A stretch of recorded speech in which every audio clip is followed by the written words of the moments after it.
Who Plugged Roger Rabbit by Gary K. Wolfe. Copyright 1991 by Cry Wolf Incorporated. All rights reserved. Narrated by Bruce Huntey. This book was originally created for audio cassette playback. Any announcements concerning cassettes do not apply to this recording. This version contains markers allowing direct access to major portions of the book. Annotation.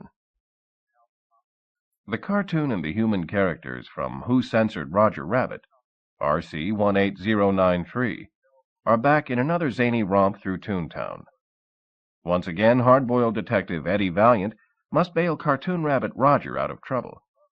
Eddie is also asked to investigate rumors that Roger's sexily drawn wife Jessica is having an affair with Clark Gable. Toon Tonic, word balloons, and the casting of Gone with the Wind all figure in this Hollywood tale. 1991. From the book jacket. Welcome back to Toontown, the world where cartoon characters, toons, live side by side with humans. It's the site of Gary K. Wolfe's Who Plugged Roger Rabbit, featuring the characters from one of the most popular and innovative movies of all time, Who Framed Roger Rabbit. The whole cast is back.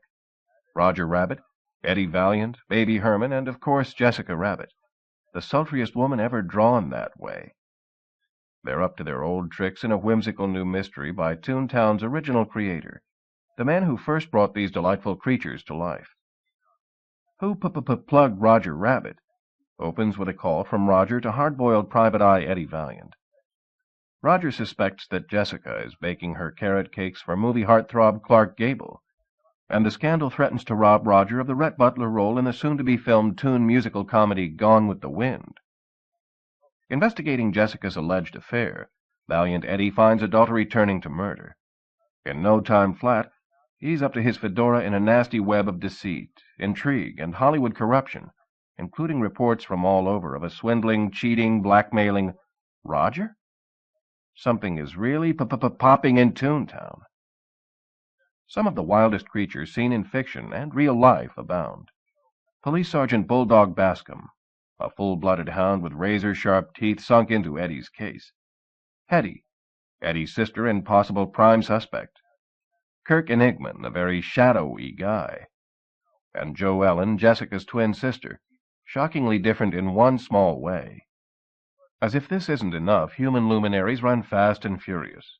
In addition to Gable, David O. Selznick, Carol Lombard, Baby Herman's latest plaything, and Vivian Lee, Valiant's dalliance, all play a role.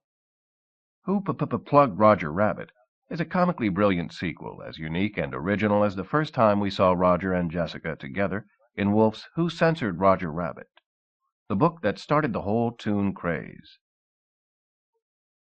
About the author. Gary K. Wolfe's short stories have appeared in Orbit, Fantasy and Science Fiction, and Worlds of Tomorrow. His science fiction novels include Killer Bowl, A Generation Removed, and The Resurrectionist. His novel Who Censored Roger Rabbit became the basis for the Academy Award-winning movie Who Framed Roger Rabbit, produced by Steven Spielberg for Walt Disney Studios. His screenplays include The Flying Tigerfish and Typhoon Lagoon for Walt Disney Studios, and The Curse of Cali Caliph and Genie Man for Talking Rings Entertainment. Moreover, he and his wife Bonnie have written a number of screenplays together, including Attitudes and Worlds Apart. Mr. Wolfe grew up in Earlville, Illinois. He now lives in Boston. He is currently at work on the third Roger Rabbit novel. Dedication. To Michael, Jeffrey, Stephen, Bob Z., Dick, Bob H., Charlie, and Kathleen. You're a 24-carat bunch. A memo to my clients. Roger Rabbit and his screwball buddies play fast and loose with historical accuracy. That's the way things happen in Toontown. Take a tip from a guy who's been there. Relax, hang on, and enjoy the ride. Eddie Valiant, Private Eye, Los Angeles, California, 1947, more or less. 1. I knocked on the rabbit's door. A curtain shivered in a second-floor window, and I caught a flash of ears. The window flew open. A word balloon sailed out. It turned edge on, slicing the air like the business end of a guillotine, and shattered on the stoop. 6 inches farther left, and I'd owned one less private eye. I jigsawed the pieces together with my toe. Eddie Valiant, it said, followed by a single exclamation point the size of a major leaguer's bat and ball. I looked up. There he stood in the open doorway, 6 feet tall and change, counting his 18-inch ears. His carroty cowlick flopped forward to the tops of his blue lagoon eyes. Cotton candy ear canals, marshmallow fur, and lemon drop mittens put him next in line to replace Shirley Temple as first mate on the good ship Lollipop. His red corduroy overalls fit him the way spider webs draped the headless horseman's hat rack. "Please come in," he said out loud, spraying me with enough saliva to irrigate the San Fernando Valley. I entered the low-ceilinged warren he called a living room. He decorated it on the cheap with props from his movies. I spotted a sofa from Tummy Trouble, a beach chair from Roller Coaster Rabbit, and dishes from Waiter, There's a Hair in My Stew. I recognized his oriental rug from the flying scene in Baby Baba and the 40 Thieves. It still bore the stain where Baby Herman had wet his pantaloons during one of Roger's hairpin turns. One whole wall displayed autographed photos of famous celebs. Studio Prexy Walt Disney and his adopted nephew Mickey. Roger and Baby Herman flanking publicity agent Largemouth Bassinger.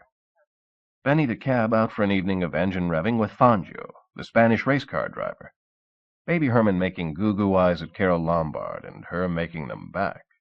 Roger even had one of me and Doris, together and happy.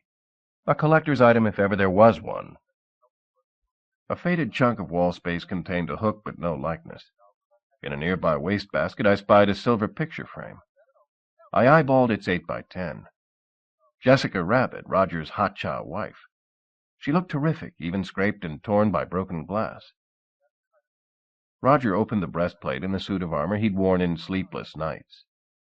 With its straight-up and pointy iron ears, it would have made a perfect cocktail fork for the giant who lived at the top of Jack's beanstalk. Roger had a better use for it. He'd converted its hollow innards into a bar. "Drink?" "Every chance I get." He set out glasses, decaled with his likeness, and poured from a bottle of bourbon with more years on it than a perpetual calendar. I'll say one thing in the rabbit's favor. He didn't know when to stop. We both drank up. I lit a smoke and tried to ignore Roger, whooping, turning colors, smoking at the ears, pinwheeling his eyes, and careening around the room with the wobbly abandon of a lopsided skyrocket. I counted 7 points in his imperfect landing. He skidded to a stop with his head stuck in a large vase. He twisted it side to side and levered it with his feet, but it refused to come off. Wearing his Ming turban, he groped his way blindly around the coffee table until he came to several recent copies of Variety and The Hollywood Reporter. He held them up. "Do you read the trades?" His words popped out of the vase individually, strung together like links in a chain. "Sure." "Then you know about the plans to film Gone with the Wind?" "Yeah." Frankly, I didn't give a damn. The only movies that copped my 6 bits showed John Wayne whaling the living tar out of galoots wearing black 10-gallon hats. Roger puffed his scrawny chest. "I'm a leading candidate to play Rhett." Hop, hop, hooray for Hollywood. With the whole Civil War for chaos, why did Gone with the Wind need Roger Rabbit? "The producer, David O. Selznick, loved me in Song of the South." His word balloon formed a circle the size of a buttermilk biscuit. The writing inside had the broad, swooping mushiness of a pen dipped in grits. When the word bubble popped, it was with a fragrant whiff of honeysuckle. "It's a long way, chum, from Brer Rabbit to Brer Butler." "And getting longer every day. That's why I wanted to see you." By touch and feel, he located a wad of newspaper clippings. He handed them in my general direction. They'd been ripped out of the Toontown Telltale. I gave them a once-over. According to unnamed but in-the-know sources, Jessica Rabbit was baking her carrot cakes for Clark Gable. The clippings gave the whats, whens, and wherefores in embarrassing detail. I tossed the articles on an end table. They hit with a juicy smack. "Rabbits will be rabbits." Roger muttered a string of the gobbledygook you get dragging your finger along the top row of a typewriter. "You can't believe that garbage." "They can't print what isn't true. First Amendment. Look it up." The steam coming out of his ears blew the vase off his noodle. It shattered against the wall. Too bad his head wasn't still inside. The impact might have jolted some sense into him. "I want you to make them stop." "I'm the wrong man for the job. You need a shyster." The rabbit helped himself to a big red one, a brand of cigar artificially colored to resemble a stick of dynamite. Sometimes the goofballs who roll and paint them slip a few of the real thing into the box. That's why so many tunes have only 4 fingers. Roger lit the fuse. I held my ears. Nothing came out but smell and pollution. "I already contacted one. He told me a lawsuit could drag on for years. By then the damage will have been done." "What damage?" "I can't afford a scandal at this point in my career. Mr. Selznick is risking millions on Gone with the Wind. He can't have his major star tainted by even a hint of impropriety. Even though the story's a total fabrication, if the Telltale keeps running this bilge about Jessica, I'll lose my chance to be Rhett." "Sorry, Roger. I promised Doris. No more muscle work." "I'll pay any price you want." "My principles can't be bought." He quoted me a figure that would rent them for a while. "Okay, I'll lean on the Telltale, but I warn you, they're liable to lean back." "I have faith in you, Eddie. You'll make everything right. You always do." 2. I opened my office door and held my hat in front of it. My fedora came back with no holes, which meant Doris had either forgiven me or run out of bullets. I turned out to be only half wrong. Doris wasn't around, at least not any place I could see. Maybe she was hiding in my bottom desk drawer. I checked. Nope. Nothing in there but that nasty old bottle of firewater. I put it to my lips and tilted it back. Not a drop dripped out. I spotted her note. She'd stuffed it down the bottle's neck. The one place she knew I'd find it. I read her writing through a liquid haze. "I'm leaving you, Eddie," she wrote in her tiny, precise hand. The booze, or maybe a tear, had smeared the ink that formed my name. "I'm a simple girl. I'd be real happy living in a tiny cottage, raising a couple of kids, married to a common working stiff with a better-than-average chance of living to a ripe old age. Maybe in time I could learn to abide your crazy schedule, your financial peaks and valleys, and your low-life friends. But I'm afraid I'll never shake the dreadful feeling that one day I'll find a policeman on my doorstep, come to tell me the worst news a woman can hear." I twisted the bottle around, and the next line swam into view. "Don't bother calling, and don't try to see me. You can't change my mind." She signed it simply, Doris. I emptied the bottle by pouring it down my throat. I hooked her note out with a pencil. It didn't read any better blotted dry. I heaved the empty out my office window. We both hit bottom in a dead heat. A stiff Santa Ana would send the Toontown Telltale building sailing out into the Pacific. Considering its fishy journalism, maybe that's where it belonged. The building's 4 massive corner columns duplicated in painted stucco, the muckraking mutton heads who changed the Toontown Telltale from a paper that wrapped garbage to one that printed it. The one called Sleazy had the pained, elongated snout of a constipated alligator. Slimy with his triangular face, grayish-pink pallor, sharply right-angled ears, and prominent bony nose resembled a fresh pork chop. An X-shaped scar crisscrossed Drex's cheek like the carved-on signature of an illiterate buccaneer. Profane had the profile of a wrecked 4-hole Buick. I tried a nearby parking lot, but the attendant had a medical problem. He refused to touch eyesores, so I docked my heap on the street. I entered the publisher's office. His plain-Jane receptionist with her shiny nose, dull lipstick, bun-coiled hair, pince-nez, and ruffled high-collared frock had Agnes Smoot engraved on her nameplate, and permanent spinster stamped across her forehead. I flashed dear sweet Agnes my badge. After reading the front, she checked the back for a dime-store price tag. She'd take me for a fool? I washed it off last month, same time I laundered my underwear and socks. Agnes relayed my essentials to her boss. He told her to show me in. I entered an office twice the size of my biggest aspiration. The Telltale's publisher, Delancey Duck, waddled out from behind his desk atop a webbed pair of orange size 14s. In a Mr. Universe contest, he'd lose to the fat soprano who sang the national anthem. His skinny white arms were just the right size for fishing quarters out of sidewalk grates. A basketball could roll between his legs and not touch either knee. An orange bill, the wobbly shape of a sledge-hammered pumpkin, underlined a bulging pair of hard-boiled egg and black olive eyes. He measured 3 feet even, but that included the good 4 inches of ruffled head fuzz you'd call a ducklick.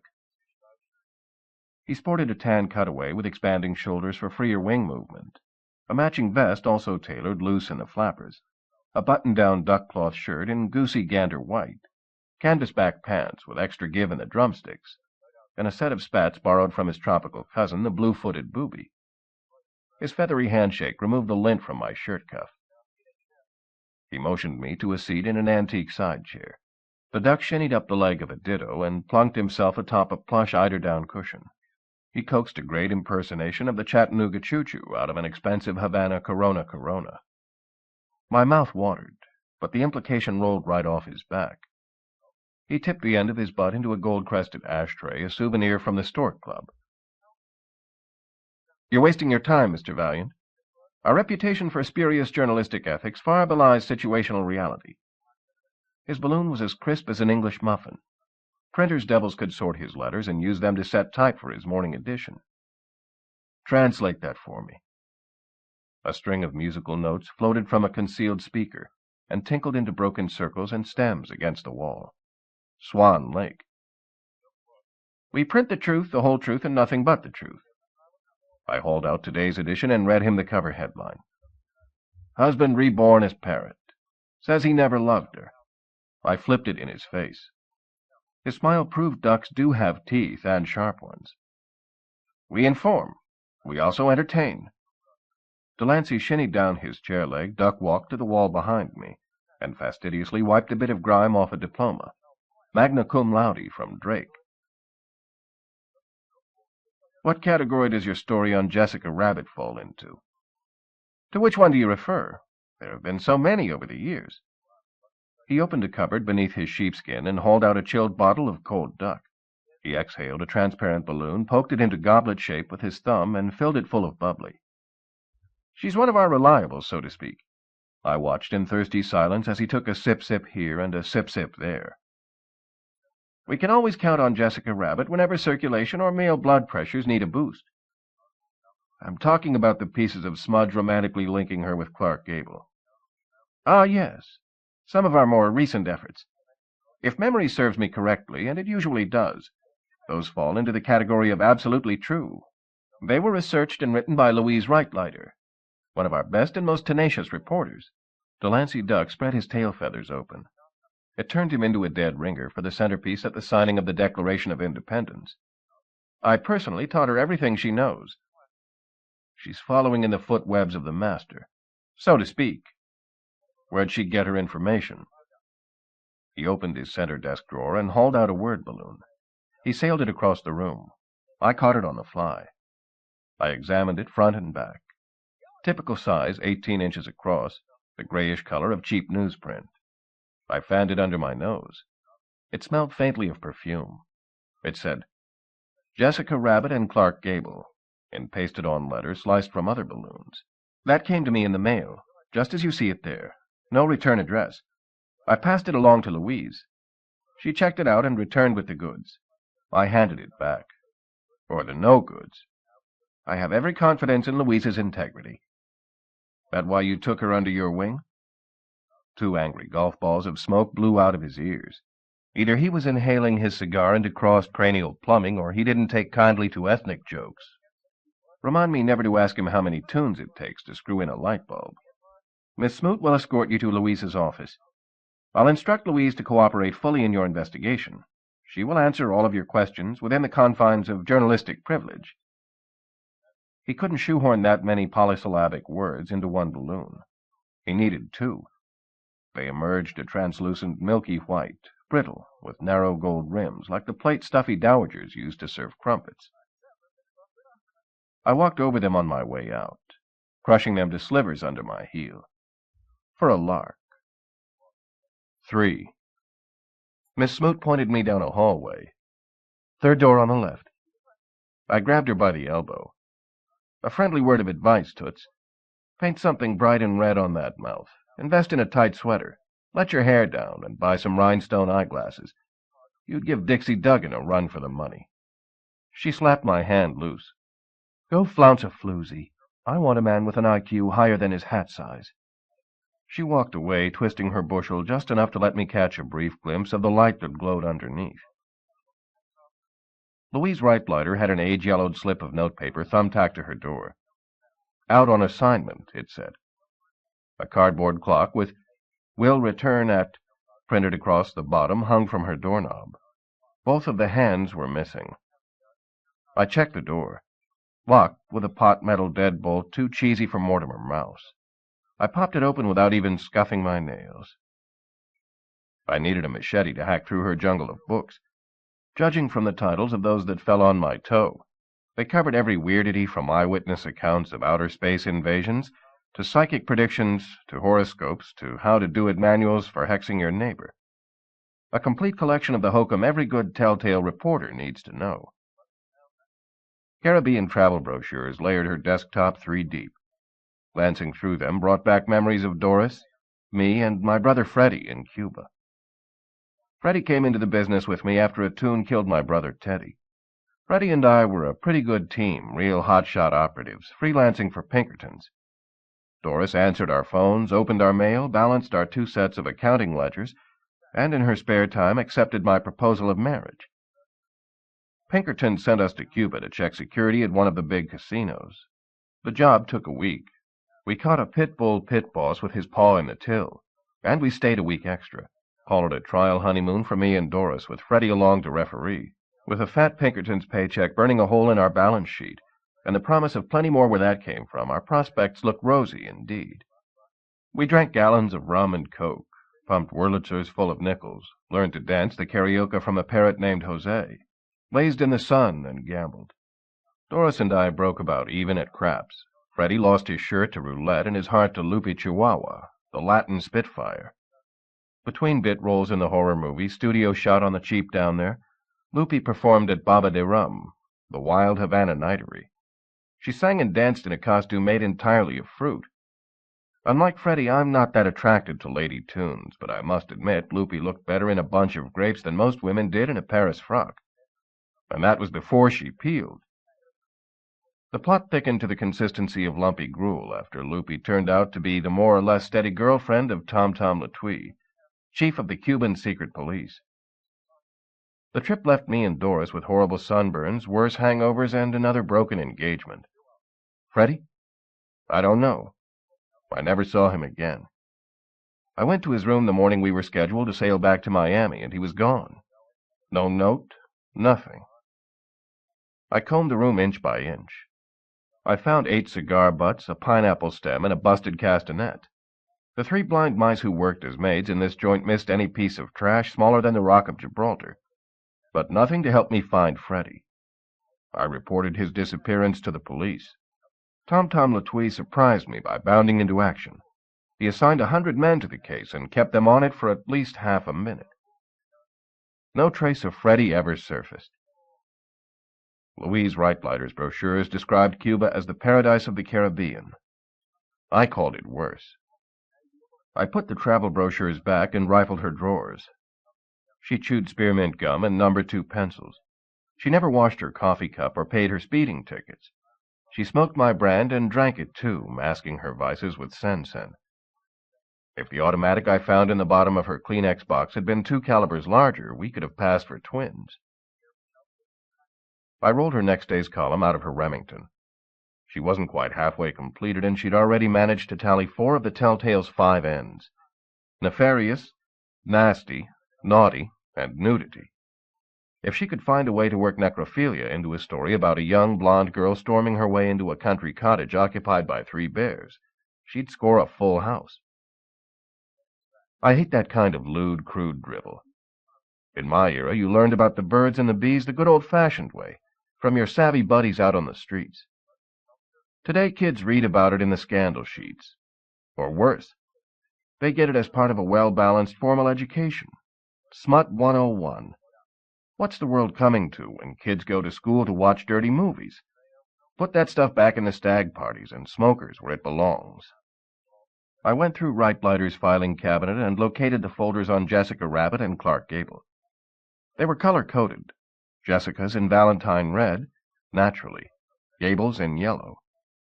The two folders were the largest she had, each easily twice the size of any other. I'd need 2 solid days to read them cover to cover. I settled for grabbing a handful of papers at random off the top of each and returned the leftovers. I fished one of my cards out of my wallet, wrote a note on it asking Louise to call me urgent, and tacked it to her door. I walked back to my car in the dark. Nighttime falls quick in L.A. Like everybody else who works steady in this burg, old Mr. Sun's a union man. The minute his shift's over, he pulls the plug, reels in his beams, and goes home. I fumbled out my car key under a streetlight that gave off less shine than a 2-year-old's birthday cake. All of a sudden, the streetlight went dark, and so did I. Whoever sapped me walloped me pro-style, above and slightly behind my ear, with just enough oomph to cave in my knees. He planted his foot in the small of my back and booted me forward into the running board. My assailant delivered another kick, which sent me halfway to La La Land. As I drifted in and out of consciousness, he unplugged my heater from under my armpit. He slapped my eyes open and rolled me sideways enough to shove a balloon into my puss. "Box, and you could get hurt," it said. He sapped me again. I woke up stretched out in the gutter.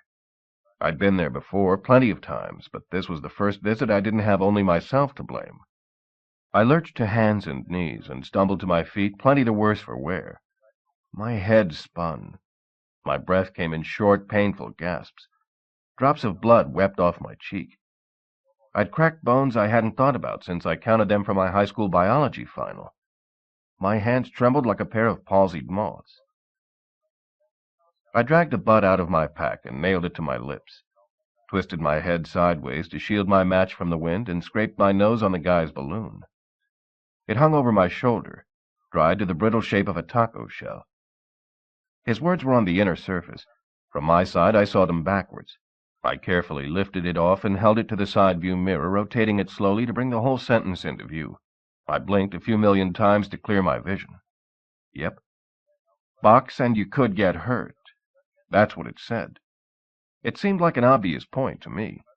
Why nearly kill me to make it? I popped open my trunk, wrapped the frizzled balloon in the coveralls I keep for dirty work, and bundled the package into my spare tire. I climbed into the front seat and reached into the glove compartment. Thank God. He'd spared Granddad. I poured the old geezer down until the dent in his bottle matched the size of the one in my head. 4. I slept in my jalopy and showered in the morning mist that blows off the ocean. My chenille seat cover toweled me dry. I finished my toilette by lathering on enough Bengay to parboil a yam, then dressed standing on the curb. My mood brightened right along with the landscape as Big Saul punched in for work right on schedule and threw the master switch that drapes this town with tinsel.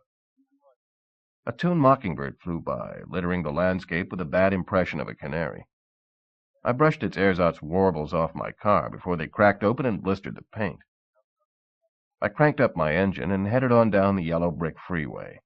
Breakfast consisted of auto exhaust and 2 almond joys nutty side up, chased with the dynamic duo, a shot of gargle and a gasper.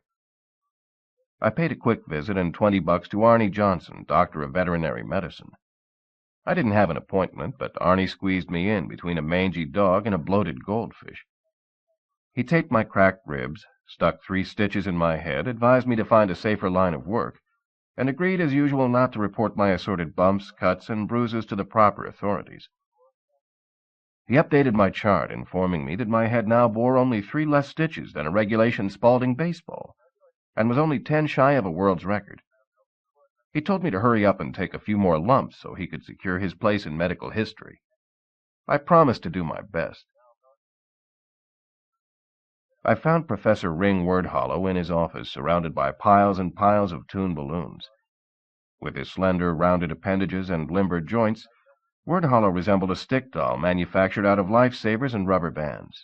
He wore a shapeless pair of nubbly blue wool trousers, a white shirt, an ink-spotted green tie tucked into his waistband, and a belted shooting jacket with half a dozen pens and pencils filling the loops designed to hold shotgun shells.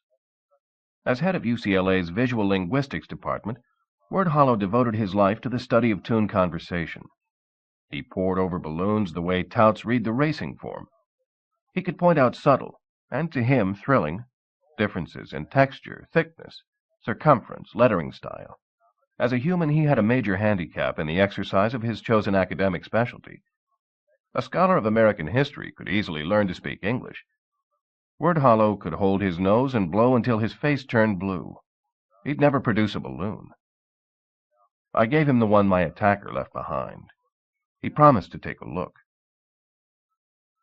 A revolving circle of Toons picketed the entrance to Schwab's. Seems Hollywood's most famous drugstore discriminated. It refused to serve Toons their daily dose of Tutti Frutti. I say, throw open the door and invite them inside. They want to spend 5 bits for a 2-bit soda, let them. They want to sit next to humans and gobble overpriced French fries, who cares? Eddie Valiant's definition of civil rights. Their money's as good as anybody else's. I ought to know. I'm the one working for a rabbit. I ducked my head, stiffened my arm, and plowed into the tightly packed bubble clusters of protest which blocked the front door. It was like swimming through the sting and pop in a bottle of beer. Once you got past the turmoil, it was a typical day at Schwab's. Out-of-work actors and actresses hogged the counter stools, nursing cheeseburgers, lime rickeys, and the hope of being discovered. The only stars I saw sparkled in the eyes of the rubberneck tourists lined up for booths. On my way to the fountain, I checked out the counter dollies. I tallied 4 pairs of pretty good legs, 1 set of blue eyes so fiery they could melt the Tin Man, and enough Angora sweaters to wrap King Kong's high school ring. My purely unofficial opinion was good quality, but not great. Nobody likely to replace Jean Harlow this year, or any year for that matter. Skipper, the counter boy, had his nose buried in a Hollywood fan magazine. His lips moved as he read. I watched his mouth and caught the gist. Baby Herman confesses to being Hedy Lamar's love child. For this, they turned perfectly good trees into paper? Any messages? I asked. Without raising his eyes, Skipper reached under the counter. He handed me a single note, a phone message. "Slow week," he said. I never heard Skipper utter more than 2 words running. He aspired to laconic, saw himself as the drugstore Gary Cooper. I slapped half a buck into his open palm. "Thanks, Eddie," he said, with his usual 1-2. He tried doing George Raft, flipping the silver, but muffed the catch. Miss Liberty plopped in the sink. Oh, drat. I left him up to his elbows in Lux detergent, and warned him to beware of sharks. He laughed, but he would. He yucks at anything. Skipper's the kind Toons were made for. A mean eye and hostile attitude swept the Iowa hayseeds out of my usual booth. I slid in and unfolded Louise Reitleiter's notes. I set the 2 stars side by side and ran an eeny, meeny, miny, mo. I caught Jessica Rabbit by the toe. I picked her up and started to read. Less than 2 pages later, with a 5-alarm fire pouring smoke out from under my collar, I signaled Skipper to draw me a seltzer, light on spritz, heavy on ice. I needed cooling, and I needed it bad. The last time I read anything this spicy, it spelled burp and exploded out of a Toon who'd overindulged in a chili parlor. A hot number, Jessica Rabbit. Louise Reitleiter meticulously itemized times, dates, and places of Jessica's multiple rendezvous with Gable. Plus, Louise had a battalion of witnesses, hotel clerks and bellboys mostly, who had seen the 2 together. Louise even snapped photos of the happy couple. One showed them clinking champagne glasses and wearing the monogrammed cashmere bathrobes that come with a fruit basket and complete discretion if you rent a bungalow at one of the swankier Hollywood hideaways. In the pictures of them on the street, both wore sunglasses, slouch hats, trench coats, and baggy breeches. Adequate disguises for most people, but not this pair. Anybody on the short side of total myopia would recognize Jessica Rabbit, even stuffed in a gunny sack. As for Gable, there was no mistaking him either. I only saw one other with ears as big as his, and he answered to the name of Dumbo. Forget ordinary earmuffs. Give Gable a set of fur-lined peach baskets. "Your seltzer," said Skipper, without taking his nose out of his magazine or his mind out of the sewer. I slipped the wasp-waisted glass discreetly under the table. added a dollop of joy juice from my hip flask, and swizzled the mix with my tonsils. This was the poop Louise had used to write her exposés, and it backed her up 6 ways to Sunday. I folded the report and stuck it back in my pocket. Looked like I'd have to tell Roger he didn't have a case.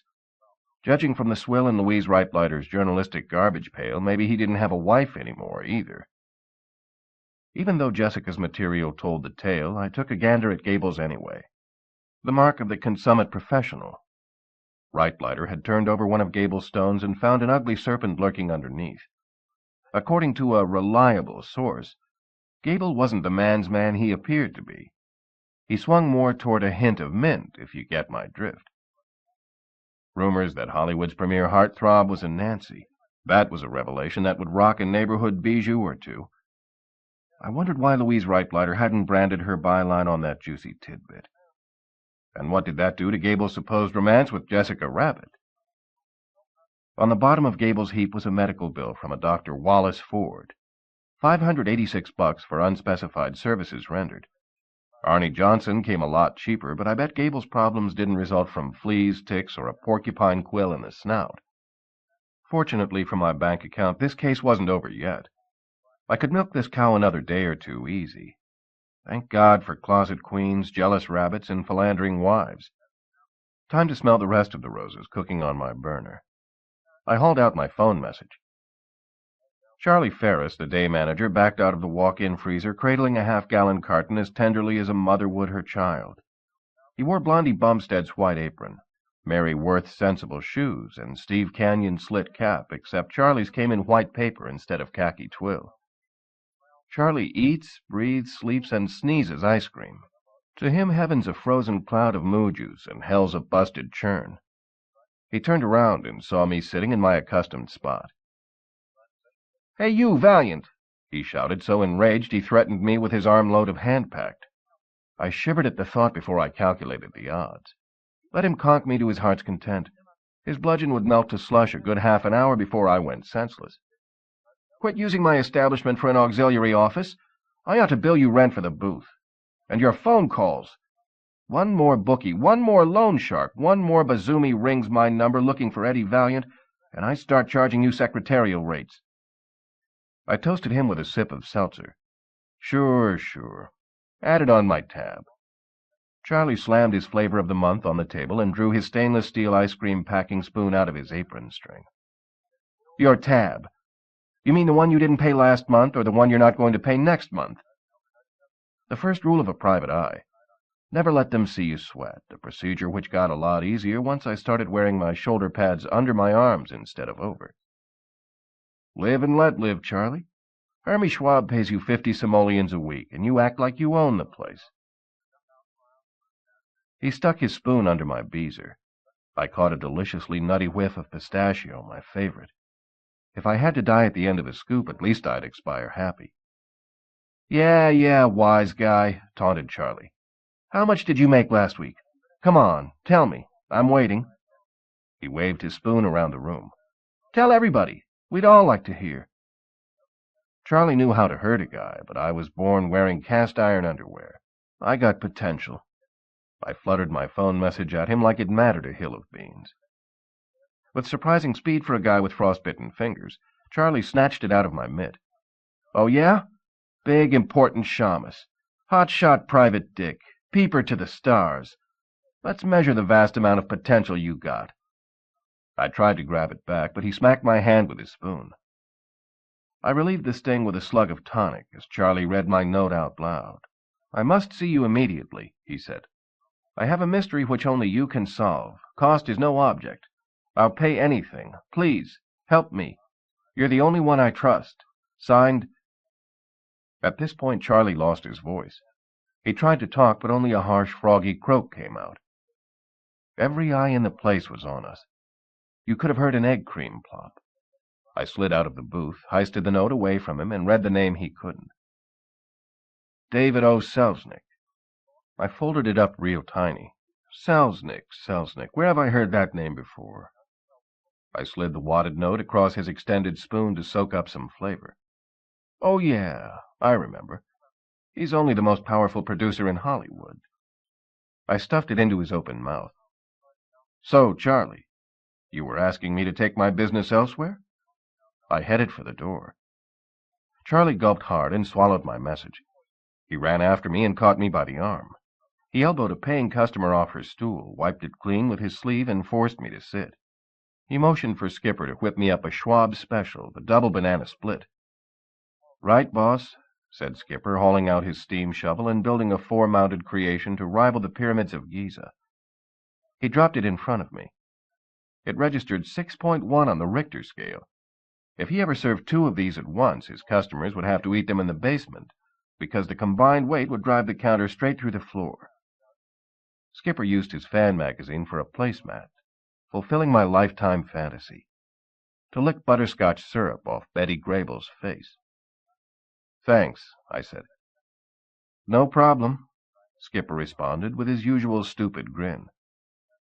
I'm not much for health food, and the special came loaded with it. Bananas, pineapple, strawberries, cherries, nuts. But I'm also not one to turn down a free lunch.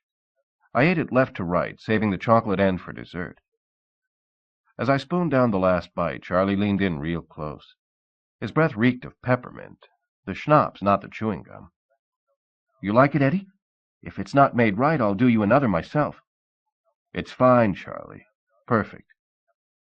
He handed me a paper napkin, an extraneous gesture since I'd already wiped my mouth on my sleeve. "You want anything else?" asked Charlie. "Maybe a malt to wash it down, or something stronger?" His voice dropped. "Promise me you won't tell Hermie, but I keep hooch in the freezer." "No kidding. You're angling me for a favor." "Your bill." Skipper laid down my check. Charlie grabbed for the tab, not that he had any competition, rolled it into a ball, and dropped it into an ashtray. Eddie, my friend," he said, lighting my leafer and giving me his matches to keep. "I got a niece on my wife's side. Trudy Hammerschlemmer's her stage name. The old lady keeps pushing me to introduce her to a big-time producer, as if one would ever come in here. No self-respecting mogul's going to hang out in a drugstore. That Lana Turner thing? That was pure publicity eyewash. Just between us girls, Hermie slipped Metro a wad to say they discovered her here." Charlie peeled off his paper cap. A piece of the front end tore loose and stuck to his sweaty forehead. He worried it loose with his fingernail. "If you could maybe give Mr. Selznick Trudy's portfolio, I'd personally make sure that you never paid for another soda as long as you live." This was taking on all the aspects of big potential.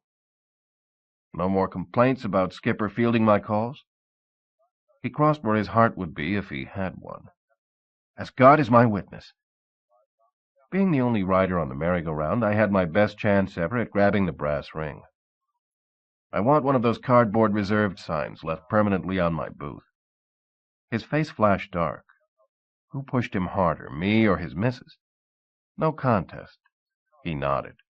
His wife's a woman I'd hate to meet in a dark alley. I wiggled my fingers. "Give me the goods." He reached over the counter and grabbed a leather book he kept at the ready beside the frozen frappé glasses. I took a gander at her 8x10 glossy. Surprise, surprise! Long, silky hair, big brown eyes, soft nose, wide mouth, plenty of teeth. Charlie's niece had a future in the movies, all right. Whenever Lassie needed a double, woof, woof. "I'll do what I can." Always one to push my luck, I stopped at the cash register and helped myself to a stogie. Charlie smiled and presented me with the whole box.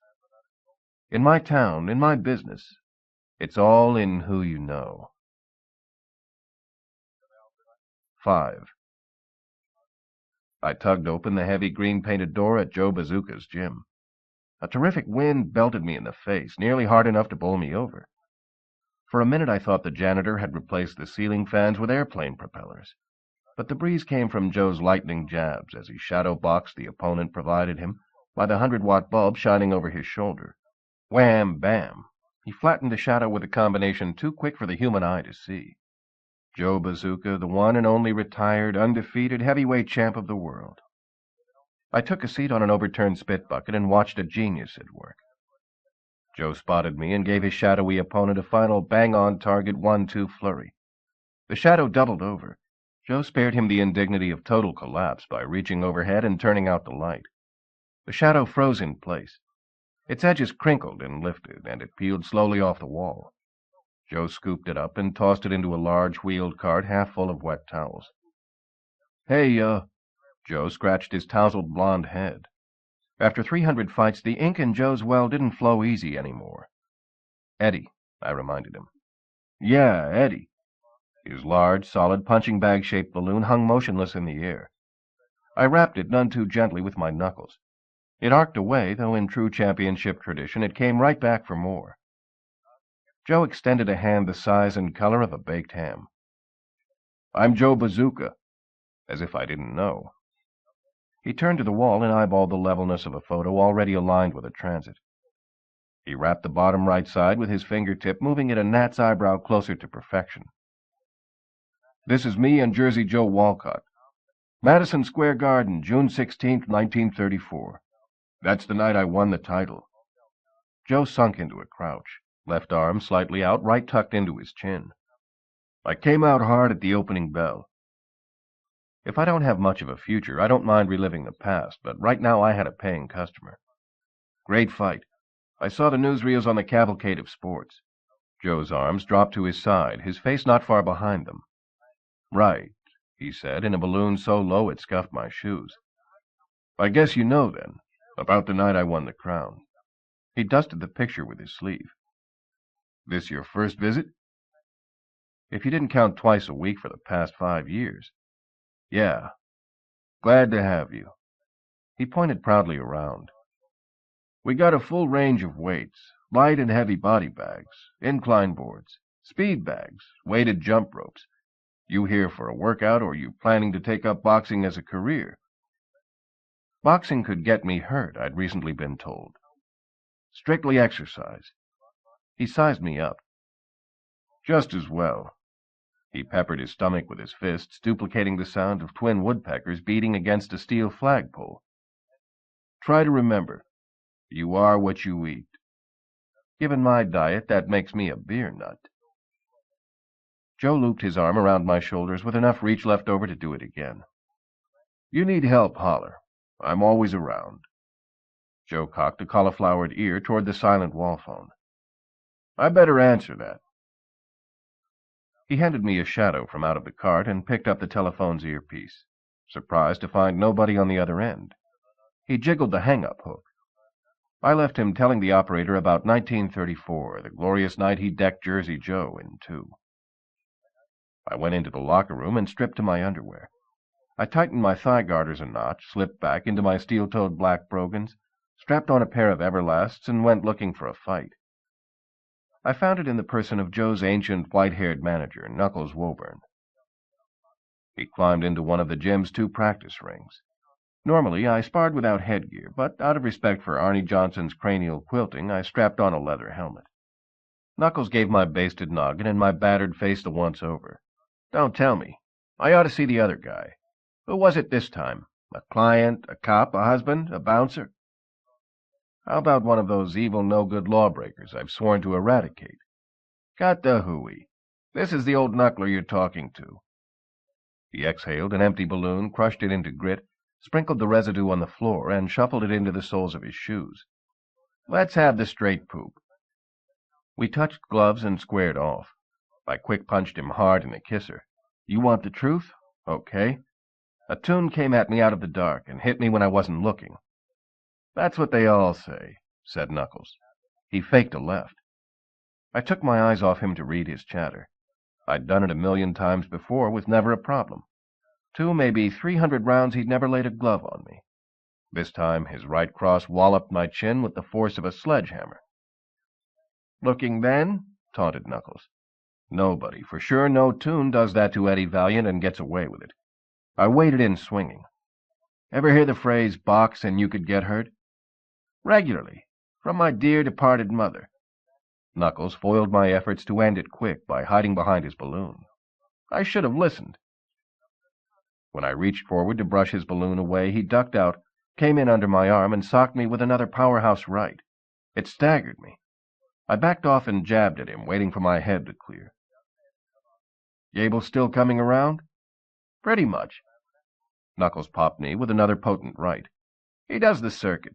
Goes a few with Joe. Ought to make a prize-fighting movie, he should. Terrific build on him. Fast hands, too. He's a game cock, he is. I remember once Joe bopped his nose. Broke it clean. I offered to straighten it out. Gable told me not to bother. Said the studio kept a high-powered doctor on special retainer for him. Said he'd let the sawbones earn his fee. Walked out of here calm as you please with a swollen honker that would have had a lesser man screaming for an ambulance. You gotta respect his moxie. His right stung me again. One more like that, he'd win by a KO, and there goes my undefeated record. Gable mentioned this medic's name. As I recollect, he had the same moniker as Gable's car. Duesenberg, Stutz, Bugatti. Not Ford? Right. He smacked me another good one. I remember thinking, here's a star can drive whatever foreign jobby he wants, and he buys American. A regular guy. I was fading fast. Time to put the old-timer to sleep by hook or by crook. Hey, Knuckles, I pointed at the canvas. Your shoe's untied. He backed away and glanced down. So's yours. What kind of boob you take me for? He shrugged. Don't come crying when you trip and fall. We traded shots, nothing major. Hear any gossip about Gable? I asked. He's stepping out with Jessica Rabbit. Deeper than that, and darker. I blocked his right with my forearm and lost feeling to my elbow.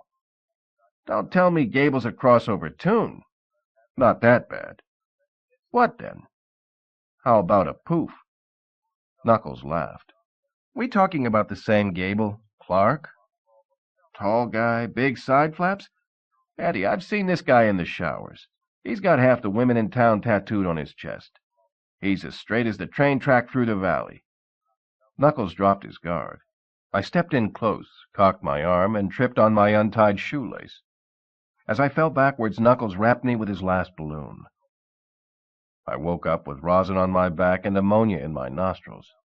Knuckles pulled me to my feet. You sandbagged me. That's illegal. I used my teeth, thankful that I still had them, to unloosen my gloves.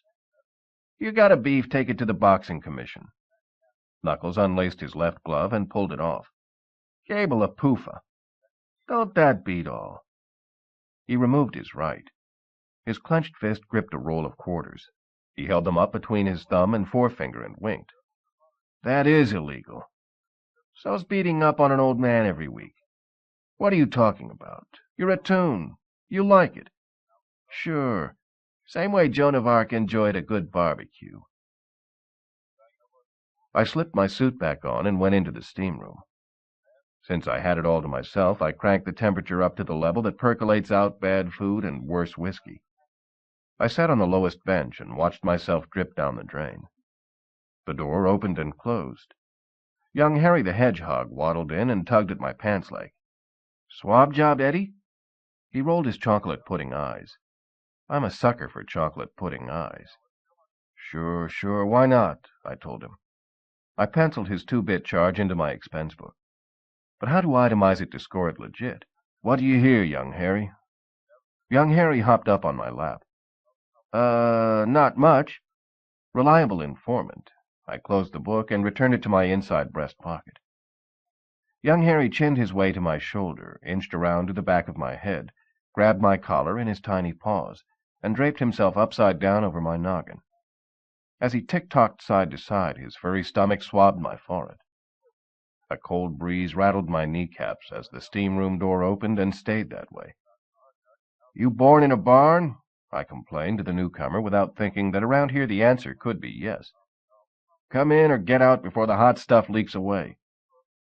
The door closed. I couldn't see a thing. Squishy, menacing, rubbery footsteps moved in my direction. Who's there? I said. I didn't get a response. Young Harry ceased his swabbing. The footsteps came closer. Young Harry scampered over my shoulder and ducked behind my back. He knew my business and wanted no part of it. Right about now, I couldn't say I blamed him. I moved against the side wall and checked out the ceiling. In the 6 inches of clear air between the steam and the roof, a pointy pair of great white shark fins headed straight for me. My heart pounded louder than the overture to Moby Dick. I grabbed young Harry by the hind legs. Soaking wet, he hefted about the same as a calf-length argyle full of BBs. "Who's there?" I repeated. A balloon poked through the steam and bopped me on the nose. Condensation had filled it half full of water. The letters inside floated like skim on a bowl of alphabet soup. Using young Harry's tail as a rearranging tool, I deciphered the message. "Eddie! Thank goodness! Am I glad I found you? I've been looking everywhere." The approaching shark fins dipped out of the vapor and became the ends of Roger Rabbit's pointy ears. I leveled a thumb at the door. "Members only, chum." "But I am, Eddie. I joined today. Joe gave me his special limited-time-only introductory offer." He calculated the cost on his fingertips. 1 month at half price, half a month at a third the price, a third of a month at a quarter the price. I threaded young Harry through the collar of my jacket and out the bottom. I grabbed him by both ends, stretched him long, and whipsawed him across my back. "And 20 minutes free!" Roger's fingers interlocked in a tight weave. He untangled his digits and plunked himself down beside me. His wishbony hips weren't wide enough to anchor his Turkish towel, so he held it up with clip-on suspenders. His shower cap with its 2 ear holes resembled Clarabelle cow's milk warmer. For water tightness, the ear holes drew shut with red drawstrings, which Roger had looped into large, intricate bows that would have been the envy of Pollyanna's pigtails. To keep his toes cozy, he sported bright yellow galoshes. His arms held a sponge, a squeegee, a mop, and an armload of dish rags. Roger launched another soppy, indecipherable balloon. "Knock off the gas bags and talk normal, will you? I can't read a word you're saying." "Sure, Eddie," he said in his breathy squeak. "You name it. My pleasure." He yanked off his boots and poured the sweat out of them with a noise that made Niagara Falls sound like a drizzly squirt from a kid's water gun. As he squiggled back into his footwear, he eyeballed my attire and launched enough question marks to supply the collected works of Sherlock Holmes. "I wear my suit in the steam room because it saves on dry cleaning, all right?" I tugged my lapels to iron out the wrinkles. "You know, curiosity killed the cat." "Lucky for me, I'm a rabbit." He unrolled his tongue and ran his squeegee down the length of it. His eyes crossed as they followed the squeegee's progress. "This is so important it can't wait for regular office hours?" He shook his noodle to restart the rolling marbles that activated his brain. He pushed his nose. His extended tongue reeled in like the steel tape measure a criminologist would use to administer a lie detector test to Pinocchio. "There's been a truly frightening development in my case." He ran his mop across his puss, nearly taking my head off as he swung the handle. "I'm terrified, Eddie. Scared nearly out of my wits."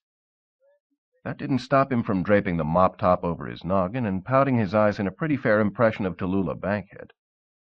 Encouraged by that success, he stood up on the bench, hung the mop head around his waist, and demonstrated his hula-hula. While he figured out 101 ways to have fun with a mop, the heat and the wetness got to him. He blurred around the borders. "Oh, my golly," Roger said with grave concern. He grabbed for the red emergency can of laundry starch clipped to the wall. He doused it liberally on his parameters as he dove headlong through the door. It shut behind him with a tired hiss. I upended the hedgehog and slid him teeth first down each of my pants legs. The door opened and Roger dashed back inside. His contours had nearly resumed their normal sharpness. "Aren't you coming?" he asked in great big letters. I leaned backwards against the bench behind me, lifted my arms, and locked my fingers behind my head. "Eventually." "Now! Please! It's really important, Eddie. Honest it is." He zipped out the door. His parallel black speed lines fell to the floor with a glockenspiel tinkle. "I'll be out when I'm good and ready," I said to nobody in particular. The hedgehog finished my pressing and held out his paw. I paid him off and added a big tip, the name of a sure thing in the Fifth at Santa Anita. I followed my client out the door. Roger emerged from the locker room wearing a brown worsted suit, padded to bring his shoulders out even with his cheeks, a wrinkled, belted, double-breasted overcoat born in the trenches of Spade, Marlowe, and Hammer, and a slouchy hat with a brim wide enough for Pee-wee roller derby. Worse, I was wearing the exact same thing. I hated Mom dressing me and Teddy, or me and Teddy and Freddie, or me and Teddy and Freddie and my sister Hetty alike. You can imagine how I felt about twinning Roger Rabbit. Joe walked by and gave us a take. "Geez, are you two related or something?" "Oh, brother," I said. "Oh, brothers," Joe responded. "I should have picked it up from the family resemblance." I sprung for lunch at my favorite cart, Dad's Dogs and Other Fine Cuisine. Dad ran it out of a motorized hot dog cart, his theory being that a rolling restaurant gathers no visits from the sanitation inspector. He set up shop wherever fate and the traffic flow took him, so you never knew exactly where he'd homestead day to day. The health department must have been hot on his wheels. He wasn't set up for business at any of his usual haunts. After half an hour of foodless searching, I drove through a neighborhood where every third person evidenced crossed eyes, a puckered green face, and a doubling over case of stomach cramps. Backtracking a trail of discarded half-eaten Franks, I found Dad's in an out-of-the-way alley. Parked as usual, heading out for a fast getaway. I docked my boat and went ashore. Roger stayed inside. "You coming or what?" I asked him. "That's where you want to eat?" His balloon formed a pair of hands which grabbed him by the neck and strangled him until his eyes bugged out to the cone shape of paper water cups. Why did this fuzzy clown insist on turning every sideshow into a three-ring circus? "Hasn't killed me yet. What are you, squeamish?" "To be honest, yes." He thought up a road map and marked our position with a big red "You Are Here" arrow. "I know a restaurant not far away." The arrow moved, got lost, reversed direction, took a shortcut through the La Brea tar pits, and arrived at its destination with half the street names in L.A. adhered to its sticky black tail. "I bet you'd love it. Best carrot soup ever. Great steamed broccoli, fresh lettuce, juicy—" I was starving, my head ached, and I was in no mood to argue with a reluctant rabbit. I snapped him by the ears and yanked him out through the window. "Trust me on this one. It's better than it looks." His balloon had to squeeze itself pencil-thin to worm its way through my fist. "That won't be hard. It looks disgusting." Trust a Toon to over-exaggerate. Granted, Dad wasn't one to go in for excessive cleanliness. Grease stripped off the underside of his striped umbrella. His steak meat got that way by losing too many races at Hollywood Park. He reused his paper plates, and you had to cover your face with a handkerchief when you ordered to filter out the thick, acid smoke overhanging the grill. But who cares about a lack of minor amenities? Could that man cook? He's the only rôtisserier I ever found who roasted and toasted hot dogs exactly the way I like them. One ember shy of a charcoal briquette. "How's business, Dad?" "A mite slow today, Eddie." Dad was married to the hot dog art. Like anybody who stays hitched long enough, he'd come to resemble his mate. Dad wasn't much bigger around than a Polish sausage. His oversized army surplus greatcoat encased him like a brown wool bun. Standing beside a flaming grill day in and day out had reddened his complexion to the color of a bratwurst. Dad advertised his selection of condiments: ketchup, mustard, relish, and horseradish, with large blobs on the front of his apron. Way back when, he wore a traditional chef's hat, but his low-hanging umbrella kept knocking it off. So he trimmed his headgear to fit under his bumbershoot, which left him sporting a white band and 3 inches of plume, like a paper booty snitched from a giant lamb chop. "You dining on dog?" he asked me. "Got one's been over the flames since yesterday noon." "Sounds tempting, but a single frank's not going to cut the mustard today. I'm hungry enough to wolf a horse." Keeping my hand low, out of Dad's sight, I motioned for Roger to step forward. "I brought you another hungry customer. Famous fellow. Recognize him?" I pointed beside me to a hunk of empty air. "Casper the Friendly Ghost?" tried Dad. He flipped a burger off the griddle, sniffed it, crinkled his nose, and threw it back on the slats to cook for another few hours. "The Invisible Man?"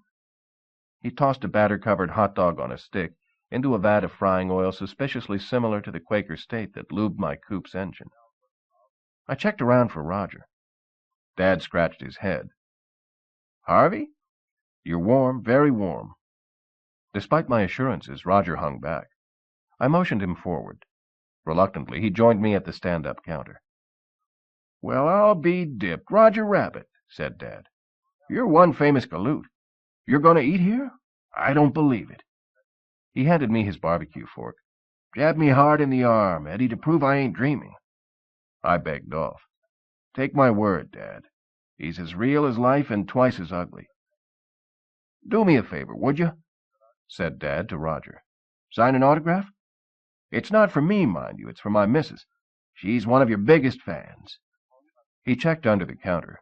Got some blank paper somewhere. He came up empty. How about this? He handed Roger a hard slice of day-old white bread. Roger inscribed it in mustard, "To Mom," added his paw print, and handed it back. Dad gave the bread a curious look. How do you know her name? Lucky guess. She'll treasure this forever. Dad stored it in his toaster for safekeeping. Dad slapped menus in front of us. Trout's especially fine today. He reached into his larder and wrestled a half-eaten skeleton away from his cat. Also some terrific specials. He rattled them off.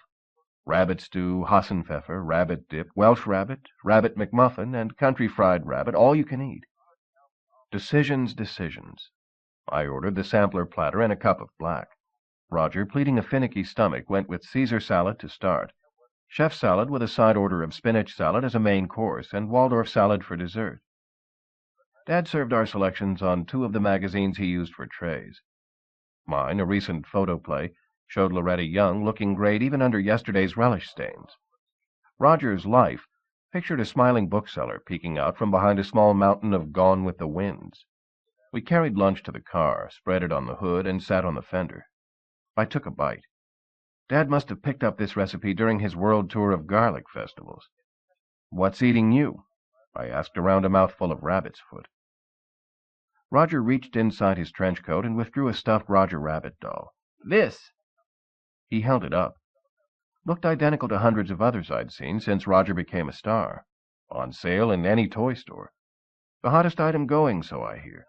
Even available in a handy 5-pack for kids who couldn't afford a China bisque set of Dion Quince. If you're trying to peddle it, I pass. My teddy bear would get jealous.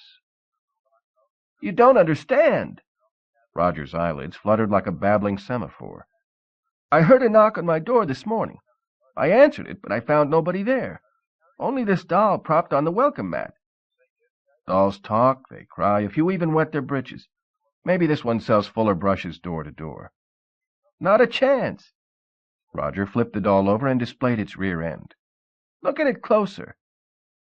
A word balloon hung from a hat pin poked into the 1/4-inch hole, where the doll's missing cottontail used to be. The balloon said, "Dead rabbits carry no tails." I recognized the voice. It matched the one I gave word hollow. Roger locked his hands behind his back and paced the hood side to side, rising and falling with the slope like a hiker touring the foothills of hell. I've been under such pressure lately. This business with Jessica, my screen test for Gone with the Wind, now a threat to my life. I ask you, Eddie, what's a rabbit supposed to do? There's a question could keep a philosopher occupied for the rest of the century. I climbed into the car. Come on, I'll drive you home. As Roger slid down the fender, he slapped a balloon flat against my windshield.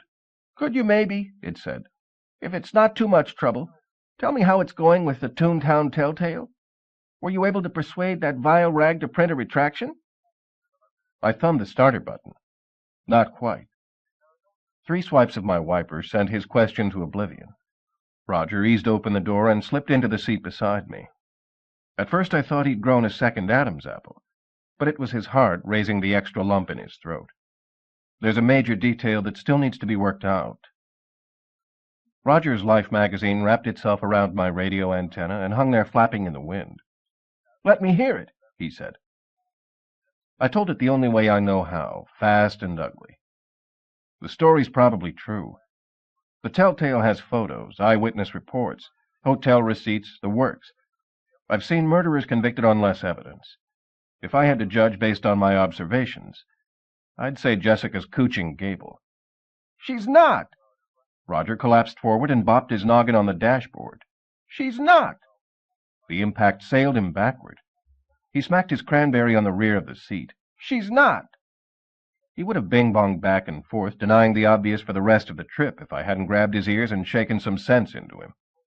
Don't take it so hard, chum. It's the story of life. Happens every day. A beautiful woman plays a rabbit for a sap. If it wasn't for that, half the town's columnists and three-quarters of the divorce lawyers would go out of business. Roger pulled loose and stuck his whole upper body out the window. His ears flew parallel with my coon tail, and his fists shook to heaven. What he yelled tore loose in the windstream. I read it in my rearview mirror. "It's a lie!" it proclaimed before the car behind me ran it into the asphalt. I yanked Roger back inside, reached across him, and cranked up the window. "I don't want to raise your hopes, but there's a chance, a slim one, you might be right." Roger's face brightened so visibly he blinded an old lady in an oncoming Stanley steamer. "Why do you think that?" he asked. "It has to do with Gable. I want to check him over. See if he's everything he's cracked up to be." "Whatever it takes, Eddie. However much it costs. I'm behind you 100%. Is there anything I can do to help?" "Yeah, maybe. You know Gable? Ever meet him personally? Have any dealings with him?" Roger settled back in his seat. "No, never. And if I did, I'd ignore him." "You're a feisty rabbit." "Darn right." Roger's balloon fluttered its edges but couldn't muster the strength to soar. It caught on his forelock and flopped like a patch across his right eye. Too bad the Hathaway folks couldn't see him. He'd be perfect for an ad if they ever designed a shirt boasting a 3-inch neck and no shoulders. I pulled into Roger's driveway. Roger got out and shambled toward his front door. I peeled his Life off my antenna. It was open to a picture of him schmoozing with David Selznick in the MGM canteen. "Hey, Roger, for your scrapbook." I tossed it to him. He caught it on the fly and read it as he walked away. I backed the car out of the driveway, fiddled it into first gear, and punched the gas pedal. Next thing I knew, Roger bounded into the middle of the road as only a hopping mad rabbit can. He stood directly in front of me, holding his yellow paw outstretched. I put on the brakes, thankful for quick reflexes and a wheezy engine. "That's a good way to kill yourself," I yelled at him out the window. He jumped onto my running board and shoved the Life photo in my puss. "Eddie, this isn't me!" I took a second gander. Looked exactly like the Roger clinging to my door, breathing swamp gas in my face. "You sure?" "Of course I'm sure. Don't you think I can recognize myself when I see me? I'm telling you this rabbit's a wolf in sheep's clothing." I ripped out the page and stuck it in my pocket. "I'll drop by Selznick's office and ask him." He cocked his head. "Are you kidding? David Selznick's a very important man. He only sees Hollywood's top dogs." "Call me Pluto." I stopped in a gin mill for a pack of smokes. One thing led to another, and pretty soon there were 5 empty bottles of Schlitz on the bar. I'd lost an arm-wrestling match to a white-haired woman who called me whippersnapper. I told my one good joke where I'd turn my pants pockets inside out and impersonate an elephant, and MGM was closed for the day. A Boy Scout abandoned a hobbling granny mid-street to help me to my car. After I figured out how to start it and kicked it into gear, I did the same as I always do the times my hard head needed a soft shoulder. I drove over to see Doris. I parked outside her bungalow. Since she didn't answer her doorbell or come to the bedroom window after I broke it with a rock, I deduced she wasn't home. Nothing to it. Any correspondent school hawkshaw could have figured it out. I poured myself a time-waster out of the glove compartment and settled back to wait. About 3 hours later, just as my glove box ran dry and I was debating whether to tap the radiator for a refill, Doris showed up. She was with a guy, a 3-piece blue suit, pressed shirt, clean necktie, neat haircut, shiny shoes, solid citizen type. Maybe I was reading too much into appearances, but he looked like the dull, stodgy variety who would give her a steady paycheck, a house in the suburbs, and 3 lovable kids, and would never stagger home late at night reeking of booze or riddled with buckshot. They shared a laugh as he tripped over a rosebush, walking her to the door. They laughed again as she rummaged through her purse for her keys. They quit laughing a few seconds or two before he smooched her good night. They weren't laughing either as she invited him in. I stuck around for a few more hours until I began to see it as a lost cause. I wished Doris pleasant dreams and a happy life. God knows after the one she'd been through with me, she deserved it. I let the air out of Mr. Wright's tires and drove up to Mulholland to catch some Z's. 6. I parked next to a Roman chariot and said, "Morning." No answer. Any chance of catching a lift over to Davy Selznick's office? Silence. I stroked its fender. Sometimes that loosens their tongues. A gorgeous young actress walked by, reading a thick script. She glanced at me and snickered. I couldn't guess why. A hasty quality check showed my socks matched. My hat faced more or less forward. My jacket was on right side out. The old barn door was closed and shuttered. She left me standing with my arm around a mute tune as she walked off alone into a painted sunset. A prop handler drove up in a studio quarter-ton. I asked him directions to Selznick's office, and he all but drew me a map. He then picked up the chariot and threw it into the back of his truck. The chariot wasn't a tune. It was a plywood dummy. I hated to think what that made me. As I hoofed it across the metro complex, I detoured down memory lane, soundstage 16. The big outdoor back lot where Teddy and I worked as stuntmen in the westerns the studio once cranked out at the rate of 2 a week. Teddy fell off moving horses. I tumbled over cliffs. Nobody did either better, or more often. I once calculated that between us we'd fallen on our beans 586 times. To be fair, I credited Teddy with 2 for 1 because at a full gallop he always bounced twice. I hit harder, but stayed put. We left the movie stunt business because we couldn't compete, not with tunes willing to fall farther, faster, and land with a bigger squish. Now I'm a private eye instead of a stuntman, but not much else has changed. I still take regular headers. The other guy always gets the girl, and I can rarely follow the plot. Though there are 2 differences. The bullets are real, and I write my own lines. On Soundstage 16, the West had flown south for the winter to make room for Gone with the Wind. Crumbling brick Atlanta mansions replaced the plain pine boxes of Dodge City. The pies were pecan instead of cow. Evenly spaced whitewashed pickets had converted the OK Corral into a garden fence. The Long Branch Saloon had been renamed the Atlanta Hotel. It advertised hot water baths and afternoon tea. There wasn't a gun being slung. The men walking the streets were as fancy as the ladies. I watched a row of cactus plants and tumbleweeds audition for bit parts as magnolia trees. Those that couldn't prune their talents trundled back to nursery school. Horatio Horsecollar rode past costumed as a Yankee captain. He sat 4 hands tall in the saddle. Underneath him, Ward Bond gave a pretty good supporting performance in the role of Horatio's horse. I spotted the beautiful young extra who had caught me chinning with the scenery. She was costumed as a Southern belle and surrounded by a cotillion of likewises. She saw me and spread her hoop skirt so it obscured the camera truck behind her. "Hide your flivvers, ladies," she said with a lightly limey accent. "We've a man in our midst with a yen for inanimate objects." I smooched the nearest camera dolly. Who says I can't take a joke? And beat a hasty retreat. The full-relief doohickey on Selznick's polished mahogany door reproduced the wooden crest projected on-screen at the opening of his movies, except this one was cast out of solid gold. Shielding my eyes from the glare of wanton greed, I yanked at a few protruding heraldic escutcheons, but the unchivalrous rascals refused to break loose. I cursed the vainglory that drives a man to forge a coat of arms solid enough to survive the next ice age. The sofas and chairs in Selznick's outer office came from one of those German architectural colonies where form follows function, if you happen to be shaped like the steel tack hammer that built your Davenport. His artwork resembled something Crazy the Cat dragged in. The wall-mounted lighting was as subtly indirect as a teenager angling for a good-night kiss. His carpet undulated slightly as I closed the door. I watched my step. An entire tribe of pygmies could be hiding in the nap. I rolled out my lawn boy and mowed a path to his secretary's desk. She was straight out of Central Casting, a perfect cross between Rita Hayworth and a busted watch. Gorgeous as Gilda, but she wouldn't give me the time of day. She flipped on her intercom with a fingernail slightly shorter than a strawberry popsicle, but just as red, whispered into the speaker, and seemed surprised at the words it whispered back. She returned my slightly tarnished badge, pinching it between thumb and forefinger the same way the safety manuals instruct you to hold a bubonic rat, and told me to enter Selznick's inner sanctum.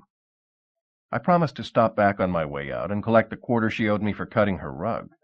She flipped me 2 bits and told me not to bother. Enclosed spaces the size of Selznick's office usually belong to breweries who use them to age barrels of beer. His housed a Civil Warrior's garage sale, a wall-to-wall assortment of swords, boots, scabbards, sashes, epaulets, tunics, and striped trousers. A small arsenal of incredible shoot-wear caught my eye. I'm a gun fancier, and I'd never seen guns fancier. Rifles, muskets, carbines interlocked into bivouac tripods, pistols nestled side by side in wooden crates bearing faint traces of Army serial number gobbledygook that hadn't changed much since Hannibal's quartermaster stenciled it on the side of his pachyderms. I picked up a matched pair of gorgeous, like-new Colt .44 Dragoons, with polished bone grips and hardened brass cylinders. Each weighed as much as a steam locomotive and was almost as long, but they balanced in my grip like a teeter-totter with identical twins straddling either end. I'd never seen one of these babies in action, but I knew them by reputation. They packed the smack to blow a hole clear through St. Louis. These smelled faintly of cosmoline and carried a full load of ammunition. I put them back before they became too attached to my hand. Selznick might know everything and its uncle about movie-making, but in dealing with the general public, he could learn a lesson from Montgomery Ward's. For starters, his office needed overhead signs, or better yet, aisles. From where I stood, I couldn't see anything beyond men's period outer garments. I navigated my way to Selznick's desk in less time than it took Stuart Granger to find King Solomon's Mines, though granted I didn't have Deborah Carr along to slow me down. I had heard Selznick was a perfectionist, but he insisted on strict historical accuracy. I heard he personally inspected and approved every prop and every costume used in his movies. That's what I hope I found him doing. Selznick stood facing a full-length mirror. He was holding a floor-length calico print dress to his chest. He flicked its narrow stand-up collar. He fluffed its puffy shoulders. He extended his arm and checked the inseam for puckers. He kicked out an ankle to see how the skirt draped his leg. He slid his hand down the long row of buttons securing the bodice. He stopped halfway, lifted one of the buttons between his fingers, and ripped it loose. He penciled a note on a clipboard attached to the mirror's frame. When he caught me peeking, he returned his frock to a rack containing 26 others identical to it, except that each was slightly more or less tattered, soiled, faded, or scorched than the one beside it. "Mr. Valiant," he said. "How do you do? I'm David Selznick, Jr." If the Producers' Union ever got a load of this guy, he'd be banned from the fraternity for life. Movie producers were required by law to wear shapeless, heavily pleated houndstooth-checked wool gabardine slacks, a glove-leather belt with first, last, and middle initials curlicued in that order onto the gold buckle, a blousy rayon shirt with cufflinks the size of Rolls-Royce headlights, a silk ascot tacked into place with a stick pin too flashy for Diamond Jim Brady, two-toned saddle shoes, and an oversized sport coat with a pattern as far removed from the trousers as you could get and still be on this planet. A beret was required headgear outdoors, optional, though highly recommended in. Selznick didn't only break the mold, he pulverized it to sand. A tall, stocky man, he wore a conservative blue suit, perfectly tailored to accentuate his positive, a simple white shirt, plain black tasseled loafers, a slightly tattered, grandfatherly blue cardigan sweater I wouldn't wear to a dogfight, and a zigzag-patterned tie that I would. His wristwatch came from the 5 and dime and ticked louder than a tower clock. He wore no other jewelry except for a broad gold wedding band. He combed his thick dark hair straight back and parted it in the middle. He had a baby's beard, or maybe he shaved every hour. The brass fan twirling behind him blew me a faint whiff of lilac cologne. His eyeglasses were the same plain hard steel as his handshake. "My God, man," he said, wide-eyed. "Are you feeling all right? You look like you slept in your car and dressed on the street." "A minor case of all-night surveillance. I'll recover." "Can I offer you a drink?" He pointed to 6 oriental metal tea chests, each as large as a clothes hamper. "A cup of hot herbal tea, perhaps? I have an extensive selection." He must pal around with a lot of biddies. One man alone could brew non-stop for the rest of his life and never finish that much orange pekoe. I noticed he had a large earthen jug encased in a cocoon of woven wicker. "A nip of that'll do me fine." Selznick followed my gaze. "I doubt it. The bottle's suitably aged, but the liquor's colored water. I thought you always went in for absolute accuracy. 100%, but never 90 proof." He saluted me with a plain white crockery mug full of steaming hot tea. I'm not a Puritan. If whiskey's your preference, I maintain a fully stocked bar. He pointed to a spot somewhere over the rainbow. Against the far wall. Feel free to help yourself. I figured under the best of conditions, an hour to get there, the same to get back. Thanks anyways, I told him. I had my choice of places to light, a lady's side saddle slung across a sawhorse, or a fancy parlor chair with the spindly legs of a malnourished spider. I pulled up the chair, spun it around, and mounted it from behind. It groaned, but not half as loudly as I would have. I understand you've got a problem. Indeed I do, Mr. Valiant. A very serious one. He turned his back to me and gazed out his picture window. It gave him a clear line of sight to the Washington Monument. Painted plywood and 10 feet high, it still beat the air shaft and brick wall my office landlord peddled as a room with a view. I'm in the midst of the biggest production of my career. I have a million details begging for my attention, major decisions to make. Yet I can't proceed, I can't accomplish another thing until you solve a mystery for me. I'm a man of few words. So far he hadn't said any of them. Skip the soliloquy. Here's my terms. You tell me what, where, and when. I tell you who, why, and how much. Selznick took a seat in his desk chair, a high-backed, gold-leafed monstrosity with faded upholstery, rosebuds twined across the headrest, rickety racked legs, and unpadded arms. It was undoubtedly genuine Louis the Roman numeral. A dowager would probably mortgage her tiara for it, but I'd cart it straight to the dump. He slid an 8x10 glossy into his desk drawer, casually, so I'd think it wasn't important, which meant that it was. I admire directness, he said. The edges of his mouth inched closer to his cheeks. It wasn't quite a smile, but seemed the best he could manage under the circumstances. I see so little of it in my industry. His basso profundo rumble duplicated the throaty slush of the Pacific Ocean vacuuming Malibu Beach. Let's begin at the end. How much? I'll pay you 4 times your current going rate. $100 a day plus expenses. I trust that sum will be sufficient. I shrugged. Depends. I'd strangle your grandmother for it. Ask me to strangle mine, it's going to cost you more. Tell me the job, and I'll decide which granny gets the throttle. This time I got a real smile, a big one the size of a hangnail moon. Nothing half so grisly as grand matricide. I'm paying you a premium because I require and expect the absolute essence of tact and discretion. My turn to grin. In that case, hire Jeeves, the gentleman's gentleman. You want a zipped lip, you're barking up the wrong guy. I don't think so. He took the top off a clear crystal humidor and offered me a sniff of a pretty good argument for declaring Virginia Broadleaf a national treasure. I admired your handling of the Roger Rabbit frame-up a while back. A lesser man would have trumpeted his success with a blatant round of self-promotion. Little did he know. Men don't come any lesser than me. Citing the city ordinance against bad taste, every newspaper in L.A. declined to print my ad. I'm a saint. I wouldn't go that far. Selznick stuffed an iota of his prime burley into a corncob pipe you could buy from any street-corner news vendor at 3 for $1. A hasty mental calculation told me a pinch of his tobacco cost 100 times as much as the furnace that sent it to blazes. I checked you out with the police. A Captain Cleaver. Uh-oh. We got trouble in River City. He gave me a glowing endorsement? Selznick lit his cooker and took a long, slow drag. He exhaled the sludge straight in my face. He described you as a human weevil, a parasite who lives by chewing holes in the fabric of society. Clever Cleaver consistently voted LAPD's Poet Lariat for the way he tied me into knots. Guilty as charged, Your Honor. Yet you dialed my number anyway. He tapped a yellow Ticonderoga against his desk blotter hard enough to break the lead. For my task, I require a man of, shall we say, dubious credentials. He set his pipe into a polished marble ashtray while he repointed his pencil with a red plastic sharpener. Shall we say what exactly you want me to do?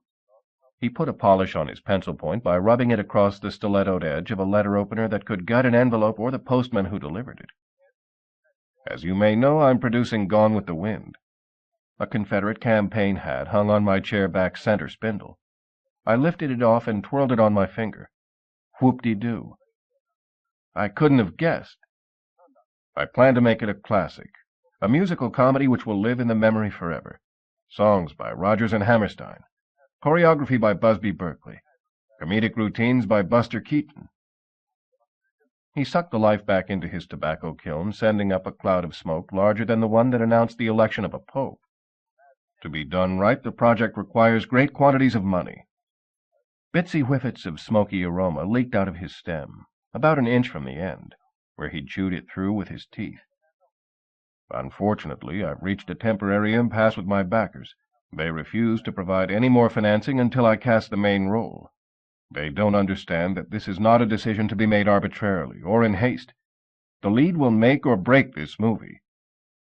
His smoke drifted to the ceiling, where his revolving fan tortured it for a while before cutting it to ribbons. Initially, I wanted an unknown to play the part. I felt it would infuse the project with appeal to the common man. I conducted talent searches in hamlets across the country. He showed me a stack of audition ads he'd run in near about every hick weekly between here and Podunk Junction. I wasted months. My efforts proved fruitless. My mythical newcomer doesn't exist. My lead will be an established star. He reached into his desk drawer and removed a trio of manila folders. I craned over and caught a glimpse of the photo he seemed so anxious to hide. A cheesecake shot of the Brit I'd met on the soundstage. Her legs matched her vowels, long and well-rounded. I've narrowed the field to these. He fanned the folders in front of me. Any one of them would satisfy my backers and get me the money I need to continue. Of greater importance, any one of them would imbue the film with the energy, the wit, and the extraordinary talent it needs to succeed on a monumental scale. This is the role of a lifetime, and it's mine to bestow. The star I select achieves filmic immortality. Tell me, Mr. Valiant, how do I choose? I binked one at random with my pinky. 1 potato, 2 potato always works for me. He raised up the folder I'd settled on. Under normal circumstances, for me, too. But not this time. He laid the folders flat on his desk and shuffled them around each other like a street corner slick angling for a game of 3-card Monte. One of these stars is undeserving. He spaced the folders across his desk. One of these stars is a thief. A floor-to-ceiling bookcase on Selznick's near-side wall hinged outward with a loud, lingering creak. It revealed a doorway filled side to side, top to bottom, front to back, by a man with moose antler shoulders, a wastrel's belly, and a beaut of a butt. He filled his clothes the way helium fills a blimp. An American Legion troop with a broken howitzer could parade him around instead. He had the clotted, pugnacious face of an immigrant thug. His malicious black eyes strained daylight through a narrow slit between a beetled brow, and cheeks wrinklier than a tin washboard. "Bad news, Davy," he growled, and I mean growled like a junkyard Rottweiler. It might have been my imagination, but I swear he slobbered, too. Empty costumes reached off their hangers to touch him as he walked past. Either he was a fabric messiah, or his sky-blue sharkskin suit carried a charge of static electricity that could short out the underwriter's lab. He walked with a bumpety limp, like Long John Silver, and for the same reason. He wore a shoe on one foot, a broomstick on the other. Selznick made introductions. "Eddie Valiant, meet Pepper Potts." My handshake was a vice. Potts's was the hydraulic press that forged it, strong enough to squeeze blood out of a turnip. "I stunted in a Western a few years back," I said. "Starred a peg-leg man named Pepper Potts." Potts shrugged, a motion equivalent to twin derricks pumping oil. "I've been in a few flicks in my day." "The Pepper Potts I'm remembering always played the villain. Loved nothing better than tying a perky young lass to a railroad track and watching her wiggle while the iron horse bore down. Always seemed real disappointed seeing the hero gallop in at the last minute to slice her loose. Ornery cuss, this Pepper Potts. Rustled cattle, murdered lawmen, terrorized womenfolk, pillaged ranch houses, and never died easy. Of course, that was only pretend. In real life, he could be a whole nother story." Potts's voice dropped half an octave from the screechy mutter of a maltuned bass fiddle to the dissonant wheeze of a leaky bassoon. "You making a point or just flapping your gums to breeze the room?" The peg-legged Pepper Potts I knew was a Toon. Lets me out. He and Frankenstein shared the same lipless smile with one minor difference. Frankenstein stole his from a moldy cadaver. Potts came by it naturally. I'm human as they come. Selznick, apparently no fan of sparkling repartee, snapped his fingers. What have you got for me, Pepper? He reached out to Potts the same way the empty costumes had. Potts handed Selznick a sheaf of printed surveys. The upshoots of my meet with our West Coast distribs. Selznick leafed through the forms. It didn't take long. Very few of the respondees had answered the questions. Most had summarized their response by scrawling one word 4 letters long horizontally across the page. Selznick whipped through the sheets like they were a deck of animated flashcards, and the faster he flipped, the smoother their moving image would appear. It's exactly the way I told you, Davy, said Potts. Costume epics is dead as dormice. You got the poop right in front of you. Read it and weep. Theater owners don't want any more movies where everybody writes with feathers. With a single backhanded stroke, Selznick swept the surveys into his trash basket. He pointed his index finger at his desktop. See that? There. His flat-ended fingernail underscored faint traces of dark blue ink. Henry Fonda used this desk to sign the Emancipation Proclamation in Young Mr. Lincoln, last year, with a quill pen, in front of sizable audiences. Potts's rumbly laugh rattled the room with the smack of a 10-ton blockbuster coming home to roost. You're living in a cloud, Davy. Times change. Nobody wants the movie you're selling. If Selznick had been a dynamite stick, I'd have pitched him out the window. He was that close to exploding. For goodness sake, man, it's your job to convince them. Why else am I paying you? Selznick arose so quickly, his ancient chair toppled backwards. It hit his throw rug and splintered into a messy pile of pickup sticks. Get me their support, said Selznick softly. I'd heard such hushiness before. Once, in the tropics, in the middle of a typhoon. Bring them into line. Selznick pressed his back against his wall. Put a halt to their incessant carping. He couldn't stand where he was for long, or the steam leaking out from under his collar would peel his wallpaper. I don't care how. He shifted around to relieve the stabbing pressure between his shoulder blades caused by a gilt-framed photo of him accepting some Sob Sister Society's humanitarian award. Potts smirked with uncivilized glee, like Attila the first time a fellow barbarian called him Hun. Whatever's your pleasure, Davy. One of his caterpillar eyebrows wiggled in its cocoon. It would be a big helper if I could leak who was going to headline. Selznick rapped the baseboard with his heel. How can I tell you if I don't know myself? He turned his gaze on me. His tightened lips creased slightly upward at the corners. You want a star? He jerked his hip in my direction. Persuade Mr. Valiant to work faster. He's the man who's holding up my decision. Potts said, Do tell, and looked at me like I was the roadblock standing between him and the stairway to paradise. He chugged over and stuck his puss in mine. His buck-teeth, Neanderthal forehead, and tuberous honker raced to see who could get to me first. His nose won by a hair. I need a name. He bonked my chest with an ox-bludgeon finger. Don't keep me waiting, chum. Not if you know what's good for you. He kicked out his good leg and spun around on his pin. He plowed his way toward the bookcase, which had the good sense to open sesame before he reached it. Selznick leaned his head backwards and closed his eyes. Air wheezed out of his mouth, deflating his chest like one of Woody Woodpecker's rat-a-tattered balloons. He shambled listlessly back to his desk, where he evaluated his fallen chair by tickling it with his toe. He could use it for chopsticks the next time he ordered Mugu Gai Pan. For sure he'd never sit on it again. He kicked it out of his way and pulled up another, a modern one shaped like an angle-sliced egg. He plopped himself into the deep leather cushions. He sat with his arms stretched limply across his desktop and his chin touching his chest. His pale, clammy skin, unblinking, wide-pupiled eyes, and shallow, raspy breathing would get him VIP treatment at any emergency room in town. No question he was down. One more kick wouldn't hurt. I got news for you, Junior. Your history book's short a reel.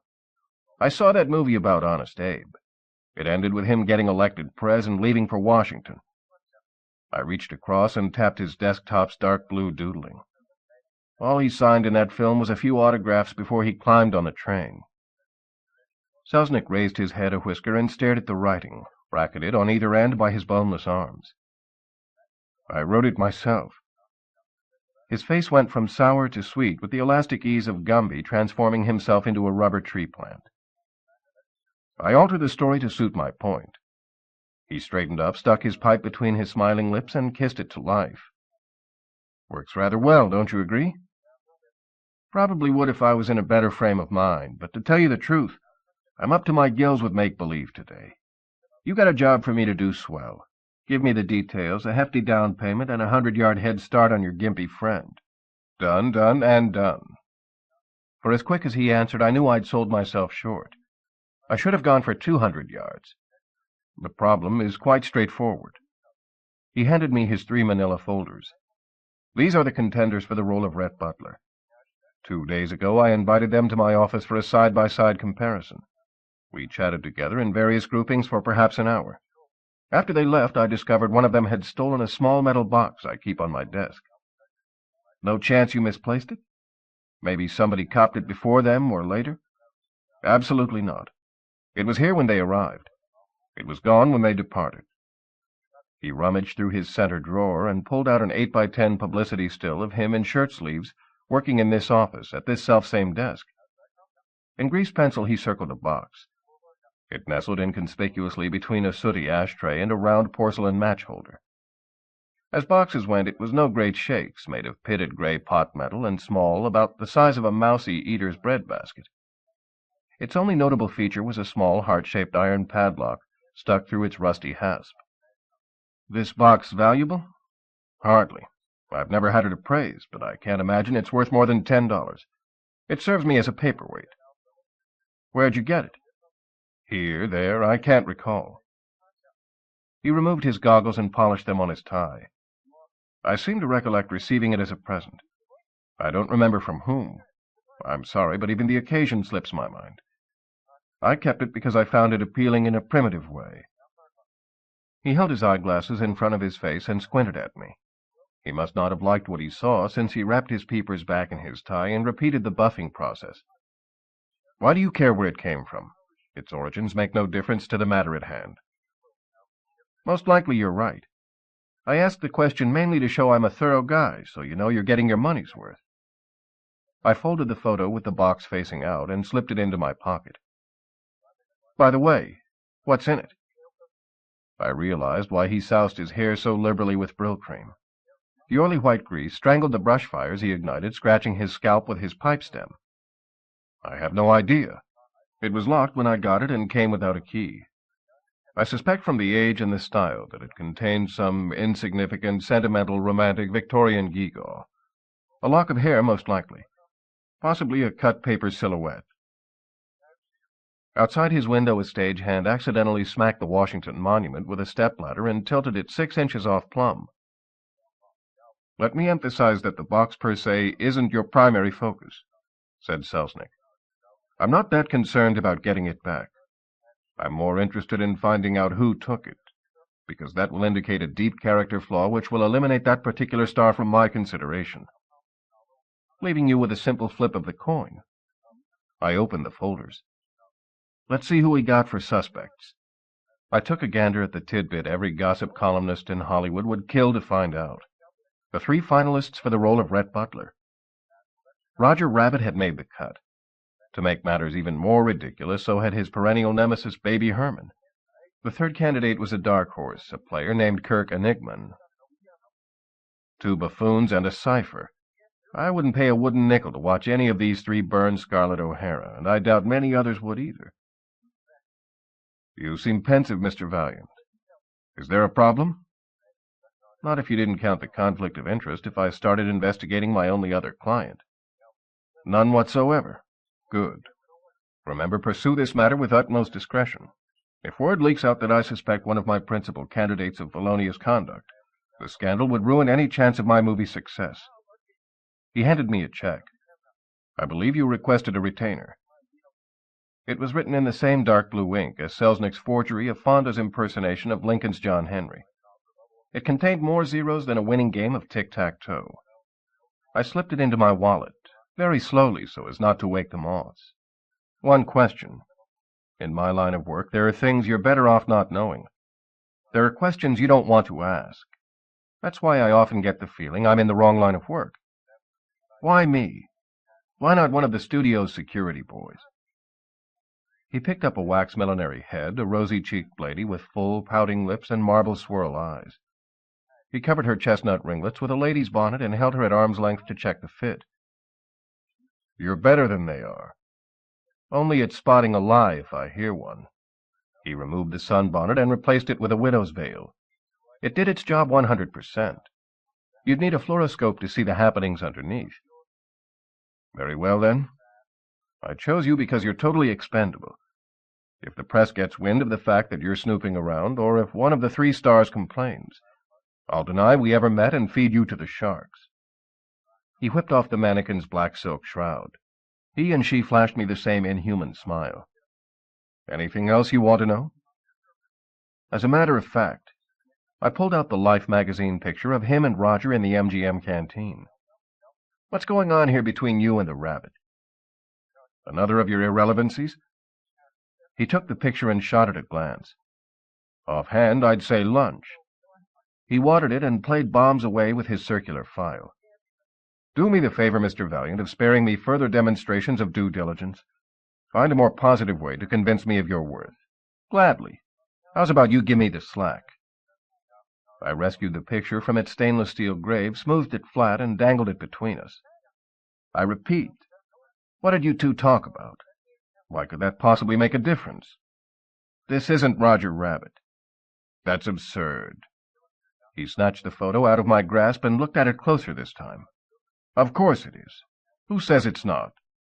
I tapped Roger's nose with my knuckle. Him truly, and he's the one ought to know.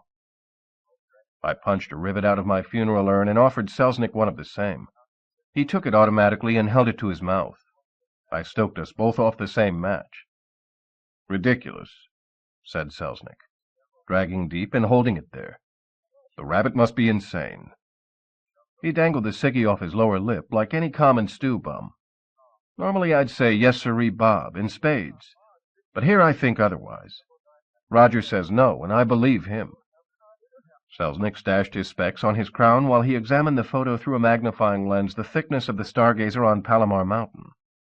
He held it close to the paper as he moved it across the rabbit's face. If that's not Roger, it's a rabbit bearing a remarkable resemblance. Exactly my comment, and Roger's too. Now, care to tell me the gist of this meet? He rubbed the red half-moon indentations his eyepieces had left on the bridge of his nose. I can't exactly recall. I take hundreds of meetings a week, but it will be noted in here.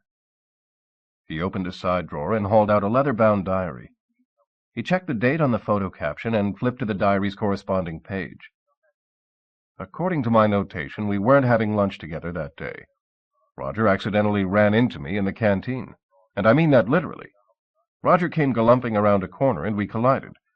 He hit me so hard he knocked me over. He apologized profusely and helped me to my feet. We chatted amiably for a moment. The studio publicist and his photographer happened by and snapped our picture.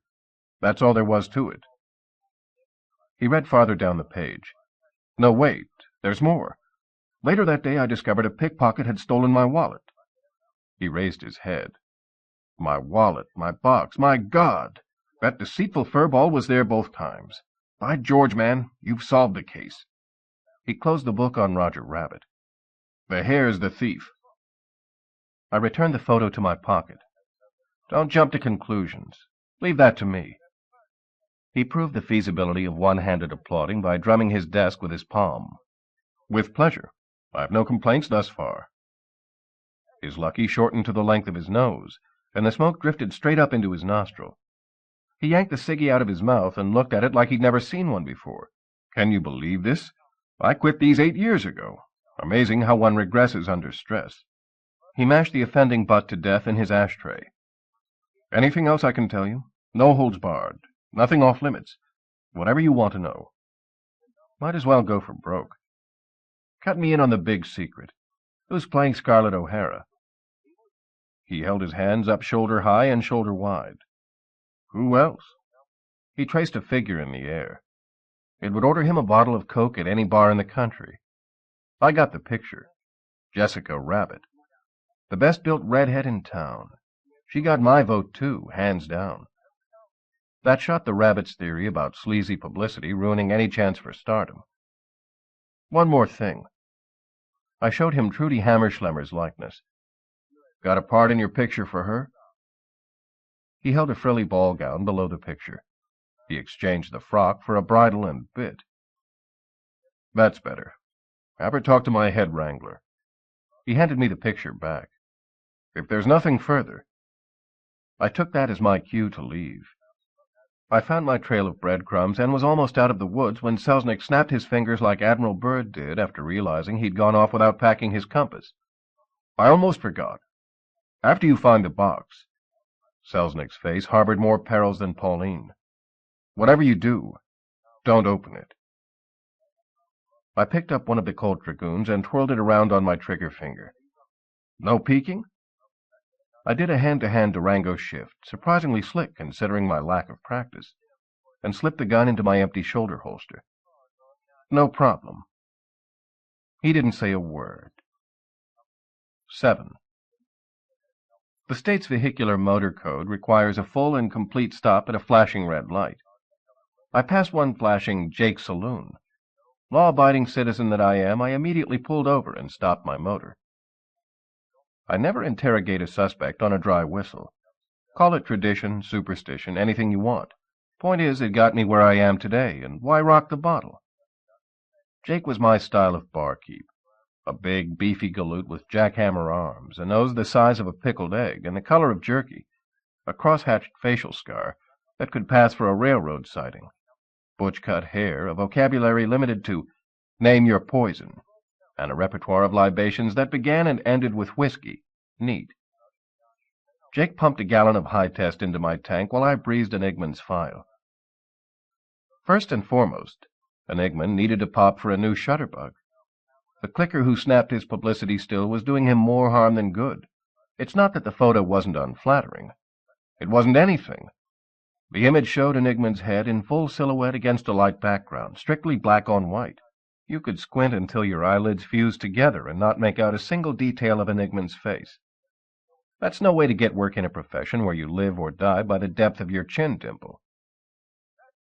According to Enigman's bio, he'd done his early professional work on the legitimate stage, with bit parts in Shadows in the Night and Dark Shadows. From there he graduated to the movies, first as a chorus boy. He was one of the hoofers behind Fred Astaire in the Me and My Shadow routine. Next he grabbed the title role in Shadow of the Thin Man, where he got third billing behind William Powell and Myrna Loy. His big breakthrough came playing the killer in Hitchcock's Shadow of a Doubt. He coasted from that success into the highly acclaimed Shadow on the Window and the equally well-received sequel, Shadow on the Wall. He co-starred in the cult classic Caribbean-lensed goosebumper Shadow of Evil. In his most recent outing, he acted the part of Lamont Cranston's alter ego. Ty Power played Cranston the Man. Enigman did him as the Shadow. Under awards, he noted a Tony nomination for a Broadway play about Javanese shadow puppets.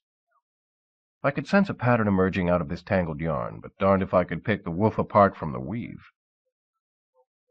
Enigman's black cat gardener crossed the black asphalt driveway in front of me, riding on a black sheep who mowed the blackberry ground cover by nibbling off the leaves. I parked under a stand of black walnut trees, got out and kicked away an overly friendly black Labrador retriever intent on coercing my leg to mother his child. Since you never know how a guy's going to react after you call him a thief, I packed my powers of persuasion under my arm. Lucky for me, I had an open-bottomed shoulder holster, since the barrel of Selznick's Dragoon hung to my pelvic bone. I had to tuck the muzzle into my pants, otherwise it would have stuck out under the bottom of my coat. I climbed the black agate steps to the front door. Enigman must have had a swell time getting fire insurance. He had built his house out of coal, 6 by 12 blocks of prime Appalachian anthracite, the hard, shiny kind that burns smoky and slow. Enigman's doorbell played the opening notes from Old Black Magic. I touched my hand to the outer wall. It came away looking like I'd slapped a minstrel. I wiped the powdery black residue off on my shirt under my armpit where it wouldn't show. A raven in black livery opened the ebony door. I told him why I'd come. He guided me through a lightless hallway and parked me in a pitch-dark living room. From what I could see, and that wasn't much, Enigman's furniture came from that Bavarian forest where trolls chisel stately black maples into overpriced hassocks. I stumbled my way to a sofa the color of the ring around my bathtub. Somebody, I couldn't see who, entered the room. I caught a strong whiff of blackjack chewing gum. I stuck out my hand. "How do? I'm Eddie Valiant, private eye." "Kirk Enigman," proclaimed a vice versa balloon, neon white lettering on a black background. The wide scrolly script showed me an affinity for the dramatic. The precisely scribed letters indicated he took himself seriously. The clipped-out space between words told me he didn't waste time. Give me another sentence and I'd have the color of his underwear. "Pleased to make your acquaintance. Silk boxers, solid black, custom tailored, changed fresh every morning, with your initials embroidered on the seat." His words popped out at a cockamamie angle as my BVD bullseye tilted his attitude toward the side of caution. "I beg your pardon? Have we met before? In a locker room, perhaps?" His blinking questions floated past a bank of display shelves and illuminated his collection. Chess pieces. You know the color. "Could we throw some lamps on in here, Kirk?" "I'm afraid not." A bat would ruin his eyes trying to read by the candle power of Enigman's balloon. Exposure to light blisters my skin. Dracula pleaded the same case. Except in my situation, the problem is medical, not metaphysical. To illuminate his joke, a string of balloons flashed in short, brilliant bursts, like news hounds photogging the stars at a Grauman's premiere. "May I offer you a libation? I'm having Johnny Walker Black." "I can't see a man drink alone." Old Owl Eyes pressed a hefty glass of Black Lightning into my hand. He offered me a snack, but I passed, having no taste for dark raisin rye bread spread with black pepper jam. He touched his glass to mine. "May the cold dark Odion give ye a rest from the cruel light o' day. Your toast doesn't come with much butter. It's an old family proverb, a heritage of my nationality, which is Black Irish." He formed his capital letters out of bent and twisted shillelaghs. It's amazing the silliness you can create out of thin air and a warped mentality. "Might I inquire what brings a private detective to my humble abode?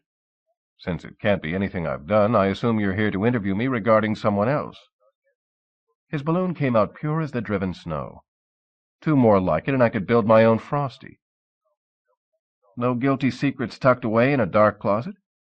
None so heinous as to attract a minion of the law. You can crack open a man's facade slowly by gently tapping away at it with a velvet hammer, or explode it to pieces in one whack by piercing it with an ice pick.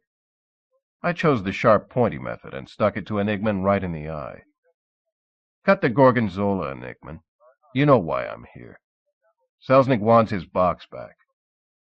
"His box?" Enigman's balloon corkscrewed aimlessly in circles the way they do if they lose their bearings and can't tell which way is up. "I'm sorry. I don't have the slightest idea what you're talking about." In the few seconds before his floater faded, I caught enough light from its incandescent white words to get a make on him. He stood about my height, although with the wispiness of a vapor. He had the squiggly profile of an ink blot. He wore a black tie, black frocked coat, and black trousers with a crease that would slice his legs if he ever crossed them. He held his black silk cravat in place with a black sapphire stick pin. I just knew his favorite candy was licorice, and he took his coffee without cream. "You had a meeting day before yesterday with David Selznick. You, Roger Rabbit, and Baby Herman. Remember?" "Naturally." He lit a smoke, cupping his hands outward so the sparkle of the match wouldn't crinkle his photosensitive husk. "David's none too subtle method of evaluating the contenders. I took the meeting because it played to my advantage. In a straightforward side-by-side comparison with such ridiculous competition, I can't help but shine." His ciggy flared against a set of choppers as perfectly squared as a box of dotless dominoes. "It's intuitively obvious. By any standard, I'm the superior choice. Let David name his criteria. Reputation, acting ability, physical stature, personal attractiveness, demeanor. not to mention intelligence. Why, I'd win on my brightness alone. The wattage of that statement's rosy glow left spots parading in front of my eyes. Choose a facetious rabbit or a morally stunted middle-aged toddler over me? Fat chance. Hold on to your black socks, Enigman. You're not the patent leather shoe-in you think you are. I goosed my eyelids up to hummingbird speed to clear away the coronas. Selznick's got a prejudice problem. He hates thieves. How could that possibly disqualify me? Easy. When you strolled out of Selznick's office, this box went with you. I held up the picture. I don't know if he saw it. I'm not sure I had it right side up or pointed in his direction. There were 3 of us in that room. What gives me the black eye? Availability of hiding places. You're the only one of the trio who wears clothes with pockets. I'd have swapped a bonded bottle for a 2-cell flashlight just to see the look on his face. If I admit you're right, which I'm not, and I return the box, I'd be knocking myself out of contention for the role of a lifetime. Wimpy would have a better chance of playing Rhett Butler. Why would I do such a thing? Incriminate myself to the man who can make or break my career. Remorse. An overpowering desire to clear your conscience. Happens a lot with me on the case. Goes under the name of deathbed confession. His words came so close to my nose they spluttered bluster on my chin. Is that a threat, Mr. Valiant? I turned his balloon around and jammed it back in his kisser. Read into it whatever you want. His next balloon was more down to earth, so much so I had to bend over to read it. Browbeat me to your heart's content, Mr. Valiant. We're debating a moot point. I don't have Selznick's box. Says you. You don't believe me? Feel free to search my house. I assume you know Braille. His cackling laugh swirled the air between us the way a witch's broom handle stirs a cauldron. I'm an ambitious man, Mr. Valiant. There's nothing I wouldn't do to achieve my goal, and nobody I wouldn't do it to. He demonstrated his evil inclinations by scraping his fingernails across his blackboard wall. I want that role. I deserve it. One glance at me and any fool can see I'm the perfect Rhett Butler. You're also the perfect thief, and that's how I'm reporting it to Selznick. Don't be stupid. Do that, and it's you who'll be blue. I'll believe that when I see it in Technicolor. His teeth clicked together with the distant, faintly disturbing rat-a-tat rhythm of a rascally rodent, tap-dancing inside a pantry wall. If you insist. His unadorned statement twisted and bent into a bulb-encrusted arrow which tried to herd me along with alternating flashes of razzle and dazzle. I stood my ground. I'd wander aimlessly through the dark until I died of starvation before I'd take orders from a half-watt balloon. But the arrow refused to cease and desist. It none too gently prodded my behind, forcing me to concede its point. I followed it along a snaky black mambo hallway, through a swinging blackout door into a vat of pure India ink. I collided with a long, solid, waist-high obstruction. My hand caressed hardwood, metal, fuzzy mohair, and petrified chewing gum. No mistaking that combination, not with my background in the movies. I've never in my life gotten to a flicker on time. I've spent longer groping my way through darkened popcorn palaces than it took to film Birth of a Nation. Even in the pitchiest dark, I recognized theater seats when I fell over them. I sent Mr. Arrow flying. From here on, I could manage fine on my own. I high-stepped over the back of the row, lowered the spring-loaded cushion, and settled in for the show. With the ominous slap of an ill wind churning the black lagoon, Enigman settled in beside me. Welcome to my private screening room, Mr. Valiant. I insist upon viewing films in the same environment as my public. To that end, I've gone to great lengths to duplicate the layout, style, and ambience of an actual cinema. I must admit he came close. Had a box of good and plenty, a pocket full of jujubes, a red licorice whip, sticky floors, 2 kids smooching in the upper deck, and a crusty geezer to tromp on my arch supports on his way out to the can, and I wouldn't know this from my local bijou. Whatever you're planning to show me, save your electricity. It won't change my mind. Oh, quite to the contrary, Mr. Valiant. It most definitely will. His hand caressed a button on a control panel between us. A projector clattered and the screen flickered to life. Relax and enjoy the show. That wasn't going to be easy. Enigman's sprocket reeler opened the same way as one of those artsy, boring documentaries that substitutes a point of view for a plot line. First up came a grainy, overexposed, and unfocused wide angle of a head-high stone wall. The camera swung around to show a panorama of empty lawn. The shot had as much interest and drama as an ants-eye vista of a green felt pool table. No newsreel? No short subject? No titles? No music? No sound? Wait, Mr. Valiant, wait. If you're not impressed by the vision before you, I'll cheerfully refund the price of your admission. While I panned the film panned a tennis court, a softball diamond, and a croquet setup. On the edge of the frame, standing between a bucket of fungo balls and a cart of wooden mallets, I could have sworn I glimpsed a khaki-coated bully boy toting a Tommy gun. But it could have been my imagination, which plays nasty tricks on me while I watch movies about toe dancers, Kansas in August, or brewing farina. Finally, I got some action, if action's your idea of a couple of toons lounging beside a swimming pool, dangling their tootsies in the crystal clear. They both had their backs to the camera. The one of the male persuasion sported a flowered silk shirt, white starched baggy shorts identical to the ones worn by tropical cops, and a wide-brimmed white straw plantation hat. His biceps were big enough to move out, get a job, and rent their own apartment. He swigged a dark liquid. His companion gave lie to the term better half. She had him beat by at least 3/4, maybe 7/8. Her outfit must have been designed by Oscar de la Mayer, since only a sausage machine could stuff her body into her suit. I couldn't see her hair. She wore it tucked under a paisley scarf, knotted in the complicated manner perfected by women, swamis, and sheiks of Araby. She overdid the gold bracelets a tad. Heaven help her if she fell in the water, because she'd sink straight to the bottom and tarnish to death. Her drink came in a hollow pineapple, topped by a rice paper and bamboo umbrella. She tilted her head slightly to the rear, listening to somebody. I prayed it was the cameraman instructing her to turn around. She nodded and did just that. My whole world turned around with her. Lucky for me I hadn't shaved that morning. Without a fishnet of stubble to rope it in place, my jaw would have fallen off my face. The woman I found myself gaping at was none other than Loopy Chihuahua. She waved at the lens in the same lovey-dovey come-hither way she'd waved at my brother Freddie from the stage of the Baba de Rum. Just as I decided this was as bad as life got, it got worse. Loopy prodded her male companion to turn around and give the camera a full frontal view. He none too gently waved her off. She pleaded the way only a gorgeous dolly can, until he finally succumbed to the pressure of her lips on his ear. But he didn't like it, and didn't pretend to. He glanced over his shoulder and sneered disdainfully at the shutter. My spine turned to jello and took my brain along with it.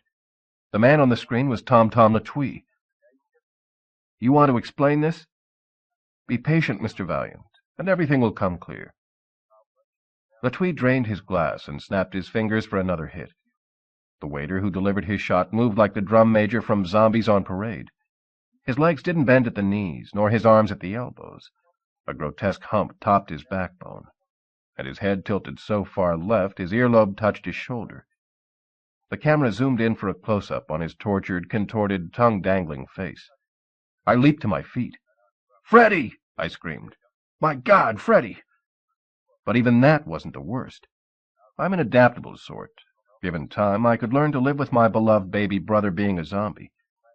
The real shocker, which I could never accept, was that some way, somehow, that vicious, no-good bastard Latwee had turned Freddie into a toon. The spool of film pulled off the reel and slapped itself silly against the projector. The on-screen image flickered and died right along with my slender hope that I'd one day find my brother alive, and little the worse for wear. It's impossible. Something that horrible can't happen to a human being. I was already as dizzy as a man trapped on a runaway tilt-a-whirl. Enigman's words made it worse by coming out tiny and shrill, buzzing my head like a bee burgling a begonia. Indeed it can, and it has. You've seen it yourself. "It's trick photography," I said. I jerked my thumb at the screen. "That's not really Freddie. I can assure you your brother is everything he appears to be." Enigman stroked my arm the way a vet calms an anxious puppy. "You needn't worry about him. Freddie's perfectly happy with his new lot in life." I shook loose of his hand and grabbed him by the lapels. "Where is he? Where's Freddie? Who's got him? Enigman wiggled loose of my grip. You want to be reunited with your brother? I can arrange it, but not without a quid pro quo. His balloon took the shape of a highway sign indicating the only exit off a bumpy, dead-end road. Tell David Selznick that one of the other two stole his box. I would have strangled him, and gladly, except a choked man always dies with an imitation smile on his puss, and I didn't want Enigman to expire even looking happy. I got a better idea. At 6 pounds apiece, his words carried the same weight as a solid brick wall. My suggestion is not negotiable. I won't listen to counter-proposals. You'll hear mine, and so will your neighbors for 2 blocks on either side. I reached under my coat and pulled out the dragoon. Tell me where my brother is, or I paint the ceiling with the walnuts rattling inside your head. Holster your peacemaker, Wyatt, said Enigma nonchalantly, or I'll be forced to counter violence with violence. His balloon curled up at either end and grinned at me. The law requires me to inform you that I'm a master of jiu-jitsu. Black belt? He hesitated half a beat. Only brown, but that doesn't alter the fact that my hands are registered as lethal weapons. So's my gun. His response unrolled slowly, his words interlocked like the fence forest rangers erect to separate careless hikers from 200 feet of straight down. Before you make a mistake you'll regret for the rest of your life, there's an important fact you should consider. Tell it to St. Peter, bub. He exhaled 2 small chuckles. Do I understand correctly? Are you threatening to kill me? Darn right. That, Mr. Valiant, would be a grave, no pun intended, mistake. You see, we're not in this room alone. I slid my free hand around his statement and caught my thumb on a raggedy precipice of panic. You're lying through your black-hearted teeth. His balloon came out side on. From my perspective, I saw it as a glowing white line, the height of a hobgoblin and the width of a scud. I tapped it with my gun barrel and revolved it around to where I could read it. Prove it to him, it said. I started to utter, You can't bluff me, but I never got the chance. Somebody, I couldn't see who, grabbed my hand, the one with the gun in it. Convinced? Asked Enigman. My mystery assailant extended my gun hand forward. What are you doing? Stop! Valiant! Said Enigman.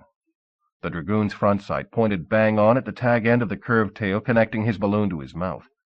I couldn't see squat in the dark, but if I could, I had a hunch I wouldn't like the looks of this. Valiant, no, he said out loud. Whoever had a hold of my hand squeezed my trigger finger. The dragoon went off with a thunderous roar. Enigman yelled in my direction, but the white flash from the gun barrel fouled up his contrast control. His balloon whistled past my noggin, way too shady to read. He hit the floor with a loud thump. My gun hand dangled free. I heard a snicker. I felt the vibration of running feet. Enigman's thick carpet muffled the sound. I lit a match. The sight I saw knotted my stomach, lumped my throat, and dried in my mouth. Enigman was spread out on the floor like the oil slick in a garage. Drained of bravado, Enigman was only 3/4 of an inch away from being two-dimensional. He looked like a squashed black olive. I could see a square yard of matte black rug through the hole my bullet had punched in his gut. My match did me the courtesy of expiring, so I wouldn't have to watch myself get sick. I found a newspaper, rolled it into a cone, and torched it. I burned away the city section locating Enigma's last balloon. I found it wedged under his sealskin sofa. It was as long, narrow, and flat as an alligator's tongue depressor and the color of a dirty puddle. I wasted half the sports page trying to decipher its message before I realized that it would take more light than I could wring out of the morning edition. I'd have to set fire to something bigger, say the house. Rigor mortis was setting in. Enigman's balloon was hardening fast. I didn't relish the thought of leaving Toontown with a deathbed balloon the size of an ironing board sticking out the window of my jalop. Any cop with more than a pea for a brain would haul me over in a second. I folded it over and over again into an easily carried and concealed package, the size of a gadabout's valise. I dug my bullet out of the wall. I know. Destroying evidence. Small potatoes compared to the murder rap I faced if I left it. It still shined with a faintly greenish cast and smelled strongly of acetone and benzene. Just my luck to be carrying a load of dip-tipped.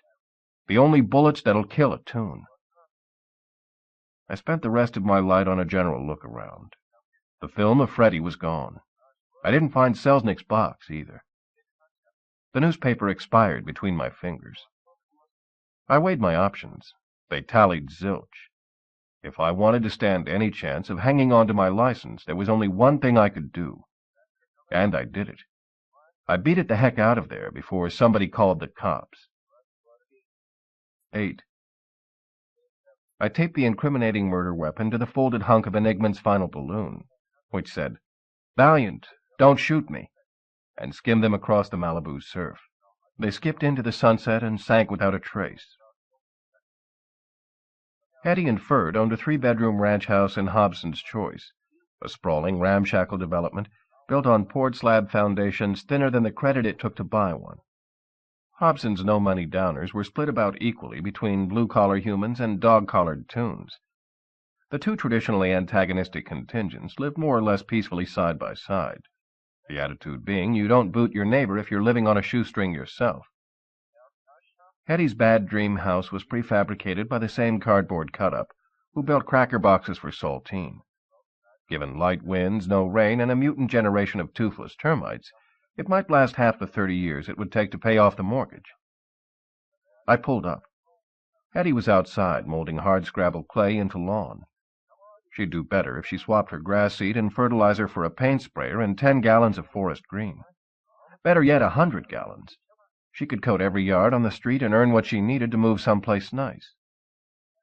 She wore a long-sleeved red jersey, Oshkosh bib overalls, clodhopper boots, and a red bandana that knotted in back and covered her hair. Give her a John Deere tractor, a plow, 500 acres of prime farmland, and she'd still look like a city slicker playing Old MacDonald. I honked. She ceased her dirt scratching and gazed up at me with the same vacant, lifeless stare I'd already seen in One Sibling Too Many. I got out of my car, doffed my fedora, and swept it under my gut with a deep bow that set the death of chivalry back at least 20 years. "Good morning, fair damsel."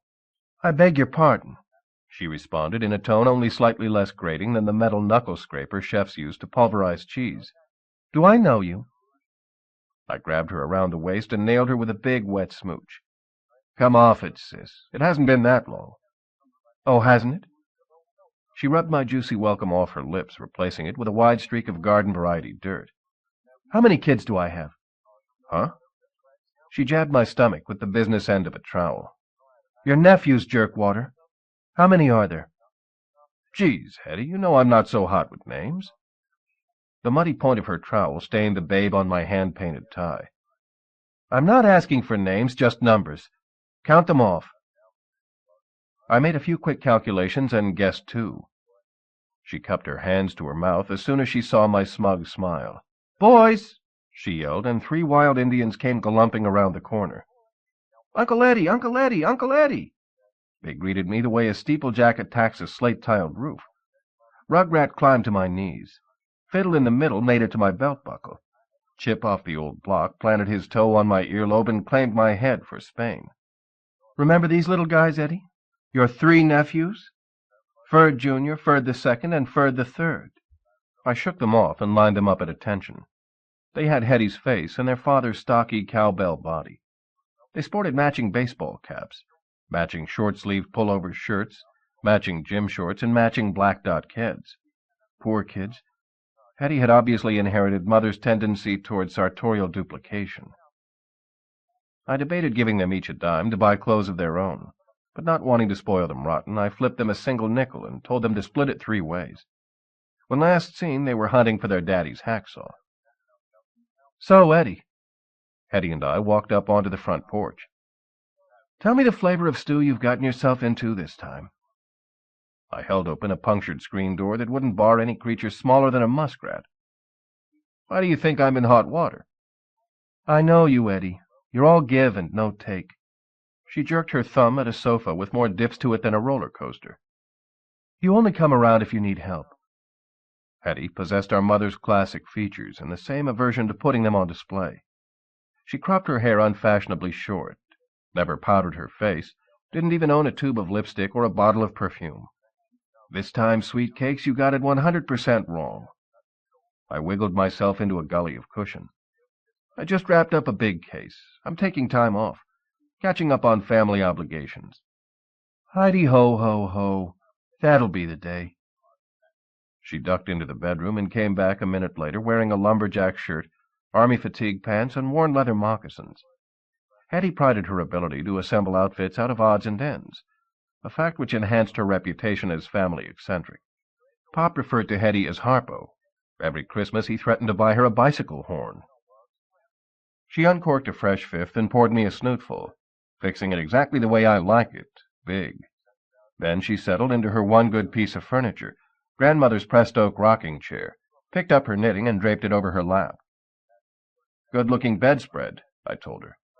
It's a sweater. The whole family could fit inside it with room left over for their coal furnace. Can you stay for dinner? She asked. You making anything good? Pot roast? Mother's recipe? Naturally. Mother cooked pot roast you couldn't slice with a fireman's axe. I loved it. Set me a plate. How's Doris? Happy, contented, not a care in the world. She tossed you over, then? More or less. Hetty leaked some juice into the radio, and we caught the last half-inch of Glenn Miller's String of Pearls platter. Hetty hummed the tune. Her needles clicked harmony. I struck a match on a sprung spring and set fire to her cough. Where's your lesser half? She played roulette with the radio's tuning dial and won a serenade from Vic Damone. Do you really care? I want to pay my respects. Nothing strange about that. Except you've never gone an inch out of your way to say boo to him before. I'm mellowing in my old age. Sure, like Daddy did. Heidi-ho-ho-ho. We both laughed. He'd mellowed, from raw sulfuric acid to crumbly quicklime. Either way, he'd eat you full of holes, the only difference being the older he got, the longer it took, and the more you suffered. The radio announcer sliced Damone's throat for an important news bulletin concerning the murder of a famous screen star. I leaped to the RCA and strangled the story before it strangled me. Hey, I wanted to hear that, Hetty complained. I've had it to the ham hocks with this city's crime wave. I'd rather listen to you play the piano. Really? I lifted the keyboard cover and pulled out the bench. She stood and laid her knitting across the rocker's rear slats. The weight tipped the chair over backwards. She left it for the maid. Hetty took a seat at the family upright. Real or otherwise? You pick it. I'm kind of rusty for real. I've got nothing against otherwise. Heidi-ho-ho-ho. She smiled sweetly at me. You always were my favorite brother. She opened the double doors above the keyboard and read aloud the legend on the roll. I'm only a bird in a gilded cage. #1 on my hit parade. She shut the doors, threw the play lever to automatic, and pumped the foot pedals to beat the band. The roll started to move, and the piano tinkled out its honky-tonk melody. For practice, Hetty moved her fingers above the 88s. Try as she might, she remained a good 4 bars behind the bobbing black and whites. 20 years of piano lessons, and she couldn't keep up with a piece of paper full of holes. But you had to admire her gristle. She never stopped trying. I leaned against the side of the piano. That put me eye level with a long lace doily showcasing a framed display of happier times. The Kodachrome hitting hardest pictured me with more hair, less weight, and 2 live brothers. I picked it up. Like every photo in the Valiant family album, a black nickel-sized half-moon obscured the lower left-hand corner. Mother's finger over the lens. This shot had been snapped the day Teddy graduated from high school.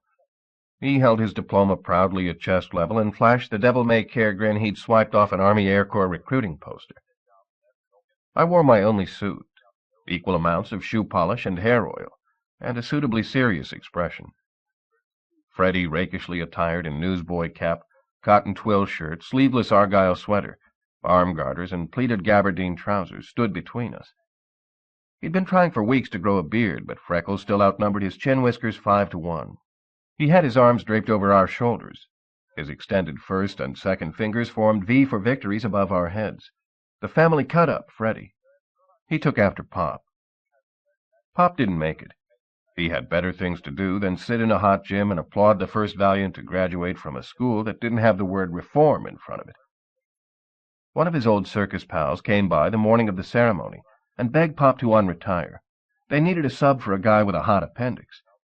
Pop promptly hauled his zebra-striped clown suit out of the rag barrel, dug through Hetty's toy box until he found his fuzzy green wig, stole his red rubber nose ball back from the dog, grabbed his big bang backside paddle off the mountings over the fireplace, and made a beeline for the Klieg lights.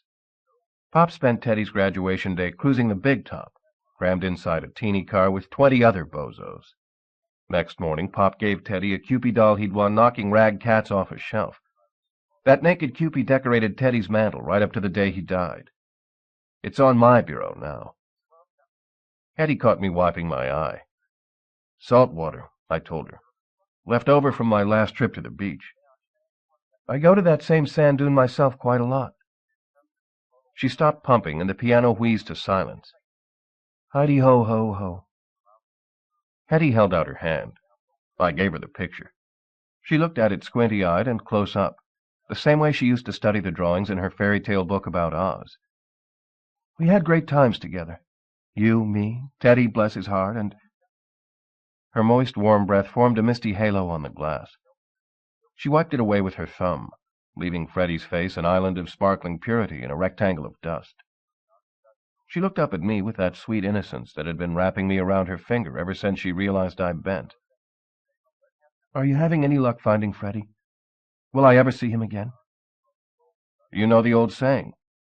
I took the picture, cleaned the rest of it with my elbow, and returned it to the piano top. No news is good news. Wrong. No news is no news. She took hold of my hand and pulled me onto the bench beside her. Do me a favor, Eddie. Name it. Be careful. She held my hand so tightly I couldn't have pulled it loose without leaving a finger behind. I lost Teddy. I lost Freddie. I don't want to lose you. The danger in my line of work comes highly overrated. I've got more of a risk falling in the bathtub. Heidi-ho-ho-ho. Save the fog for killing mosquitoes. I'm a cop's wife. I know how you make your living.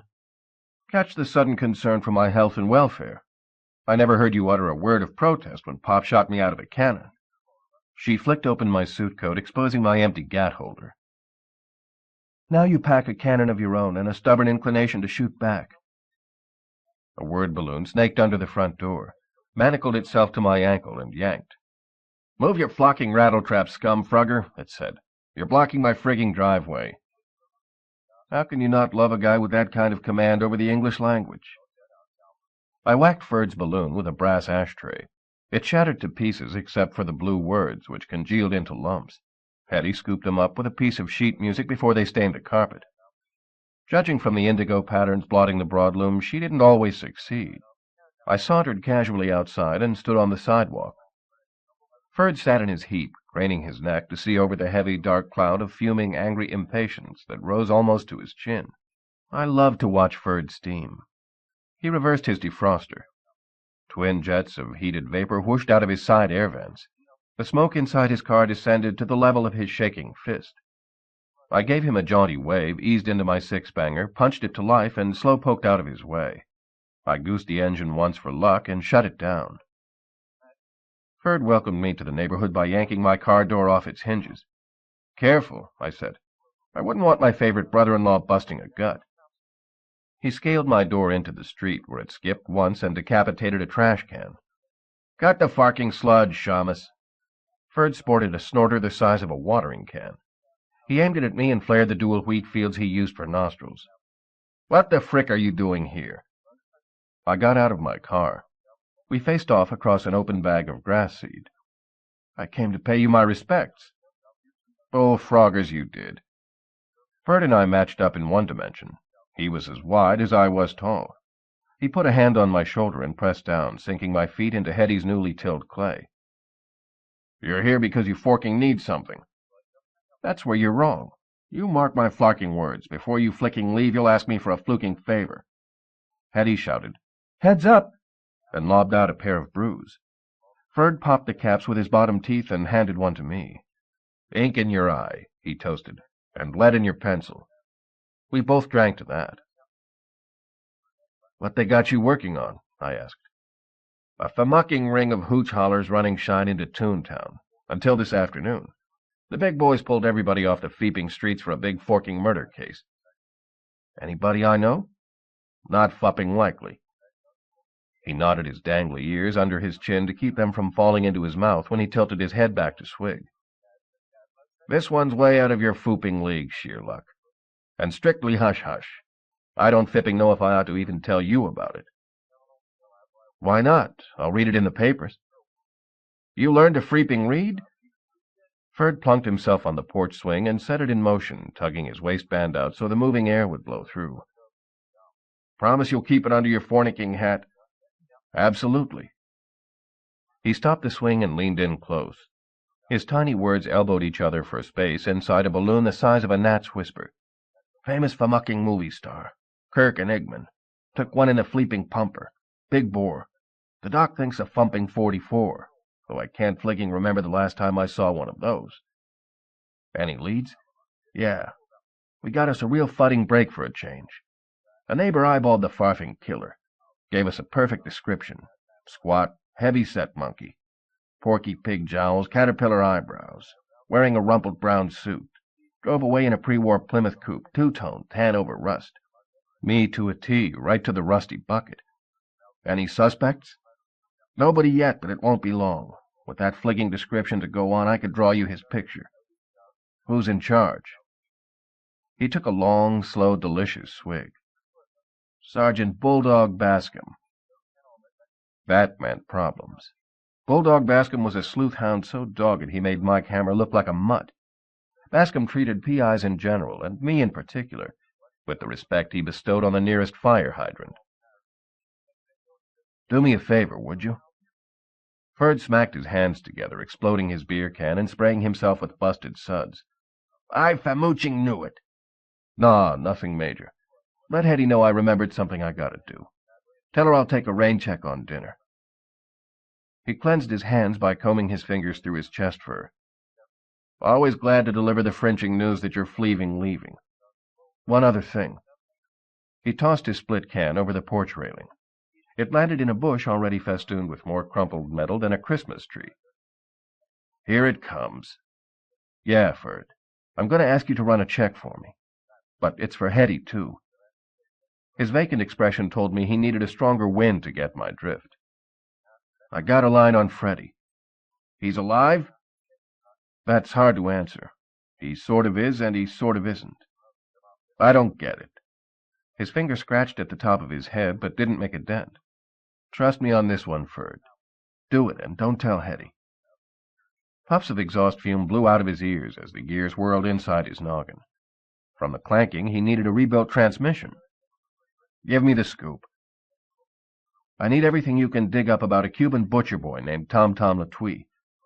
His activities for the past couple of years, and where he's currently calling home. You better not be yanking my tail, Gumfoot. He underscored his metaphor by reaching behind himself and jerking his shaggy rump. It sent him somersaulting paws over jaws across the back of the swing and off the porch. Tunes. Would I lie to you? He stood and dusted Hetty's rose bushes off his fur. Abso-fooping-lutely. I headed for my wheels. Ferd grabbed my arm. Driving that fleeking heap is like prancing around in a fupping sandwich board reading I Shot Kirk and Eggman. Leave it here, he said. I'll hide it in my garage. Take mine instead. I asked the obvious question. Why? I don't want Hetty losing her last brother to the gas chamber. At last, something we agreed on. He exhaled a string of steel-colored BBs, looped them through his car key, and snapped them shut. I find you're slobbering me, I'll skin you bare and boil the bones. He draped his improvised keychain around my thumb and twisted it hard enough to tingle.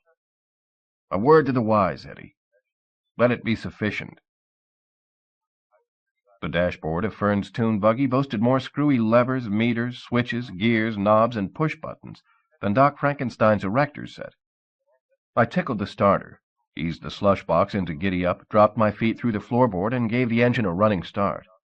Philco Phil, Ferd's dashboard dipole, asked me my pleasure. I opted for news. He fiddled his innards. A cross-hatched balloon peeled off his loose mesh grill cloth. Philco Phil grabbed the broadcast in his knobs, gargled his tonsils, and began to read. Welcome to Person with your host, Edward R. Murrow. Murrow. My guest this evening. A gull, a donkey, a booby, a goose, a cootie, a cat's paw, or a deeply thoughtful lagomorph with profound, hair-brainy insights into his coney nature. You decide. Roger Rabbit. Jumping gibbers, that's a toughie!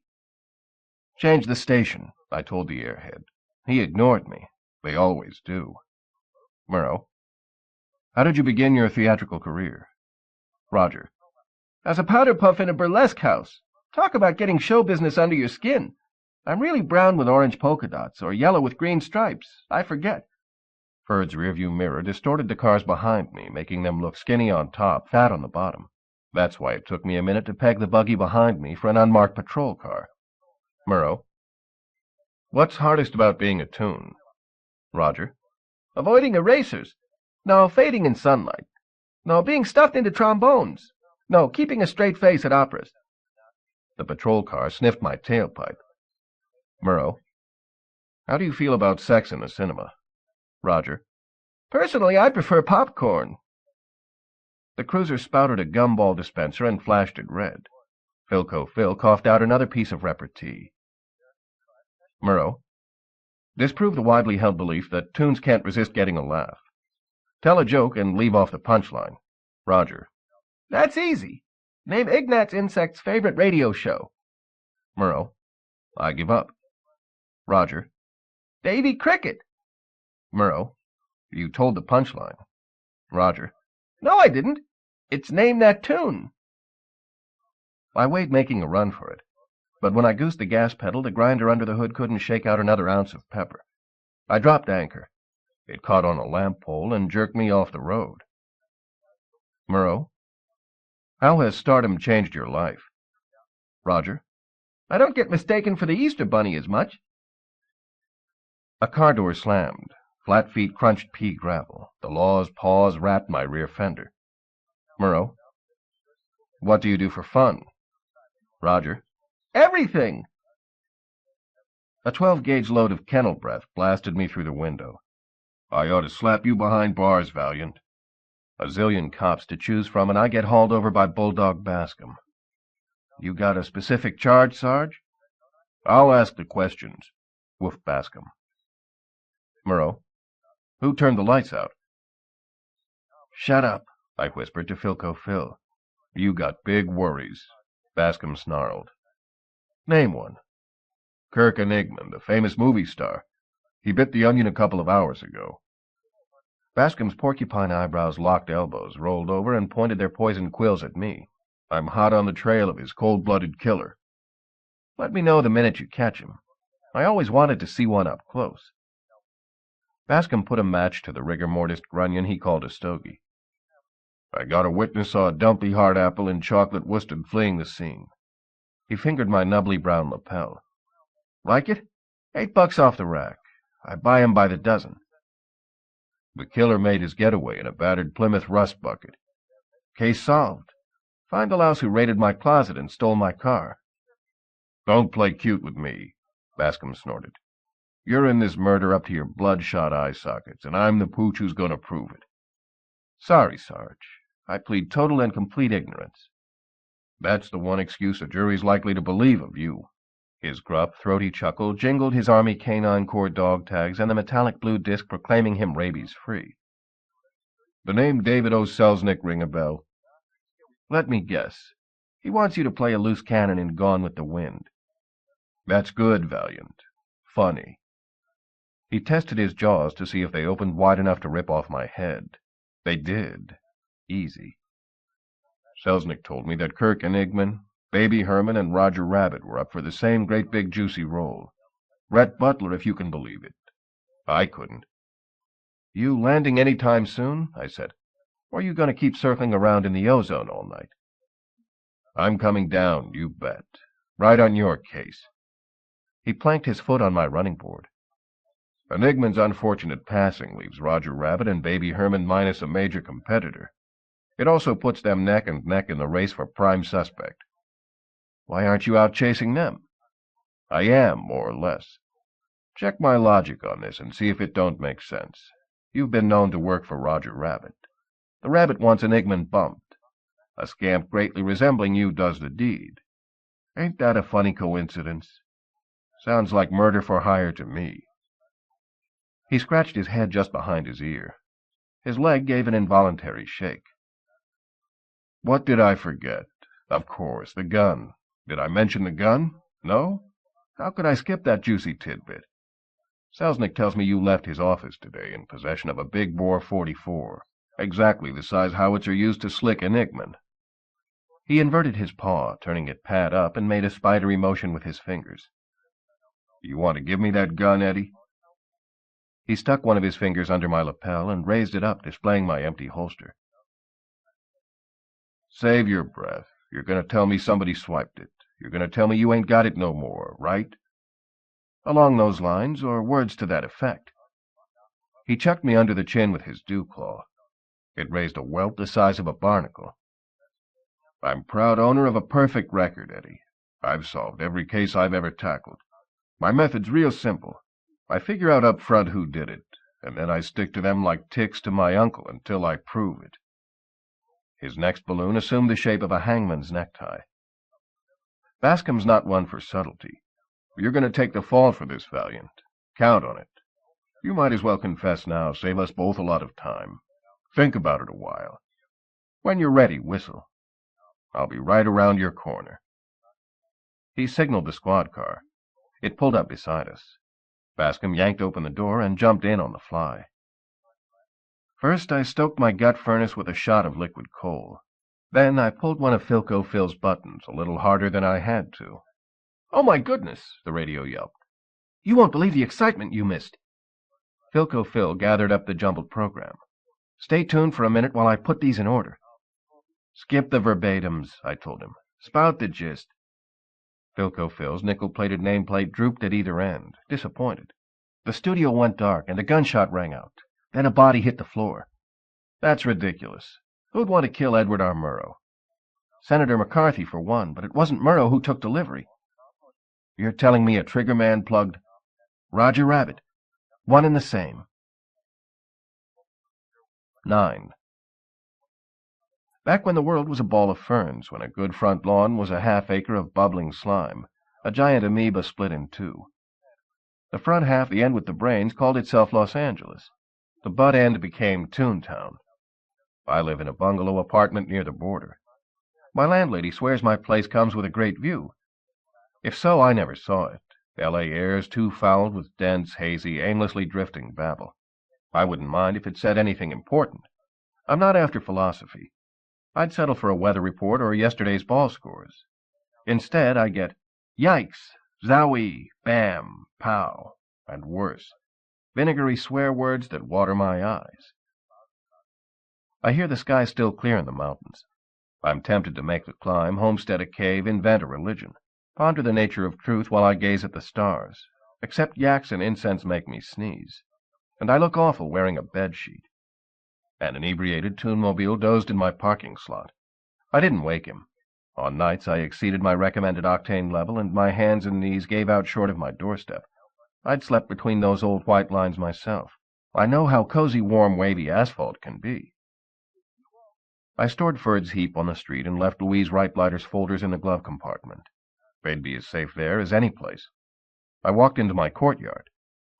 The super had drained the swimming pool again. He used it as a grease pit to swap oil in his Model A. The water, after he refilled it, sported a perpetual slick the thickness of a zoot suitor's pompadour. Let one breast-stroking lightning bug flash his phosphorus, and the whole complex would go up in flames. I checked my Simple Simon burglar alarm, a strand of gossamer I looped low across my door. I found it busted clean. As Baby Bear would say, somebody'd been nosing my porridge. Far as I knew, he was still in there, licking a bowl. I eased open the front window and wiggled in through the Venetian blinds. I came out the other side, knowing how a loaf of pumpernickel feels after do-si-doing a bread slicer. I hit rolling and landed on my belly, senses crackling. I scoped out the living room. Empty. I fished my backup heater out of the cookie jar. I skipped searching the kitchenette. If my intruder was hiding in my wheezy Frigidaire, the poor sucker was wilted to a puddle by now. Anybody concealed in my toaster was too little to worry about. I peered around the doorframe into my bedroom. I saw somebody sleeping in my bunk. I prayed for Goldilocks. My luck favored the big bad wolf. I two-fingered back the covers and exposed a bumpus swathed in a baggy white cotton diaper. A baby? I wasn't taking chances. I'd been led down the garden path by babes in scanties before. I pistol-poked the nappy and shouted, "Freeze!" "Sure, Eddie. My pleasure," said Roger Rabbit, jerking awake from under the blankets. He wrapped himself in his macaroni arms, turned frosty blue, and chattered his single buck tooth. "How's this? Cold enough for you?" I nearly pulled the trigger. I'd plead justifiable homicide. Testify that a sweet, lovable, wisecracking bunny drove me, a hard-boiled, two-fisted, brass-knuckled private up, to cold-blooded murder. Would any jury in the country convict me? You bet. In a minute. I holstered my pea-shooter. I opened my nightstand drawer. Roger had beaten me to my punch. I shook the hollow brown jug in his fuzzy face. 96 proofs, and you couldn't leave me one? "I'm sorry, Eddie. I got a terrible case of the jumpin' jitters." My hooch hadn't calmed him much. His words bebopped around the black borders of his balloon like sock hoppers at a kangaroo cotillion. He pointed to his nether region. He wasn't wearing a diaper, but a bandage. "Somebody plug me, Eddie, just like the note said would happen. You gotta help me or I'm a goner, a cooked goose, a plug parrot, a skinned cat, a dead dog." He stuck his head under my pillow, probably searching for more similes. He'd find only gun oil and lint. "Calm down. Tell it straight and simple."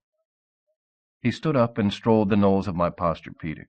"I was on the radio tonight with Edward Armuro. He asked me terribly hard questions, one after another, but I handled them bippity-boppity-boop." "I know. I heard." He stopped short. His hangnail eyebrows boomeranged to the top of his forehead. "You gave up Edgar Bergen and Charlie McCarthy for me?" "Sure. It wasn't even a contest." I never bought the notion of a ventriloquist on the radio. Who's to say he's not moving his lips? Roger's pencil-lead mouth squiggled itself into a goofy grin. His yellow hands moved up and out. I sniffed a bunny hug a morning.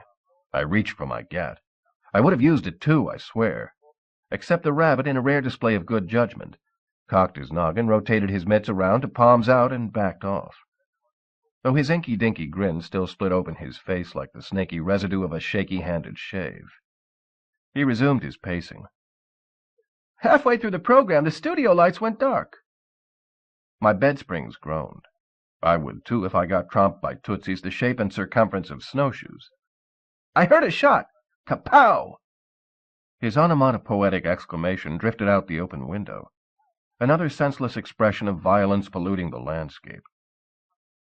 "I felt a stinging pain in my—" He blushed. "overalls. The lights came on and I found myself holding this." He showed me yet another Roger Rabbit doll. They sell in stores for $1. This one would go for 20% less. It had no head. Roger handed me a balloon. "This was stuffed—" He pointed to the gaping hole where the neck bone connected to the breastbone. "You've got the box and I want it," read the balloon. It matched the ones left by the rascal who clobbered me and deposited the tailless rabbit at Roger's front door. "Put it into a plain paper sack. Bring it tomorrow night to the Toontown graveyard. Leave it outside the crypt of the Dipped on the stroke of midnight. Come alone. Don't try anything cute. I will be watching." He'd signed it with a hand-drawn skull and crossbones, under which he'd added a P.S. Cross me and forget about hats, fright wigs, baseball caps, propeller beanies, eyeglasses, nose cozies, wax lips, chin straps, or anything else worn above the shoulders. I crammed the note back in the chest hole it came from. "You know the box he's talking about?" Roger's ears bent outward at right angles. They shrugged. "You got no shoulders, you improvise." A light bulb oozed out of his head and plopped onto my pillowcase. It switched on, filling the room with the fire sale odor of scorched percale. "My lunch box, my bread box, my shoe box, my tool box, my itty-bitty-ditty box." "How about the one that belongs to Davy Selznick?" "A box seat." "Not hardly. Remember the day you, Kirk, and Igman and Baby Herman went to Selznick's office to palaver about Gone with the Wind?" "Of course. I dressed in my finest apparel. Red overalls with brass buttons. I cut quite the impressive figure, if I do say so myself. When you three skedaddled, a box belonging to Selznick snuck out with you. I gave him the rundown. The accumulated weight of the mogul's accusation pressed him low. By the end of it, he was under the carpet with yesterday's dust. Mr. Selznick thinks I swiped his dumb box? That's ridiculous. I'm as honest as... I braced myself for another round of parallels on parade. He didn't disappoint. As the day is long, as the mountain is high, as the river is deep, as the cheese is binding, as the... Spare me the indignation. I went into the living room. I propped Trudy Hammerschlemmer's photo against my fish tank, figuring it might keep the scum at bay. I threw the mutilated rabbit doll under my coffee table, out of Roger's sight. I can square you on the rap. Enigman took the box. He as much as admitted it to me, before a person unknown booted his bucket. Roger's jaw took the elevator to the basement.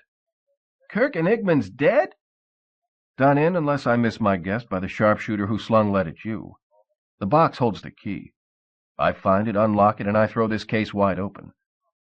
Do it, Eddie, and quick, or I'll be playing the lead in The Headless Horseman of Sleepy Hollow. He bent his fruitcake backwards and tucked it under his arm, warming his neck into the shape of a bar pretzel. A fist hit my front door with the impact of a rutting goat. Open up, Scuzz Hamper. Pepper Potts. There went my 100-yard head start. I shoved Roger into my hall closet. Hold it, he protested, his head snapping out from under his armpit with the whooshing velocity of Jack Kramer's second serve. I'm your buddy, your sidekick. I go where you go, do what you do, see who you... I slammed the door on his balloon, tore off the half-circle, caught on the outside, and flipped it under an easy chair. I threw the deadbolt and opened the front door. Took you long enough, snarled Potts. Sorry, I was in the greenhouse pollinating my posies. He shoved me aside and hobbled in. His phony leg clattered like a castanet on the linoleum. You need a pedicure, chum. Hang on, I'll fetch my rasp. Don't crack wise, Peeper. He kicked my early American rocker so hard its maple slats wept pancake syrup. Pick on something your own size. The sofa, maybe, or the daybed. You're a piece of work, Valiant. A regular Weisenheimer. He wore baggy-knee breeches and a matching back-belted jacket, the color and texture of a mangy ferret. We got a problem, you and me. Let's solve it quick. I had a long, tiring day. I'm bushed. I need my beauty rest. Har, har. That's a pip. You could sleep through to the next Stone Age and still be plug ugly. He leaned on my bookshelf, his shoulder next to my fish tank. I got a job to do, and you're standing in my way. I'll move aside and let you past if it gets you out of my life. He picked up the picture of Charlie's niece. Quite a looker. His ligneous leg rubbed against the bookcase with sufficient friction to start his calf smoking. I'll introduce you. Skip it. I'd owe you, and I wouldn't want that. He took 2 steps toward me. His spindle sank to the ankle through my cast-iron heating grate. Need a saw? What I need is a star for Gone with the Wind. He lifted his pin, and 2 square feet of metal grate came with it. He took another step. The extra weight didn't slow him, but the noise, the sound of a tap-dancing telephone pole, stopped him dead. What I got is a dead actor and 2 prime suspects. That ain't gonna hack it with my financiers. He stamped his gimp hard enough to dent the underside of China. The iron grate snapped in half. Mr. Selznick is not a happy man. The cop's been sniffing around. Davy don't like it when cops ask him questions. It's bad for his image.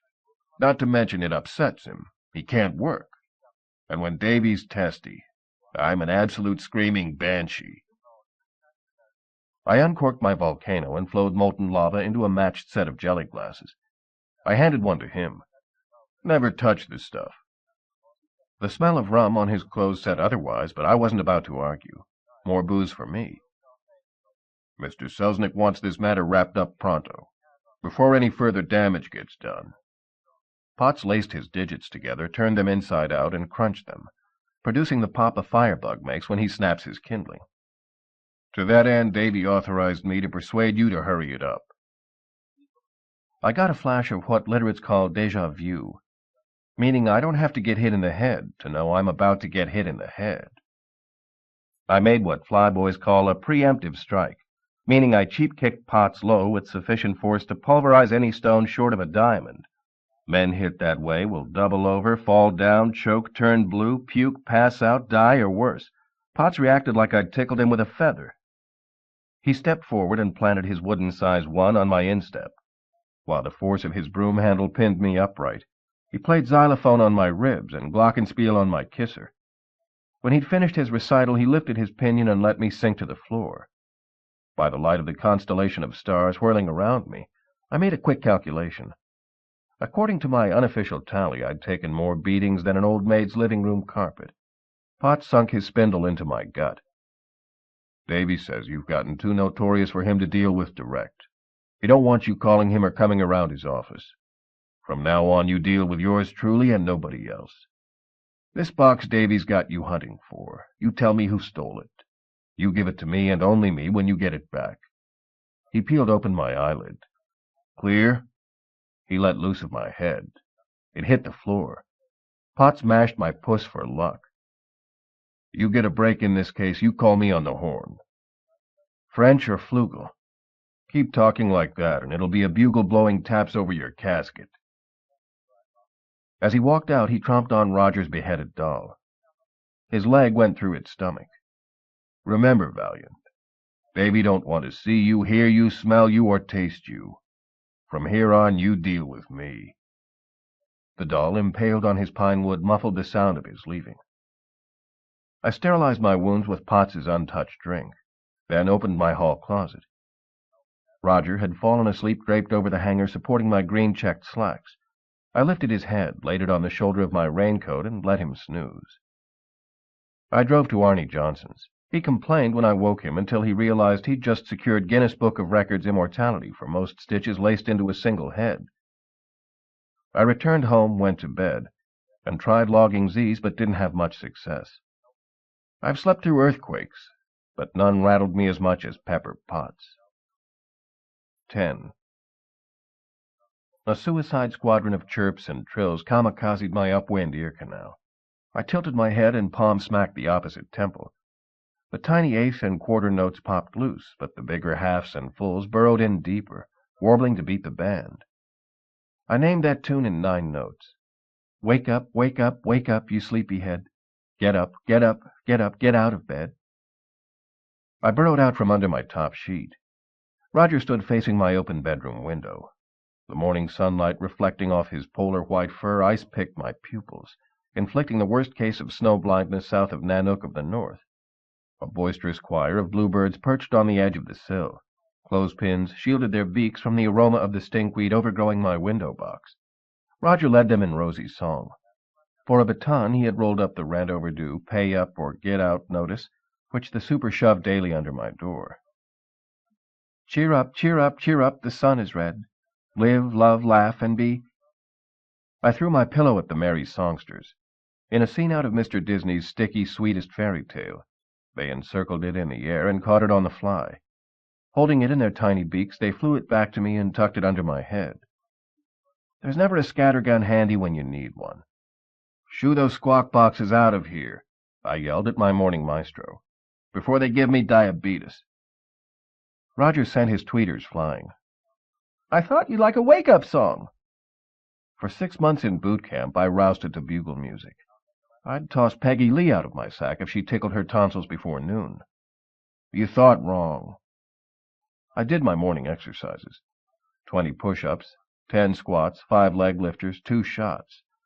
Roger shadowed me 1 for 1, including the deuce of snifters. Then he followed me into the bathroom. What's our modus operandi, Chief? I gave him the boot and slammed the door. I scrubbed my snags with Ipana, tamed my cowlick with wildroot, frosted my chops with Burma shave, mowed them with a double-edged Gillette, and anointed my armpits with Old Spice. I stepped back and rated the results. My mirror told me the wicked queen could quit worrying. Her position as fairest in the land was safe for another day. When I went back into my bedroom, I discovered how Dorothy felt when she went from Kansas to color. Roger had tidied up, and how. My wallow hadn't been this neat and mud-free since Doris handed in her latchkey. A geometry teacher could use my bedsheet corners to illustrate isosceles triangles. My plumped pillows resembled the rear view of a dandy Dinmont. Gymnasts trampoline on fabric looser than my bedspread. The rabbit had washed and ironed my argyles and underwear. A spotless shirt hung on the closet door. He'd pressed my brown plaid suit. He'd even mended the old bullet hole, with a green square cross-stitched on with yellow thread to match my tie. In my circles, neat relates to whiskey, not clothes. If I wore this regalia, my friends would think I'd gone ritzy, or crackers, or both. I ripped off the patch, rumpled my suit and shirt, and doused a pair of skiffs with bay rum to loosen the starch. I accessorized my outfit with my snap-draw shoulder holster and my spare .38. Roger was in the kitchenette, hunched over my Formica table. He dumped out the contents of an entire cereal box and was picking through the flakes. He wasn't being a finicky eater. He was hunting for buried treasure. He whooped, held up a clear cellophane packet, and ripped it open. It contained a Captain Midnight secret decoder, round and solid brass, the size of a lady's compact, embossed with the year and midnight's emblem. A revolving metal dial set the code of the day. Yippee! I can't believe it! I've wrapped Christmas presents in paper less colorful than his balloon. I've searched through 100 boxes for this. And you found it in my Wheaties. His gas bag crumpled. Glumly, he handed me the decoder. Keep it, I told him. I use the Jack Armstrong model. He's got one, too? I scowled. Roger split a grin the size and shape of a melon slice. Gee, thanks, Eddie. You're swell. He dropped the premium in his pocket. He eyed my outfit. I must have missed those. Take them off and I'll iron them. Skip it. I scraped a bowl of cereal off the table and ate it standing up. I got to get to work. I'll get ready.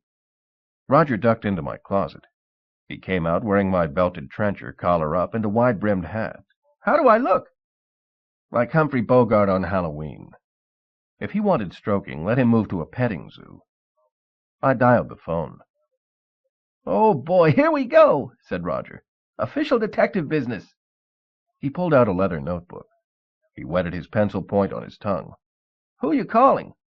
The casting director at MGM. Using his ear for a straight edge, Roger divided his page neatly into 4 equal columns. He wrote CD/MGM in the first, noted the time in the second, the date in the third, and poised his pencil above the fourth.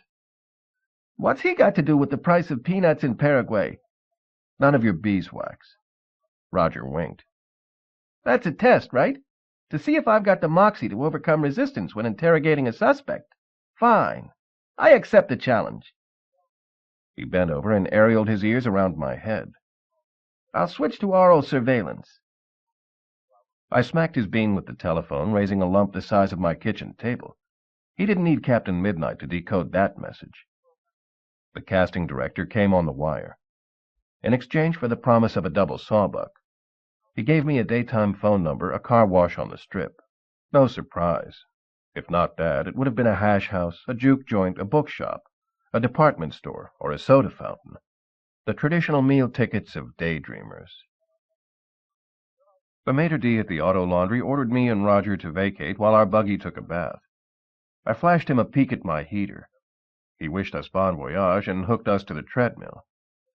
We rolled headlong into a humid hellhole of soap bubbles and water. I'm baffled, said Roger from the back seat. What nefarious skullduggery goes on in here? The automatic scrub brushes shoo-shoo boogied the length of the car and backed off. The passenger door opened. A female attendant piled inside. She wore loose-fitting white coveralls and a long-billed blue twill cap of the sort sported by elderly fishermen and Donald Duck. A cinnamon-backed, black-bellied, plug-ugly male anteater, with toenails as long and prickly as scimitars, hopped in after her. The dame came armed with a spritzer of Windex and a handful of rags. The rodent packed a snout the length, breadth, and color of Paul Bunyan's Coney Island Red Hot. Both were sopped to the skin, which displayed the contours hidden beneath white denim and fur, respectively. Underneath his bristly exterior, the anteater resembled a shriveled desert carcass. Road crews shovel up and bury better. The woman was another story.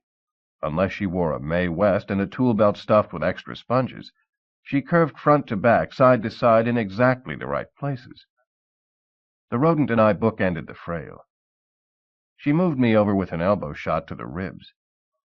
"Another cheap thrill-seeker," she said to her partner in grime, "hoping to pinch my wuzzle while I scrub his glass." The anteater ignored her, me, everything but the ashtray into which he stuck his snifter, and snorted. "One touch, mate," she warned as she squirted my windshield, "and I'll yell for the bobbies." "Save your lungs." I showed her my photostat. "I'm legit." She held my license an inch from her nose and squinted at the likeness. "I know you," she said in her lilting, lightly limey accent. "Last time we met, you were talking to a prop." "Second to last. We met once after." "So we did. I forgot." Beautiful women usually do. Her nose dimpled on the end when she smiled. "I admire a man with the linguistic ability to pay a lady a compliment and disparage himself in a single four-word sentence." "Smart girl, dumb luck," I grinned. She clapped her wet hands. I took as much of a bow as you can while wedged behind the steering wheel of a Hupmobile. The anteater finished vacuuming the front floor mats and started on the back. He should have looked before he lipped. He inhaled Roger's left ear. "Don't tell me what happens next," she said to me.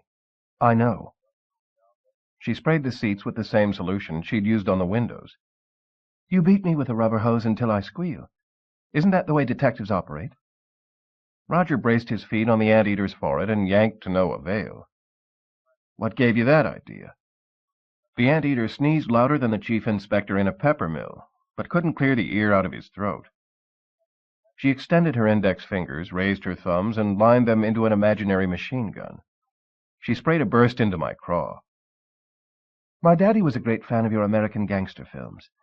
He carted me to every one that played in London." "Sorry, Toots. Life don't imitate art in this burg. I haven't seen a Thompson since Normandy Beach. I looked you up to buy you lunch." "Really?" She removed her cap, wrung it out, and mopped her brow with it. "Let me warn you. I haven't eaten a decent meal for weeks. I might gorge myself and not be able to walk away from the table." "I'll bring my wheelbarrow." Her warm laugh dried the car from the inside out. She knighted my shoulder with her headgear. "I have tomorrow off. Pick me up at my place." She gave me the address. The anteater honked. Roger's top third blew out of his honker along with 6 pounds of dust. The lady and the anteater climbed out.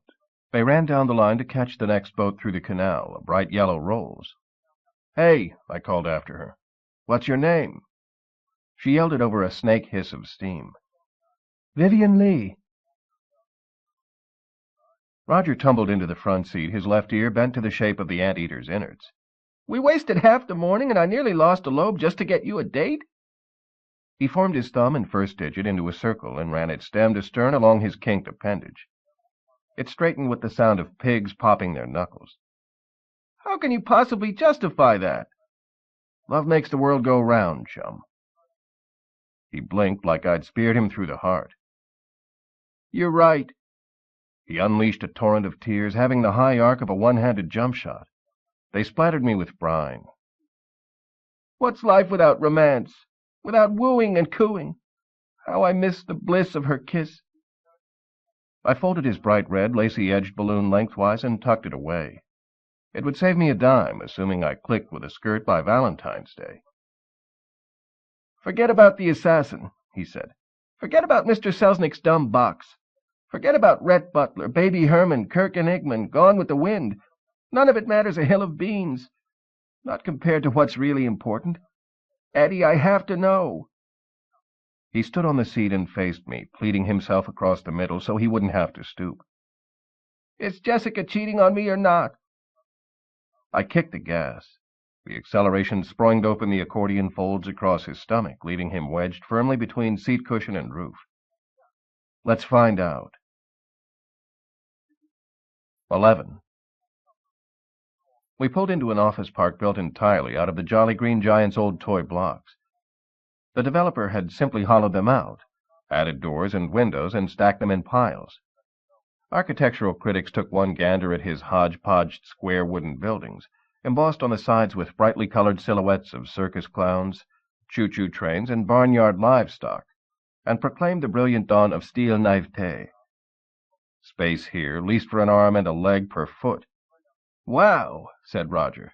These streets are paved with gold. The rabbit needed spectacles. The road we traveled was common macadam, a bit less bumpy than most. It led to the medical offices of Dr. Wallace Ford. A small brass door plaque displayed his name, followed by enough letters to stir envy in an eye chart. I unwrapped a large bar of ivory and handed it to Roger. Chew this up good before we go in. What? Eat soap? Are you nuts? It could kill me.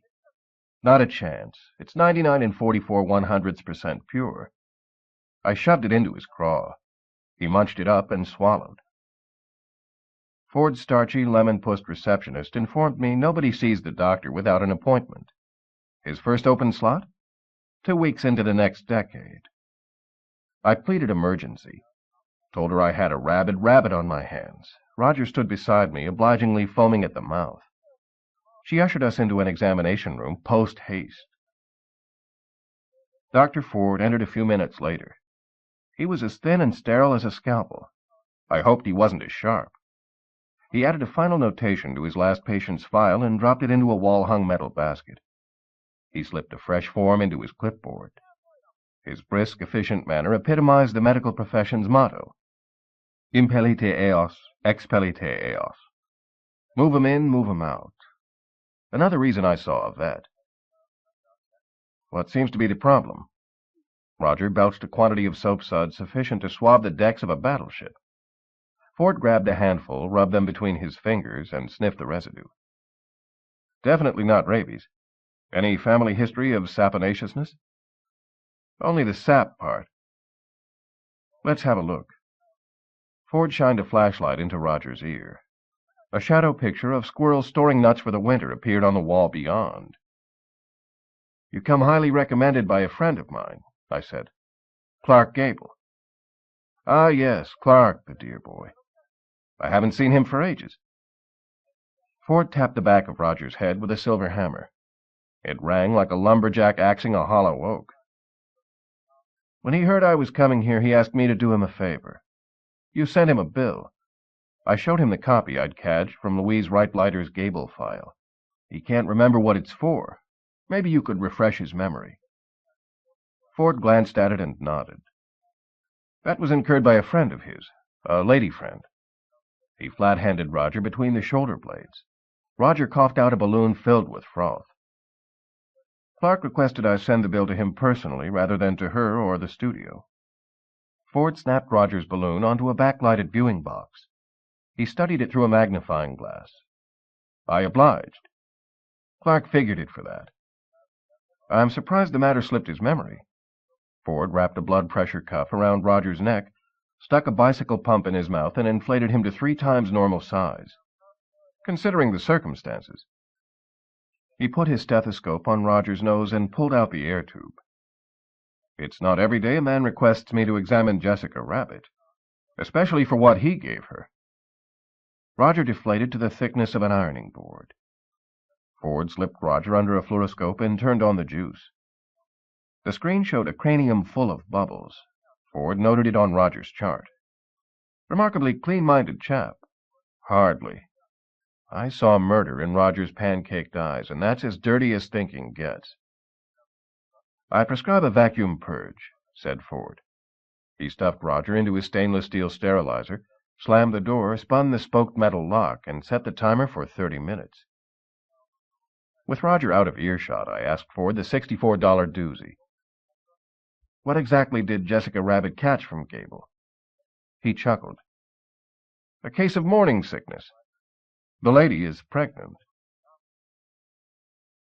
I paid a street-corner urchin 6 bits for a map of the stars. It told me Gable resided in what real estate hawkers call an ethnically undifferentiated upscale neighborhood. That means everybody's invited, toons and humans alike, but show a fat wallet at the door. The names on Gable Street read like Who's Who. Movie stars, athletes, politicians, industrialists, more movers and shakers than you'd find at a bulldozer's reunion. His driveway snaked so far back from the road, I earned a few extra bucks in mileage money. and so far up it practically gave me a nosebleed. Gable lived in a suction cup that clung to the leveled-off top of the hillside the way flies stick to a wall. One good swat from Mother Earthquake, and he'd ride the world's only 26-bedroom toboggan. The actor wasn't as egalitarian as Knuckles presumed. He had a Ford all right, but I have a hunch he only drove it when sweaty. His personal parking lot also boasted a Stutz Bearcat, a LaSalle, and a Duesenberg. I parked next to an Indian Chief motorcycle. A leather helmet and goggles hung from the handlebar. Comforting to know even he-men worry about bug-spotted foreheads. The soap suds had melted away, but raw fury and gall had kept Roger lathered. When I doused the engine, he exploded with the roar of a match down a gas pipe. Gable! That parsimonious popinjay! That prodigious pederast! I'll parboil his porridge! I'll pulverize his petunias! I'll punch his parasol to pieces! Hold on, champ, before you lay on the blame. Last I heard, it takes two to tango. The lump in his throat blocked off his balloon. When it swelled to the size of a terminal goiter, I thumped him hard and shook it loose. I should have let him rupture. I'm coming in with you, he said. Over my dead body. I got out of the car and headed for the door. He hopped around and kneeled in front of me. Pretty, please. I left my heel marks on his chest. He grabbed me around the knees. I'll be good, honest I will.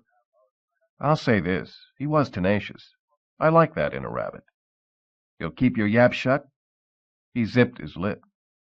You so much as raise your pinky, and you spend the rest of this case locked in the trunk. He gave me a look of innocence that would have sailed him past the screening committee to the hereafter. As we walked to the front door, I noticed him slip a nickel out of his pocket. He ran it the full length of Gable's studs. It left a gouge almost as wide, but not quite as deep as the one in his ticker. A bronze plaque on the door frame designated Gable's cliffhanger as a National Historical Wowzer. Seems Daddy Warbucks built it in the 20s as a one-upper to his arch-rival, William Randolph Hearst. He scoured the globe for French and Dutch doors, Grecian formula columns, Venetian blinds, and Roman candle holders. He crowned it with a Chinese checkered paint job. The end result resembled the outhouse at the United Nations, though admittedly my taste in castles runs to white ones that sell cheap hamburgers. Gable's butler was an English bulldog from the wrong side of the Thames. He was tall and lanky, with not an ounce of puppy fat. He had his breed's typical pushed-in face, but his went back farther than most, like he'd run full tilt down one too many dead-end streets. He'd never take best of show at Westchester, but he'd go good rounds with any dog catcher in town. His words came out pure Cockney, dry as a day-old basket of fish and chips. The master was in the backyard, enjoying a swim in the pool. Roger and I could cut through the house so long as we promised not to let our feet touch the floor. We entered Gable's inner sanctum. Roger pulled up short when he saw what hung over the mantel, an oil portrait of Jessica. Her eyes twinkled brighter than the star I wished on every night. She had hair the color of a strawberry sundae, always my favorite dessert. A plastic surgeon could have made a career out of giving other women her nose. Her smile out-candle-powered Rudolph the reindeer. The portrait ended just below her bare shoulders and left me wishing for 12 inches more canvas. Roger's ears drooped like the side flaps on a moose hunter's hat. I grabbed him by his limp auricles and dragged him onto the veranda. If not for the Great Salt Lake, Gable's freestanding, cantilevered pool would have been the biggest body of water west of the Mississippi. A strong wind could raise waves high enough to swamp his garage. I picked binoculars off a small patio table and scanned the horizon. I spotted him paddling around on the far side of the island. He swam to shore with the effortless grace of a water sprite. He pulled himself out of the pool and toweled off, starting with his long black hair and working his way down. I've met my share of movie actors. Most make as much of an impression as a gnat's foot on wet sand. Not Gable. An advertising huckster seeking a ruggedly handsome face, to drift the high plains in praise of a cigarette, need look no further. His nose, perfect. His mouth, perfect. His chin, his teeth, his eyebrows, his mustache, Even his nose hairs were perfect. When he smiled, his face became a sheet of slightly crinkled bronze foil, recently unwrapped from a very expensive piece of Anglo-American toffee. In those movie posters showing him with his shirt off, his muscles came from pressing iron, not from the end of an airbrush. Ladies nowadays called him a dreamboat. I'd classify him heavier and more dangerous, a light cruiser or a PT. Crowds would part to let this man through, and so probably would the Red Sea. There was only one slight flaw in his otherwise perfect demeanor. With his ears, he'd be well advised to stay out of high winds and elephant herds. I handed him my card. A private eye, huh? He sized me up, not caring for what he saw. What can I do for you, gents? He turned to Roger. Technically, Roger kept his promise. His dander was way up, flaking off him in a white blizzard that could serve as the before picture in an ad for hair conditioner. But he didn't mouth off. He didn't have a chance. Gable took one gander at him, said, "Not you again," and decked him with a right cross. I've heard directors complain that Roger can't produce stars when he's bonked on the bean. You couldn't prove it by Gable's punch. Roger created enough five-pointers to overpopulate the Milky Way. He collapsed into a heap. "What did you do that for?" I asked. Gable slipped on a robe, heavy terry cloth with the nap of a good throw rug. He stepped over the unconscious rabbit, walked to the table, and poured a glass of orange juice. "The hairy little weasel's trying to bribe me." "You got him confused with another hairy weasel." Gable rolled him over with the tip of his toe. "Roger Rabbit. I'd know those flying saucer eyes, those popsicle ears, that bell-bottom body. What did he do to rattle your snake?" Gable extricated his foot from the rabbit's belly and let him fall back to the concrete. "The crumb bum came here yesterday. He offered me a sizable amount of money. All I had to do in return was interrogate my best pal." "And who might that be?" "Baby Herman. He's a good stiff. Me and the babe have done more than our fair share of bar crawling, not to mention racing our cycles together up in the hills. He's a game little mudlark, a suicide rider, flat out, and won't stop for anything. Though that might have something to do with the fact his legs don't reach the brakes." "What was the rabbit after?" "He wanted me to pump the babes about a stupid box." Gable's butler spread Roger flat and rolled him up from feet to head. "I told the rabbit to take a hop." Gable lit a smoke, a fancy brand that sells for $10 a pack. "I kicked him, hard. Check under that bandage he's wearing. I'll bet you'll find an imprint of my shoelaces." The butler tied Roger into a bundle knotted with his own ears. "The rabbit grind any personal axes during his visit?" Gable vitamin-enriched his juice with 4 ounces of fermented potato. "Give me a clue." "The subject of you and his wife." Gable's thumb traced a pattern on his frosty glass, either a bullseye or a 0. "Rumors. I pay a press agent big money to spread them. They bolster my reputation. According to old Doc Ford, one of those rumors took seed. He says Jessica's in a family way and you're the culprit." Gable sipped his drink. "That's a private matter a gentleman doesn't discuss. You want to know, I suggest you ask the lady in question. So far I'm ought for 2 here in the rumors confirmed department. Let's try for strike 3. There's a story going around that you're not the man you're cracked up to be, if you get my drift." That one drew a response. He smacked his fist so hard on the patio table he dented the metal. "They're saying you're not a red-blooded male. They're saying your bloodlines might be closer to shocking pink." He pointed a finger between my eyes. "That's plenty, Buster. Give it a rest. You've drawn the lines, you don't have to color in the picture. In other words, I don't need to ask you the truth of that morsel. Not if you value your head. Any idea where it came from? Who knows? I'm not a well-liked man in Hollywood. This is a company town, and I keep the wrong company. That's why my career's stagnating." I followed him into the house. "You're getting your share of parts. For the wrong reasons." 50 sets of glass animal eyes stared down at me from the walls. Frank Buck brought him back alive. Gable brought him back stuffed and mounted on boards. "I'm always cast as a pretty boy. Nobody acknowledges my acting. I don't want to leave this world with a tombstone that reads, 'He was only a pretty face.' I want to accomplish something significant. Choose another profession. switch your major to physics, sit under a tree and get beamed with an apple, or drop a pizza off a leaning tower. You'll get credit for changing the world."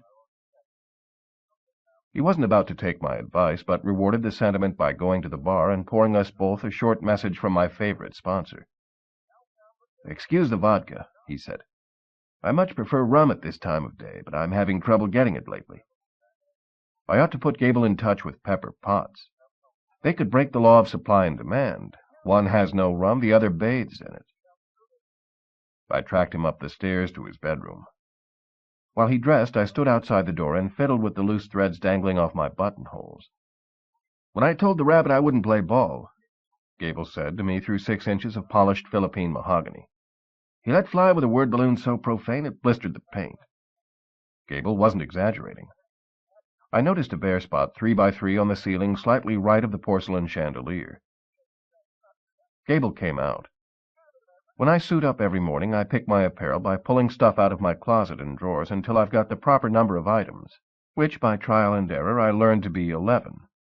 If I don't have on 11 items, I've left something out, which explains why I've gone to work wearing no belt and 2 pairs of shorts. Color? Who cares?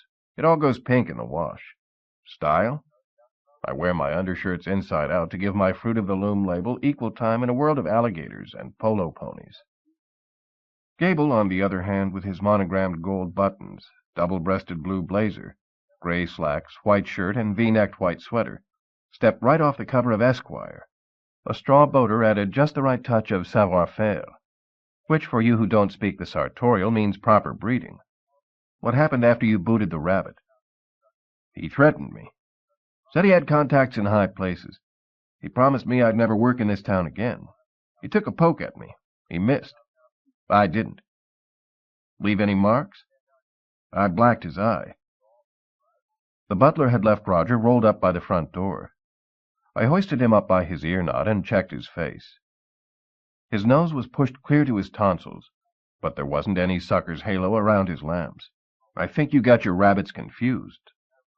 Gable checked for himself. "If it wasn't him, it was his identical twin bunny, right down to the stutter. Do what I tell you, or your dog donuts. That's what he said. Wish he'd been there to spray me with saliva when I was in the Mojave shooting red dust." Together we carried Roger out to my car. We walked side by side, the prince and the pauper. No question which part I played. Gable opened the door, and we threw the comatose rabbit into the back seat. "Tell the little imp I'm sorry if I made a mistake. I'm normally better at keeping my temper under control. I've been under a great deal of stress lately. The rumors, the career. That I can handle. I'm being bothered by the age-old story." Gable's butler pulled around to the front of the house. His chauffeur's cap was way too small for him. The Duesenberg he drove wasn't. "I read the same book," I said. "Cherchez the Dame." "I'll give you this much, Buster. You know the ropes. Seems the love of my life's been cheating on me with another man. I'd kill the guy if I knew his name." If Roger wasn't already out cold, the shock of hearing this would put him there. "Jessica's trysting with somebody else?" Gable's laugh rattled out of him like an empty corn husk, brittle and dry. "Probably. But it's not her who's slicing my heartstring." "Care to share a name?" He shrugged. "Why not? You'll read about it in the Telltale sooner or later, anyway. It's Carol Lombard." I recollected the photo I saw hanging on Roger's wall, a lovey-dovey glossy of Lombard and that diminutive rake around town, Gable's cycling buddy, Baby Herman. Imagine that. I had to hand it to the baby. Stealing his best friend's girl. The little man had a big, big cheek. 12. I tailgated a gray-line tour bus along the twisting Malibu Beach Road. The double-decker slowing my parade had a PA system so loud hoedowners could use it to call square dances during an air raid. Even with my windows up, I got a blaring earful of the guide welcoming his Als and Allisons to Wonderland. The bus slowed as it went past an isolated beach house. A red-tiled roof and smooth, buff-colored walls tossed the place into the Spanish stucco bin, though in size it came closer to King Ferdinand's villa than to Father Sierra's mission. The loudspeaker ahead of me identified the place as the getaway of that terrific twosome Jessica Rabbit. Remind me to laugh. I turned into the pea-gravelled driveway. Roger was still dead to the world, mute testimony to the force of Gable's wallop. Or maybe my luck was turning. I stretched him out in the trunk. His head rested on my spare tire. His legs straddled my jack-handle. He blipped out a stream of hazy black-and-white balloons, visions of him wailing the tar out of Gable. Only in his dreams. I took off my belt and tied the trunk shut, leaving it open a smidgen so his apparitions wouldn't fill the space to overflowing and suffocate him. Jessica opened the door in person, and that's quite a person indeed. Why, Mr. Valiant, how nice to see you again. Her delicately petaled balloons could easily pass for a bouquet of gardenias, especially since they exuded the same hint of secret passions and gave off a similar aroma of forbidden delight. Too bad I only knew 2 words that rhymed, moon and June, because this was the woman wordsmiths invented poetry for. Always a pleasure being in your neighborhood. Young girls across the country fattishly aped Jessica's arched eyebrows, butterfly lashes, virgin blush cheeks, passion-purple eyeshadow, rosy-red smackers, and peekaboo hair. The girls of my youth leaned toward Tugboat Annie. How times change. In the flesh, no pun intended, Jessica wore a bright blue swimming suit that left little to my scanty imagination. I needed a window shade roller to stuff my tongue back into my mouth. I shouldn't have left my gat in the car. I could have gotten a free reload from the way she made me sweat bullets. Except for my one and only scruple, never mess with married women, I'd camp outside her window every night, strumming romantic ditties on my lute. Won't you come in? She said, warmly enough to melt butterscotch. She held a brace of wooden dumbbells. Working on her pecs, she said. I volunteered to lend a hand. She winked, exhaled a pair of appropriately sized balloons, and blew them in my direction. I reached out with the sure-fingered poise of a Harlem globetrotter demonstrating how to palm basketballs. The instant I touched them, they turned to jaggedy-jawed mousetraps and sprang shut with a vicious snap of an overwound set of chattering teeth. Lucky I got quick reflexes. I barely escaped having no further use for gloves with fingers. I love a woman with a sense of humor. I'm going to finish off my workout with a swim, she said. Perhaps you'd care to join me. I didn't bring my suit. That's not a problem. She chucked me under the chin with a red fingernail the shape of an ironing board. It's a very private beach. She took my hand and led me down a long wooden staircase to the water. She plunged into the surf and motioned for me to join her. I stripped to my unmentionables and followed her into the drink. Our idyllic cavort lasted only until I watched her do the breaststroke. My jaw hung so far open I swallowed a gallon of salt water. She dragged me out, laid me face down on the sand, straddled my back, and pumped me dry. I had a dream last night, Mr. Valiant. She switched from artificial respiration to back massage. Do you ever have dreams? I'm having one right now. You were in my dream. Makes us even. You're in all of mine. My explosive starts as a human cannonball had left me with a perpetual kink in my shoulders. She found it and rubbed it with her palm until it heated to near boiling. She had strong hands for a woman. I dreamt Roger killed a man. Then somebody killed Roger. I tried to roll over and face her, but she knew how to keep a man pinned to the ground. If this story goes on much longer, I'll need a week to come back to Earth. Stay put. It's almost over. You straightened everything out. You discovered who censored Roger Rabbit. You even cleared him of a murder you knew he committed, because you'd grown fond of my little honey bunny. My soul drips with compassion. It was so real, Mr. Valiant. She jammed her fist into my deltoid and twisted.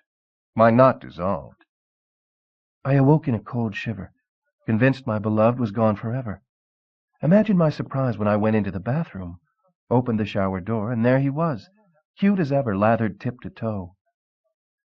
She rolled off me, stretched out, leaned on one elbow, and stared me in the eye. Drops of seawater, or maybe perspiration, trickled off the end of her dainty upturned nose. What do you make of my dream? About $250,000 from any movie studio in town. Call it the story of a man, a woman, and a rabbit in a triangle of trouble. Ending needs work. Only a nincompoop would believe that shower scene. We air-dried, lying side by side on the sand, me on my stomach, her on her back. Her silhouette reminded me of a picture postcard I once got from a friend in the Alps. Is this social, Mr. Valiant? Her thick red hair pillowed her head. Or business?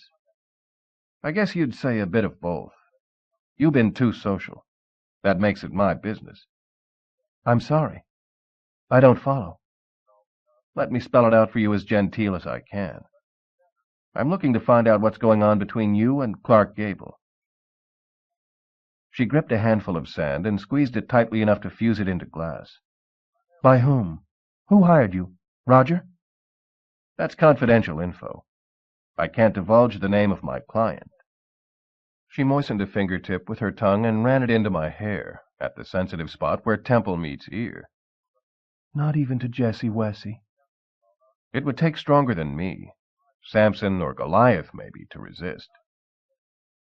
Davy Selznick. He's checking up on the stars for his Southern extravaganza. He doesn't want any scandal blotting his bottom line.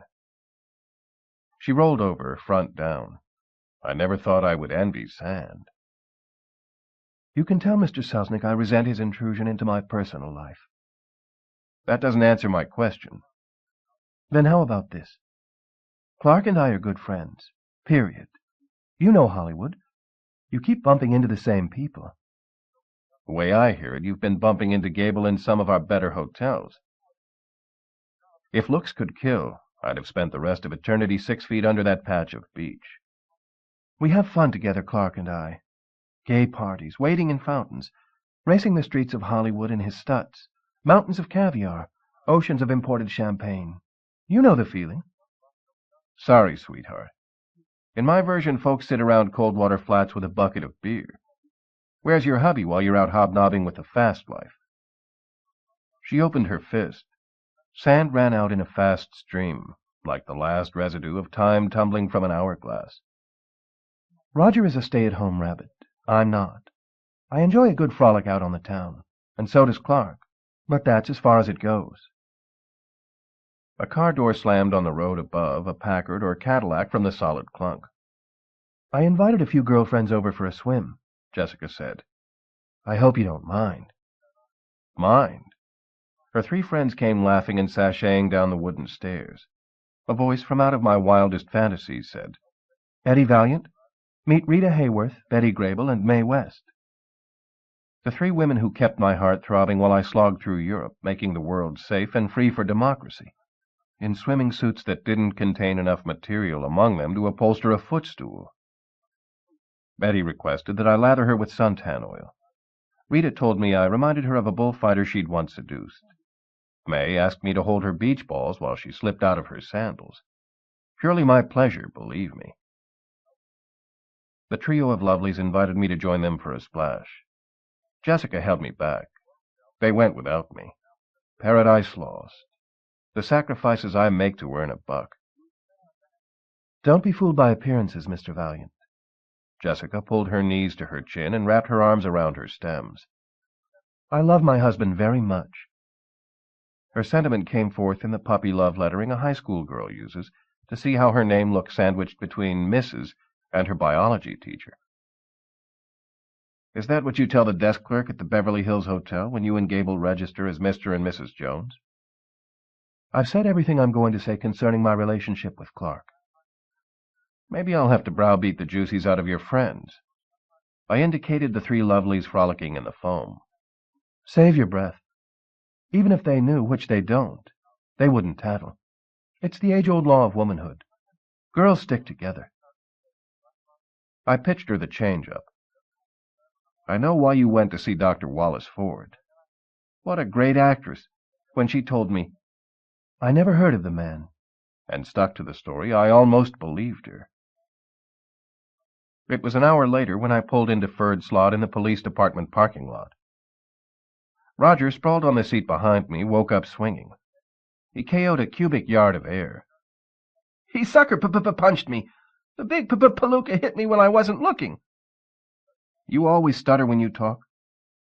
Roger crawled into the front seat. Practically never.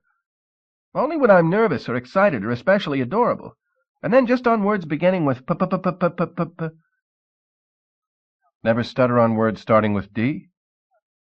He struck an oratorical pose. One hand gripping the front of his overalls, the other with index finger extended, pointed into the air. Dorothy dug doohickeys down by the dump. Wait here. I got out.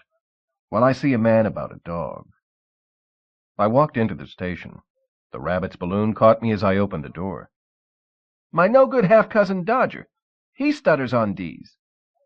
Where is he now? I yelled back. Last I heard, he was in jail.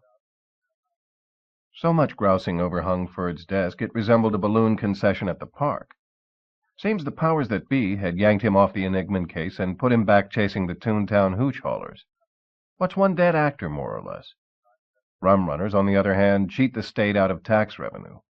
Besides, word had it that Bulldog Bascom had the Enigma case one nail away from shut. I had a good hunch who was about to get hammered. I asked Ferd what he'd dug up on Tom Latwee. Swell company you're keeping, Shoefly, he said. He slipped an official file folder out of his desk. Guy's a famuzzing scuzzball. As soon kill you as call you a cab. He opened the folder and went for a cup of coffee. He didn't make it totally easy for me. I did have to lean over to read it. I learned Latwee was suspected of being drug smuggling's kingpin of the Caribbean. He was living high on the hog at the penthouse suite of the Toontown Ritzy. Carbuncle chameleon, undercover cop extraordinaire, had him under 24-hour surveillance. No word on the whereabouts of Loopy Chihuahua.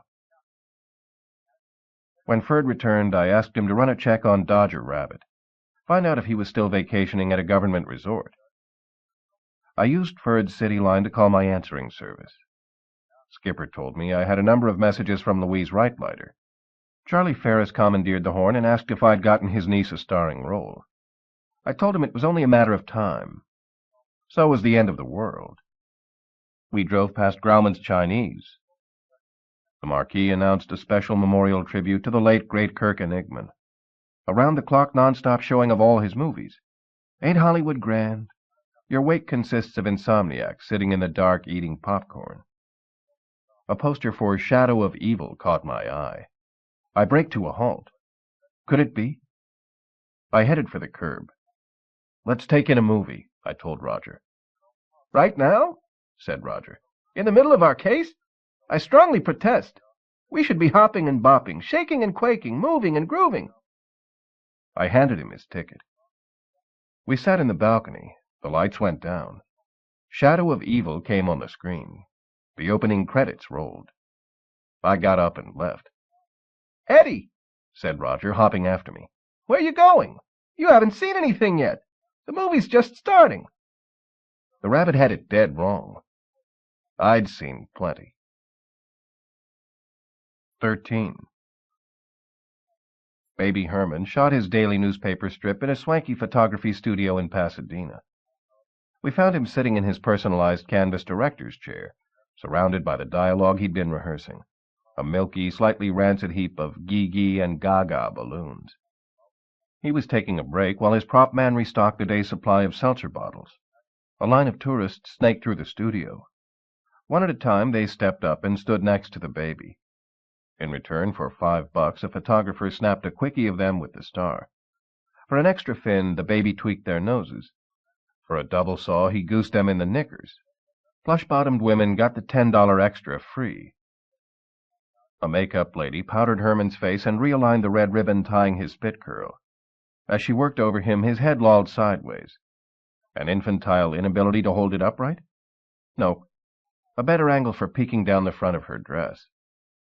Valiant, bellowed Herman when he saw me. You old sack of shingles. How they hugging? The photographer asked Herman to open his mouth into a wide circle. He took a light level on Herman's tonsil for the baby's big bawling scene. Herman obliged, producing a cavern to rival Carlsbad. And Roger, said Herman, still got the rabbit habit? Roger and Baby Herman exchanged the elbow-slapping, nose-tweaking, eyeball-gouging foolishness that constitutes a handshake in Toon circles. Herman pulled us both to him and put his tiny arms around our shoulders. "The Poon Platoon, the Beaver Brigade, together again. All for one and one for all." With a lecherous wink, he pointed at an attractive woman waiting in line. "That's the one I'll give my all for." With the aid of a small stepladder, he climbed off his director's chair. He hung a sign on the back reading, "Gone to lunch," and motioned for us to follow him into his dressing room. A disgruntled tourist bolted out of line and blocked our way. "Where you think you're going, pipsqueak?" he said. "I've been waiting an hour to get snapped with you. You ain't walking out when I'm next." Simba and Samba, the two gorillas Herman employed as bodyguards, shambled forward, their brass knuckles scraping the concrete floor. Herman waved them off. "One more," he told his shutterbug. Herman held out his arms. The tourist picked him up. Baby Herman reached into his diaper and hauled out a box brownie. He pointed it at the tourist. Herman and the shutterbug popped their cameras at the same time. The Hasselblad flashed. Herman's brownie squirted a stream of faintly brackish water, hitting the tourist full in the face. He loved it. He vowed he'd never wash his kisser again. "Butt brain," whispered Herman under his breath as we walked away. "I make wee-wee in this." He tucked his brownie back into his diaper. "You try being 36 years old and still not potty-trained. It ain't funny, McGee. And the baby talk. Always the baby talk. If another old lady chucks me under the chin and says kitchy kitchy coo, I'll spit up on her." We entered his dressing room. "Take a gander at this." Herman held up an ordinary picture frame holding a photo of Theda Bara. "Mandrake the Magician designed it special for me." He touched the glass. Bara's picture disappeared, replaced by one of Clara Bow. "This guarantees that the thrill of the hour always sees her smiling puss on display in my crib." In quick succession, he flashed photos of a dozen well-known screen lovelies, including Carole Lombard. Herman opened a wooden cabinet with a picture of Little Bo Peep stenciled on the front. It held all the comforts of home, assuming you lived in a good bar. He poured heavy shots of high-test mother's milk into baby bottles. He handed me and Roger the ones without nipples. "Here's to dry dites," he toasted and started to suck. Roger took one drink and went into his patented pinwheel routine. I opened the door, nudged him out, and watched him spin away. At his velocity, he'd stay high for a good 10 minutes. "Hang on for a second, buckaroo," said Herman. "I'm writing my memoirs.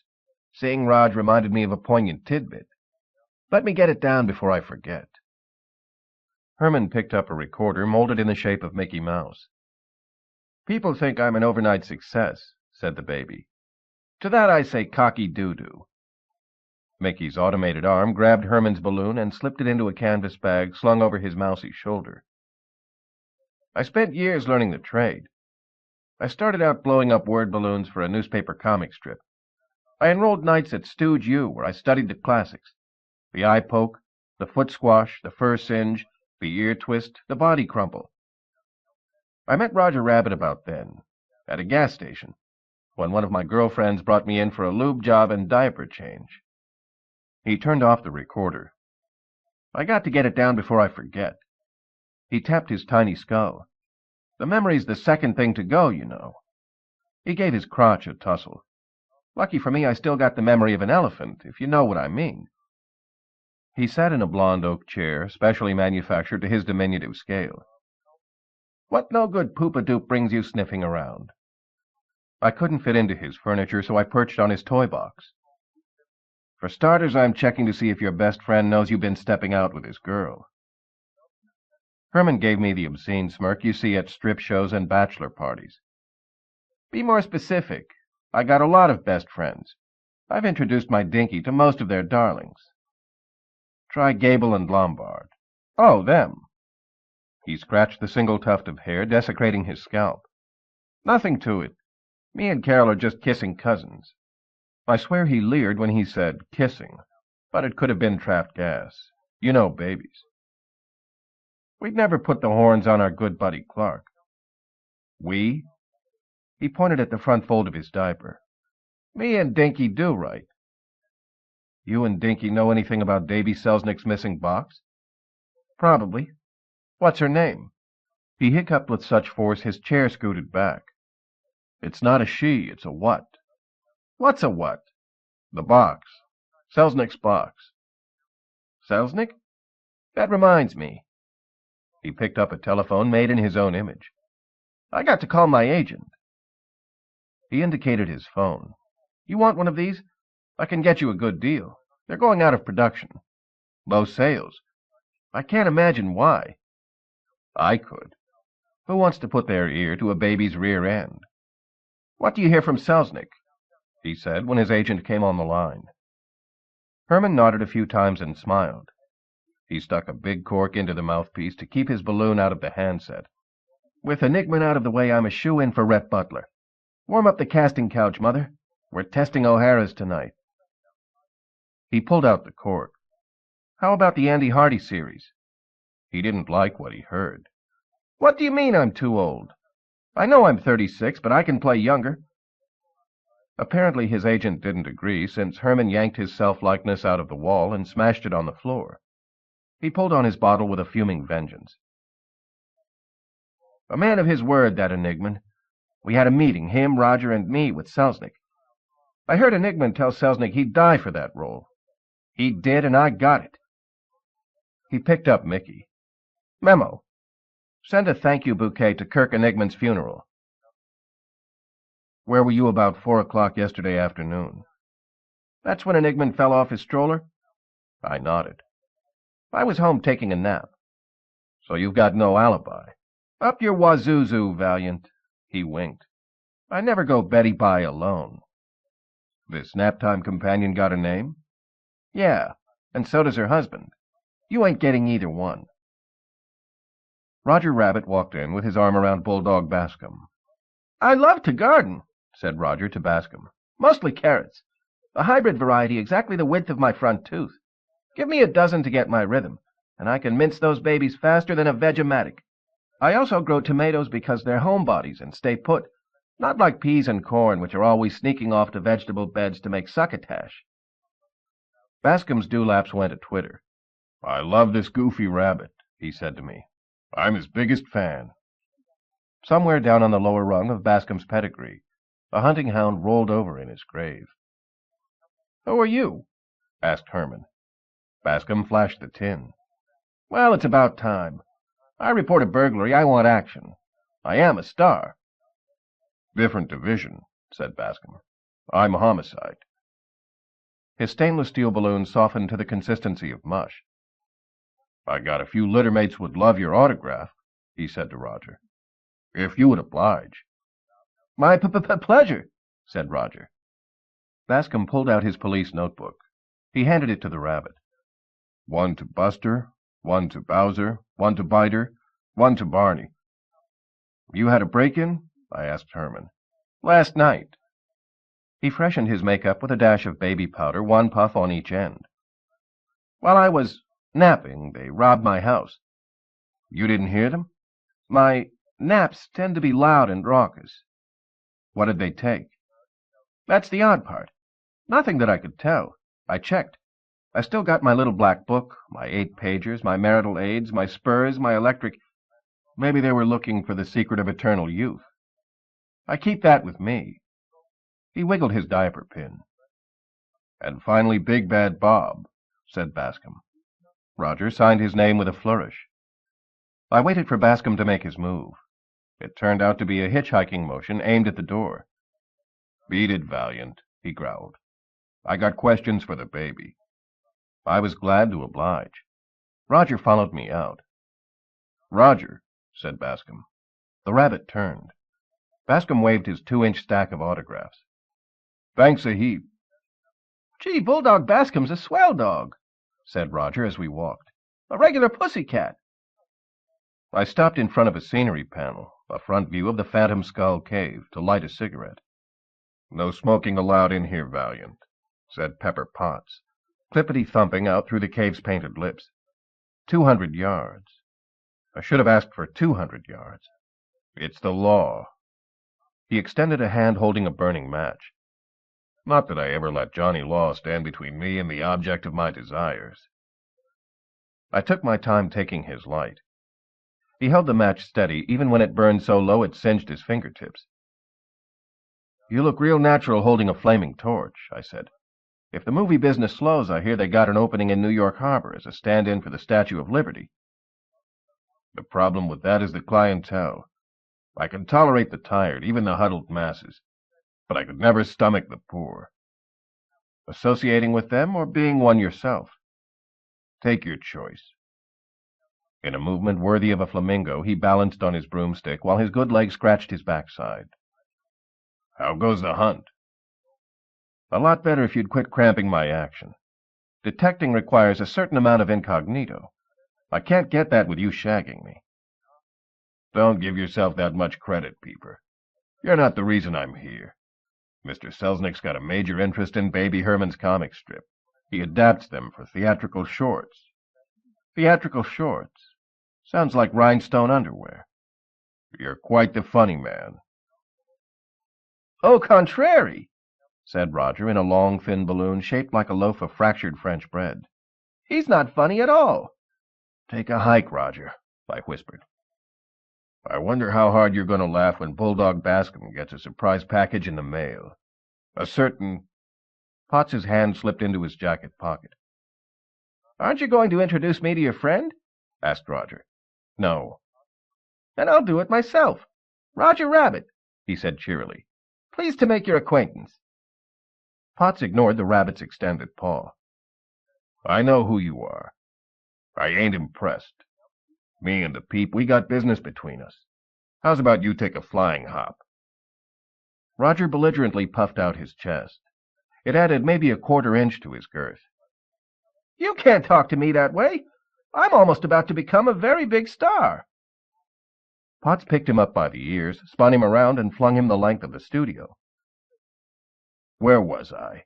said Potts. "Oh, yeah. My surprise package for Bascom."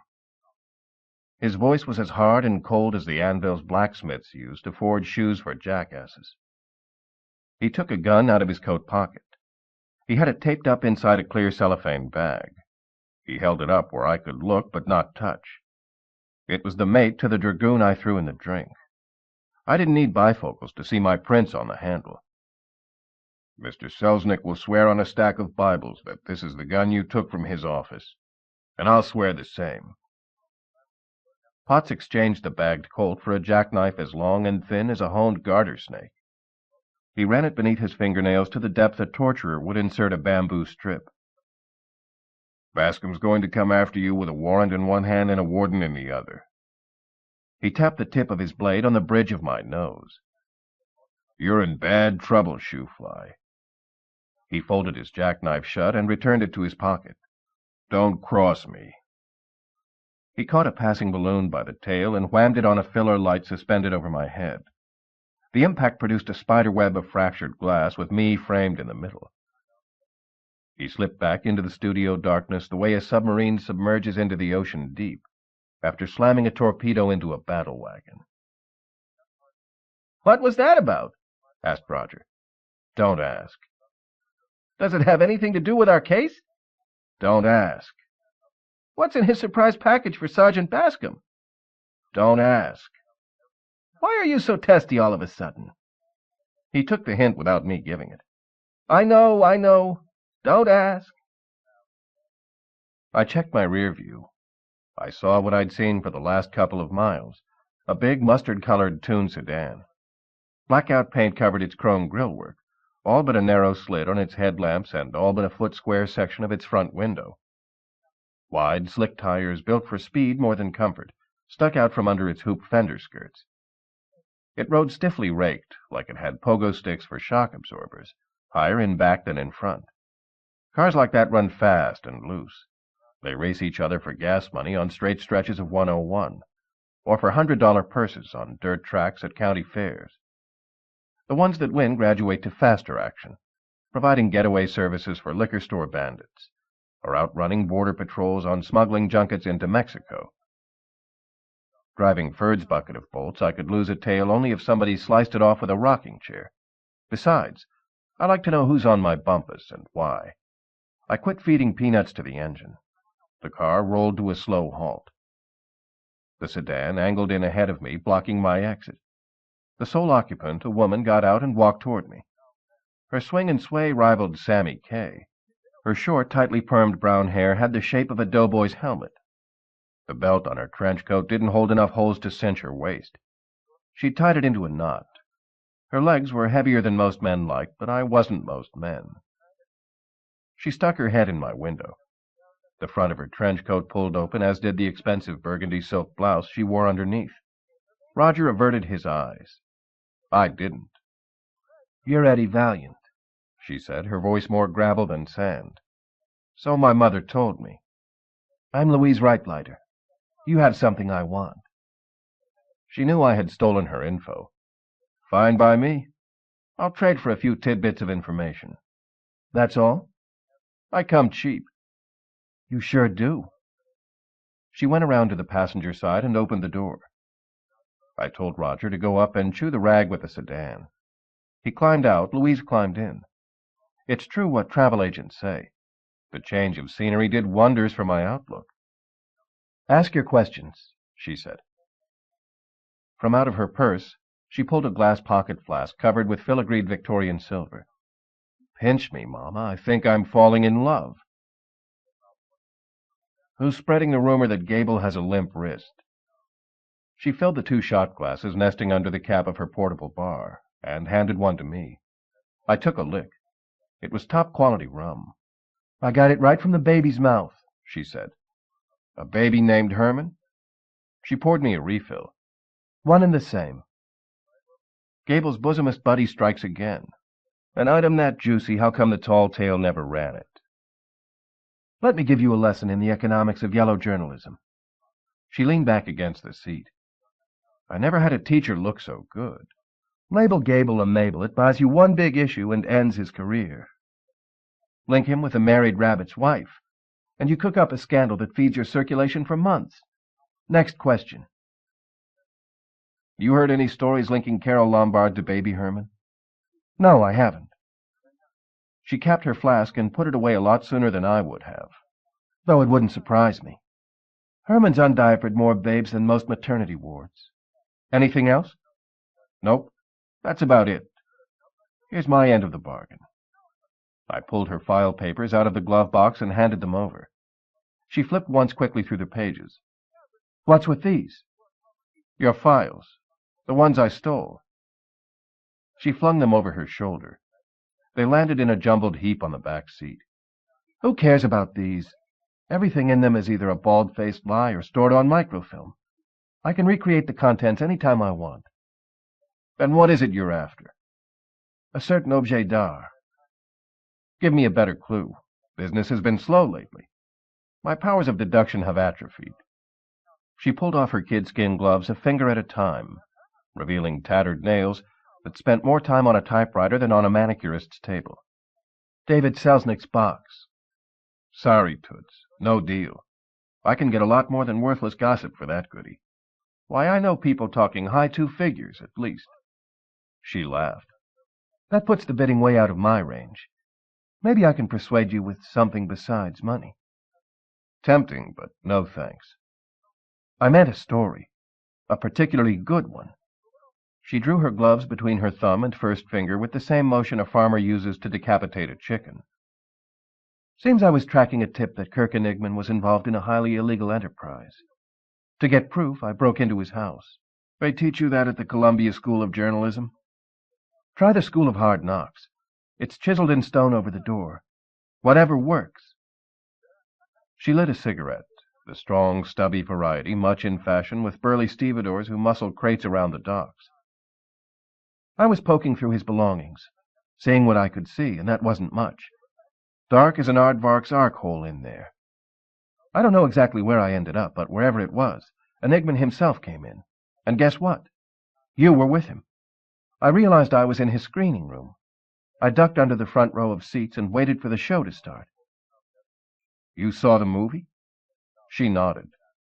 "I saw Enigman tell you about Selznick's box.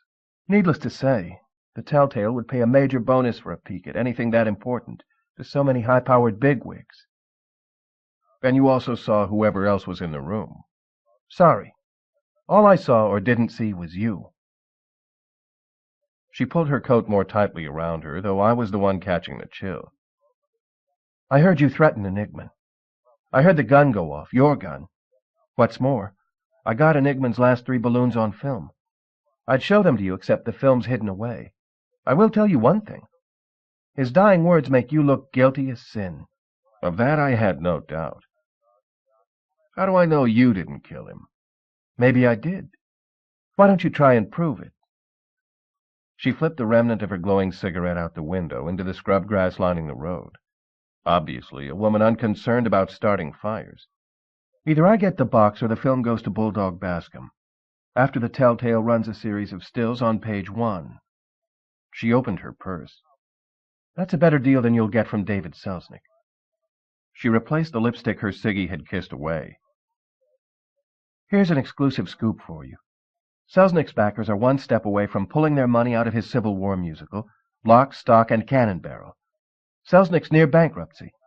He doesn't have the money to pay your fee, let alone produce Gone with the Wind. Life was so much simpler when my only worry was matching the day of the week with the word embroidered on my underwear. The box is yours. You better not forget. She got out of the car. She pointed a finger at me gun fashion through the window and pulled the trigger. Or you can tell it to St. Peter, bub. Exactly my next-to-next last words to Enigman before somebody iced him. Roger came back. That car's got a bad drinking problem, he said. He positively reeks of rum. What did you find out? You can't trust a woman. Of course, I already suspected that. I had a hunch about the devious Miss Rightblighter, and it smelled of lots worse than rum. I gave Roger the wheel, plus everything that went with it, and told him to follow her car. 14. I grabbed a hack to the Toontown Ritzy. I found Carbuncle Chameleon rolled out 3 feet wide, 8 feet long, a 1/4 inch thick, masquerading as the hotel's front doormat. I squatted beside his flattened body. "How you doing, Carbuncle?" "Eddie," he said in a balloon as thin as a pauper's pocketbook. "what brings you around?" Tom Latwee. Carbuncle reached up with his snaky arm and held the door open for an elderly swell and her pet poodle. "My, but we're looking lovely today," he told her. His balloon assumed the shape of a tin cup. The lady tossed him a nickel. He flipped out his tongue and caught the coin on the fly. He dropped it into his pocket. He was spread so thin I could count his change. $1.23. "Never heard of him." "Let me refresh your memory. Latwee amscrayed my brother 5 years ago. About the same time that murdering burglar Farnsworth Fenestration found out his egress of choice was really a cop, and I saved your casement. Remember?" Carbuncle's throat coiled tight enough to hog-tie a dogie. "It's coming back, yup." 3 of his letters blinked, the I, the O, and the U. "Follow me." Chameleon got off the sidewalk, curled himself into a sphere, and bounced along ahead of me, making me feel like a guy blind dating a basketball. We entered the employees' lounge. There Carbuncle assumed his normal shape, tall and thin with the deadly tension of a cocked bowstring. His jet-black hair, greased shiny and plastered flat, gave his head the sheen of a highly polished bowling ball. If you worked plainclothes detail in the tonier sections of Toontown, you dressed to the nines. In Carbuncle's case, that meant a wide-shouldered brown worsted suit, a monogrammed silk shirt, and buffed leather wingtips that would go $60 easy in a Beverly Hills footery. Tough to handle on a cop's pay. So Carbuncle patronized the trunk of Philo Fence's car and called it a victimless crime. "What I'm telling you stays between us." Lucky I took a speed reading class. Carbuncle's balloon stuck around for barely an instant before turning to smoke. "You know me." He nodded. "Latwee's staying in the penthouse, but he hasn't been around for a couple of days." He poured himself a cup of coffee and another for me. I sweetened my Java with the nectar of the gods. "Any idea where he's gone?" "None." He sat down the easy way. He turned himself into a chair, a plush, heavy, claw-footed winger upholstered in crewel. The undisputed king of camouflage. A mummer with a magnifying glass couldn't tell him from any other chair in the room. Latouille shook his tail and disappeared. I'm waiting for him to show so we can place him under surveillance again. What's his play? Carbuncle crossed his leg apron over his seat cushion. He's smack in the middle of a major drug deal. Powder, pellets, tablets, crystal, weed? None of the above. Liquid. Formulated by a Cuban compadre of Latouille's, Dr. Jackal. The title's bogus. He swiped it along with a white coat and stethoscope when he escaped from the nut house. What's his potion do? Don't know, but I understand it's worth a wad of bucks. Heard any names? He wigwagged his wings. How about Latouille's girlfriend? A Bowser named Loopy Chihuahua. He returned to normal in time to avoid being plopped on by a 300-pound maintenance man. He formed himself into a circle and rolled back to his post, letting inertia do his work. A couple of months back, Loopy breezed Latouille for another mug. She dropped out of sight shortly thereafter. I would, too. Can't imagine Latouille taking kindly to a Dear Tom-Tom letter. I couldn't either. Carbuncle no sooner stretched back out on the sidewalk than a happy camper in waffle-soled hiking boots strolled the length of his back, leaving him resembling what goes under a helping of pancake syrup. Be careful, Eddie, Carbuncle warned me in a balloon as squarely peaked and valleyed as he was. Latouille's a mean, lean, ugly machine. The news wasn't all bad. At least I matched my quarry in the first and last categories. I strolled the boulevard. Millions of Toon bulb heads illuminated the advertising signs and theater marquees on either side. I've seen buses rolling in from Podunk that glowed in the dark, full of incandescent pilgrims eager to put their luminescent craniums up in the limelight. A few, the very brightest, would rise to the Klieg level. Most would spend a few years spelling out Coca-Cola for scale before they gave up and went back home to their annual star turn as the bright spot on top of the hometown Christmas tree. I walked into Playhouse of the August Moon Mullins, a theater so far off Broadway it might as well be on Mars. A rusty tin sign screwed to the cornerstone informed me that 40 years ago this playhouse premiered the original version of Gasoline Alley. The theater must have run out of Ethel soon thereafter. Reluctant to destroy a candidate in the contest for lousiest lyceum in L.A., the owners hadn't so much as freshened the paint since Michelangelo's untalented cousin slapped it on. Ring Word Hollow moonlighted nights here as dialogue coach for a Toon review. The performers consisted of barnyards, house pets, humanoids, small appliances, and for comic relief, a few connect-the-dots, the Toons with numbers for elbows and knees. I joined Word Hollow in the last row. All the world's a stage, I said, and all the talking toasters and flatulent furniture merely players. He lowered his head, not in shame, only to peer at me over the top of his spectacles. Facetiousness does not become you, Eddie, even in the literary genre of detective fiction, where traditions tend to linger. Witty repartee has largely passed out of vogue. I'm an old-fashioned guy. I've been hard-boiled too long to go back to sunny side up. Word Hollow reached into the embroidered carpet bag that served him as home away from home, and pulled out the balloon I'd given him. There wasn't much left. What he hadn't snipped to ribbons or dunked into chemicals had shredded to dust on its own. I'll be honest with you, Eddie. I've seen a great quantity of these in my day, but never one even remotely resembling this. It's unique, although I can't quite lay my finger on the reason why. It's a Toon balloon, but yet it's not. Of course, that's flatly impossible. It must be one or the other. The Toons resumed their play. One of them muffed a line. Word Hollow searched through his bag until he found a balloon showing how the line should have been spoken. He marched up on stage and displayed it to the actor, comparing the flubbed line letter by letter with the good. I considered the remnants of my balloon. As airy as unenriched white bread, yet it had the potential of knocking my whole world topsy-turvy. My office was within sight of the perennial rainbow that stretched from one end of T-Town to the other. Travel writers describe it as a fitting metaphor, symbolic of the carefree lifestyle in Happy Valley. I call it a tourist gimmick, a way to attract the rubes from Kansas. Beneath those furry, fuzzy, feathery Toon exteriors runs a vicious streak that's totally unhuman. Pop a close gander at the daily strips or Maroon's cartoons. Squish, pop, bang, pow. You call that entertainment? So did the Marquis de Sade. Either somebody left a pair of pink surfboards on my desktop, or Roger was sitting in my swiveler with his tootsies propped. I uncorked the office toolkit and poured myself a gut wrench. "Where'd Right Lighter go?" I asked the rabbit. "What did she do?" I know exactly. I wrote it down. He pulled out a pocket notebook with Dick Tracy's smiling likeness on the cover. She drove to a seedy warehouse in Burbank. She met up with a dozen more cars like the one she was driving. You know, with that queer black paint on their windows and headlights, and those big, wide tires and that funny slant. The bunch of them stood in line at the warehouse loading dock and took on gas. They got fueled at a warehouse? Abso-Rudy-toot-tootly.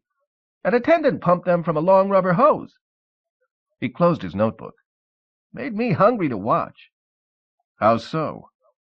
The whole place smelled like a big fruitcake. Proof positive that it takes one to know one. I shooed Roger out from behind my desk and called Ferd. I asked him what he'd turned up on Roger's prodigal cousin Dodger. Seems Dodger escaped from the Hooskow 6 months ago. The hare hadn't been heard from nor seen hide of since. I asked Ferd to find out if Dodger had ever left the country. He groused and groaned, but eventually promised to run a request past a buddy of his at the State Department. Lastly, I hit Ferd up for details on Baby Herman's burglary. He agreed to check, mostly to get me off his back. I rewarded him with a lucky strike extra. I told him to meet me at the entrance to Toontown at midnight. I suggested he bring along a squad of his biggest, meanest friends. 15. Even in my worst scrambled egg and pepperoni nightmare, I never saw anything as horrifying as the stiff stone whatnots guarding the drawbridge leading into the Toontown graveyard. Ugh! Squat reptilian bodies supported snaky necks with sulphurous eyes and heads the shape of upended spittoons. Their sculptor modeled their ears after the parts of a chicken that people throw away. Pitchfork tongues flicked through lips ripe as rotten tomatoes. Cold sores substituted for noses. Clustered stingers tipped their serpentine tails. Talons extended from each of their 4 stumpy fingers and 3 bootless toes. They reminded me of the plastic horror toys which a few sharp twists transformed into innocuous household devices. Their finely honed, double-edged eye teeth, or perhaps their bread bowl bellies, suggested that these two might metamorphose into mixmasters. Roger and I parked next to a large wooden rack full of broomsticks, the docking lot for the boneyard's resident witches. We walked through an archway shaped like the mouth of a mummified sultan. I toted a paper bag concealing a brick the size of Selznick's box. "Gee, Eddie, I'm glad you're here," said Roger, his teeth clattering with a sharp staccato rhythm a flamenco dancer would envy. "I'm not scared with you along to protect me." We found the crypt of the dipped. The graveyard's boogie women straddled the roof. They wore the Union uniform, peaked hats, and billowy black robes. They were ugly as sin, and in this town that's as ugly gets. Their skin reflected every shade of green from seasick to serpent. Line up their noses end to end, and you'd walk an extremely crooked mile. Huck Finn could have worked his way through Mississippi State, selling them wart remover. I recognized one as the crone in Snow White. With her death-rattling cackle and her poisoned apple, she'd scared the popcorn out of half the kids in America. Rumor said she came by her talent naturally, and I don't mean acting. Word was, if you crossed her, she'd vex you, hex you, pox you, and box you. I didn't believe it. I'm your basic doubting Eddie. Still, when she flashed me her evil eye, it made me wish I'd worn my garlic necktie. "Maybe he won't show," said Roger. From the lightness of his lettering, he expected that theory to disintegrate in the slightest passing breeze, and it did. He puckered his lips to whistle a happy tune. Discordant static came out. Every body part south of his nose chattered. He was scared half out of his wits, dangerous since he didn't have a full complement to start with. In the distance, a steeple clock struck midnight. The hell's hobgoblins mounted their broomsticks and rode away into the moonset. I bent over and left the sack, as instructed, outside the crypt. When I turned around, Roger was gone. Hey, furball. I figured he'd discovered a secret passage. I tapped the crypt's polished marble wall. Solid as Gibraltar. Knock off the foolishness. I got no time for hide-and-seek. Ollie ollie oxen free. A motion caught my eye.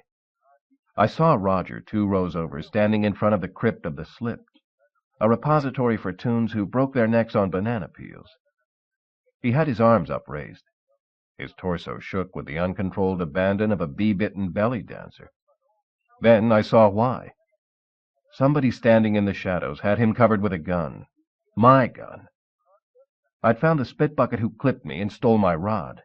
I couldn't rush him without getting my client exterminated, and that's generally rotten for business. The stark terror radiating out of Roger's balloon lit up an area 3 rows by 3, turning the graveyard into a tic-tac-toe game with headstones for X's and O's. Refrain from pulling the trigger, pleaded Roger. Please, please, please.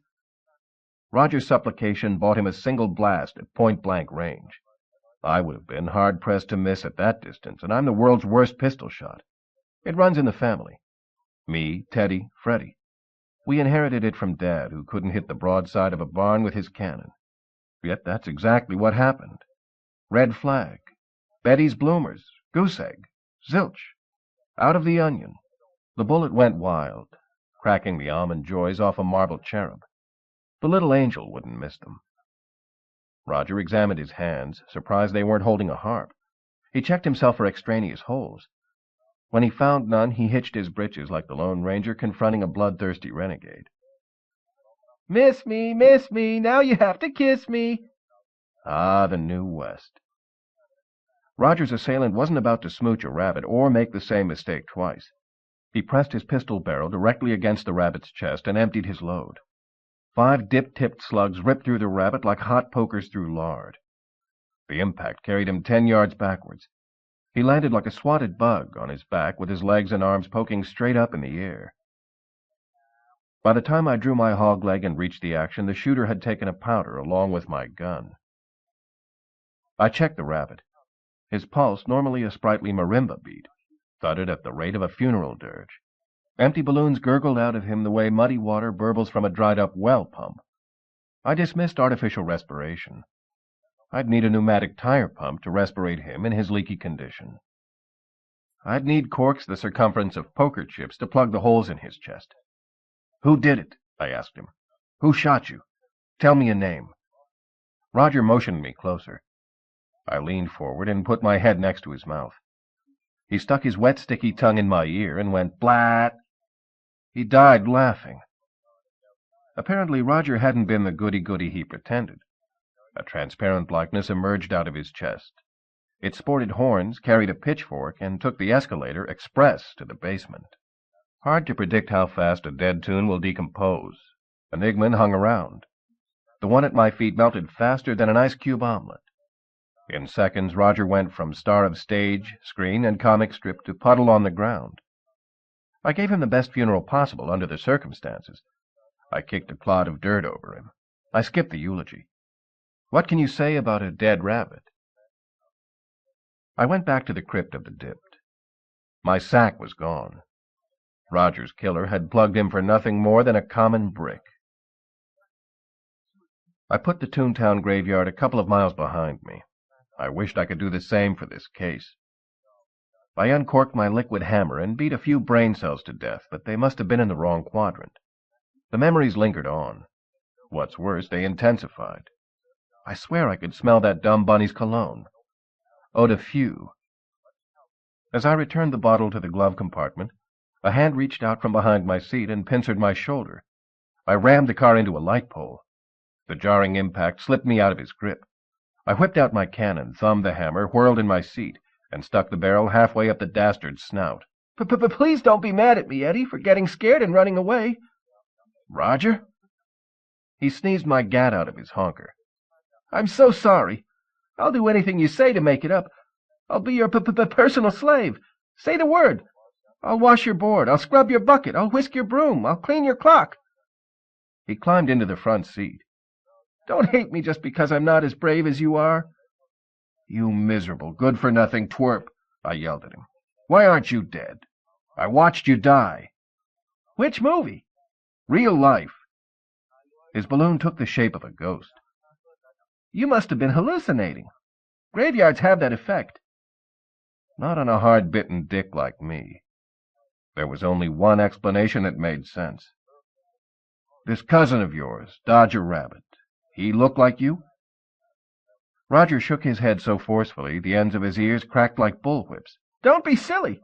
I'm unique in all of rabbitdom. Nobody ever mixes up me and Dodger. We're totally different. He parts his hair in the middle. You always stutter on P's? No exceptions? Pretty much. The dead rabbit hadn't. That picture of you and Selznick. Could that have been Dodger and Selznick instead? Roger shut his eyes. A mental vision of the photo floated in the air between us. He pulled out a magnifying glass the circumference of a moose's monocle and went over the picture inch by inch. By golly, you're right. It is Dodger. That scurrilous scamp's been impersonating me. That rabbity rat. He nearly got me killed. Roger wrapped his stubby hands around the floating image of his cousin's neck. He strangled a half-quart of air. He's always been the black sheep of the rabbit family. Roger closed his eyes so he wouldn't see what he said next. I never thought I'd wish this on any relation of mine, but that foul, foolish fellow deserves to be incarcerated. Eddie, when you catch him, make sure he gets 5 years in Sing Sing at least. I got good news for you, buddy. He's serving a longer sentence in a lot worse place. 16. I met Ferd at the entrance to Toontown. His backup contingent wore baggy twill pants and knee-length blue uniform coats. They packed oversized soft rubber nightsticks and pistols that shot seltzer water. 2-quart helmets covered their 1-quart heads clear to their googly eyes. To amuse themselves, they played ping-pong across the hood of their paddy wagon. For paddles, they used their flat-footed, splay-ended uniform shoes. Toontown's finest. Call roll, I told Ferd. I don't see Larry, Moe, and Curly. Be for-mucking happy with what you fruggity got. Ferd slid into the front seat beside me. Watch your feet, I told him. Roger sat in the back seat, bawling his oblong eyes out. He'd covered the floorboards with a 1/4 inch of tears. What's with Blubber Bunny? Asked Ferd. Death in the family, I said. I adored that rotten, miserable, sneaky, scum-sucking louse, wailed Roger. I offered Ferd a shot of courage. He cleansed the bottle of cooties by rubbing the open mouth with his palm. The captain would rip out my fuzzucking guts and eat them for breakfast if he knew I was dragging out the troops to help the likes of you. He gave me my turn at the spigot. Hand me a faduking hint. What's going on here? I got a hunch there's nasty business coming down the road. Nothing more concrete than that. He took back the sauce. He didn't wipe the bottle this time. He wanted plenty of germs present to infect the wound when he clubbed open my skull. You dragged me and a frigate-digging contingent out in the frugga-dugging middle of the frogga-dogging night based on a lousy hunch? Don't knock it, Ferd. Those hunches of mine got me where I am, which is living next door to nowhere. From out of his coat pocket he produced a bag of potato chips and a government envelope. He ripped open both with a single pass between his teeth. He kept the chips and handed me a sheet of government stationery. My buddy at State ran a check on Dodger Rabbit. Wah, wailed Roger. I love that rabbit like a half-cousin once removed. Dodger had been out of the country once in his life, on a packaged gambling junket to Cuba. Ferd tucked his bag of chips between his legs, the one place he knew I wouldn't reach for a handful. He flipped through his official police-issue notebook. Dick Tracy was pictured on the outside of his, too, but here Dick held a gun, and he definitely wasn't smiling. Here's the skinny on the Baby Herman caper. Burglar came in through an open window. Spent maybe an hour and a half there. Tossed the place pretty good. Must have made a terrible racket, what with the rattles, drums, and clacker toys lying around.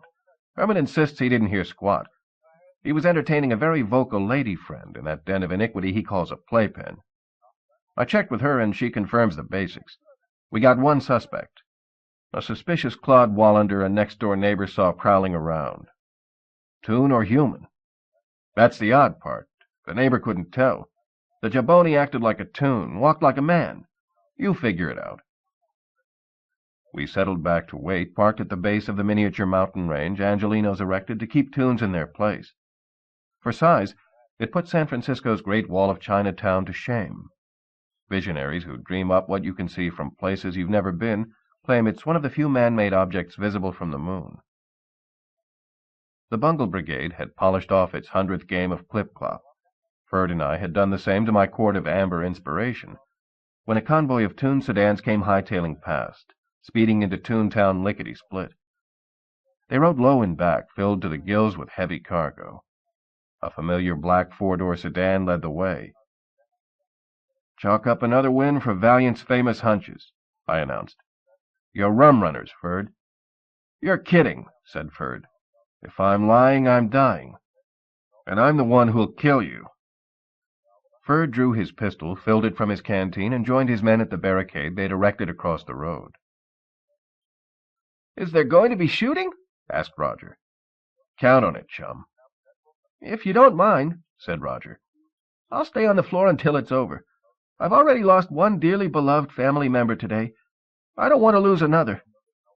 A bright yellow stripe ran the length of his balloon. The convoy crashed headlong into the barricade. After a short, vicious gun battle in which I, in all modesty, acquitted myself handsomely, the sedans threw in the grease rag. The motor mounts immediately started honking for their lawyers. The cops slapped Denver boots on them to keep them from skedaddling. I walked to the lead sedan and yanked open the rear door. Well, well, well. Look what the cat dragged in. Louise Reitleiter stretched out the length of the rear seat. "It's not what you think, Valiant." She'd thrown a car blanket over herself. Not much of a hiding place for a woman with more ups and downs than the Dow Jones average. "I was only along for the ride." "You should have turned left before you hit the skids." I scooted her aside and pried loose the phony seat cushion concealing the 50-gallon tank suspended between the wheels. I unscrewed the cap, wetted my fingers with the liquid inside, and took a sniff. Straight rum, the brand she'd poured me before. Also what grannies used to lace fruitcakes. Score a point for Roger's sniffer. He'd smelled right at the Burbank warehouse. "You're in hot potatoes, lady." She lit a smoke despite the fact she was sitting on sufficient high-octane alcohol to turn us both into crepe Suzette. "I'm no rum dummy. You know that. It's the story I'm after." Ferd loped up behind me, riding piggyback on the blithe spirit of his biggest arrest ever. "What have we got here?" I winked at him. None other than the notorious Bonnie Parker. Murderess, bank robber, car thief. Last time I checked, she was number 8 on the FBI's hit parade and rising fast. "What are you trying to pull, Valiant?" She snuffed her butt on the rum tank. "Officer, my name's Louise Reitleiter. I'm a nationally renowned journalist. I work for the Toontown Telltale." "You got ID to that effect?" asked Ferd. "Don't be ridiculous. I'd be a fool to carry my press credentials during an illegal activity." "She left them home," I said. "Clyde's babysitting them and her spare burp gun." Ferd studied her face close up, a not unpleasant assignment. "Quit juking me, lady. I know who you are. I recognized you right off. I seen your picture in the papers." For a refreshing change, Ferd played my game. "And your mug on the post office wall.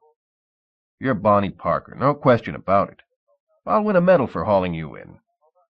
He snapped steel bracelets over Louise's delicate wrists. "Hold it!" she shouted. He dragged her unceremoniously out of the car and shoved her towards his prowler. "Stop!" She dug in her heels, but only succeeded in snapping both her 3-inch spikes. "Call my boss, Delancey Duck. He'll vouch for me." "Sorry, Tootsie," said Ferd. "I'm fresh out of Nichols, and payday ain't until a week from Friday. I'll check you out when I got spare change and an extra minute. Until then, I'm going to dump you in the hoosegow with the geeks and stumps and drools and drizzles and sad apples. Don't worry. If you're really who you say you are, sooner or later I'll find out and set you free." "How long is that likely to take?" she asked sarcastically.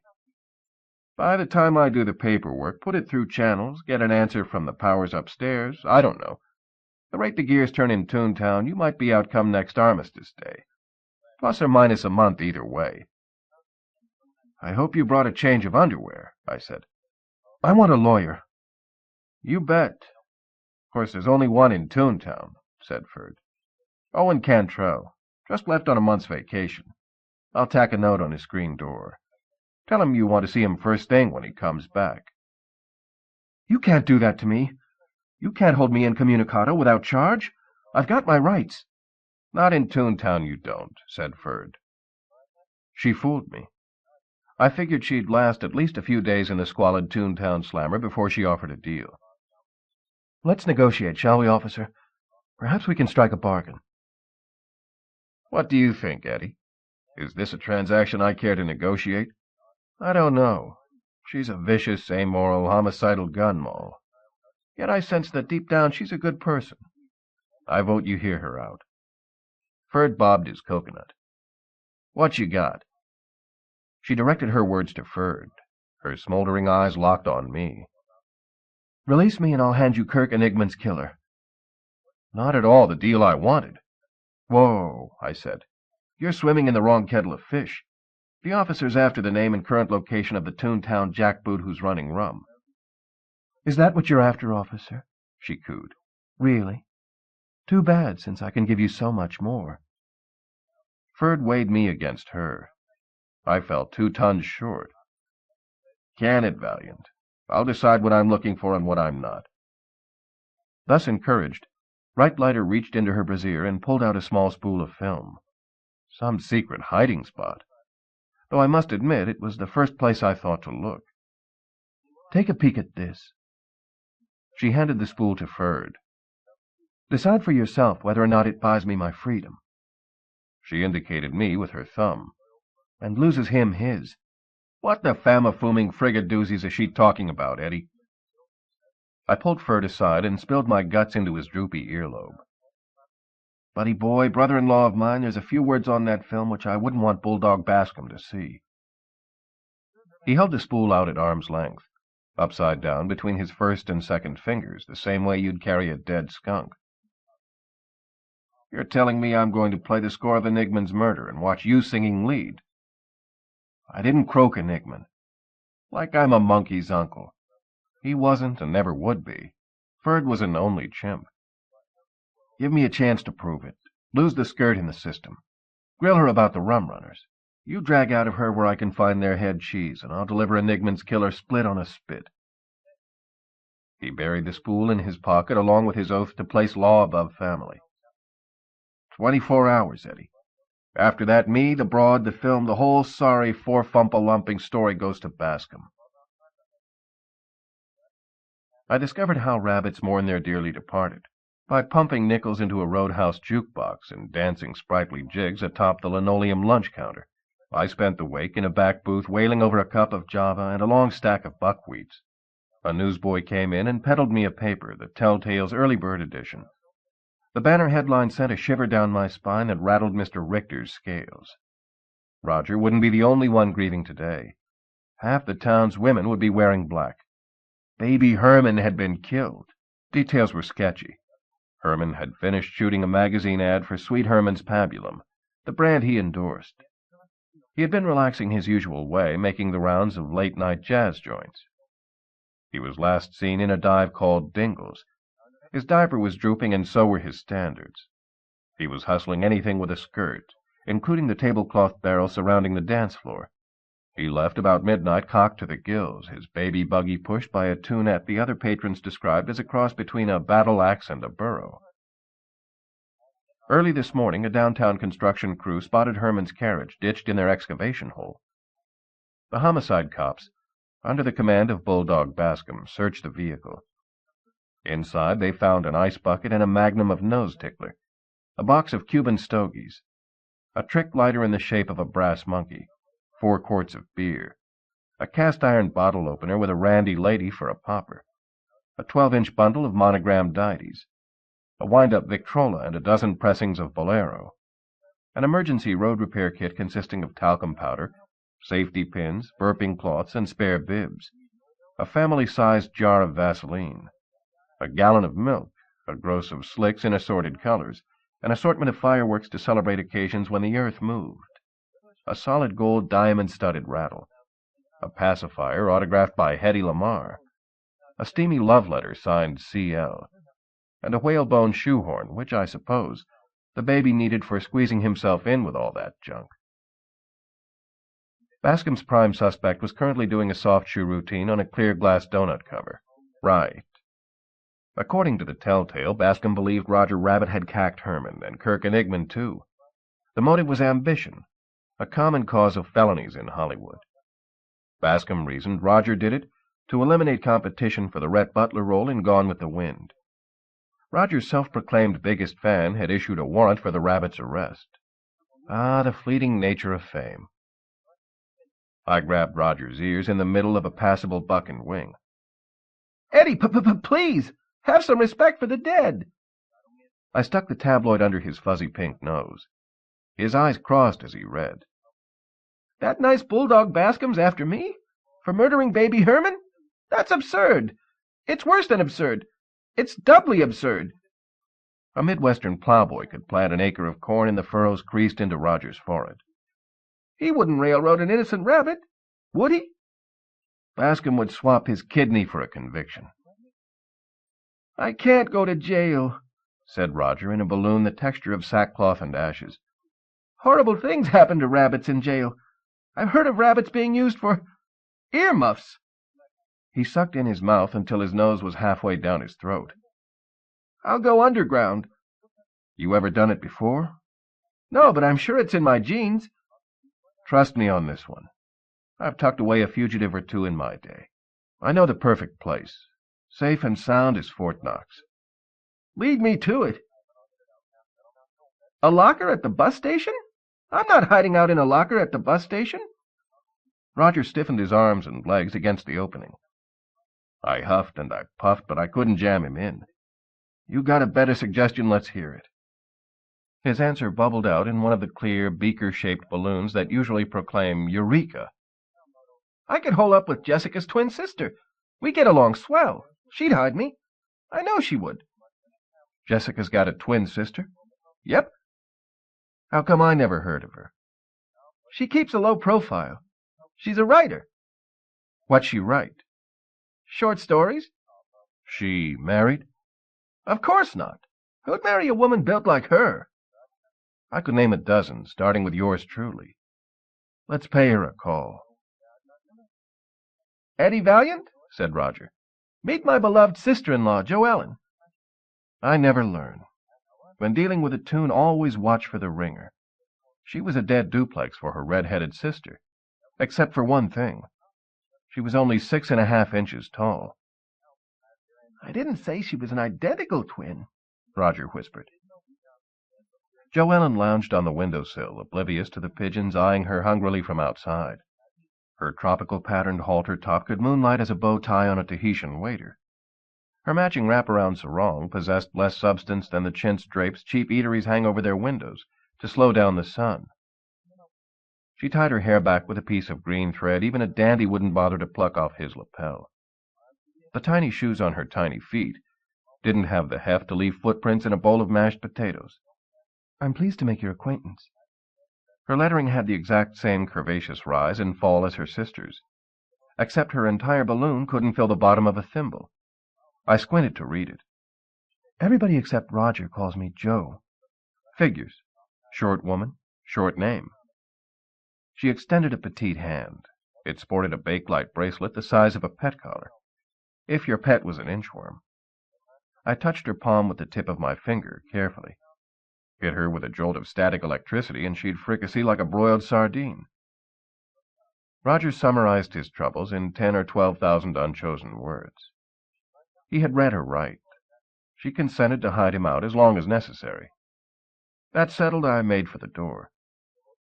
Wait a minute, said Roger. You promised I could tag along, assist you with the case. No, I didn't. Yes, you did. I distinctly remember. I know. I wrote it down. He flipped through his notebook. It's in here verbatim. I'm certain of it. Give me 2 seconds. I'll find it. Whether I did, whether I didn't, it's a moot point. To stay out of trouble, you stay out of sight. Oh, sure. I forgot. He closed his notebook. Dick Tracy still smiled on the cover. I tried my best not to do the same. Gee, what a disappointment, said Roger. That's life, I proclaimed. Call me the old philosopher. I've got an idea, said Miss Microscopic. Since Roger can't go with you, why don't I take his place? I am a writer, a trained observer of the human condition. I have a terrific memory for details. I'd be able to report everything that happens. What a swell idea, Roger proclaimed. She'll be my eyes and ears. Take her with you, please. I'd enjoy the change, said Shorty. I don't get out nearly as much as I should. Small wonder when the neighborhood cat's likely to mistake you for lunch. I put the quick kibosh to this proposal. Sorry, Toots, I don't work with women, especially ones who barely stand shoelace high to a Little League shortstop. I can be of help, immense help, said Little Joe in a wafting balloon with the lacy pink sweetness of cotton candy. I can go places, see things a normal-sized person can't. Come to think of it, she was every private eye's dream. A self-actuated burglary tool. She'd also be better than binoculars in the peeping Tom department. And for eavesdropping, she beat a glass to the wall 6 ways to Sunday. I might be able to use her at that. All right. Come along. I left with the frail riding tourist class in my breast pocket. She grabbed the edge and peeked out, making me look like I had Kilroy for a handkerchief. When we got to the car, I transferred her into the glove compartment. Help yourself to the bourbon, I said, and don't touch the gun. She refused to let go of my thumb. I'm not riding in there. 2 inches to the left, and her BB-sized balloon would have taken my eye out. Okay. Give me a minute. I'll have the maid make up the ashtray. Hard to tell without a jeweler's loupe, but I swear the edges of her perfect lips turned up into the faintest hint of a perfect smile. How about if I ride up here with you? She caught the bottom of my steering wheel, somersaulted up to the dashboard, and took a seat in the curved hollow that framed my speedometer. And did it wearing a sarong. Dorothy L'Amour, eat your heart out. What the heck? Let her stay. I pulled out into traffic and flipped on my turn signal. The light flashing behind her sarong silhouetted her gams. I drove clear around the block, 4 turns worth. Even if they're only 3 inches long, great legs are great legs. 17. When bungalow apartments started renting for more than the price of a pilfered pullet, the slyest foxes bought up the hen houses they'd been raiding, evicted the chickens, and rented the refurbished coops to struggling clucks like Vivian Lee. I knocked on her door. The banging didn't faze my minuscule passenger. She was dead to the world, rocked to sleep by my rolling gate. For neatness' sake, I pinched off the string of Z's dangling out of my pocket. Vivian let me in. Combining cheap decoration with acting inspiration, she'd wallpapered with Southern voice balloons. They dripped jasmine and mint in such quantities my shoes stuck to the floor. As we drove to lunch, she slid my Luckies off the dashboard and lit 2. She put one between my teeth. I fancy you as quite the adventurer, she said. Old rough and tumble, that's me, although lately it's been mostly rough. She didn't leave an inch of space on the seat between us. I've never met a real private eye before. What exotic and dangerous cases have you worked on recently? It's only exciting in the comic strips, honey. My best case wouldn't run 3 panels. My, but you're forthright. You want polish, date a guy with candelabras instead of brass knuckles. I fool easily, especially concerning women, but I swear she didn't learn her laugh in acting school. I believe I'll stick with you. She requested to stop. She'd been invited to a formal party at Selznick's house next evening and needed a new dress. She asked me to help her pick one. I need a gentleman's opinion. I'll try and find a gentleman to give you one. Me and fashion don't mix. Doris once dragged me to a clothing consultant who studied my skin color and told me I was a winter personality, harsh and colorless and cold. That meant I could wear anything I wanted. What's the big deal? I do anyway. Warren Woodpecker, the owner of the dress shop, swished out to meet us. He wore a gold lame vest, Kelly green frill-fronted dicky, maroon leggings, and a fuchsia beret. He had augmented his bustle with a fistful of peacock feathers and had waxed his beak with red polish. His chest and shoulder nap were fluffed out into a feather boa. I'd hate to see what other splendors hung inside the closet he came out of. Vivian, my love, how wonderful to see you again. His balloon smelled of lemon drops. Vivian described the look she wanted. Warren conjured up a string of thought pictures portraying what he had in mind. An assistant snagged his balloons in a sterling silver net and shook them onto a cutting table. Vivian separated his glad rags into two bales, the out-and-out rejects and the possibles. The rejects went into a back room to be shellacked, fitted with tabs, and sold as high-fashion clothing for the well-decorated paper doll. Vivian's chosen few were pumped full of air and given to her to try on. "You pretty tight with Selznick, are you?" I asked her through the dressing-room door. "Not particularly." She came out and sallied around in front of me, dressed in a vagrant's outfit, by which I mean it had no visible means of support. "Mr. Selznick likes to have pretty girls at his affairs. I suspect he regards me the way he would a party decoration." I doubted it. That was her photo, not a roll of crepe paper Selznick tried to hide from me. "What do you know about his lieutenant, Pepper Potts?" She returned to the dressing-room. Her voice came out muffled as she slid another creation over her head. "Uncouth, belligerent, and brash. Not at all the sort I would expect to function as Mr. Selznick's right hand." "Quote me specifics." "He exercises his casting couch." "Along with half the producers in Hollywood." "But with Potts it's different. He's not interested in girls like me, if you follow." "He doesn't like his women bright, charming, witty, and beautiful?" "He doesn't like them human. Pepper Potts goes strictly for tunes." Little Jo crawled out of my pocket, her hands rubbing circles around her eyelids. "What are we doing here?" Vivian appeared wearing another stunner. "I believe this is the one." She spun in circles in front of me. "What do you think?" "Terrific." Vivian returned to the dressing-room. Shorty belted the underside of my chin. Her sock gave me a bruise that added an hour to my 5 o'clock shadow. "You've got a client fearing for his life, and you recess for a fashion show? What kind of detective are you?" "The kind who doesn't take lip off a squirt." "Get back on the job." "Make me." She slid down my tie the way a fireman descends a brass pole. She dove into my trousers. I stood with a jerk. Vivian came out of the dressing-room holding a large dress box. "What's wrong?" "A mild case of ants in the pants." She handed me the box. "I hear jitterbugging's the cure. I know a terrific dance club nearby. Care to give it a go?" Little Jo snapped the elastic on my boxers. Hard and low. "Sorry, Viv. I just remembered a job I've got to do." I tossed her the dress box and broke the world's record for the 8.5-yard dash to the door. "I'll call you later." "You do that," she said.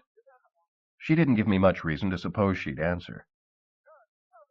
Little Jo rode my shoulder like Long John Silver's pet Polly. "Where to, boss?" I stopped at a payphone. I gave the operator Ferd's number. "Hey, watch it," said Thumbelina. "You nearly strangled me with the cord." A balloon came out of the mouthpiece. "Flatfoot." "Ferd. Eddie." His balloon dropped from pure black to a shade of gray. "I eyeballed Reitleiter's film." The weight of his words nearly crushed my cheekbone. "Shame on you, Eddie. You've been a scamp. If I want an editorial, I'll read the telltale. Spill it to me simple. Did she sing?" "Long, loud, and way off key." "How bad is it?" The mouthpiece bulged and strained. His balloon popped out the size and shape of a thundercloud. "As bad as it comes." His stormy words drifted out of the phone booth and rained down foul weather for 2 blocks around. "Reitleiter stumbled across a deal between Kirk and Igman and your old friend Tom Latwee. Seems rum's the main ingredient for a new drug they're peddling. Reitleiter figured to cop an exclusive exposé. When Enigman bit the weenie, she went looking for Latwee. He's not an easy man to find. She figured to buttonhole him at the end of a smuggling run. She greased the sedan, and he carted her along. What's this drug all about? Reitleiter only knows one thing about it." His balloon hung in the air like the black flag flying from the mast of a plague ship. "It'll destroy the verstumping human race." He hung up without saying goodbye. 18. Billing Dingles as a cabaret equated to calling a skunk a perfume container. For Seedy, the place rivaled a Burpee's display rack. It occupied an old movie house that had finished its run playing to what movie moguls euphemistically call the adult trade. Flyers advertising the theater's final features still inhabited the row of cracked glass poster frames out front. To save the price of new signs, the management named their establishment Dingle's after that last picture show. To prove they had a modicum of taste, they whitewashed out the part about Diddle's Dubuque. The broken-down ticket booth featured a dress dummy modeling the latest lack of fabric from Fredericks of Hollywood. Plaster another travel sticker on the steamer trunk of a wayward civilization. "This is no place for a lady," I told Half-Pint. "Wait for me in the car." "Not on your life. There's nothing on display in there that I don't see every day in my bathroom mirror." "Except here it's not in miniature." She stomped her foot hard on my shoulder pad. "That's very funny, Eddie. Ha, ha, ha. What do you do for an encore? Tell little moron jokes? Ridicule dwarfs? Kick a cripple? Just because I'm small doesn't mean I don't have feelings." "All right, lay off. You want to slum? Fine." She cozied herself into the crook of my neck and anchored her arm to my collar. "Fine." She crossed her stems. I can honestly say I've never seen it done better. "To show you there's no hard feelings," she said. "The first round's on me." She flashed her China doll smile. "2 short beers." Dingles's Barker, a slimy, bloated slug, wore a raggedy straw boater and a threadbare red and white striped sport coat that came to him as a hand-me-down from a melted barber pole. He was slippery as sin. I'd bought vacuum cleaners off door-to-door salesmen, not half as persuasive. He conjured up picture after perfect picture of the naughty antics awaiting us inside. Basically, bawdier versions of the comic strip nonsense your neighborhood paperboy dumps on your front steps every morning for a quarter. Here it cost 6 bits. I negotiated half price for the snub. I paid our dues, and we went in. The interior retained the movie sloping floor. The incline ran straight downhill from the bar to the alleyway exit, a great convenience for patrons who needed a rolling start home. The air reeked of drain-plug gin. A thick, interlocked layer of wall-to-wall peanut shells kept us from falling into the cellar. Every watering hole attracts its own unique crowd of regulars. At Dingle's it was barflies. I counted at least one of every variety: common house, horse, shoe, May, fire, and gad. 3, sometimes 4-fisted snifters, these guys, and nothing sissy. Boilermakers straight down the thorax. Imagine the racket when these loop-de-loopers got a buzz on. Bowl snacks consisted of gruel regurgitated by yesterday's clientele. Behind the bar, where most barkeeps hang a sap, Dingle's kept a swatter. A self-appointed music critic had smashed a blunt instrument through the jukebox. The management had shoved the juke into a corner and replaced it with a honky-tonk piano, its bass keys worn to nubs by years of low-down boogie. Little Joe and I sat at a table a better saloon would burn in its fireplace. A printed notice beside a wine bottle candle holder advertised 2 for 1 on well drinks. From the taste, Dingles's well pumped mostly water. The female crab louse waiting our table wore an apron, a pasted-on smile, and nothing else. Her pendulous, hairy antennae swung free and loose. So did her lips when I slipped her a fin and asked about the woman Baby Herman left with last night. The waitress told me the woman came in from time to time. She was tight as a tick with the club's songstress. The telltale had pegged her looks right. She was so plug ugly the scaliest regulars wouldn't touch her with a 10-foot proboscis. The waitress didn't know her name. I tucked my card under her vestigial wing along with the promise of a double sawbuck if she'd call me the next time the woman showed up. I ordered us another round. "What next?" asked Little Joe. She flipped idly through the pictures in the billfold I'd left on the table. "We stick around for the floor show. Maybe the chanteuse will sing us a better song." The crab louse returned with our drinks. "What do you know?" said the waitress as she set our glasses on the table. "That's her." "Who?" I asked. "The horsey-faced Trixie who left with Baby Herman." She tapped a picture in my wallet. I slipped it out of its cellophane holder and handed it to her for a closer look. "You sure?" She pointed at her multifaceted eyes. "Honey, with these you take in everything, whether you want to or not." She gave the picture a long, hard once-over. That's her, no question about it. She handed the picture back. Great job of retouching. You'd never know she was a Toon. The waitress scuttled off to the next table, where she took an order from a randy mosquito who couldn't keep his stinger off her carapace. Little Joe indicated the snapshot clutched in my fist. Who is that? Nobody you'd know. Maybe nobody I did, either. The waitress had plunked her pincer on my photo of Hetty. The lights dimmed for the floor show. Without introduction or fanfare, out came my second shock of the evening. The club's featured blues belter was none other than Loopy Chihuahua. She wore sling-back pumps with high heels only a stilt walker could love, a pair of tattered elbow-length white gloves, last used by a Rose Parade beauty queen to whip the horse pulling her float, an assortment of the jewelry that gave the five and dime its nickname, and a dark blue gown, skin-tight and cut low enough to lose Dingles whatever slim shot it had at a family trade.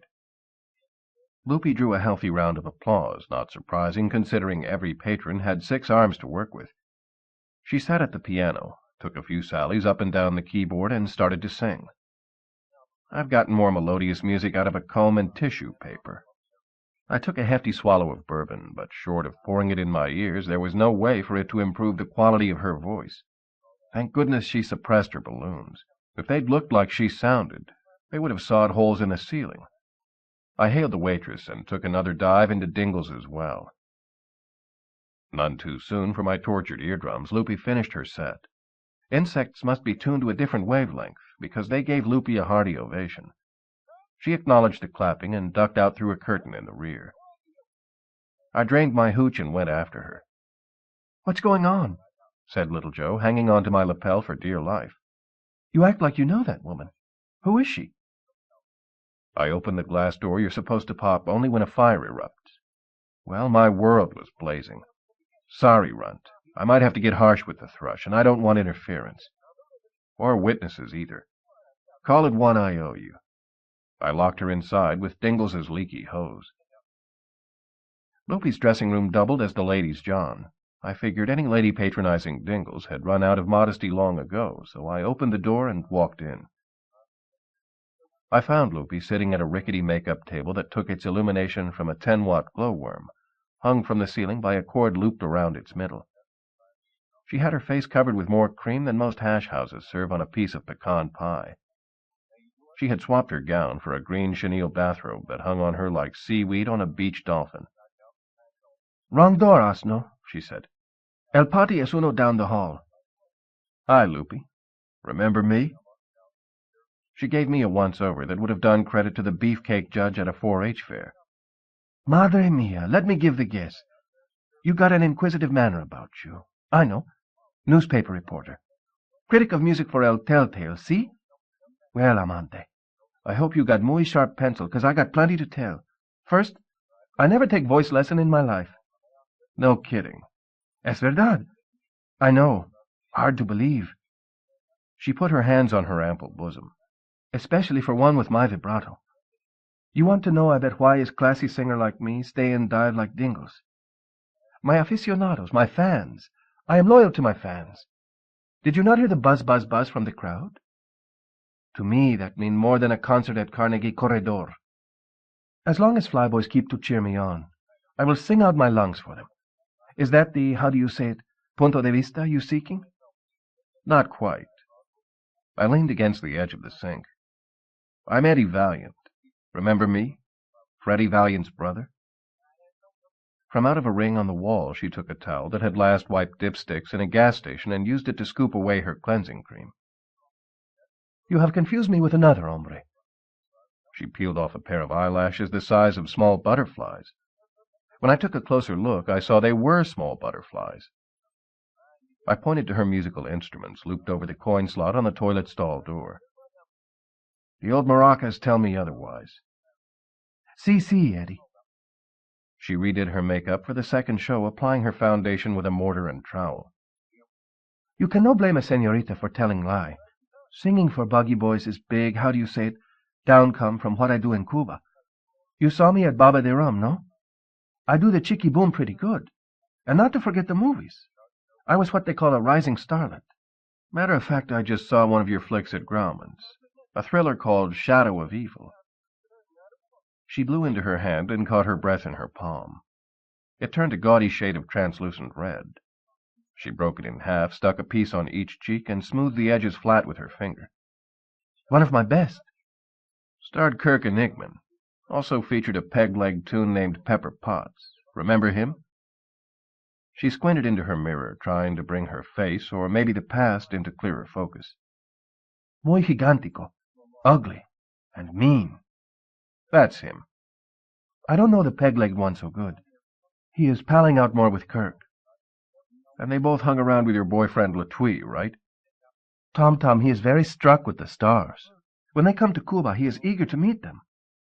He ever meet Roger Rabbit? I think he do. The rabbit come to Cuba to gamble. He big American film star. Tom show him the pretty good time. Tom and Pete and Kirk and the rabbit, they knock around together. You seen Potts or Enigman lately? She shook her head. We no travel in same circles anymore. Let me bring you up to date.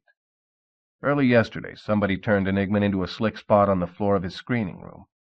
Just before he died, he was watching a home movie of you, and Latwii, and my brother Freddie. Remember Freddie? The sap you turned from a decent, hard-working stiff into a zombie toon? She didn't flinch. I have nada to do with that. Sure. Just like you got no idea what's in a certain little black box that half the civilized world's after.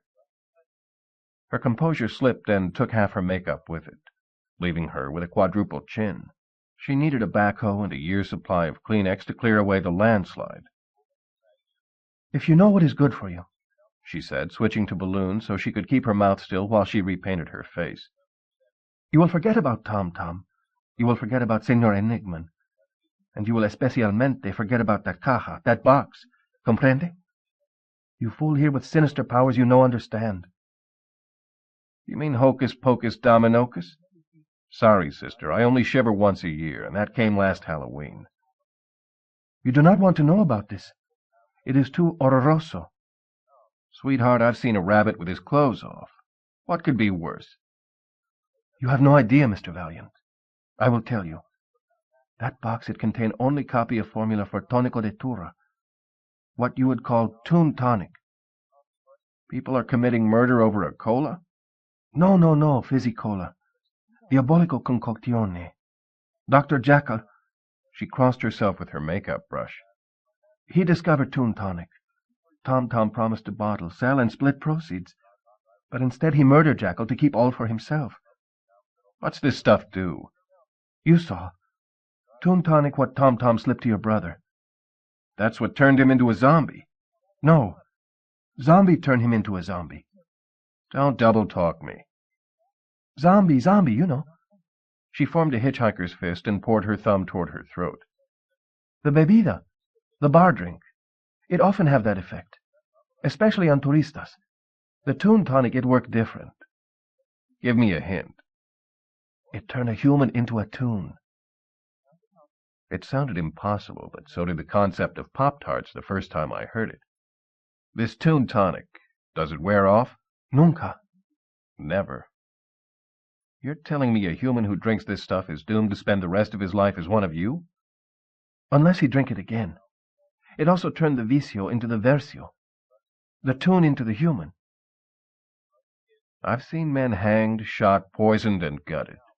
I've seen Bela Lugosi in Dracula and Boris Karloff in Frankenstein. None of it held a candle to the horror of toons becoming humans. Where's your boyfriend planning to make this stuff?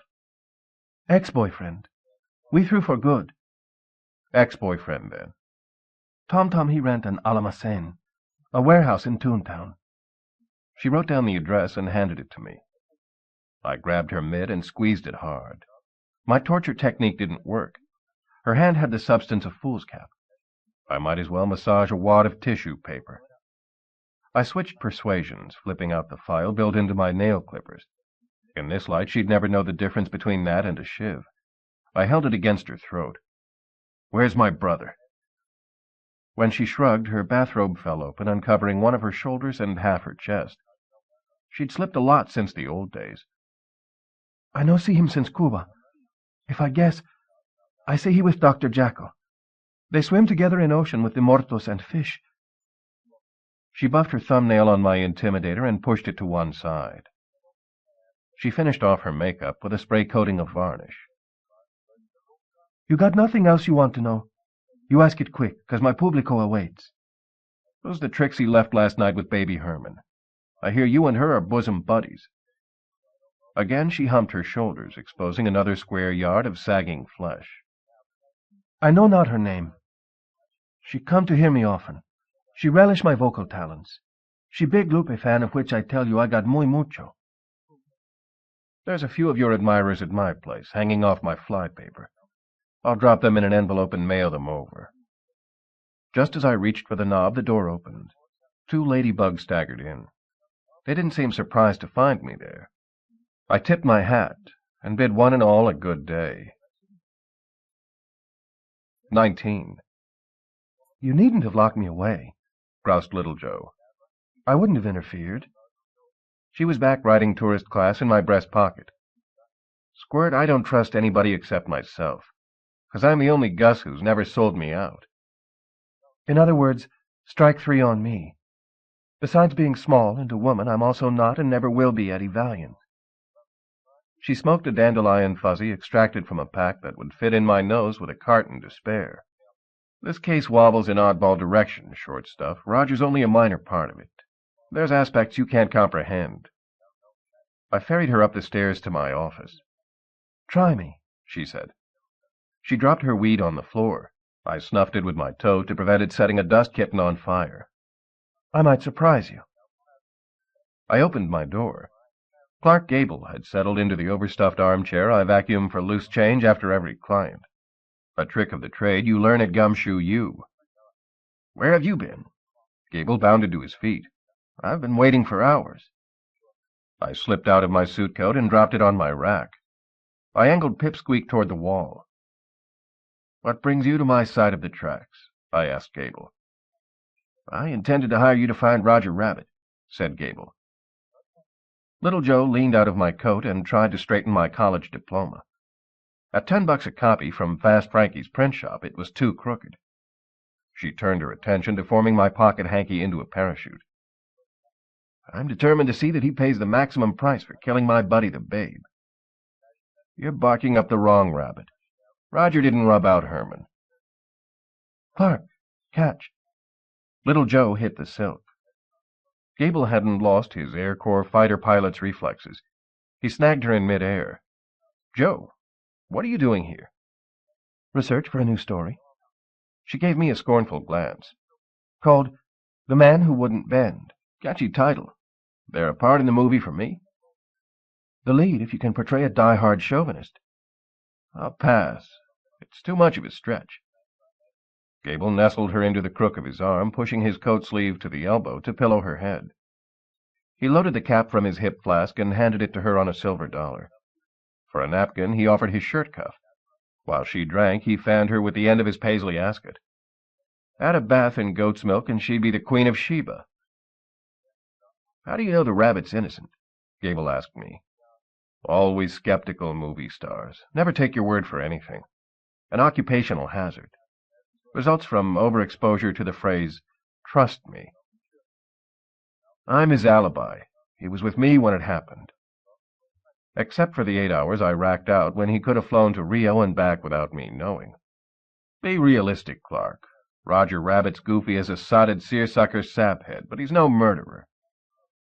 Gable showed me an upraised chin and a perfect left profile. The bugger didn't have a bad side, at least not one visible from the exterior.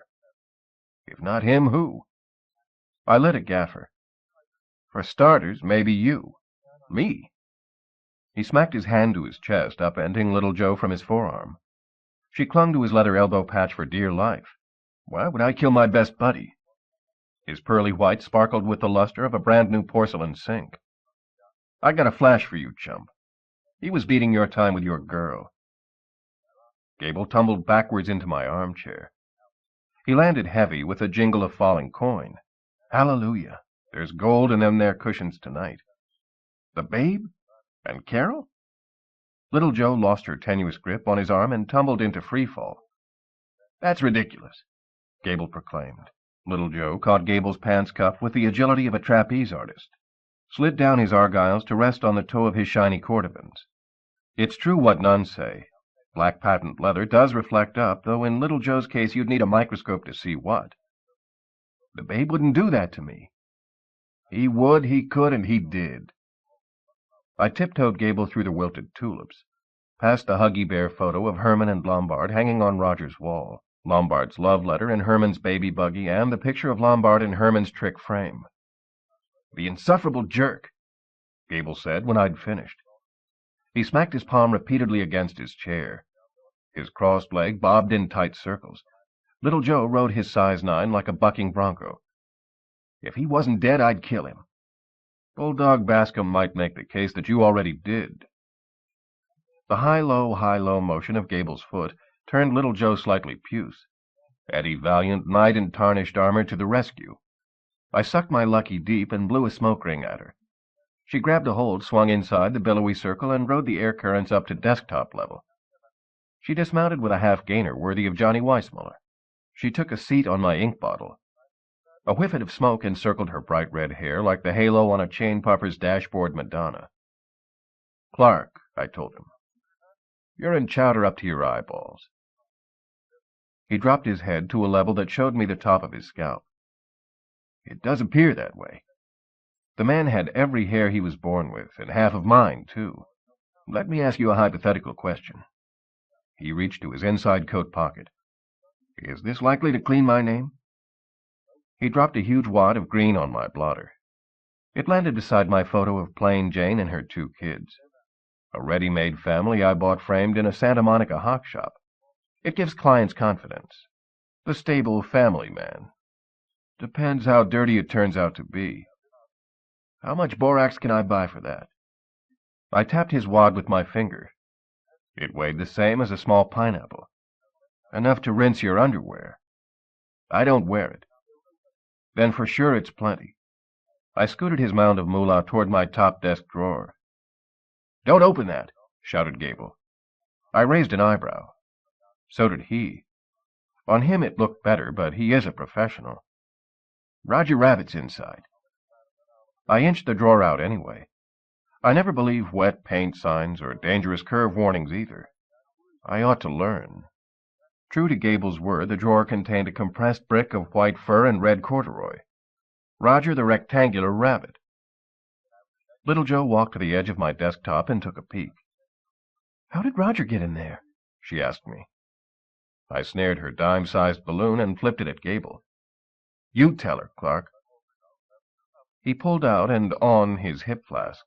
"As I mentioned," said Gable, "I came here to hire you to find Roger Rabbit." He wiped his mouth like an everyday working stiff with the back of his hand. "I found him in your office when I arrived. We tussled a bit. I prevailed. I bound him with your phone cord and imprisoned him in that drawer. With the phone disabled, I had no way to call the police. I didn't want to leave the rabbit unguarded. They're slippery, these tunes. I assumed that once you returned, one of us could watch him while the other went for the law." He took another tug of liquid consolation. "If you believe he's not guilty, it appears I made a mistake. I hope the rabbit's not upset." "Nah, rabbits love tight, dark spaces. That's why they live in loamy burrows with nobody to talk to but earthworms." I leaned close to the drawer and spoke into what appeared to be one of the rabbit's ears. "You were supposed to stay at Pipsqueak's." A balloon leaked out of him the way residual foam escapes from a squashed beer can. "I couldn't abide twiddling my toes while you did the work. I'm a rabbit of action, Eddie. When there's a tough, nasty, dangerous job to be done, I'm the rabbit to do it. Put 'em up, Gunsel. I got you covered. Bang, bang. I nailed him, Elliot. Rat-a-tat-a-tat. Pass me more bullets, J. Edgar." "How hard did you sock him?" I asked Gable, "before you gave him the squish?" Gable flicked his forefinger off his thumb like a kid shooting marbles. "A love tap." "Love tap," said Roger. "You fibbery fighting fiend. You nearly unscrewed my head." "You're a felon, wanted by the police for murder."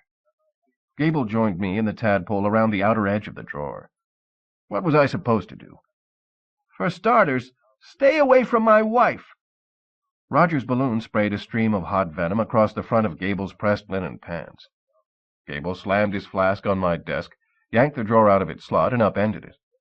Roger fell squarely to the floor.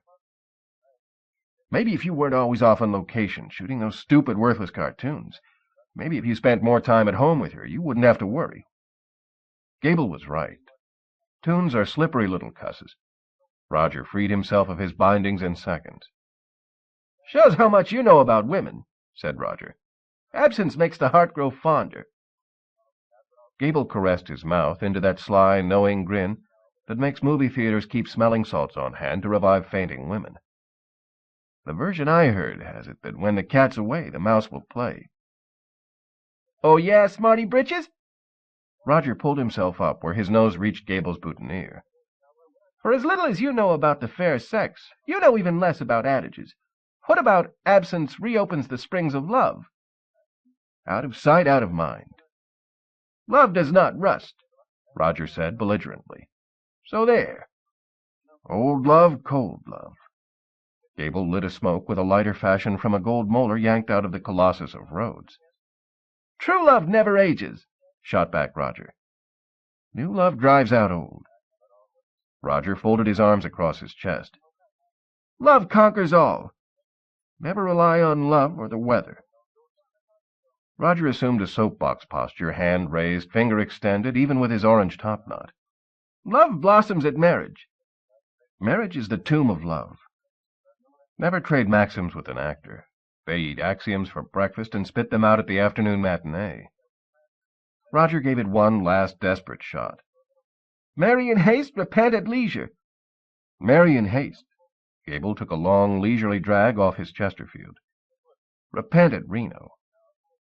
Roger swelled his head to twice normal size to prevent the escape of his spontaneous giggle. Gigolo, he spat at Gable when he had himself back under control. Fool, Gable countered. Gable walked to the window where he finished his smoke. Roger tested the workmanship on my filing cabinet. I helped myself to a shot from Gable's bottle, poured a thimble for the weenie and a double for Roger.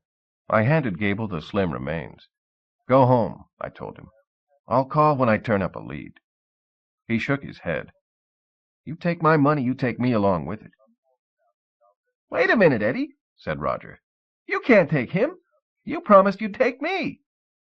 Why can't he take us both? Asked Gable. We're grown-ups. We ought to be capable of setting aside our animosities to help solve a murder. Roger stuck out his tongue. See, said Gable to me. Best of buddies already. I got to make a call, I told them. Since Clark used my cord for a hog tie, I'll use the pay box in the hall. If you two can kiss and make up by the time I get back, I'll take you both. I left them to mend their fences while I called Ferd. Your time's almost up, Eddie, he warned me. I'm not kidding. You produce one killer, signed, sealed, and delivered, or I rat you out to Bascom. Sure, Ferd, I got the case under control. A few loose ends, and I hand it over. That's not why I called. I need to know about Hetty. How's she been acting lately? I thought his balloon took a trifle long to squeeze out of the mouthpiece, but it could have been my imagination. Same as usual, brassy as Barnacle Bill's buttons. She hasn't been doing anything strange? How so? I don't know. Like, different than she normally does. You mean is she getting more headaches than usual? That kind of different? Or is she growing hair on her face during full moons and going out for a romp in the woods? He laughed. I didn't. I'd say the latter. What are you insinuating, Eddie? You suggesting my wife's a freak? Ferd, she's my sister. You intimating that my wife, your sister's a werewolf? Worse, Ferd. Lots worse. This time there was no mistaking it. His balloon took forever to swell out of the mouthpiece. What could be worse than that? I think Hetty's turned into a toon. He produced a ha-ha bubble the size of a dinosaur egg. She should be so lucky. The waitress at Dingle's identified Hetty as the toon woman who left with baby Herman. His hand came through the line and grabbed me by the throat. I had to bash him with my gun butt to make him let go. You've tried slimy tricks before, Eddie, but this wins the cake. Setting up your own sister to take the fall for your crime. I ought to noogie your fat fucking nuggets. Ferd, you don't believe me? Go to Dingle's. Ask the waitress yourself. Incidentally, you'll find Loopy Chihuahua working there, too. You starting to see this tie together? I'm going to check, Eddie. Don't think I won't. You better not be foo-farfing me. That's all I got to say. He slammed the phone in my ear. I returned to my office. Unfortunately, Gable and Roger were both still alive and eager to go. I had no choice. Let's move out. Roger, sitting next to the small fry on the edge of my desk, hopped to his feet. So did Gable in my armchair. Only one difference. Gable keeled over and fell flat on his face. His shoelaces were tied together. Roger spread his hands open, palms up, at shoulder level. He smirked. While Gable fumbled with his laces, I pulled Roger aside. "You ever been to Cuba?" I asked him. "Never," said Roger. "Doctor's orders. I'm deathly allergic to bananas, mangoes, papayas, guavas, and sugar cane. I sneeze when I walk past fruit stands. I blush to mention what happened to me the time I danced with Carmen Miranda." Gable offered Little Joe a ride in his trousers. She declined. Oddly, she chose my pocket over his. Imagine that. On our way out, Gable read my door's fading inscription, "Eddie Valiant, Private Investigations, Incorporated." "You're a publicly held corporation?" he asked. "More or less. I'm the only stockholder. Keeps the annual meeting short and friendly. My pencil pusher suggested it. Said it would save me money." Gable gave me a double take. "I wouldn't have imagined excessive taxes to be a problem for you." I got into the elevator. Brother, sometimes you can't believe your eyes. I punched the button marked Absolute Bottom. We drove Gable's Ford. I had him pull close to the front of Latui's warehouse so passing cars couldn't see me break and enter. I wedged a tire iron into the door jamb. The lock snapped like a fresh wad of juicy fruit. I nudged the door. It refused to budge. I put my shoulder to it. No luck. Gable and Roger joined in. The three of us got it open wide enough for me to squeak in with my gun drawn. I tripped over the doorstop 180 pounds of decomposing dead man. I rolled him over. Tom Latui, plug ugly as ever, with his flat iron snout. Double row of crocodile chompers. Round, open, sightless eyes sliced off the bottoms of rusted tin cans. Oop-shoop forehead, and gravel-gerty hair. He wore white linen slacks. His rick-rack embroidered cream-colored guabaya shirt contained an extra buttonhole just about the size of the studs in my stolen gun. I knelt beside him and frisked him. Little Joe stuck her head out of my pocket. To her credit and my surprise, she didn't faint. The game little trooper hopped onto the body and searched those places I couldn't or wouldn't reach. Gable and Roger inched up behind me. "Is he dead?" asked Roger. "No, chum," said Gable. "He's sleeping with the angels." "That's not funny," said Roger. "Who says it's supposed to be?" said Gable. "I'm not out to draw a laugh every time I open my yap." "And I am?" said Roger. "That's what you're implying?" "If the shoe fits, buddy boy," said Gable. "Ha! There you go showing your stupidity again. I don't wear shoes." He held up his foot. As advertised, no shoes. "Anybody with half a brain can see that." Little Joe crawled out of Latui's nether regions. She handed me her findings, an engraved invitation to David Selznick's house. The selfsame affair Vivian Lee was dolling up for. My case was closing quicker than a Broadway play about alley cats. Latui's warehouse was a dipsomaniac's daydream, stacked floor to ceiling with bottles, jugs, cases, barrels, casks, and flasks of rum. A glass-walled lab in the back boasted more copper tubing than Snuffy Smith's outdoor cocktail maker. We tossed Latui's office. By mutual agreement, we divvied labor according to stature. Gable took 6 feet and over. Roger tackled 3 feet and under. Little Joe explored the mouse holes. I handled what fell in between, an ersatz leather sofa, war-surplus desk, and a decrepit chair. Roger held up a fistful of lint balls. "Are these clues?" "To your IQ," said Gable. We didn't find squat. I left Latui where I found him. I took his party invitation and 12 bottles of his rum. I paid my respects and $3 to the desk clerk at Dyke's Auto Camp. He passed over the key to cabin 6. The room was tackier than the business side of Scotch tape. It reeked of a disinfectant that kills germs by plugging their noses. Scorch marks pocked every surface capable of supporting a cigarette butt. The twin bed swayed worse than a pair of elderly plow horses.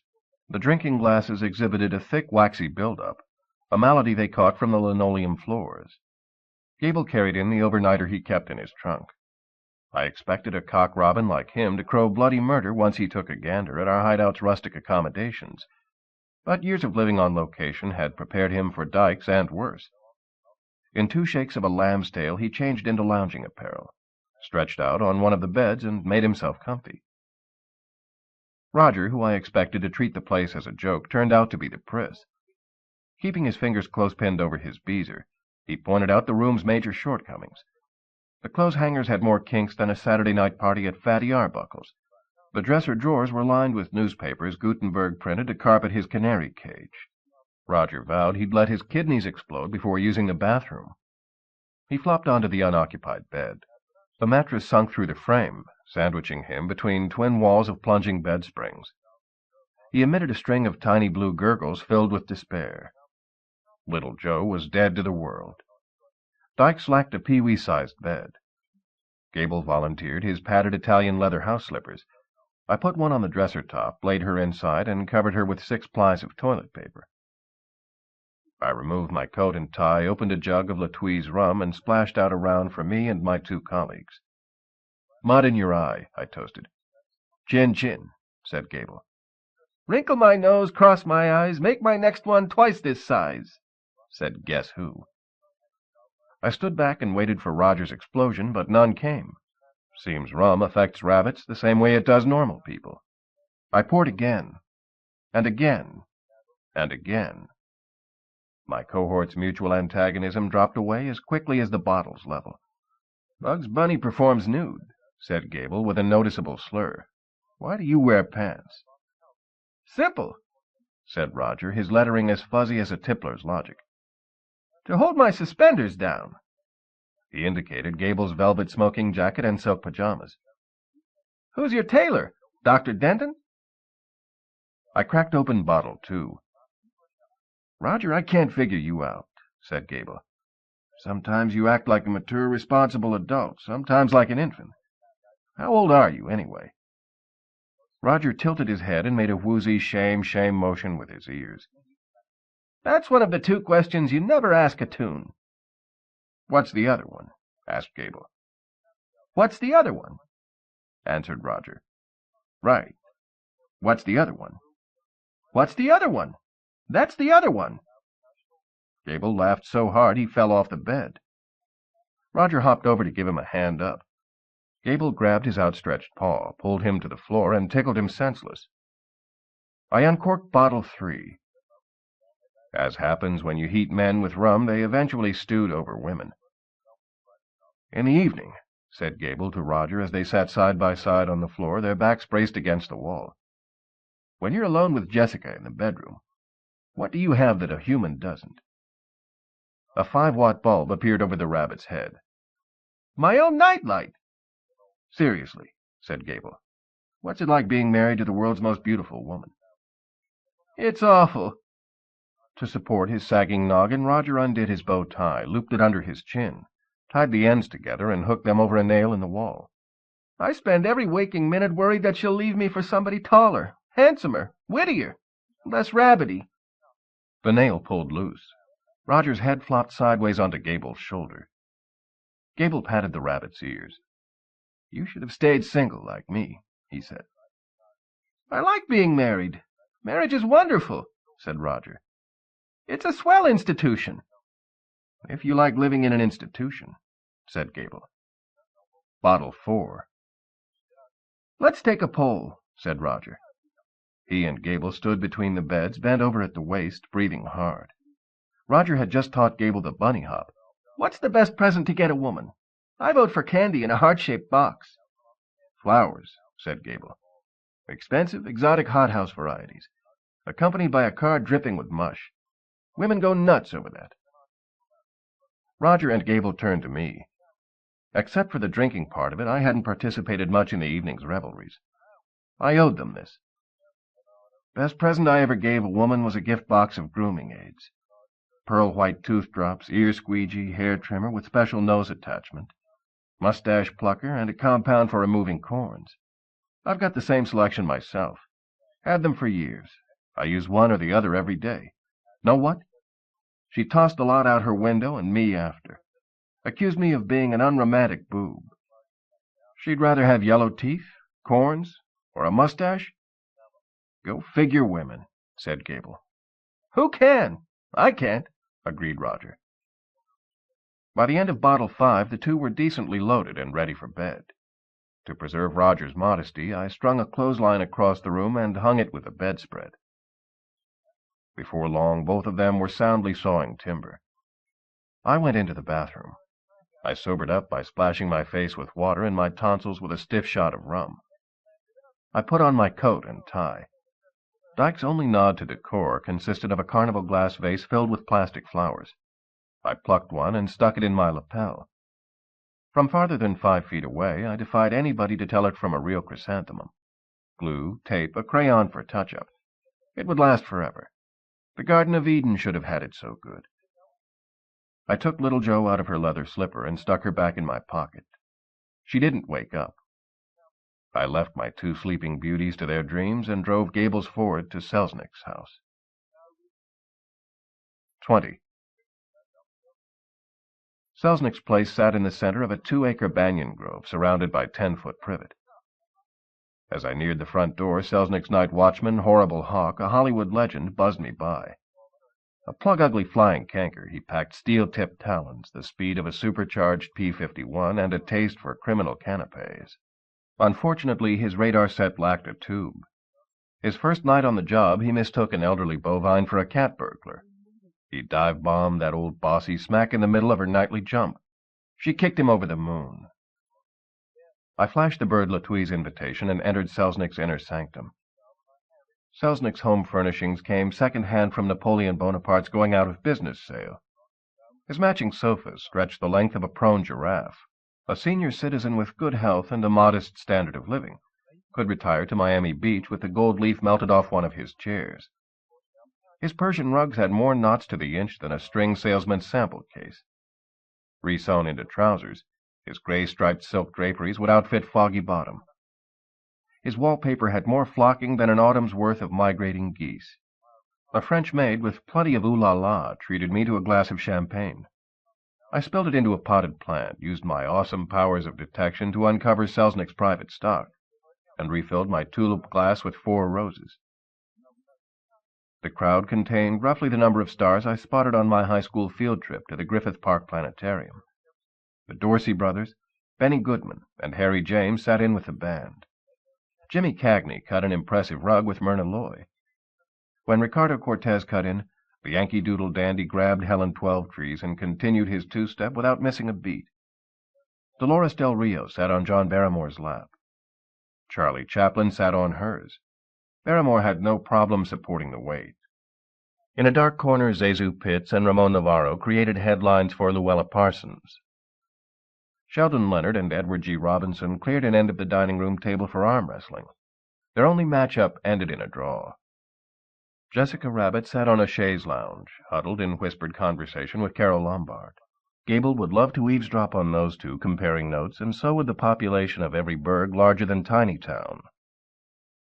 Out of respect for her lover baby's murder, Lombard wore the front of her dress at half-mast. "Where are we?" yawned Little Jo. She threw her arms up and stretched. The sheer fabric of her halter top and sarong left no doubt she packed the right parts in the right places. Selznick's party. "You took me along?" She climbed onto my shoulder and planted a peck on my cheek. "How sweet. Our first date." "Cut the sap, Lilliput. I brought you with me because you can spy into places I can't." "Right now I'd like to investigate the ladies' room." She asked her sister to take her. I told Jessica to keep a close watch on the squib to make sure she didn't fall in. Aside from me, Vivian Lee was the only non-entity present. She looked sensational in the dress I'd sort of helped her pick out. Her countryman Larry Olivier thought so too. He had her backed against the wall, his stiff arms trapping her on either side. Not that she minded. She swizzled her drink with her finger and placed it to his lips. After he sucked her pinky dry, he started on her ear. Olivier, in his three-piece navy blue suit, had the look of a dandy who beams when his personal tailor runs the tape around him and remarks that his measurements haven't varied by an inch in the past 20 years. I waved to Vivian over Olivier's shoulder. She gave me the longer half of Winnie Churchill's V for victory gesture. Little Jo came back to me safe and sound. She whispered in my ear, "Let's case the dance floor." I raised an eyebrow. "You think that's forward?" "I think it's ridiculous." "I know. You never dance with anybody but yourself because you're the only one who's never stepped on your toes." I hate being hoisted by a woman half the size of my petard. I took her on my hand and joined the other couples. We waltzed face to cheek. "You know everybody here?" She scrutinized the crowd. Her balloon hit my skin with the softness of a cotton ball. "Most of them. Keep an eye peeled for anybody likely to be found on a wanted poster." "In Hollywood?" Her smile widened to the size and shape of a fingernail clipping. "Accountants in this town conduct seminars on ways to avoid paying dues on the 7 deadly sins." "You ever attend one?" "No need to. I pay as I go." "Run up much of a bill?" $1.75 last time I checked. I'm a piker compared to most." "You date much?" I asked her, mainly to fill the dead space between quarter notes. "Not a lot. Most of the men who invite me out are movie stars. I find them generally a notch too handsome. I prefer my men with a few imperfections." "We'd get along great.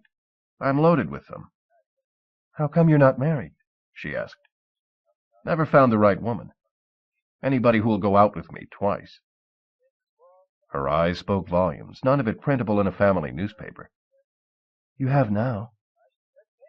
Dead actors, wounded rabbits, cheating wives, missing boxes. Suddenly nothing mattered except for the very light fantastic nuzzled into the tender spot under my chin. I had myself halfway convinced a slight difference in stature didn't matter when I caught a nose full of her perfume. A fruity aroma, not oranges or apples or grapes, but rather the exotic varietal, pitangas, cherimoyas, jabuticas, feijoas, durians, guanabanas, and sweetsops. It conjured up a vision, but not the one of passionate nights and reckless abandon promised by ads in Vogue. What I saw had a more heinous aroma. Little Jo smelled like the scented balloon that had tipped Delancey Duck to Jessica and Gable's romper room antics. With a sister like this, Jessica didn't need enemies. The music played itself out right along with my budding infatuation. I flipped out a smoke. She lit it for me with her tiny gold Dunhill. I nearly developed a hernia sucking in her baby flame. I spotted Pepper Potts at the buffet table. I shrugged my shoulders, sending Shorty sledding into my breast pocket. I joined Potts at the food.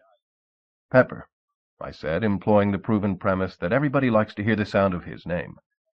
"Pepper, Pepper, Pepper." He ignored me. Maybe the heather growing out of his ears deflected sound waves. Or maybe 2 million copies of How to Win Friends and Influence People notwithstanding. Dale Carnegie got it wrong. Potts used Selznick's sterling silver ice pick to hack slivers off a swan sculpted out of frozen cherry herring. "You're treading a mighty fine line, Valiant." "I come from a long heritage of tightrope walkers." "Then you know how badly a fall can mess up your vitals." He rammed the ice pick through his trousers at kneecap level. It stuck into his wooden leg. He scooped up the ice shavings, popped them into his mouth, and crunched them like candy. "I ain't seeing a whole lot of progress from you in retrieving Davy's box." "We're going slower than expected." He stomped his gam. The pick popped loose and somersaulted into his outstretched hand. He poked it into the swan's eye. "I ain't a patient man." He twisted the pick. The swan's head snapped at the neck. He sucked on it like a popsicle. "Produce, and quick, or you're liable to die trying." "That what happened to your partner in crime? You slabbed him for being a slacker?" With uncanny accuracy, he stuck the pick through the exact same hole in his trousers. "What partner?" He slapped 2 slices of pumpernickel on a plate and slathered them with horseradish. "Tom Tom Latwee." Never heard of him. He layered his sandwich with jalapeno peppers, hot mustard, and chili powder. He spiced it with ground pepper and a splash of Tabasco. Latwii was setting up to manufacture a concoction called Toon Tonic. He bit into his culinary creation. News to me. An acid stream of juice squirted through the gap in his teeth. It seared a hole in the Irish linen tablecloth, the oak buffet table, the hardwood floor, the cement basement, and 3/4 of the earth. Funny stuff, Toon Tonic. In the wrong hands it could make half the world furious, except for the few it made rich. It turns toons into humans. You casting aspersions on my pedigree again. When you gonna learn? In a swift, efficient motion worthy of a Marseille assassin, he yanked the ice pick out of his leg and flipped it to the floor. It embedded between my big toes and rocked side to side like the pendulum overhanging Poe's pit. Don't bog your brain with where I came from, how I got here, or where I'm going. You got one goal in life, and that's finding me Davy's box.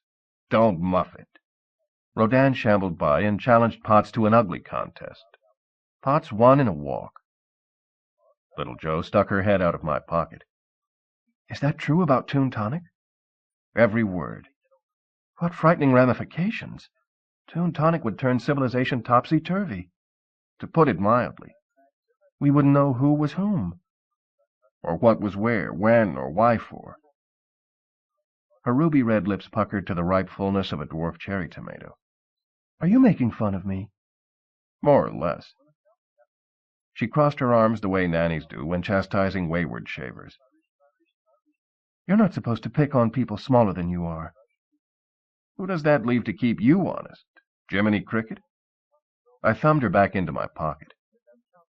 Selznick loomed on the party's horizon, circulating amongst the celebs. His poise, charm, and bearing, the cuts of his jib, and his tuxedo, would have landed him a starring role in any of his own drawing-room comedies. When he spied me watching him, he took abrupt leave of Constance Bennett and threaded his way toward me through the crowd. Louis Stone extended a hand. Selznick squeezed it quickly on his way past. When he shook with me, he didn't let go. I'm surprised to see you here, Mr. Valiant. I wasn't aware you received an invitation. I dug one up. Might I ask where? A gent named Tom Latwii lent me his. Really? He reinforced his shake by grabbing my elbow. A few large, loutish gentlemen with bulgy armpits moved in our direction. Might I inquire why Mr. Latwii chose not to come himself? He got another invitation, one he couldn't refuse. He's dead as the oft-mentioned doornail, murdered by person or persons unknown. You're not insinuating that I'm implicated in his demise? Only if you're in any way, shape, or form involved with a demon brew called Toon Tonic. Seems Latwii underwrote the mad scientist who invented it. Selznick tilted his head slightly. His goons veered off and went back to watching the silverware. He spirited me into his den and shut the door behind us. The walls boasted framed posters for Selznick's movies. To make room for his next film, he'd have to build an addition or move to a bigger house. He braced his outstretched arms against a fake mantelpiece installed exclusively to provide display place for his 6 Academy Awards. A high flush crept into his face. Light beads of sweat popped out on his forehead. I am going to confide in you, Mr. Valiant. To cool himself, he removed a slim, leather-bound volume of Shakespearean sonnets from his bookshelf and fanned the pages. When that failed to baffle his heat, he switched to the first volume of the Encyclopedia Britannica. A deep, dark secret I have never told to another living soul. Moist half-circles appeared under his arms as his 5-day deodorant pads reached the weekend. Contrary to appearances, I am not a wealthy man. Next you'll tell me there's no Santa Claus. Selznick slipped out of his tux jacket and hung it on a mahogany valet. I have reached the absolute end of my monetary resources. In order to finance Gone with the Wind, I desperately need a large influx of cash. He stared out his leaded glass window. There was nothing to see but blackness. A sum easily raised by bottling and selling Toon Tonic. You don't feel a slight twinge of guilt about peddling a potion which turns toons into humans? Of course I do. He reached into his pants pocket and extracted an antacid tablet sufficient in size to throttle ulcers in a rhinoceros. He swallowed it dry. I consider my course of action morally reprehensible. He brushed against a wind-up Flash Gordon rocket ship he kept on his desk. It tipped over and laid there earthbound, whirring, spinning its wheels, and sparking green. I take comfort in the knowledge that the money earned from this abominable enterprise will give me the financial independence to produce my films with the utmost levels of artistic integrity. Selznick's toy rocket ship toppled to the floor. Its slim chance of ever becoming airborne vanished when its wings buckled on impact. What's a few murders more or less and a total upheaval of society compared to a few hours of quality entertainment? Selznick kept a dozen cigars soaking in brandy inside a large glass bell jar. I decanted 3 fingers of their pickling solution into a snifter and drank in their essence. How did you get the formula? I bought it from a toon. Animal, vegetable, or mineral? A woman, but only in the most generous application of the term. Brusque, hard-bitten, and horribly unattractive. He touched his thumbs together, raised his index fingers, and framed me in the 3-sided square. Odd. She bore a remarkable resemblance to you. My head he gets around.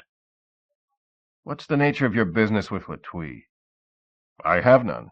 I don't know the man. I never heard his name mentioned until this evening. How'd he get a slot on your invitation list? Perhaps Pepper invited him. Pepper has my full and complete permission to ask whomever he chooses. What part does Vivian Lee play in this production? Selznick mopped his face with a delicate white silk hanky. It didn't have near the absorbency. He needed a bowling towel or maybe a beach blanket. Vivian's involvement is of no concern to the matter at hand. Let me judge. She's a promising, attractive young actress. I'm a producer. Let that suffice. And I thought you were different. I stepped in close to him. His cologne smelled like a tropical drink. I punched him once, a short, hard jab to the gut. First he lost his balance, then his lunch. "Why did you hit me?" he gasped. "Payment in kind for the telegram your messenger boy Potts delivered." He crawled on hands and knees into his private washroom. I grabbed him by his starched wing collar, pulled him up, and sat him on the toilet. "Pepper roughed you up?" "On your orders, according to him." I wetted a monogrammed washcloth and placed it on his forehead. "Ridiculous. I'm a man of pacifist principles. I would never condone the use of physical violence, not for any reason." I opened his medicine cabinet. His stock of pills would supply a small pharmacy. The ones to wake him up outnumbered sleeping potions by a considerable margin.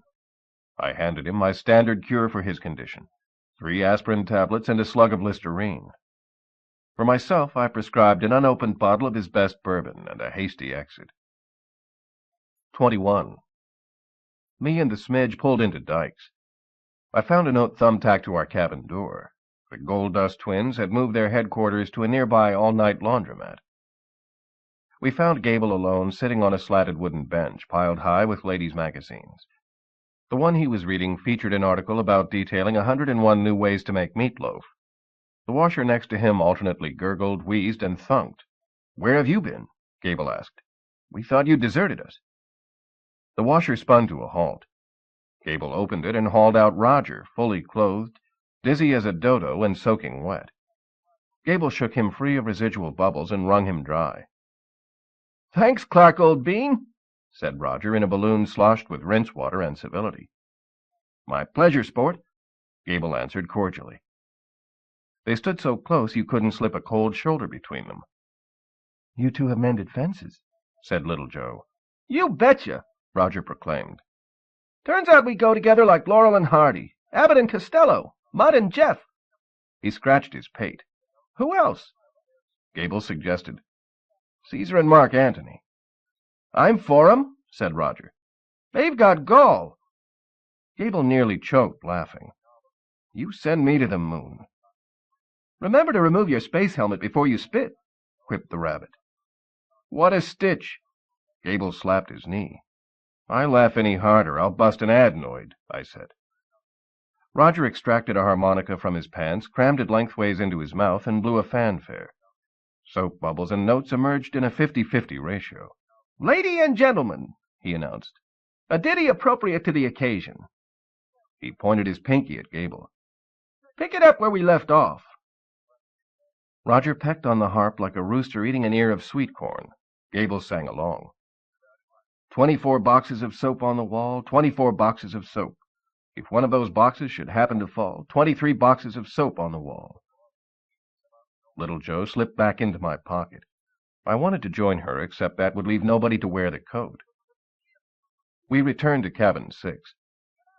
I discovered the Sunshine Boys had founded their Mutual Admiration Society on the remaining schooners of rum.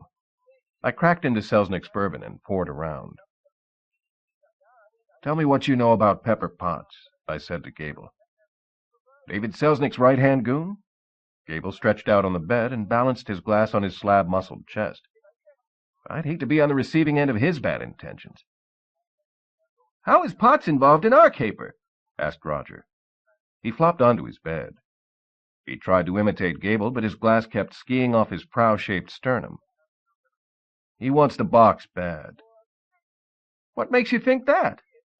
Roger eliminated his booze-balancing problem by draining his tumbler and storing it upside down on the end of his nose. "He told me so." "Oh." Roger stuffed a whole pack of Fleers into his mouth. His first bubble contained 4 baseball cards. Little Joe decided to take a bath, so I filled the ceramic wash basin. Gable rummaged through his dop kit and produced a bar of fine English soap. He shaved off a sliver with a silver pocket knife. The Gideon Society provided a dressing screen. Little Joe stripped off between Luke and John, then she slipped into the water. I caught her reflection in the dressing table's mirror. She had the porcelain-smooth skin of a Dresden doll. She backstroked the length of the bowl. Her suntan extended without interruption from hairline to toe tips. I poured myself a hefty dose of reality. "Potts has committed at least 2 murders I know of, maybe more." "Grounds for a citizen's arrest," proclaimed Gable. "I'd love to, except Potts has got a certain piece of merchandise I have to relieve him of first." "Let's storm his bulwarks and take it by force," said Roger, buoyed by the false bravado that coats the bottom of a bottle. "He has it hidden. I don't know where." Little Joe stepped out of her makeshift tub. "Ask Potts's wife." She dried herself with the end of the good book satin marker. "I suspect she'd like nothing better than to do him a bad turn." "How come?" With a nip and tuck, Little Joe transformed one of Gable's silk socks into a dress. It looked better on her than it did on his foot. "Potts killed her, or so she asserts." I thought dying put the kibosh on conversation. "The first rule of detecting, class." She combed her hair with the serrated edge of a quarter. "Never take anything for granted. Potts's wife is a Toon. She foiled his murder attempt by refusing to expire after she died." I decided Joe, the rabbit, and I would interrogate the dead woman. I instructed Gable to find and tail Potts. Gable and Roger floated a raft of better ideas, but my powers of persuasion and the rest of Selznick's bourbon convinced them to do it my way. Pepper Potts's murdered wife lived in a castle which had the ersatz regality of a honeymoon hotel catering to newlyweds with more money than taste. Naked, pudding-thighed Cupid substituted for legs on tables and chairs, for columns on archways, for spouts on fountains, and for spigots on faucets. The chandeliers contained more crystal hearts than the souvenir stand at a cardiologist's convention. Everything that wouldn't look right painted red had been anyway. An alcove displayed a rose quartz bust depicting a stunner of a woman. Delicate ringlets of hair and a flowing wimple framed a face that could launch the Navy's next 1,000 ships. "Meet Pepper Potts's wife," said Little Joe, "the Queen of Hearts." Her royal nibs in person sat on a high-backed gold throne worthy of a king's leer. Forget what I said about her puss-luring dinghies off the dock, and cancel that hoary chestnut about death being the mother of beauty, too. The Queen of Hearts suffered from a bad case of cardiac arrest. Facially, she resembled a lump of suet discarded by a butcher. If her eyeballs sunk any lower, they'd roll out through her nostrils. As for her hair, Godzilla picked less scraggly from between his teeth. Her flat, rectangular, playing card body contained more rips, tears, creases, and bends than a noisemaker laced through the spokes of a boy's bicycle. She'd shred to tatters halfway through a game of 52 pickup. Her patched, papery flesh looked like hell and smelled to heaven. She wore an ankle-length red robe, cut to fit a shape that existed only in her memory book. Red, open-toed buskins seemed an odd choice of footwear, since 8 of her little piggies had shriveled to sausage. A golden, heart-shaped crown sat atop the bright red turban encasing her magpie's nest coiffure. Rouged red hearts adorned her cheeks. A lipstick heart framed her mouth. A sign on the back wall displayed the number of shopping days left until Valentine's Day. Identify ourselves. She spoke with the wavery whine of an unbalanced power saw. I bowed from the waist. Eddie Valiant, Your Highness. Ah, cooed Queenie. Sir Valiant, a fabled handsome stranger of story and song. Pray tell us, where have we been all of our life? Have we come to court our favors? Well, we have but to say the magical word, and we win ourselves an Arabian night of 1,001 delights. She gave the regal hip a grind that powdered her seat cushion with pulverized pasteboard. She hadn't taken a look in a mirror lately. No man in his right mind would touch her without first donning a suit of armor. I'm not here to toot the flute, lady. I'm private heat dogging your hubba-hubba. She poured herself a flagon of port. In her decaying condition, I wouldn't have thought she'd have the stomach for it. The mouth or throat, either. We beg our pardon. With nothing but empty light sockets showing, her blank stare was as blank can be. Little Joe climbed onto my shoulder and curtsied. If you'll permit me to translate, Your Highness. Sir Valiant regrettably declines your generous offer of a royal indulgence. In actuality, the good knight is embarked on a very important crusade. To the fulfillment of that quest, he would like to query you about your husband. Queenie sipped her libation. A wet circle grew on her robe as the liquid leached out of her shredded border. We would die if we had not already for dear Pepper Potts. How we loved us, and how did us repay we? She opened her robe and showed me. A paring knife penetrated slightly above the spot where other women wear their boyfriends' fraternity pins. And we escaped scot-free by calling us a cooking accident. We insisted our hand unintentionally slipped while we sliced shallots with a dip-tipped dagger. Your yolkmate's whiffed too since you. Deliver me the straight skinny, and I'll make him guest of honor at Sing Sing's next Friday felon fry. Queenie raised a deteriorated eyebrow containing more empty spaces than SOS in Morse code. Your husband has murdered 2 other people, said Little Joe in the Queen's English. Tell Sir Valiant what he wants to know, and he will guarantee that your husband is brought to justice. Queenie fondled her orb the way Salome caressed John the Baptist before relieving him of his upper echelon. We would truly adore witnessing brimstone and flames arising from the pantaloons of our nefarious consort. The heart around her mouth cracked in half, giving me a peek into a black hole that would make an Indian homesick for Calcutta. Ask what we will reply forsoothfully. She handed Roger a sheaf of pink paper, a bottle of dark red ink, and a cardinal feather. We appoint us official court posterion. Make careful note of what we utter. Aye, aye, your royalship. Roger dipped his quill. I started with the obvious. Why'd your helpmate whisk you? Little Joe lobbed my question into Queenie's court. Sir Valiant would like to know the reason your husband murdered you. The screech of bone on bone hackled my back as the end of Queenie's thumb rolled around her fingertips. We committed our deed most foul for lucre. A mosquito erected its derrick on her nose, sunk a shaft but struck no juice. It departed for warmer-blooded climes. We requested funds from our royal treasury to finance a scheme to produce a magic potion. We refused us. We be old-fashioned. We subscribe not to the theorem of better living through alchemy. Is alchemy spelled with 1 K or 2? Asked the royal scribe. And did you say potion or lotion? When you and Potts got hoppled, I asked. Married, said Little Joe. What flavor was he? Was your husband a human or a toon? Queenie arose and paced her dais. Her footsteps clanged like a Chinese gong. No wonder it's impossible to sleep in a haunted house. We be toon through and through.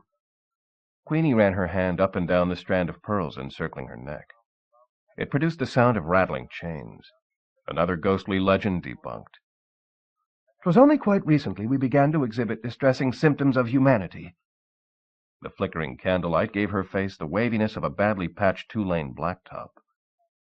Whence we pointed this out to us, we possess the abject temerity to deny the obvious. Her cold, hollow words explained why people listened to ghost stories with the lights on.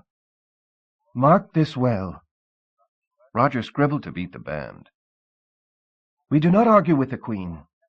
We do not tell the royal personage what is right and what is not. We tell us. You want a translation? Said Little Joe. Rest your tonsils. I caught the gist. Your Highness, where would your bunky hidey hole rebus about yea big? I spread my hands the length of Selznick's coat. What he wants to know, said Little Joe, is, we begin to grasp the nuances of our odd bodkin speech. There be but a singular location. Whatever we possess of grave value, we hide between merkin and cod. Do you spell that with an E or a U? Little Joe stuck her head halfway up my semicircular canal. That's... I know. I'm not a total ignoramus. Tell me, said Roger. I pointed to his corresponding locale. Oh, my gosh! He blushed so deeply he disappeared against the crimson wallpaper. That goes ditto for me in spades. My case had been breaking quicker than a set of dime store dishes, until this dead queen dumped her husband's lap in mine. 22. Against my better judgment, we stopped at Roger's place. I told him the cops would likely have it staked. He insisted. His overalls and his underwear had shrunk in the dryer and were putting a bad squeeze on his gentility. He needed looser. Outside his front door, Roger produced a key ring rivaling the one worn by the innkeeper at the Bastille. He went around the perimeter, flipping through the unlockers, jingle-jangling louder than Kris Kringle's sleigh on Christmas Eve. On his third revolution, I took over the search. I'll find it. What's it look like? This! He held up a single Yale connected by a long spring to the inside of his back pocket. He grinned devilishly. A Toon woman with a heaving chest yanked open the door. I was clear in the back of the house. The screen door's mesh turned her winded balloon to confetti. Do me a favor, Mr. Rabbit. Hide a key under the mat like normal folks. It's funnier this way, Roger explained. Not if you travel on my aching bunions. Her breathing imitated the desperate gasps of a block vacuum cleaner. She stepped aside and let us in. Whoever built this woman drew his basic inspiration from an upended cement mixer. He topped that with a honeydew melon, pounded in a carpet-tack nose, glued on a serrated bar coaster for a mouth, and made eyes out of the thin pencil lead that drew the plans. He crowned her with a thicket of hair Daniel Boone shot on a beaver hunt. She wore a shapeless black dress with starched white collar and cuffs, a frilly white maid's cap, and a matching apron. She cased her dogs in black, sensible shoes. Eddie, Joellen, meet Harriet, said Roger. My cleaning lady. Instead of shaking hands, she dusted my shoulder, removing the leftover husks of the popcorn Little Joe and I shared for lunch. Use a dandruff shampoo, she advised. Any visitors since I've been gone? Asked Roger. Not if you don't count half a dozen policemen, she wheezed. I don't, he said. Not a soul. She collapsed into an easy chair, her legs spread-eagled, building strength for her return voyage. I brought you a present, said Roger. He folded his arms across his chest. Presto! He pulled an exquisite bouquet of silk flowers out of thin air. Ooh, gasped Harriet. Thank you. She clasped the flowers to her ample breast. Harriet levered herself out of the chair. To make room in her apron pocket for Roger's flowers, she removed the object of my desires. By the way, Mr. Rabbit, I found this in the trouser cuff of your formal overalls, the ones with the brass buttons. Looks like a prime hunk of junk to me, but I didn't want to chuck it without asking first. She handed Roger a small box made of pitted gray pot metal, its rusty hasp secured by a heart-shaped iron padlock. Roger gave it a cursory once-over. You're absolutely correct. A worthless piece of trash. Toss it in a garbage pail. He flipped it back to her. Stan Musial couldn't have snagged Roger's pop-up better than I did. I shoved the box directly under the rabbit's nose. You've never seen this before? This gray metal box? His eyeballs marched front and center for a better look. Abso-righto Rudy Toot Tootly. I'm like an elephant. I never forget. I don't know what this is. Rummage deeper in your trunk, Mammoth Mind. It still took a revolution or two for his sprockets to haul in the slack. That's Mr. Selznick's box. Bingo. I had it all the time and didn't know it. Those overalls, the ones with the brass buttons. I wore them the day me, Baby Herman, and Kirk Enigman went to Mr. Selznick's office. The box must have accidentally fallen off his desktop and landed in my cuff. Doesn't that beat all? Thank you, Harriet. Thank you, thank you, thank you. He gave his maid a juicy smooch. Harriet returned to work, wearing the befuddled look of a safari guide crossing the dark continent without a flashlight. Let's see what's in here. I set the box on the floor. Roger pulled out his key ring. One of these ought to work. If not, I have 200 more in the garage. Spare yourself the trouble, said Little Joe. I can reach my fingers through the lock's keyhole and work the tumblers into place. It won't take longer than half an hour. I pulled my pistola and blasted the lock to pieces. Ooh, said Roger. Mr. Selznick's not going to like you destroying his property. I'll buy him a new one, engraved for his birthday. I sprung the hasp and opened the lid. Selznick's precious box contained a single piece of plain, blank, empty, vacant, bare, unmarked white bond paper. I studied it front and back, right side up, upside down, edge on. I held it to the light. Nothing. That's what I call a secret formula, muttered Little Joe. May I? Asked Roger. He took the paper, contoured it into his underarm, clasped his arm against it, and rubbed the sheet vigorously in tight circles. Sanding your pits? I asked him. You need a coarser grit. He removed the paper and held it up. It now contained 55 lines of chemical gobbledygook. He handed it to me with a self-satisfied smirk. It was composed with disappearing ink. Heat and friction restore the writing. I thought every detective knew that. Every one does now. My knowledge of chemistry stops at mixing alcohol with water. I couldn't make heads or tails of what that paper contained. You go to college? I asked Little Joe. I've taken a few short courses at UCLA, she said, without a trace of irony. Can you decipher this? She shook her head. Sorry, I studied creative writing and fine arts. Check with me if you want to parse a sentence or make orange out of yellow and red.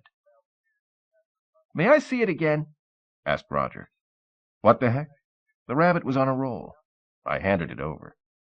In less time than it took him to say, "Please pass me a purple-pointed pencil," Roger hauled out his Captain Midnight decoder, spun the dial to inorganic Who-Zits, ran it across the formula, and read off the results.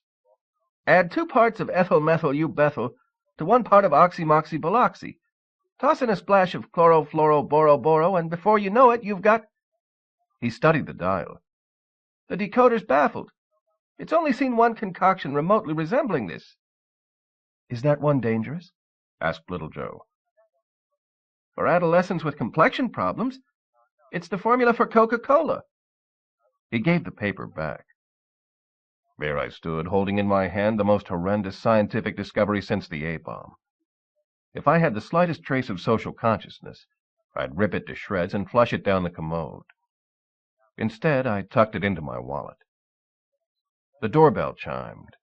It wasn't the cops. They never bother to ring. They smash in with hatchets, even on social calls. That's why cops have no friends. Invite a badge to your Saturday night poker game, you can't win back what it costs to replace your portal. Taking no chances, I hid Roger behind the sofa before I opened the door. I found Gable slumped against the jamb. "You lost Potts," I said. No, he didn't. Pepper Potts stepped out from behind a bramble bush. He held an Army-issue .45 automatic, a massive weapon. I knew big, strong galoots who needed 2 mitts to fire it. Potts carried it as lightly as a water pistol. His knockwurst finger barely fit through the trigger guard. "Sorry, Eddie," said Gable. He moved his hand away from his forehead, showing me a lump the size of a darning egg. "I wasn't the detective I thought I was." Potts motioned Gable and me inside and followed after us. The bulge in Potts's trousers told me Selznick's Colt was stowed exactly where Potts's X indicated it would be. Potts spotted Selznick's open box. My, what have we here? He picked it up. Congratulations, Valiant. You pulled it off.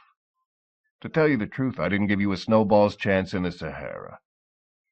He turned the box upside down and shook it. Nothing fell out. He threw the empty box at my chest. It hit with the force of a Howie Moran slap shot. Potts leveled the gun directly between my eyes and waggled the fingers of his free hand. Give with the formula. I shook my head. He shifted the gun a fraction of an inch, maybe figuring to shoot me a piece at a time, beginning with my earlobe. A tiny round gasp swam down my tympanic canal. I remembered Little Joe perched on my shoulder. Potts had pointed his big bore at her midsection. The bullet's twice her size, Gumshoe. There won't be enough of her left over to spread on your morning muffin. Don't cave in, Eddie, she said gamely. Let him shoot me. Carefully, so Potts could monitor every move, I extracted the formula from my wallet and handed it over. Potts tucked it into his safety deposit box, right next to Selznick's Dragoon. You have what you came for, said Gable. Now beat it. Don't be naive, Clark, I told him. He's got us slated for a recital of the Hallelujah Chorus, performed by the original cast. He's going to kill us? Asked Gable incredulously. I nodded. Potts did, too. Gable's knees buckled. He collapsed into a chair. When he faced death in the movies, he always knew he'd survive and win the girl in the end. He'd never been written out completely before. He didn't know how to play the role. I hoped he was a quick study. He didn't have much time to rehearse. And he only got one take. Say good night, Gracie. Potts pointed the gun between my peepers and thumbed back the hammer. Don't despair, Eddie, proclaimed Roger Rabbit. He jumped up from his hiding place behind the sofa. Help is on the way. Stealing a page from Mighty Mouse's manual, he sprung off a sofa cushion, sailed through the air with the greatest of ease, and landed on Potts's head. He hung on by wrapping his skinny arm around Potts's throat. He might as well have hooked a shark on a spool of sewing thread. Potts had only to wiggle his Adam's apple to free himself of the rabbit's grip. Potts swung the .45 around and fired point blank at Roger. It punched a hole through the crotch in his overalls. 1 inch higher, it would have eliminated his worries about tight underwear. Roger slid down Potts's back. He hit the floor, contracted his body into a 6-inch coil, and sprung open with full force directly into Potts's nether region. His startlingly potent impact popped the formula and Selznick's .44 out of Potts's waistband. Roger snagged them both on the fly. Potts shot at Roger again, adding a smoking blank polka dot to Roger's bow tie. Clutching the formula and the gun in his paws, Roger hot-footed out the front door. Potts went after him, traveling as fast as a man can run on one leg and a mop handle. Score 1 for the amateur. Time for the old pro to step in and write the finale. I caught Potts at the door, grabbed him by the elbow, spun him around, and cocked my arm. Potts jellied me with his gun butt. I woke up with a tiny angel stroking my forehead. Heaven's a lot smaller than I imagined, I said. Are you all right? Asked Little Joe. I blinked, but her balloon stayed fuzzy. It wasn't my eyesight. She shook so badly, everything she said came out like scribbling on the wings of a palsied moth. I put her in my hand and stumbled to my feet. Her shivering rattled my palm worse than a fistful of Mexican jumping beans. What happened after I hit the floor? Pepper Potts ran out chasing Roger. Clark pulled himself together and went after them both. I stretched out on the sofa. I put her on my chest. She walked up my necktie and stood next to my chin. I was so scared, Eddie. Not because he was going to kill me, but because I thought I'd never see you again. She stood on tiptoe and kissed me on the lips. To my surprise, I kissed her back. I went easy on the suction for fear of swallowing her whole.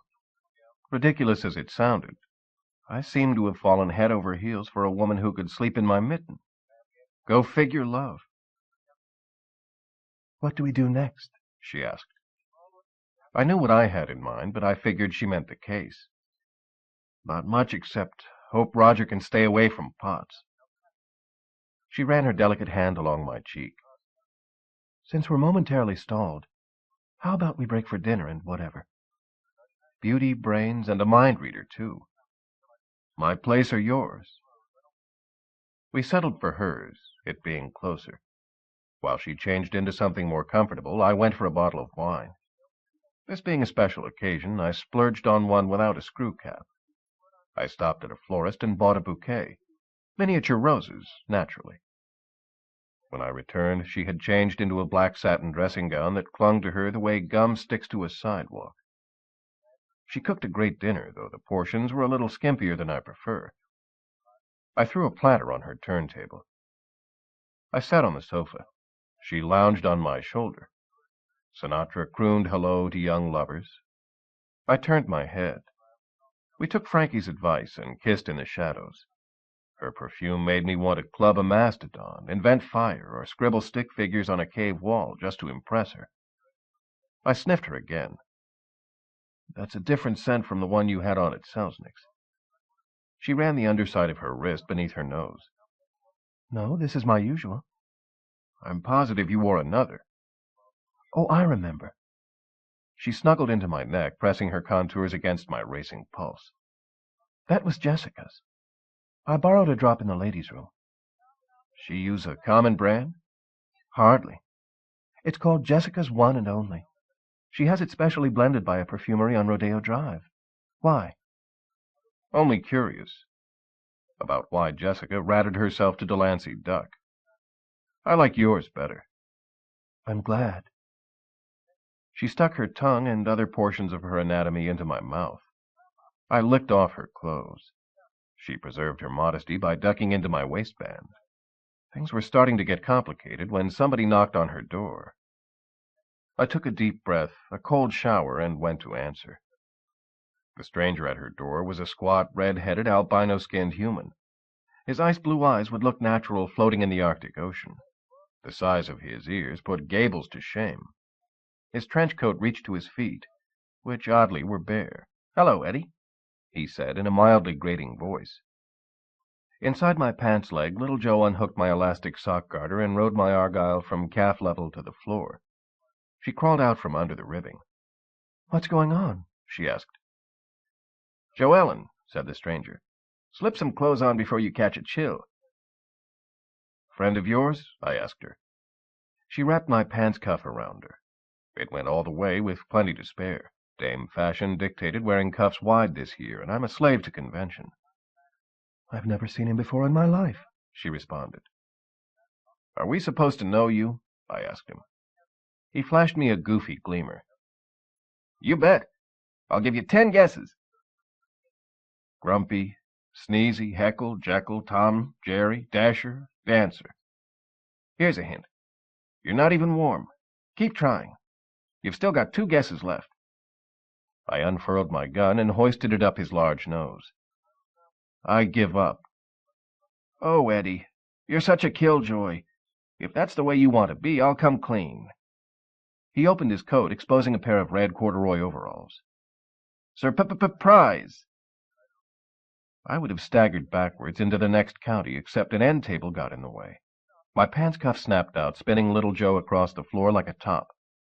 "Roger?" I asked him. "One and the same." He pushed one leg forward, bent over double at the waist, tucked an arm into his craw, and extended the other behind him. A Toon can pull off a bow like that without looking ridiculous. Don't try it if you're human, unless your first name's Basil, Errol, Cecil, or Prince. "I bought a toy chemistry set at F.A.O. Schwartz," he said. "I had a splash of rum left from the motel. I used it to concoct a batch of Toon Tonic. It's easy. Any fool can do it." He executed a pirouette. "Great disguise, huh, Eddie?" "What about the formula?" He extracted the sheet of paper from his trench coat pocket. "Safe and sound." He handed it over. "And take this icky thing, too." Holding it by the barrel, between his fingertips, he gave me Selznick's other gun. 23. The now human Roger studied his hands in a mirror. He stuck his twiddlers into his mouth and pulled the loose flesh sideways to its natural limit. He crossed his eyes and bracked his tongue, begetting the ugliest face this side of a mud hen with mumps. The sight nearly scared him to death. "Eddie, what's wrong with me? My best funny face isn't funny anymore. It's downright doubly disgusting. Maybe the mirror's set to the wrong station. He jacked up his brows to the level of a pedant's pomposity. What a ridiculous assertion. It's a joke, numbknuckles. That rocked him harder than the recoil from a misfired blunderbuss. A joke? Honest? As I live and breathe. You made a joke and I didn't get it. Roger's knees collapsed. He grabbed my arm to stay erect. Oh, no. It can't be so. Eddie, I've lost my sense of humor. Buck up. Maybe it's only taking a breather. Building up strength. Like hair does when you lop it. Plenty of mugs shave their scalps in summertime to thicken their thatch for fall. One problem. I know of cases where it never grew back. Roger umbrellaed his laced fingers over his noggin to protect himself from the pieces of his crumbling world. What would I do if I had to spend the rest of my life hairless? There are worse things than being a cue ball. I don't mean baldness literally. His raspy voice rose to a pitch midway between tenor and terror. It was a metaphor. I'm talking about my sense of humor. There's worse than being serious, too. Name one. Before I could, the doorbell interrupted me. Gable stood on the threshold. I hardly recognized him. He'd combed his hair by sticking it under a ceiling fan. Dark blue stubble bandanaed his jaw. His trousers and shirt harbored more rumples than stiltskin. You're here, he said. The whiskey in his voice could keep a booze cruise afloat for a week. Where are the flash bulbers when I need them? The telltale prints one snapshot of Gable in this condition. It ushers in a national fashion trend, suiting yours truly to a positive T. Congrats. Your detective skills are improving. Not really. This was my last resort. He staggered inside with the lathered, stiff-legged gait of a warhorse hobbling through the curtain stanza of the Light Brigade's farewell poem. I already tried your place, mine, Roger's, and every gin mill in between. Roger had already killed my mood. Gable now killed my wine. He glugged it straight out of the bottle, belching when he hit bottom. I'm sorry, Eddie, he said. I lost pots again. Detective work is tougher than I supposed. Roger stood next to him, pantomiming his moves. Gable shoved the rabbit away by levering out his elbow. He's off the monkey see, monkey do routine, sport. It's not funny. It's not funny? Roger opened his arms to God or whomever else lived in the apartment above. Mercy me, he wailed. I'm not funny. Who is this idiot? Asked Gable. Clark Gable, meet Roger Rabs, a passing acquaintance of mine. Roger's hands formed a U and framed his face. We've got a common vocation, Clark. I'm in the movies, too. Gable unpacked a cigarette from a monogrammed gold case. He tapped it on his thumbnail while he contemplated the rabbit skeptically. Honest Injun. Roger tallied his most recent roles on his fingers. A hairy escape. Beach blanket bunny. Grab it, rabbit. Something's cooking. He stopped at 4, discombobulated by his newly sprouted 5th digit. I saw them. Gable put match to tobacco, dog-face style, his palms cupping the flame to shield the glow. I don't remember you. He was in the booth, I said. He's a projectionist. Show business, get it? Roger's idea of a joke. Pretty lame, sport, said Gable. Rog isn't known for his wit. I am so. Roger popped to attention and saluted. Scout's honor. I'm a fetchingly funny fellow. Right, Rog. I winked at Gable. No argument. You're a barrel of monkey shines. I nudged him toward the kitchen. We'd drink to it if given a beer. He shuffled away, fanning the empty air behind him to disperse the baleful black bubbles, which usually shagged him whenever he grew depressed. Another plus to being human. Henceforth, when he wore his heart on his sleeve, nobody expected to see a literal translation. Your friend needs a month in the country. Gable whirligigged his finger next to his temple. Cut him a yard of slack. He's a recent arrival. From where? State of confusion.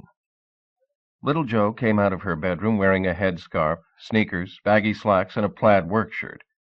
Add smoked goggles, a welding torch, a half-inch steel plate, and she could replace Rosie the Riveter on a battle wagon assembly line. Hi, Clark. She crawled into my lap and curled up like a bad cat or a good book. You look like death warmed over. I feel even worse. He flopped onto the sofa and stretched out. Roger returned with a blue label long neck in each hand, and a third balanced precariously on his forehead. He endeavored to pry them open with his nostril. Needless to say, he failed gruesomely. Same song, second and third verses, when he tried his teeth and his inner ear. I snatched them away before he maimed himself and popped them the normal way. What happened to Roger? Asked Gable. Did he escape from Potts with the goods? A clean getaway, I told him. At least the day hasn't been a total washout. Gable closed his eyes. Roger leaned over the back of the sofa. Haven't we met before? He asked impishly. No, mumbled Gable from 2 inches this side of dreamland. I seem to recall us rinsing our skivvies together. Gable's eyes snapped wide. He grabbed the rabbit by the front of his trench coat. I'll tell you once and once only, buddy boy, he growled. I'm straight as string. No, silly, at the laundromat, across the highway from Dykes. Roger broke into song. 96 boxes of soap on the wall, 96 boxes of soap. If one of those boxes should happen to fall, 95 boxes of soap on the wall. Gable gave the rabbit a closer look. Roger? Roger flashed Gable a peek at his overalls and toasted him with a swallow of suds. Hare's looking at you, Clark. Gable pinched the rabbit's cheek. Astounding. He tugged Roger's crop of red hair. I've never seen a better makeup job. I'd swear you were human. Roger flashed him the thumbs-up sign, proof positive of human genus. You'd be right. What? How? An actor lost for words. Mark the date. It'll never happen again. Roger glugged a potion called Toon Tonic, I explained. It changes them into us. Also works the other way for any fool eager to make the trip. I explained how Pepper Potts, Kirk Enigman, Tom Latwee, and probably Roger's unscrupulous cousin Dodger had been partners in a scheme to manufacture and sell Toon Tonic. Potts won sole control of the business by ash-canning his 3 associates. Potts is one dangerous snake. He'll stop at nothing to get what he wants. Whew, said Little Joe. Double whew, said Gable. That goes triple for me, said Roger. Whew, and whew again. Where is the formula now? Asked Gable. Tucked away. In my coat pocket alongside Selznick's Dragoon. I tried and rejected Potts's hiding place. Safe as a bank vault, great for the silhouette, but murder on the inner seam. My compliments, Eddie, said Gable. You appear to have solved the case. If you didn't count a few minor unanswered questions, like who muffed baby Herman? Did Jessica really dish her own dirt to the Toontown telltale? And if so, why? What happened to my brother Freddie? How does Hetty fit into this mess? And my 2 biggies. What's the secret of life? And does the light go off when you shut the icebox door? Morning kicked a hole in the window and lobbed in a shaft of daylight. Time for me to hit the road. I have to see a dog about a bigger dog. I'm coming with you, said Roger. Pass, said Gable. I'm going home. I've decided I'm functionally ill-suited to this line of work. I'll stay here, Eddie, said Little Joe. She bussed me on the earlobe. And keep your home fires burning. Outside Little Joe's building, Roger, Gable, and I encountered a beat cop, a brick-solid, red-faced shillelagh of a man twirling a 4-pound billy club the way a kid elevators a yo-yo. You 3, he barked the instant he spotted us. Hold it right there. He slid his billy into its sheath. His steel-pleated boots sparked on the concrete sidewalk as he walked in our direction. His gun hand rested on the mahogany butt of a long-barreled police special. A half-dozen ribbons for bravery underscored a name tag identifying him as Officer Meany. I hoped Roger decided to go along quietly. This wasn't a fight any man smaller than a steam shovel was likely to win. You who I think you are? Asked Officer Meany. Roger hung his head and prudently extended his hands for the cuffs. One and the same, officer. Not you, nitwit. Him. He pointed at Gable. Aren't you Clark Gable? Gable flashed his pearly whites. Guilty as charged, officer. My wife drags me to every one of your pictures. Officer Meany hauled out his ticket book and handed it to the star. How's about signing an autograph to her? My pleasure, said Gable. What's her name? Timothy. The cop flushed when he said it. And don't write nothing gushy. She's a hard-nosed, two-fisted, can-do kind of broad. Right. Gable inscribed his name and added a small self-caricature. What about me? Roger asked the cop. What about you? Officer Meany tucked his ticket book into his large rear pocket. Don't you want my autograph? Not particularly. But I'm... Oof! I elbowed him hard in the cowcatcher. It slowed his chugging, but didn't knock him off the track. I'm Roger Rabbit. He did a slipshod buck and wing. The cop gave him a long, slow once-over. And I'm Fearless Fosdick. Hi, Fearless. Roger pumped the cop's hand. Pleased to make your acquaintance. Jumpin' Jiminy. Your jaw's rounder than I recall. You're taller, heavier, fairer, lighter-haired, and younger, too. Have you been sick? I'll be dipped. The cop reached under his hard brim and scratched his scalp. That's the best take on Roger Rabbit I ever heard. How long you been working on that? All my life. Keep it up, fella. Officer Meany strolled away. You nearly got it perfect. We dropped Gable at home. Roger and I went to my place to select the former Rabbit a less conspicuous wardrobe. He browsed my closet and emerged decked out in a suit I'd worn once, a conservatively cut, dark blue, double-breasted banker's special I bought for Hetty's wedding. Hetty steered me towards it. She wanted me to fit in with Ferd's family. Fat chance. I would have blended better wearing Dad's old clown outfit. I was the only one in attendance whose carnation didn't squirt water. I plucked that self-same withered flower out of Roger's buttonhole and tucked it into my wallet. When we left, Roger lugged along the leather briefcase I keep to disguise myself as a 9-to-5er. For carrying briefs, he told me when I asked him why. He opened it and showed me. He'd filled it with my underwear. Another axiom validated. You can take the man out of the rabbit, but not the rabbit out of the man. We drove to Malibu Beach. I walked to the water alone. I bought Selznick's 2nd Dragoon a one-way, first-class accommodation on board the biggest rock I could lift and throw. The Mugshot Saloon offers no atmosphere, no food, no live entertainment, no dance floor, no happy hour, no mixed drinks, no draft beer, and no clean glasses. What keeps it in business? It's a hop, skip, and a coffee break away from the Toontown police station. Even this early in the morning, the place was filled to standing room. Assuming the typical ratio, I figured 2 out of 3 for cops, though I recognized only 1. I made introductions. Ferd Flatfoot, Roger Rabs. Roger propped his foot on the bar's dented, tarnished brass rail and extended his hand.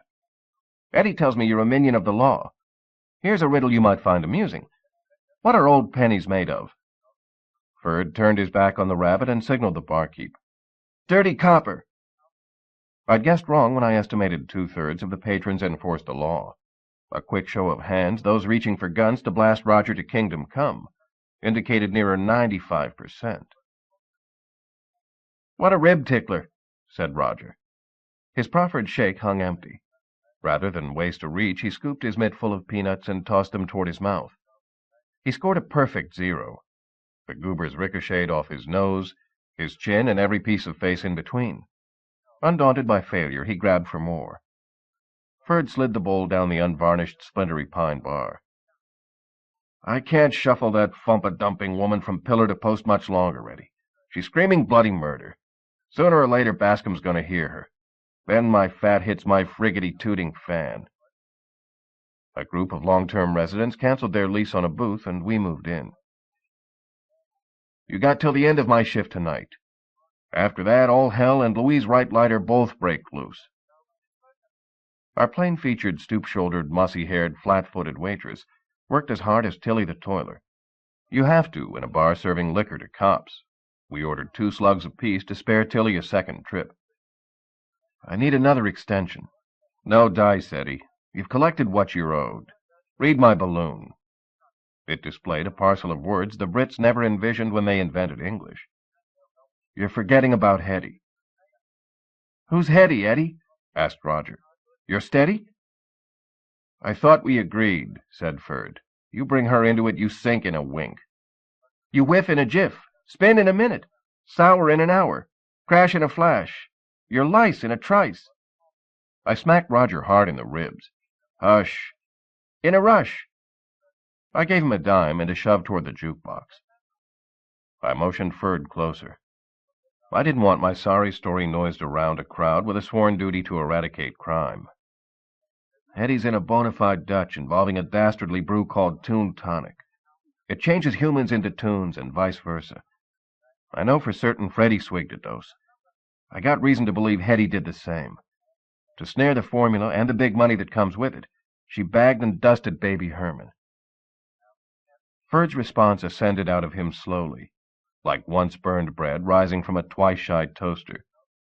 "You. I ain't biting, Eddie. Not again. That's the biggest fooping fairy tale I heard since Cinderella.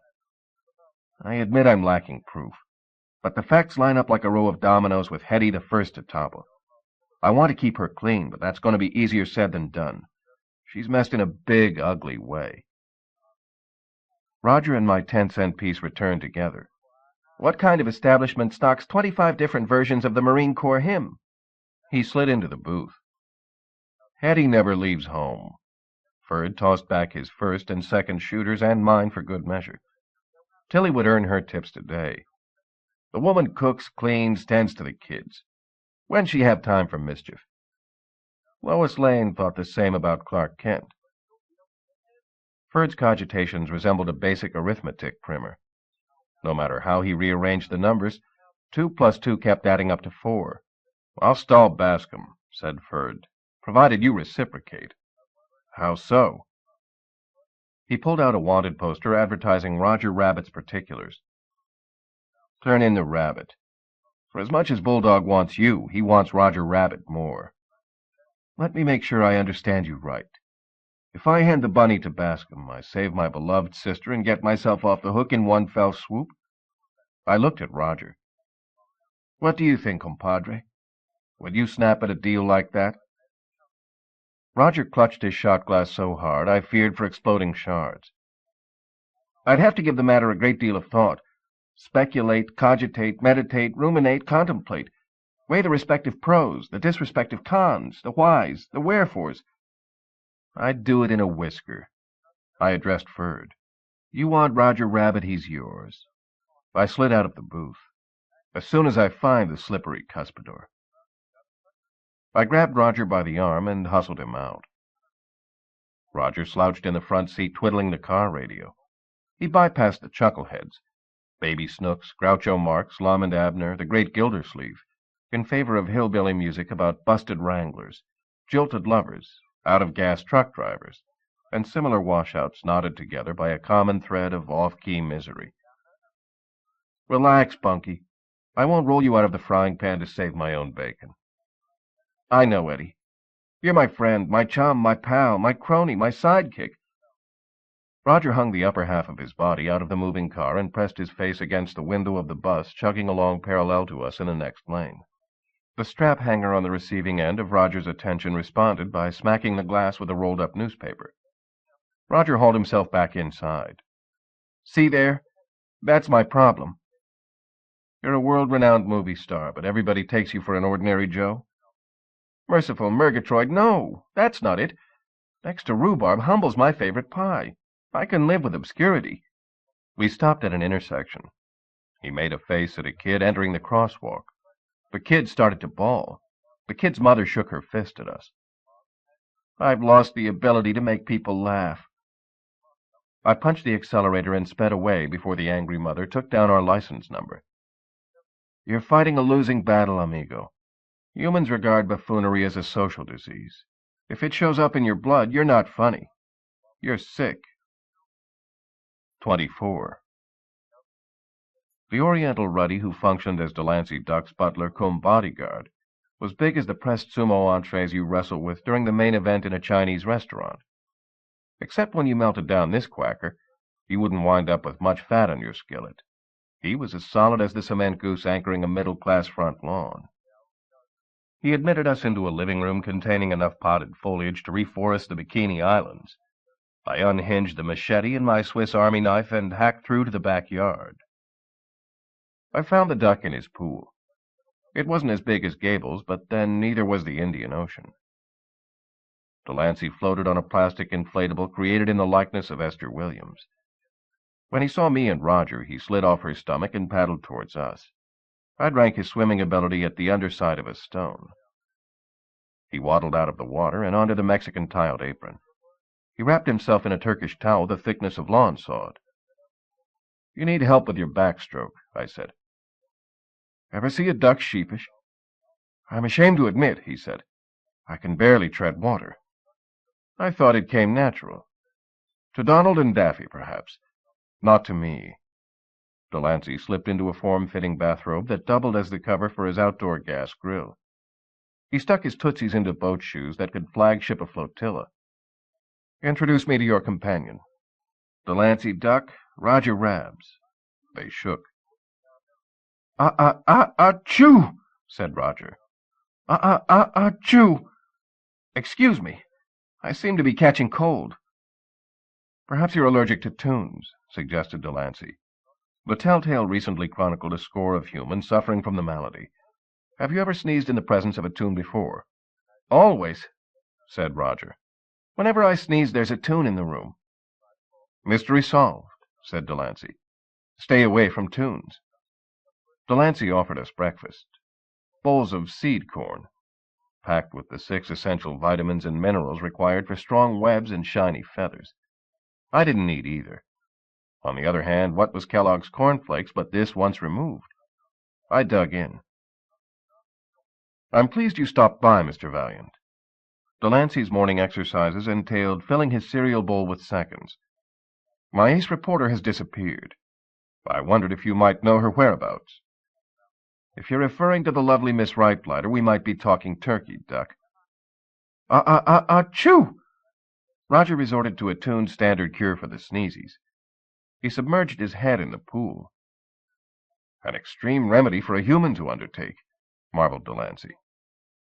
"When in Toontown." Delancey poured a brace of eye-openers. He kept the bigger glass. I didn't argue. He had more eye to open. "What's become of my Louise?" I gave it to him straight, hard, fast, and bitter. Rum running, Rightblighter's arrest, Toon Tonic, Freddy, Enigman's murder, Latui's murder, Dodger's murder, Herman's murder, Potts, Selznick, the whole ugly shebang except for Jessica and Gable, Roger's disguise, and Hetty. He crossed his spindly legs and oscillated his foot, provoking a breeze that rustled my tie. "Can you prove any of this?" "Not so's you'd notice." "What then do you expect me to do with the information?" "Print it anyway." I noticed Roger had stopped bubbling. I grabbed him by the belt, hauled him out of the water, and laid him face up.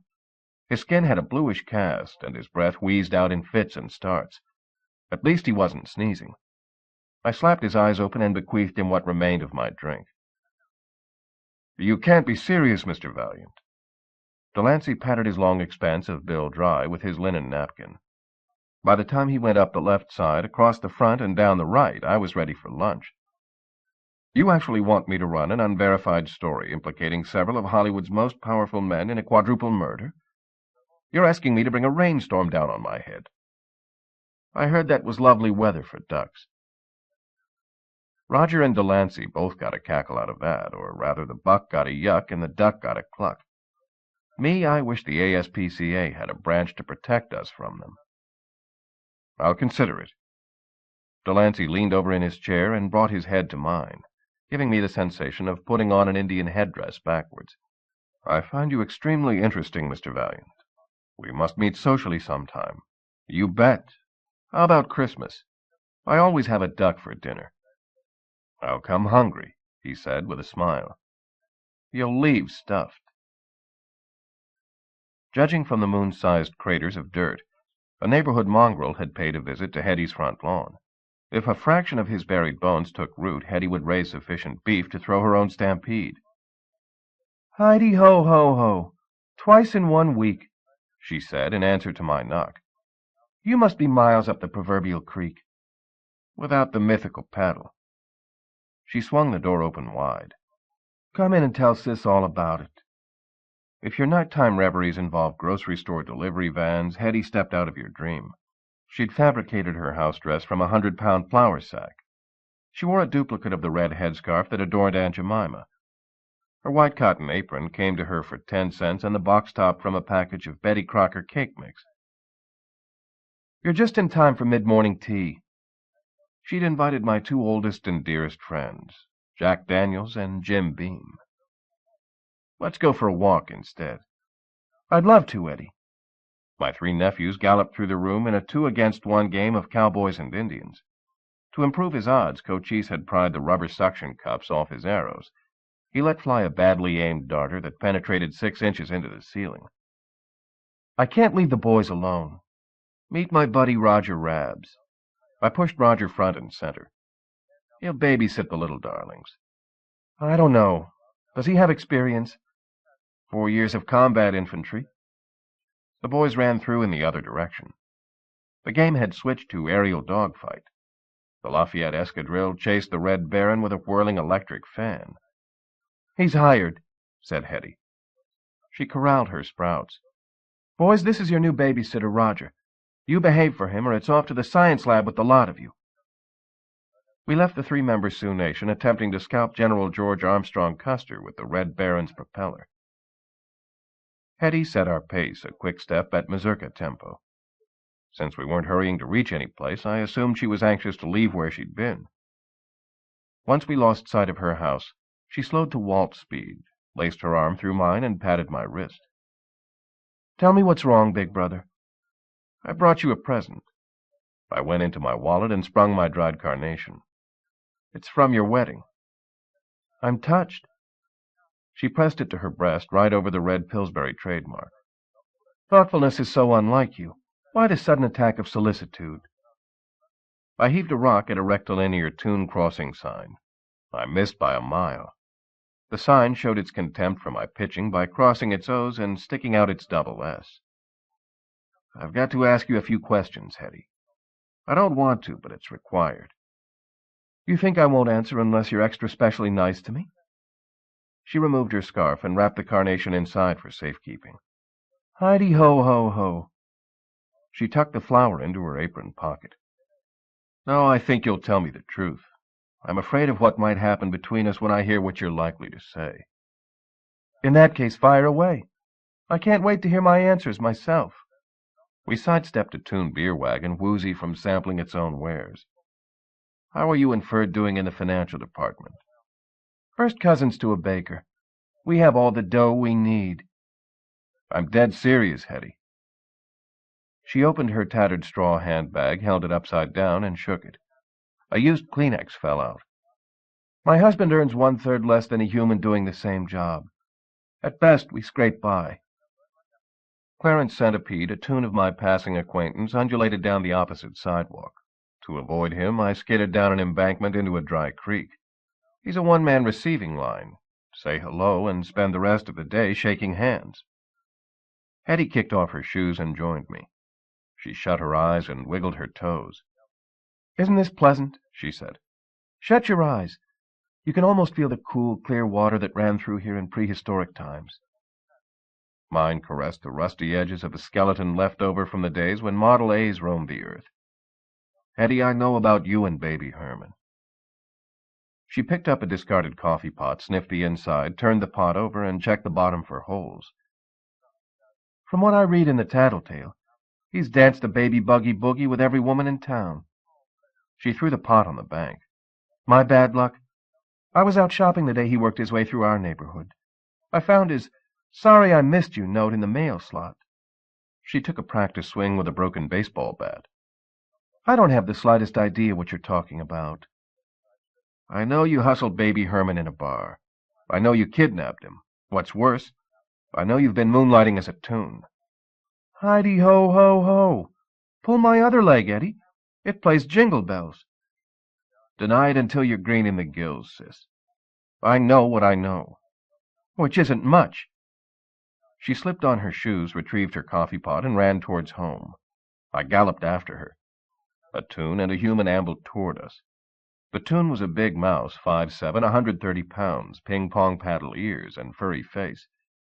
He had Mick stitched on the bill of his cap. The human matched him at 5'7", a bit lighter at 120, with an equally furry face. His hat called him Steve. Both wore yellow orthopedic shoes. Eddie approached them head down like a cannonball converging with a bullseye. They parted to let her through. I caught up to her, grabbed her from the rear, and spun her around. Sis, I'm on your side. When the tango hits the fandango, I'll dance to whatever music you play. But you've got to level with me now. I'll level with you, Eddie. You bet. I'll level with you good. She poked my chest with her pot handle. You're my favorite brother. I love you come rain or shine, hell or high water, better or worse. But I'm starting to think Ferd might be right when he says you're a few spots short of a Dalmatian. You're telling me you're not a Toon? That's the looniest statement I've ever heard you utter. Even if such a thing was possible, why would I do it? Heidi-ho, ho, ho. Why would anybody in their right mind want to be a Toon? My question exactly. Roger stared morosely out the car window. Don't blame yourself, Raj. Boys will be boys. At least you smothered the fire shy of permanent damage. He uncorked his babysitting wages and took a healthy slug. I'm not disturbed by a few childish pranks. My abject melancholy stems from deeper causes. After spending an afternoon with those 3 delightful tots, I realize what's missing in my life. He cradled the bottle in his arms and crooned it a lullaby. I want to be a daddy. Did Jessica have a surprise for him? How does the ball and chain feel about that? I don't know. We haven't discussed it. I suspect she won't be terribly enthusiastic. Jessica's currently slated for a number of prominent starring roles. A pregnancy any time in the near future would seriously stall her career. A woman of Jessica's stature can't risk SAGs, professional or physical. I never drink and drive. I pulled over to the curb and idled before starting to work on tomorrow morning's hangover. It's time you and the mate talked it over. Roger took his bottle back. You are absolutely correct. His glugs produced no reflexive cartwheels, skyrocketing, cranial steaming, or bouncing off the walls. Liquor now affected him the subtler, human way, luring him into voluntary harm. Let's visit Jessica, and I'll do it right now. Not so fast, bub. I eased into traffic. Don't forget, you're still a wanted rabbit. You've got to stay in hiding. Plan your family after we clear your name. It's not the matter of children. There's another reason. He plucked a length of thread from a fray on the seat between us. I'm handsome, wouldn't you say? If you stretch the imagination. From here to Cleveland. Jessica won't recognize me in a week of Wednesdays, a month of Sundays, a year of Mondays, a decade of day-after Thursdays. He wound the thread around his fingertips so tightly it cut off circulation. I want to give her a tumble and see if she tumbles back. I broke my own ground rule and had a toot on the move. If I stopped for a nerve tonic every time Roger dropped the bombshell, I'd rule the road forever. If Jessica fails your test, there's no makeup exam. School's out forever. I'm fully prepared to accept the consequences of my actions. Eddie, once and for all, I have to know the truth. L.A. architects practice visual onomatopoeia, designing buildings to resemble the products sold inside. Angelinos dine in hot dogs, cheese burritos, and giant milkshakes. We push paperwork in Brillo pads, RCA radios, and flat irons. We dance to and in a huge drum called Jungle Rhythms. Tarzan sent us, I told the gorilla behind the symbolic door. He should have sent you someplace else. The gorilla curled his upper lip over his nose. Your kind's unwelcome here. He banged the door. What does he mean? Asked Roger. I've been here countless times. You were of a different persuasion. Roger flicked his eyelids like a switch hitter clearing his vision after being bopped by a beanball. Let me make certain I understand how this works. He tick-tocked his index finger between us. I can't go in your establishments when I'm me. I can't go in my establishments when I'm you. That's the gist of it. Next time I stop by the auto club, I'll pick you up a guidebook so you can keep track of where you can enter when. I already have one, Eddie. It's called the Golden Rule. I knocked on the door again. In exchange for a few bananas, which he stuffed in his mouth for safekeeping, Cheetah let us in despite our heritage. The gorilla was right. We didn't belong. I counted on 2 hands the patrons who walked on 2 legs. As we made our way to the watering hole, rhinos, lions, hyenas, leopards, and wildebeests made me feel like the first clay pigeon of spring. While the resident taxidermist worked up an estimate for skinning us out and nailing us to a wall, the elephant bartender squirted me a healthy snootful of gin. It reeked of peanuts, but I kept it anyway. Better that than gamble on what might dribble out of his only other spigot. The self-drumming conga, snare, bongo, bass, timpani, kettle, timbal, and nacre orchestra launched into a ditty short on melody, long on beat. A herd of beasts charged the dance floor and launched into a cheek-to-cheek 4-step laden with plenty of tusk. Jungle rhythms poured short on whiskey, long on atmosphere. The juiceware started life in the upper branches of a coconut tree. The grass tablecloths made the room look like an assembly of kneeling hula dancers. I angled my thatched palm chair toward the entrance. Roger sat facing a wall mural called The Mutiny on Noah's Ark. "I am positively outraged by the bestial way these tunes glare at us," he said. "Why did we have to meet Jessica here?" No particular reason, except Jessica specified it. She said she felt like dancing. In a recent MGM musical, I watched her perform a solo tap-stepping routine that Gene Kelly couldn't have duplicated wearing steel-soled shoes on a soapy floor. Maybe she intended to hoof it without a companion tonight. Maybe I'd change my name to Yule and ascend to the throne of Siam. Jessica entered wearing sufficient diamonds to etch her name on a 5-foot 825-pound hourglass. Her slinky green dress fit her closer than the tanning butter I slathered her with on the beach. It had lust written all over it, literally in sequins. She peeled down one of her long green gloves the way a sea serpent sheds its skin before hopping into an oyster's bed. I waved to attract her attention, standing so she'd see me over the heap of animals falling on top of one another for a glimpse of her. Gorgeous women turn heads. Jessica spun them in circles until they snapped off. Swiveling her way across the club, she left behind more loose noggins than the French Revolution. "Good evening, Mr. Valiant," she said in a balloon smooth as a satin pillow. "I've been hoping you'd call." I held her chair. In the process of plunking her posterior on the palmetto, she rubbed me with more body parts than other women own.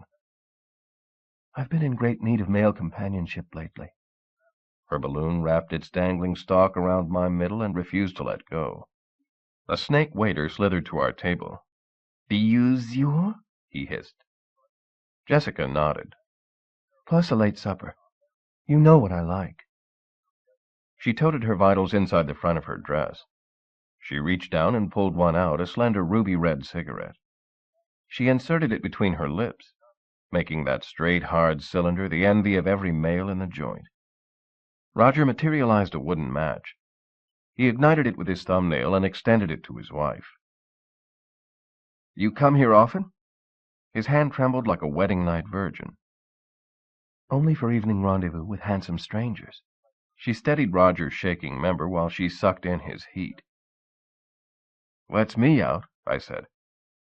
"But not your attractive friend."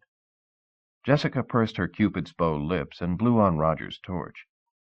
"Introduce us, Mr. Valiant." "Jessica Rabbit, Roger Rabs." The snake crawled up with a plate of chocolate-covered cherries balanced on his head. "Mr. Rabs," said Jessica. She mounted his hand and pumped it. "I'm pleased to meet you." Roger bowed, a maneuver ill-advised while sitting down. "I'm equally delighted, Miss Rabbit." She stroked his gash, the one he acquired when he smacked his forehead on the table. "Mrs. Rabbit." She exposed her naked truth. "I'm a married woman." Roger's throat throbbed. Judging from the largeness of his bulge, becoming human hadn't diminished the size of his larynx a whit. "What a shame." Jessica laid her essentials out on the table for all to see. Only on occasions when I meet an attractive man. The snake returned, balancing a bucket of champagne on ice. He was flanked by 2 armed guards. He gave me the bill before the bottle. I don't know if Jessica came easy. For sure she didn't come cheap. I authorized Mr. Wiggler to pull her popper. Roger reached under the table, tore off a piece of grass, and used it to wipe his brow. "Does your veiled intimation of unhappiness at being a married woman mean you would venture on a date with me?" He indicted himself with his sweaty clump of grass. Jessica ran her hand along his sodden stalk and relieved it of seed. "I love men with big vocabularies." Roger went limp. "How about your husband?" he ejaculated. She leaned forward, giving Roger a close-up view of her round and firm tete-a-tetes. "What he doesn't know," she climaxed with, "won't hurt him." Roger toppled over backwards onto the dance floor. A foot farther left, and he'd have been rumbled over by a rhino. He stood up and faced his missus. "I beg to differ." A single impotent teardrop dribbled from his eye. "It would hurt him immeasurably." He turned and ran out the door. "An odd man, your friend." Jessica filled my coconut with bubbly. "He's adjusting to a difficult change." "Change of the proper nature can be quite pleasurable if inserted directly into the animus." In terms of fizz, her balloon outspumed the fluid in my nutshell. I wouldn't know, Toots. I flunked the 4 main ologies: psych, bi, fizzy, and phi. Her wavy hair fell across one half of her face, turning her eye into a peep show. "That lets out conversation." She tongued a bit of spume off her quivering upper lip. "We'll have to find another means of stimulation." "How about a parlor game, 20 questions? I'll start. Why did you tip the telltale to you and Gable?" She fumbled into her bosom for another cigarette, exposing a part of herself that few rarely see, her reddening fluster. "Who fathered the tiny Toon you're incubating? How's a pregnancy going to affect your chances to play Scarlett O'Hara? What were you and Carol Lombard huddling about at Selznick's place? Oh, yeah, lest I forget. Does the light go out when you shut your icebox door?" She French-kissed her cigarette. "We'll have to play a less taxing game, Mr. Valiant. I find this one far too difficult to follow." She invited me to light her fire. A tough choice. Stay and swill expensive champagne with the world's most beautiful woman, or chase after a dumb bunny who had just learned what puts the mort in mortal. Call me concerned, call me caring, call me stupid. To settle the bill, I spiked half the contents of my wallet onto the waiter's fang. He flicked his tongue for more. By the time I finished, the evening cost me every cent in my pocket, and I didn't even pop my own cork. As I left, Jessica put her hand, the one that should have been wearing a plain gold wedding band but wasn't, on my forearm. "What about my husband, Mr. Valiant? That's the reason I came. You said on the phone you had news of him."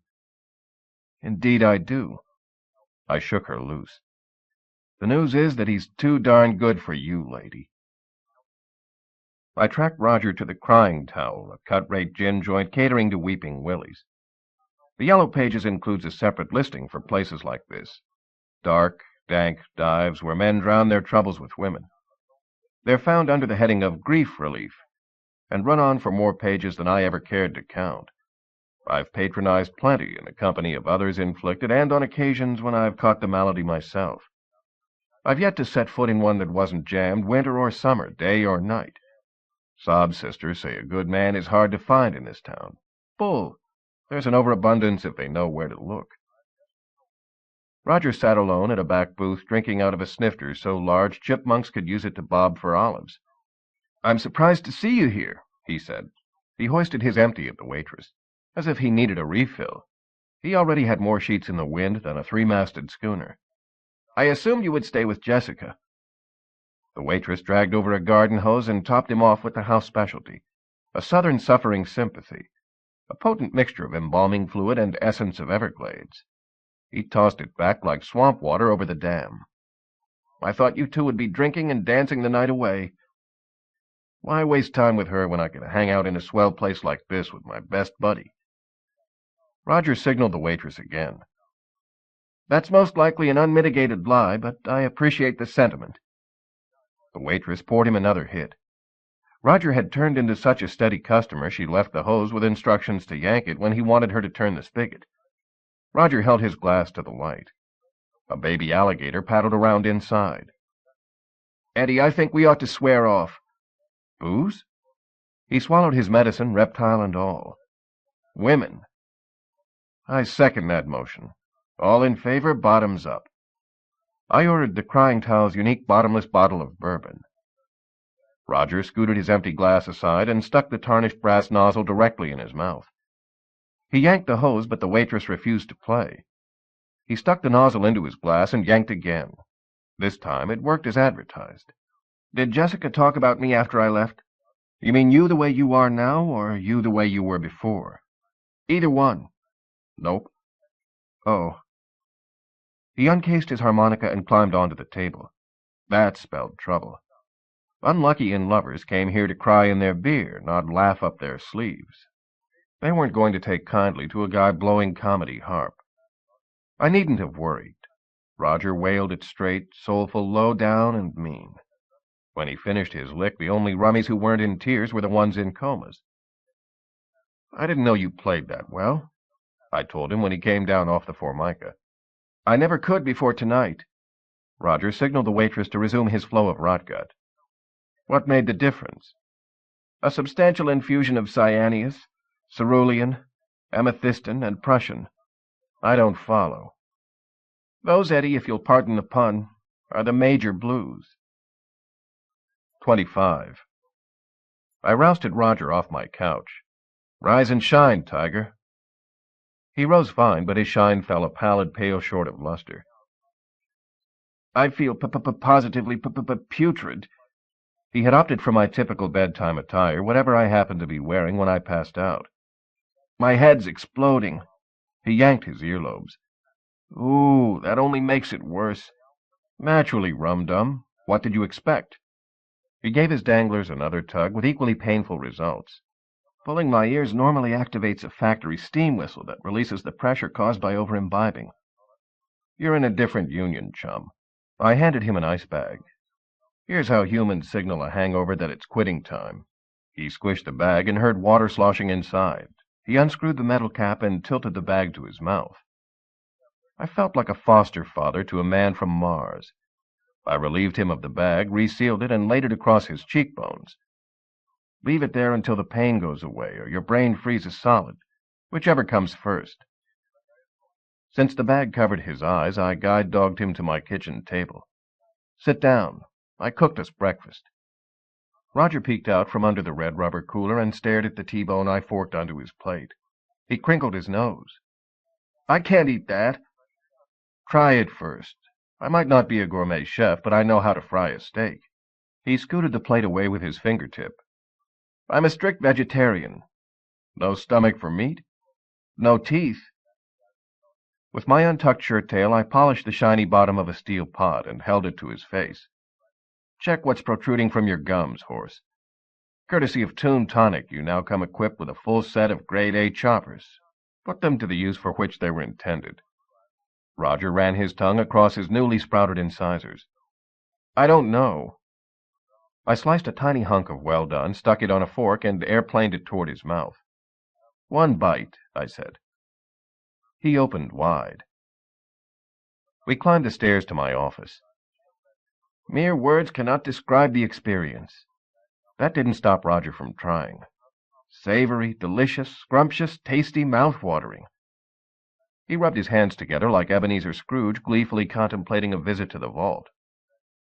I can't wait to try pork chops, quail, rump roast, beef brisket, pheasant, ham hocks, pickled pig's feet, venison, partridge, mutton, spam, SOS. I opened my office door. Hiya, Valiant, growled Pepper Potts. How are the old bells clanging? Curlicued wood chips sprinkled the floor around his chair. My best piece of furniture, a polished oak desk lamp, rested on his lap. He'd removed the shade, the bulb, and the metal fittings, but not the cord. He had whittled the lamp into a new leg. He was dressed for the links in a 5-button tweed jacket, knickers, and snow-white golfing cap. The 6-iron he pointed at my stomach came endorsed by 2 scratch shooters named Smith and Wesson. Roger grabbed me around the middle. He shook more than a chorus line of St. Vitus's dancers. "Oh my gosh, Eddie! It's Bepper Botts!" At least the cottontail was smart enough to realize that a stutter here pickled him in a peck of problems. "I'll pass up the blindfold, but not the cigarette," I told Potts. I extracted a Lucky. "Pshaw, Eddie." Potts sighted his gun at me and pulled the trigger. A flame sprouted from the ejection chamber. I leaned forward and let him light my smoke. "You didn't think I was serious about snuffing you out? The joke's on you.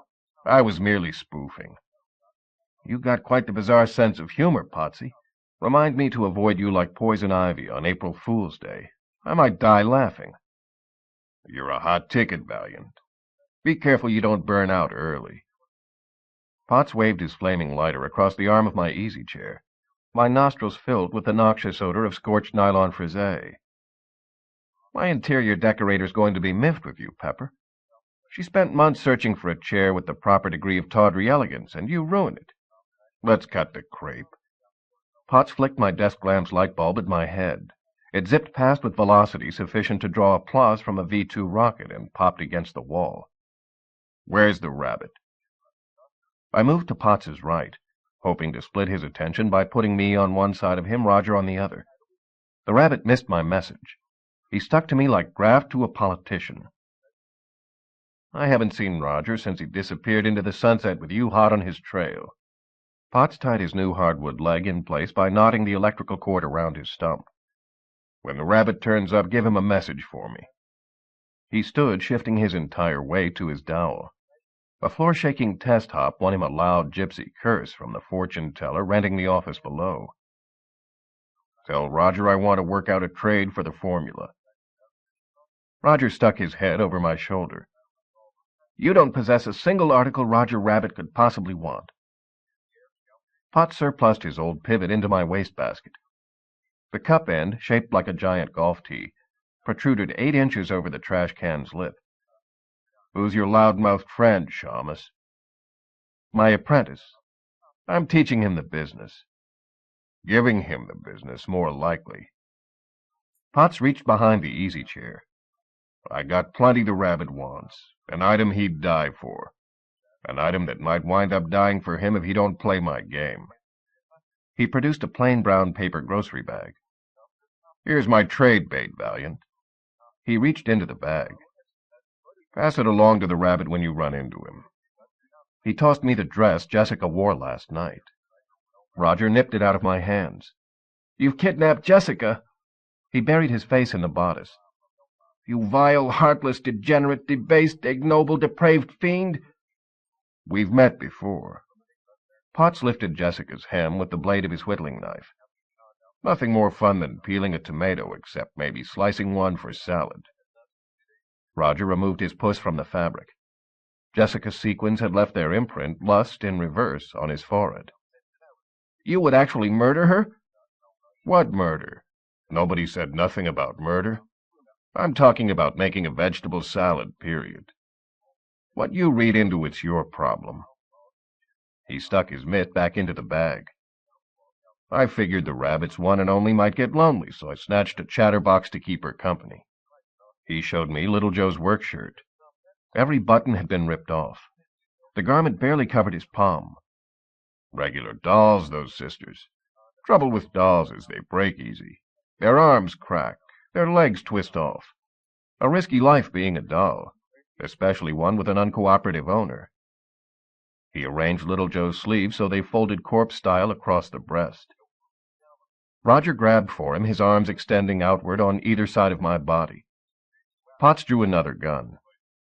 "Relax, friend. This one sparks more than flint."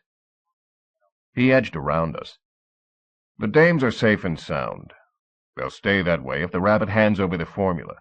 Otherwise, well, I'm a volatile person." He smacked his gun against my bogus diploma. The glass shattered. "When I don't get what I want, I can't be held responsible for my own actions." "You hurt either one of them," shouted Roger, "and I'll hurt you 100 times worse." I'm quaking in my boot." Potts backed out and slammed the door behind him. The frosted panels shattered. Between that, the light bulb, and the picture frame, I'd never again be able to skip through my office barefoot. Roger grabbed my lapels. "Give him what he wants, Eddie. I'll expire from grief if anything happens to my darling, beloved, sweet patootie." I poured us a pair of bracers. "We talking about the woman you swore off once and forever last night?" He bumped back his nip and splashed himself another. "Eddie, she's my wife. When we married, I took a vow to love, honor, and obey. Through thick and thin, better and worse, rich and poor, sickness and health, tall and short, fatness and lean, I can't renounce my word over a minor peccadillo." Myself, I'd consider Gable's cake and Jessica's oven to be the frosting on a recipe for divorce, but I wasn't the one cooking up the half-baked notions of what constituted marital fidelity.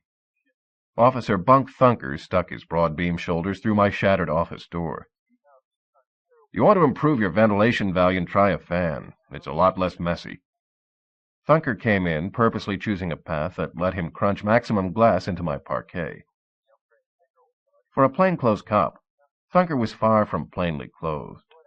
He wore a garish Hawaiian print, short-sleeved sports shirt pulled out over baggy plaid pants.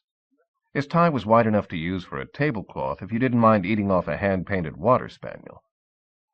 What I took for a black fedora turned out to be a thundercloud. "Bulldog wants you." He squeezed his fist, causing the dragon tattooed on his forearm to roll over and play dead. Nobody ever won an argument with Thunker. I wasn't about to buck the odds. I told Roger to hold down my fort. Thunker shoved me unceremoniously into Bascom's office. Rows of thumbtack red streamers hung down the wall. They were bloodlines, what toons leave behind when they leak. Each came from a public enemy Bascom had plugged on the run. "Here, Valiant," said Bascom. "Don't say I never gave you nothing." He split his mid-morning snack, a prune Danish, down the center and scooted half across his desk. I bit into it. Stale as the joke about firemen wearing red suspenders. "You buy this last year and let it age?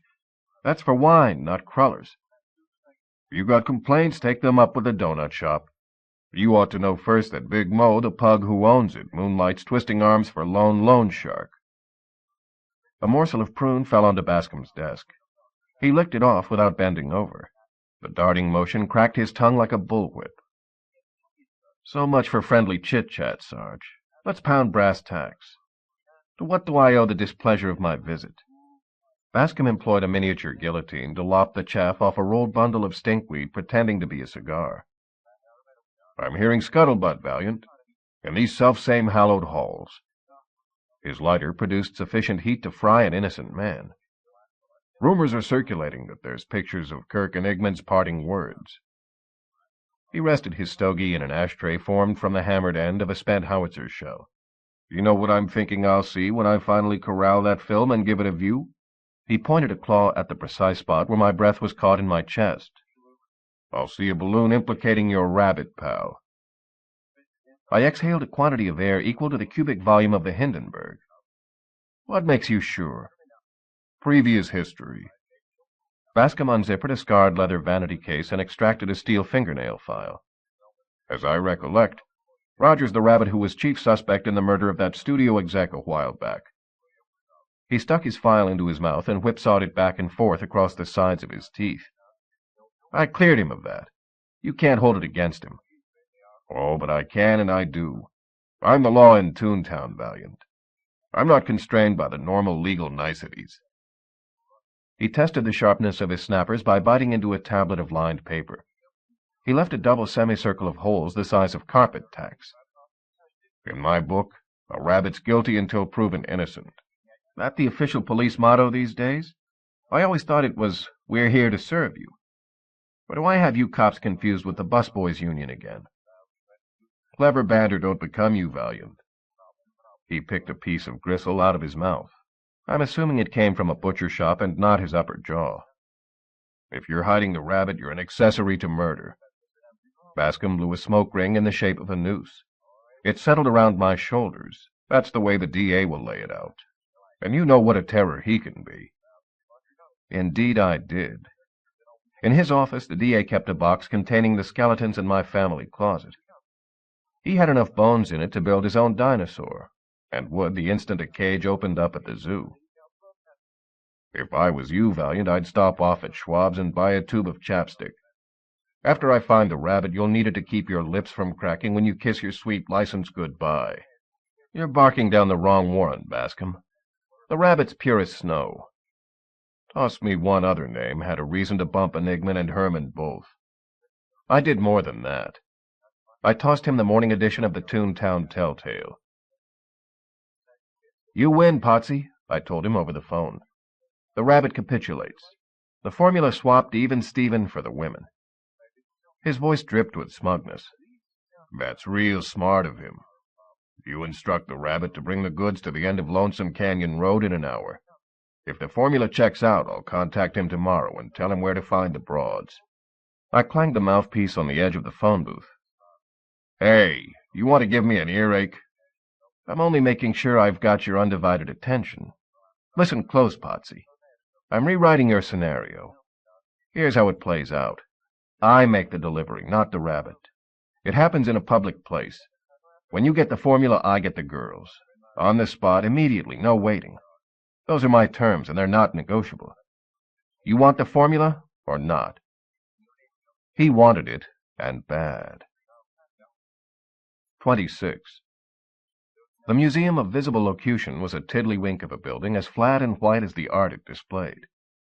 The museum's gift shop prominently featured The Word on Words, Ring Wordhollow's latest scholarly tome cogitating on the semantic and aesthetic aspects of tune balloons. The shop also peddled actual-sized reproductions of utterances from the museum collection, though I can't imagine why anybody would pay for a balloon jigsawn out of painted plywood when you could strangle the real McCoy out of a tune for free. The main exhibition hall boasted a major extravaganza, a hanging of tune balloons from what the museum catalog grandly entitled the neo-comical era. It proved my own personal rule of thumb. Beware the pretensions of any art form with more than 3 syllables in its description. The turning lane of this cultural crossroads consisted of duh, grunt, ugh, booga booga, and that giant linguistic leap forward, cowabunga. The sparse batch of culture vultures viewing the exhibit included a fidgety and bored grade school class on a field trip, and a half-dozen bewrayed and bespectacled art students copying the balloons line for line, syllable for syllable, onto large sketch pads. I entered a small auxiliary salon housing turn-of-the-century Western word work, yippies, giddy-ups, whoopee-tie-I-os, and their ilk. These priceless creations were being watched over by a guard with more years on him than most of the museum's antiquities. Judging from his buzzsaw snoring, he had mastered the same and only skill I had learned in high school, the ability to sleep with his eyes open. I perused the artistic creations. To my surprise, I saw several I'd nail up in my apartment. They were exactly the right size to cover the cracks in my plaster. The dull clatter of hardwood limping across the museum's polished marble floor cut short my excursion into cultural appreciation. I braced for trouble on the oaken hoof. Swell place you picked for a meet, Valiant. Pepper Potts showed me his ticket stub. I had to fork over $1 to get in. That why I don't see the ladies? You couldn't afford the entry fee? He swung his yard-long arm in a motion that took in here, there, and everywhere. They're close by. Within screaming distance if you follow my drift. He held his meat hooks with their palms up, one higher than the other. You give me the formula. He dropped his high hand and raised his low. I produce the dames. You don't? He squeezed his mitt into a fist. That wasn't the deal. I'm cutting a new deal. You turn over the goods right here, right now, where the doxies expire. He extended a pincer and wiggled his nippers. I dipped into my pocket, extracted the formula, and passed it over. Potts gave it a browse and grinned wolfishly. Thanks, Valiant. He tucked it into his underwear. Wish I could say it's been a pleasure knowing you. He emerged from his shorts fondling a gun. Nothing personal, but I can't let you live. That go for the women, too? Naturally. What kind of dunce you take me for? With the stuff they know, they could put me away until the cows troop home. To preserve the hushed sanctity of the locale, Potts screwed a silencer to the business end of his rod. He pointed the final result at my head with a nod to one of the Western graphics. It read, "Adios, amigo." I jerked my thumb at another one reading, "Whoa." Since this is my final chapter, at least let me close the book knowing I figured out the story. "Make it the Reader's Digest version," said Potts. "You ain't got many pages left until your ending." I ripped a triptych, "Yip, yip, yip," off the wall. I bent its 3 tails under to form a stool. I sat on my creation directly beneath the no-smoking sign and lit a gasper. I dropped the flaming match on the floor. The dozing guard didn't move. "You were in the screening room with me and Enigman." Potts's chin stubble scraped his rayon foulard. "You shot him with my dragoon." He nodded again. "I was never much for sharing, especially where money's concerned." The guard uncorked a snuffle capable of waking the dead, though he himself slept through it. "You went in and out of Selznick's office every day. Why didn't you steal the formula away from him? You could have done it easy. We mere mortals ain't as quick on the uptake as you, Valiant. By the time I figured out it was Selznick who had the merchandise, somebody else had beat me to it. But I got it now." He gave it a tender pat. "Proving all's well that ends well." He thumbed back his hammer. "Which brings us to the conclusion of our fable." "Not quite. There's another question nagging my fanny. Why'd you cancel Tom Latui's ticket? And why did you blast Dodger Rabbit?" I flipped away my burning butt. It landed red-hot in the guard's lap, burned through the loose fabric of his uniform pants, and fell to the floor. He didn't stir. "I didn't thump Latui. I needed him. He was in charge of procuring my raw materials. I didn't ventilate the rabbit, either. Though I got to admit I considered it more than once. That rabbit was so squirrely." A tour group cut through the salon on the way to someplace better. Potts ripped a balloon off the wall and draped it over his gun. He removed it after the parade finished. He didn't want anything, even a 16th inch of cowboy babble, slowing his bullet. I jangled my coin, tapped my cleats on the marble floor, and coughed. The guard didn't budge. "Why'd you kill Baby Herman?" "You want to live by grasping at straws, go to work in a soda fountain. I ain't guilty of that either, and you've asked your last question." He sighted down his barrel. "Goodbye, sucker." "Belt him hard and put him under," I said, glancing past Potts to the doorway in back of him. "Don't count on a second chance." "No dice," said Potts. "You ain't fooling me with that old gag." "Your mistake, Peckerwood." Roger Rabbit cold-cocked Potts from behind with the cry of, "Hi-yo, Silver!" The blow rocked Potts hard. He crashed into the wall, dislodging a blistered assortment of cowboy curses in the first chorus of "I'm Ridin' Old Paint." He dropped his pea-shooter. "He's all yours, Eddie," proclaimed Roger gleefully. "Take him in and book him." "My pleasure." I unholstered my .38. Potts yanked down a round, fragrant prairie flatulence the size of a bean plate. He threw it at me. It hit my hand. My gun went flying. "Smart mug like you ought to learn not to count his chickens." Potts picked up his gat and stood. "Let's roll this scene back to where I was so crudely interrupted." He brought the gun into firing position. I rushed Potts, kicking the guard's chair out from under him on my way past. The guard hit the floor with a thump. I smacked into Potts's midsection, toppling him over. I hung on to him for dear life. The guard rolled to the baseboard, curled up into a ball, and kept sawing wood. Potts whipped his gun hand around, trying for a clear shot at me. I didn't have the muscle power to stop him for long. "Run for help!" I yelled to the rabbit. "What for?" said Roger. "Two big, strong men like us can handle him fine." To prove it, Roger grabbed Potts's weapon. Potts lashed him across the face with the barrel. The rabbit went sprawling. We wrestled across the floor, trundling straight over the snoozing guard. He didn't notice. I held on to Potts's gun with one hand.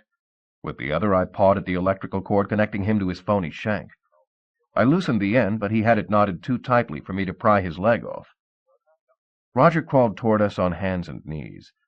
Dark red blood gushed from the slash Potts had laid across his forehead. "Hang on, Eddie. I'm coming. Leave the heroics to Audie Murphy. Call the cops." "No, Eddie. There comes a time when a rabbit's got to do what a rabbit's got to do. I'll defuse this situation personally."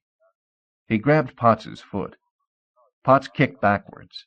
He caught Roger flush in the face with his heel. Roger crumpled into a bloody heap. Potts shuffled his pins under him and stood, dragging me along for the ride. I clung to his gun with both hands, but Potts had the strength of Samson before his crew cut. He twisted his pistol around and wormed it between our bodies. I felt a hard, cold circle of destruction press into my stomach. Potts yanked the trigger. His gun snicked the way they do when they're wearing a muzzler over their snood. Searing pain ripped through my gut. I collapsed like a ripped rag doll. I clutched my midsection. Warm, sticky blood ran out between my fingers. Potts stood over me, straddling my chest. "Like I said, Valiant, all's well that ends well." He pointed his gun at my forehead. "So long, Vic." He thumbed back his hammer. "Geronimo!" His legs pumping full steam ahead, Roger charged Potts and tackled him around the knees. The momentum of the attack knocked Potts forward. His shot flew wild, smashing into the floor half an inch from the guard's ear. Right. The guard didn't notice. Roger hung tough, but Potts proved too strong for him. Potts shook his leg like a dog fertilizing a hydrant. Roger sailed into the wall. Roger carried the end of Potts's electrical cord with him. Gamely, he tried to fell Potts by yanking his wire, but Roger had taken too much abuse. He didn't have the oomph. Potts swung his leg once quickly, forward and back, lashing the cord and smacking Roger against the hard marble floor. Roger remained there, stretched out, defenseless, a thoroughly broken rabbit. "Say your prayers," Potts growled to him, "'cause you're a dead man." He returned his attention to me. "As soon as I polish Valiant." Potts pointed his gun directly into my mouth. I stared straight down the long, hard, black barrel. From my perspective, it looked like the end of a road to me. "As I keep telling you, Shamus," Potts snarled, "all's well that ends well." "To paraphrase your notion slightly," said Roger, "all's well that ends in the wall." He plugged Potts's leg into a socket. Potts lit up like a Christmas tree. A brilliant corona enveloped his entire body. His hair stood on end and sparked. His eyes bugged. His arms and legs stiffened at angles that formed him into a giant X. His skeleton glowed so brightly I could see it through his skin. Potts collapsed over onto me. His plug yanked out of the socket an instant before he hit, sparing me his fate. He pressed his face into mine. "We'll finish this later," he gasped. His last words came out in a balloon. Either high voltage or death had turned him back into a tune. His dead weight pressed into me, squeezing out what little breath I had left. I lost my last ounce of strength and all my self-respect, reaching into his skivvies to retrieve the formula. Odd, your thoughts when you're dying. I wondered if I would spend eternity wearing what I had on when I arrived at the pearly gates. If so, I should have taken Mother's advice and put on clean underwear this morning. My eyes closed. The last sound I heard in life was the guard snoring. 27. The hereafter came highly overrated. From what I heard in Sunday school, I expected trumpet symphonies, choirs of boy sopranos, angels dancing on the heads of pins, and murals on the order of the Sistine Chapel. I got public address pagings, clattering gurneys, and neutral beige walls. My celestial issue robe exposed my backside. The only angel in the vicinity didn't dance on a pin, she jabbed me with it. My halo had the shape of a bedpan. My white cloud lumped on the edges and sagged in the middle. St. Peter's breath reeked of Alpo. "Welcome back to the land of the living," he said. His balloon wrapped around the high-wattage stainless steel overhead light fixture and melted into a circle of white icicles. "Bulldog?" "Unless you know another sucker willing to hang around City General for an hour while Sawbones digs 6 ounces of lead out of your worthless carcass." He opened his get-well present, a 2-pound box of kibble. He removed a hidden fifth of gin. "You're a lucky pug. Your red-headed buddy kept you pumping with mouth-to-mouth until the ambulance arrived." A classic case of good news, bad news. I'm alive, but filled to the gills with bunny breath. "You find the women?" "Just where you suspected." He slipped my glucose bottle out of its wire holder and replaced it with his smuggled crock of liquefied juniper berries. Rope to a railroad track. Old habits die hard. So almost did the women. We got their ropes off less than 30 seconds before the 405 freight whistled through. He plugged my IV tube into the hooch, instantly correcting my blood to alcohol imbalance. They all right? Tired, scared, cold. A quack here at the hospital's checking them for permanent damage. I doubt he'll find any. Bascom sat on a slat wooden chair. He leaned back, balancing on the chair's two hind legs, with his hindquarters stretched out on the end of my bed. I pulled the hose off my needle, leaked gin into a specimen bottle, and handed it to him. I'm on duty. He took it anyway and tossed it back. He yanked on the squared-off corner of my bed sheet and used it to wipe his mouth. I had a long, intensive heart-to-heart this afternoon with your brother-in-law, Ferd Flatfoot. Good thing I'm in a hospital. I reconnected myself to my liquid nourishment. I got a hunch you're about to give me a pain. Flatfoot's a tough little monkey, no pun intended. I had to pull rank and my brass knuckles to persuade him to hand this over.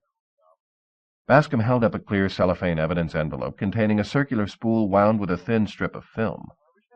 Photographed in total darkness by one Louise Riplighter, but surprisingly illuminating nevertheless. I gave it a gander while you were in surgery. I bet you loved what you saw. Positive music to my eyes. He bounced the film in his paw. I've been waiting my whole career to nail you on a rap of this magnitude. I held out my wrists a shackle's length apart. One already sported a hospital bracelet inscribed with my name, age, height, weight, blood type, and the fact that I carried no medical insurance. What are you waiting for? Bascom stuck a pencil through the spool's center hole. He yanked the film. It rolled off the reel and piled up in a tangled heap on the floor. Unfortunately for me, your buddy supported your story.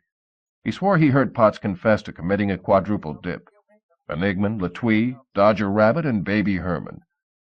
You believe him? A friend of mine? Will wonders never cease? Can any notions you might be harboring that I'm turning soft, Valiant? The last of the film hit the linoleum. Bascom pinched the empty spool to a stop. He gathered up the snarled film and dropped it into the sink.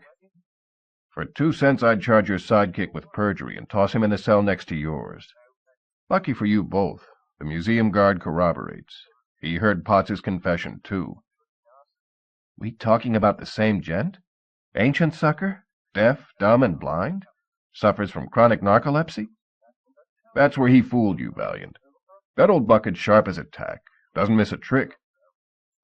Hard to tell exactly, since Bascom never opens his eyes more than a slit, but I swear he winked. Based on the overwhelming weight of accumulated evidence, I'm satisfied that Potts murdered the 4 stiffs in question. Hence, I'm declaring this case closed. Which means you're off the hook, Valiant. And your rabbit friend, too. Good thing, since I really get a tickle out of that chowderhead. Besides, it would have kicked the slats out from under the value of his autograph if I had to execute him for murder. Bascom ignited a match. He threw it on top of the film. The damning evidence went up in flames, burning hot and bright. Bascom bit the end off a cheap cigar. He leaned in close to the conflagration and sucked his stogie to life. The nurse, my needle-jabbing angel in white, entered my room on the run. "No smoking allowed in here, officer," she said. "How do you expect this man to get well?" I got a sneaky suspicion he's feeling better already. Bascom turned on the water and washed my problems down the drain. My bed quaked. I opened my eyes to find Bunk Thunker kicking the leg. "Visiting hours are over," I told him. "Don't flatter yourself, Valiant. If I had my way, they'd quarantine this room till doomsday, and you along with it." He searched his pockets by patting them hard. "I brought somebody who wants to see you, though I can't imagine why." Little Joe emerged from behind his cigarette pack just ahead of a hard smack. She wore a dress cut out of sterile gauze and belted with a Band-Aid. She'd tucked her hair into a skullcap made from the amputated thumb of a rubber surgical glove. Dabbings of mercurochrome called attention to the facial abrasions around her mouth and cheeks. Except for those and the string burns on her wrists and ankles, she appeared none the worse for wear. "Hiya, Toots," I said. "Good to see you. You okay? Doc give you a clean bill of health?" "Oh, Eddie, I'm fine." A tear the size of a mustard seed rolled off her eyelash. "But just look at you. You poor wounded dear. How heroic of you, risking your life to help a friend."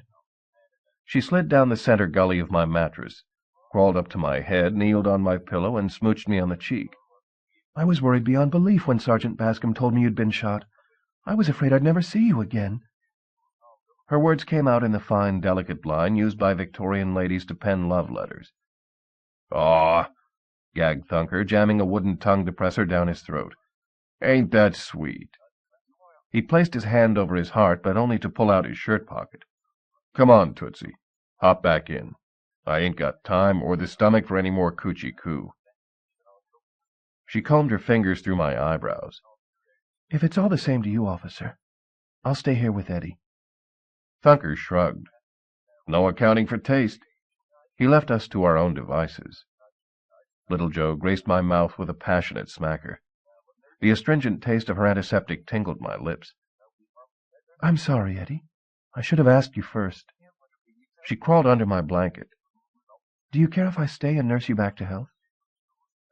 With the type of first aid she administered, I didn't mind one bit. 28. My doctor prescribed an absolute minimum 3 weeks of hospital bed rest.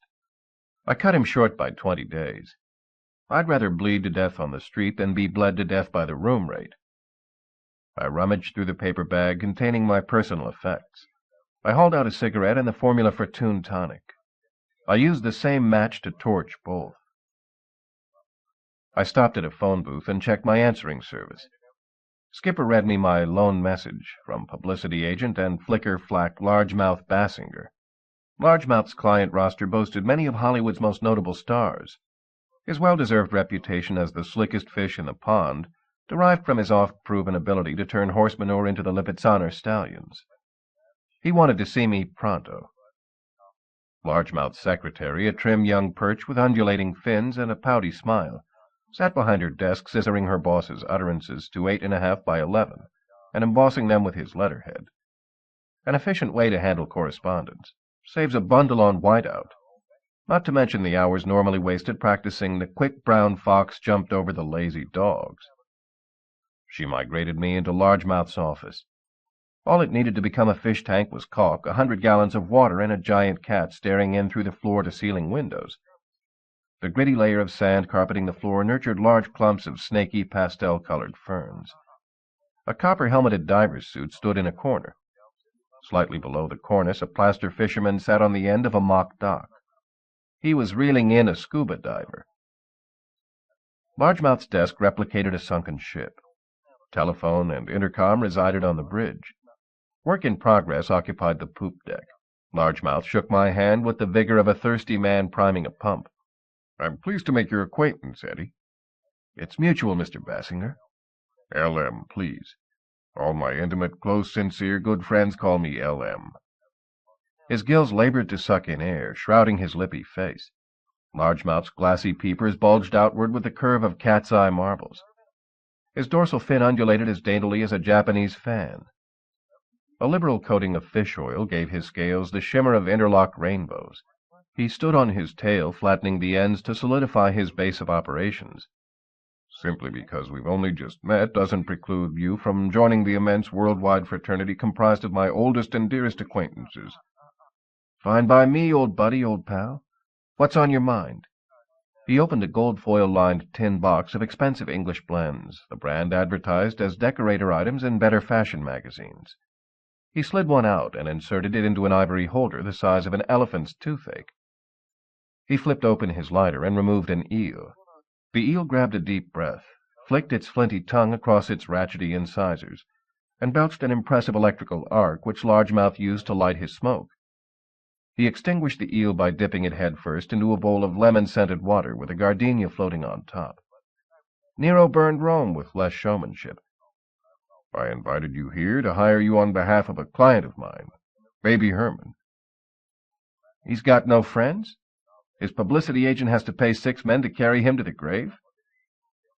Largemouth dipped the manicured flipper tip into a pink shell filled with sea salt. He sniffed the crystalline residue up one of his double-barreled 16-gauge nostrils. Suppose I were to assure you, Mr. Valiant, quite confidentially, that the rumors of baby Herman's demise have been greatly exaggerated. I grabbed a smoke of my own, a garden-variety Lucky right from the pack, and lit it with a plain wooden match. I'll believe that when I hear it straight from the horse's toothless, pacifier-sucking mouth. Unfortunately, that won't be possible. Baby is in strict seclusion under a doctor's care, recuperating from an extremely frightening experience. His words emerged as a string of bubbles the size of seed pearls. They barely made it into my field of vision before popping to smithereens. Baby was kidnapped, threatened with death. He escaped from captivity only hours ago. Baby has been quite traumatized by the whole horrible ordeal. How does that involve me? Baby requires your aid in the resolution of a rather delicate personal matter, totally unrelated to his recent tribulation. His balloons orbited his head like tiny moons, slowing slightly as they passed his eyes so he could have the pleasure of watching himself talk. Baby committed a minor peccadillo, a slight malfeasance, a bit of an indiscretion. Skip the disclaimers. Open the floodgates and spill the swill. With a clanking of heavy chains, the drawbridge descended from the ersatz castle that functioned as Largemouth's private toilet. Geez, LM, throw a squirt of Lysol in there. The whole place reeks of silt. Baby Herman toddled out. Baby, I don't believe it's advisable for you to make an appearance quite yet, counseled Largemouth. Wait until I've had an adequate opportunity to outline your situation and justify your position. Rout it out your snout. I'm not hiding in a fish crapper while you bleach my dirty diapers. Herman ripped the cellophane off a cigar. Largemouth hastened to offer him the eel. Herman kept it, dropping it into his nappy. Here's my problem, Valiant. I need muscle, to protect me from one of my soon-to-be former buddies. What's the beef? Herman waded across the sandy floor. Do something about your carpeting, LM. It makes me feel like the fritter in a cat box. He halted at a leather sofa sewn to the shape of a snail. Seems I started this quaint little rumor concerning a friend of mine. Let me guess. Clark Gable. Large stooped over and let Herman use his spine as a stair-step onto the sofa. You heard it? Herman waddled to the sofa's apex. Of course he heard it, stated Largemouth. He brushed the sandy outlines of baby feet off his sofa's buttery leather. The entire Hollywood community heard it. That rumor couldn't have spread faster if I'd planted it myself. Why'd you slice that particular hunk of phony baloney? I asked. My way of discrediting the competition. Herman spit on his balloon, slipped it under his bumpus, and rode it down the sofa's spiral-curved spine. Whee! He hit the floor and skidded on his ample rump, cutting parallel ruts in the sand. He stood and pulled his chappie away from his legs to drain out the grit. 5'2", eyes of blue, anything I want she'll do. Carol Lombard. The man wins 24 silver dollars. Herman opened a pirate's treasure chest containing a fully stocked bar. I don't know where you got your scoop about me and Carol, but every word was true. I went for Carol. Herman ground his pudgy pelvis. As bad as she went for me. You're a lucky stiff. You got that right. He flicked his solid gold diaper pin. Women go gaga over my goo-goo. Herman poured 2 fingers of rye into a baby bottle. I'll issue a press release at once, Largemouth enthused. Herman and Lombard hear wedding bells. Save your balloons, said Herman. I dumped her. Love 'em and leave 'em, that's my motto. I sent her packing back to Gable. I saw his problem. Now you're afraid of what Gable will do when he finds out his best so-called buddy vamped his best so-called girl. He'll turn me over his knee and spank me black and blue. Or worse.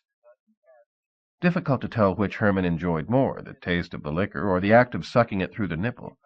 Unless I find a bigger bully boy willing and able to paddle him first. How's about it, Valiant? Are you my man? Probably. First answer me a question. Where you been the last few days? He cocked his head. His blue ribbon topknot flopped sideways like a reaped shock of wheat. What's that got to do with me and Gable? Maybe nothing, maybe everything. Give me the gories and let me decide. He hauled himself onto a knotty pine chair carved in the shape of a mermaid. I was crawling saloons night before last, hunting for company of the female persuasion. He stowed his bottle in the cleft formed by the mermaid's wooden brassiere. This Toon Doxy ambled up and gave me a how do you do. I asked her the $64 question, and she won my jackpot. We were no sooner out the swinging door than she bopped me with her purse, knocked me silly. Next thing I know, I'm tied up and blindfolded, which I normally enjoy, except here the only action I got was this bimbo grilling me as to the whereabouts of Dave Selznick's box. You knew the box she was talking about? Sure. His wiggly pink fingers explored one of the mermaid's knotholes. I dropped it into Roger Rabbit's pants cuff the day me and him and Kirk Enigman met in Selznick's office. Why'd you do that? He chinned himself on the mermaid's bosom. The three of us were up for the same role. I figured if Selznick thought Roger was light-fingered, it would cut the competition. Largemouth's secretary fish-tailed into the office bearing a stack of unsigned balloons. Herman winked at her lewdly. I could get hooked on you in a big way, Butterfish. He jostled his diaper. Want to feel my eel? Sparks came out. I'd swim up her stream, he said to me after she'd gone. Did you tell your kidnapper that Roger Rabbit had Selznick's box? You kidding? I'll give a dame half the night, but never the time of day. His diaper ballooned out, lifting his rear end with it. I told her to soak her head in a bucket of dip. How did you escape? I didn't. That's LM's concoction. He tugged out his waistband, releasing a string of bright green bubbles. His posterior sunk to its normal level. The ditz let me go, dumped me in a ravine across town. I figured I'd better check with LM before I squealed to the cops. See how to get maximum mileage out of my plight. He touched the glowing tip of his cigar to one of the floating bubbles. It burst into flames, leaving behind an airborne smudge of green soot and the smell of Limburger cheese. Maybe parlay it into a sympathy bump or two. Describe your kidnapper. Herman rolled his baby browns. Supremely ugly sucker. The kind I'd la-di-da only if she wore a bag over her head, and another over that in case the first one broke. He tilted his head and gave me a once-over lightly. She kind of resembled you. Oh, yeah. One other thing. Every third sentence, she repeated the same stupid phrase, over and over and over. Heidi-ho-ho-ho. If she said it once, she said it a jillion times. Herman motioned to Largemouth. The fish obligingly lifted the baby so he could throw a fat, dimpled arm around my shoulder. How's about it, Valiant? You want to guard the body that's going to win the Academy Award playing Rhett Butler in Gone with the Wind? I'd be foolish to refuse. On my way out, I handed Largemouth the photo and bio of Charlie's niece. LM, do an old dear, sweet, long-time friend a favor. See what you can arrange for this young lovely. Largemouth took a gander. His jaw dropped open. What a face. I can make this woman a star. She has that raw animal quality. To put it mildly. 29. The story under Louise Reitleiter's byline made page 1 headlines in the Toontown Telltale. Baby Herman alive and well. Herman had been kidnapped, so the story went, by a stunningly beautiful and exceedingly amorous female fan. She forced me to perform unspeakable acts, said Herman, who went on to speak about them in graphic detail. A satyr in season would have been hard-pressed to match his alleged performance level. Wishful thinking, or good advertising? The police department's composite sketch of his kidnapper bore a distinct resemblance to Marlene Dietrich. A paragraph on an inner page caught my eye. Seems a red-headed, stuttering albino in a trench coat pasted acerbic film critic No-No Nuttengood in the kisser with a custard cream pie. I realized I'd never again have such a splendid opportunity, so I took it, said Roger. Nuttengood never utters a kind word about anything or anybody. I detest the man. He's ruined countless careers. It gave me immense satisfaction to strike a blow on behalf of the entire acting fraternity. Best of all, there's no way for him to retaliate. I invented the perfect crime. I'm no longer who I was when I did it. His balloon extended the full width of my office like a banner welcoming a traveler home. Thank goodness Toon Tonic works both ways. Being a human was the worst experience of my life. I don't know how you tolerate an existence so mundane and boring. I take it one day at a time and manage to struggle through. The world isn't ready for Toon Tonic, Eddie. Roger handed me the small flask containing the remnants of the batch he'd mixed up. If I were you, I'd destroy this immediately, or at least squirrel it away until humans and Toons can accept its consequences. You realize Toon Tonic could make us both rich beyond our wildest dreams? What dreams? I wouldn't be able to sleep nights knowing the horror I'd inflicted on civilization. Smash, bash, trash, mash, lash, hash, gash, and dash Toon Tonic, Eddie, and then do it again for good measure. I've got one final use for it, then it's gone. I shoved the flask into my top desk drawer, removing my office bottle to make room. I poured myself a nip. Here's to another case wrapped up in ribbons. Not quite. Roger plopped his head on my desktop. His features flattened out and lost their definition, like a wax doll face gone spongy in the sun. I still have to confront Jessica. Yeah. I cleared everything breakable off the walls and poured him a nip, too. I suppose you do. I want you there with me. He spun his glass between his paws, creating a whirlpool that sucked in his words and swallowed them whole. To keep me from falling apart at the seams. If you want to be propped up, buy a 2x4 and hire a carpenter. Eddie, I saved your life. That was your choice, not mine. Please, Eddie, do this for me and I'll never, ever in my whole life ask you for anything again. I promise. Scout's honor, cross my heart and hope to die. Put it in writing and we've got a deal. I hit Gable hard, with a handful of rice. Lombard giggled. Then she excused herself and went to powder her nose. She was a vision in white, from her platinum hair to her low-cut ivory dress, to the bouquet of colorless roses she clutched to her milky chest. "Thanks, old sport, for coming down on such short notice," said Gable. He brushed my rice off the shoulders of his simple, expensive, double-breasted dark blue suit. He lit a smoke. The flame sparkled off the plain gold band he wore on his third finger, left hand. "You made a superlative best man." He slipped me a century note. I swapped it to the justice of the peace for Gable and Lombard's marriage license, signed, sealed, and delivered. The J.P. threw in a free souvenir copy of their marriage vows printed on imitation parchment. I gave the 2 pieces of paper to Gable along with my best wishes. "Since I won't be seeing you for a while, I'll use this auspicious occasion to deliver my final report."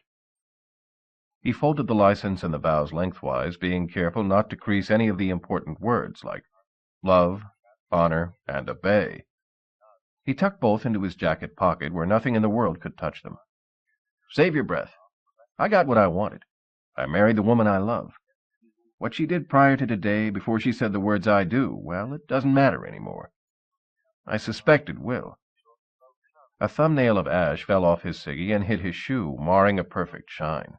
"You're going to tell me even though I don't want to hear it." I nodded. He bopped one of the chapel's large silver cardboard bells. Instead of peeling, it split up the middle. "Speak your piece and be done with it." I borrowed his smoke and lit one of my own off the end. "There was nothing going on between your new missus and baby Herman. She only pretended to be cuckoo about him to get you to pop the question. I think you ought to know that, because it's not often a guy finds a woman who adores him that much."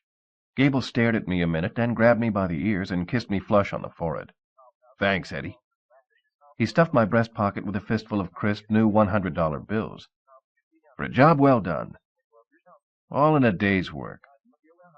The first lesson you learn when driving in my neighborhood is how to toot your own horn." Lombard came back from the hooter. The 3 of us walked out onto the J.P.'s front porch. 100 reporters milled around on the front lawn. Largemouth Bassinger stepped forward and inserted himself between Gable and Lombard, 2 of his most prominent clients. He hooked his fins through their elbows. "You promised. No press," carped Gable to the fish. "I did, I know, and I kept that promise. I have no idea how word of your nuptials leaked out." The glare of flashbulbs gave a preview of what it would be like to stand on this porch 1 billion years from now on the day the sun exploded. "As long as they're here," said Largemouth, "you might as well give them an interview." The reporters formed a tight circle around the newlyweds. Gable mouthed the words, "Eddie, the car." I headed toward it, shouldering a path through the minions of the Fifth Estate. Gable and Lombard followed me. Largemouth, abandoned to his own devices, composed a half-page of razzmatazz set in newsprint, justified on either end, ready to be pasted into the afternoon edition.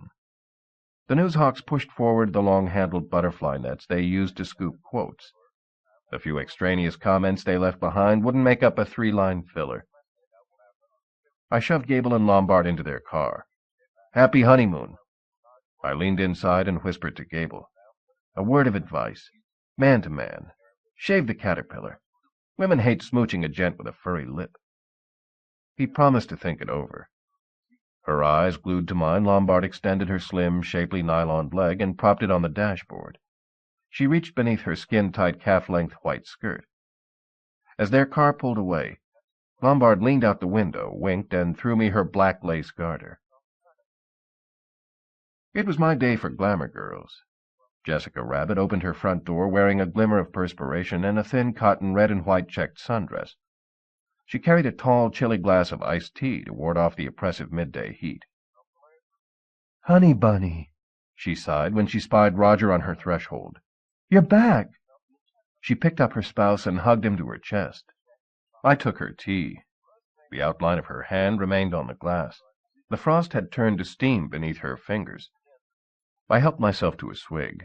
She drank a gunpowder blend, but it was the peppermint taste of her lipstick on the straw that fired my cannon. She let her husband go. She had clung to him so tightly his head displayed her bosom in full relief, hatcheted outward from forehead to chin, dished on either cheek. She planted me with a smacker so scorchy it singed my socks. One more and my shorts would come crashing down in flames. "Thank you, Mr. Valiant, for bringing my punkin puss home to me safe and sound." She indicated the open door.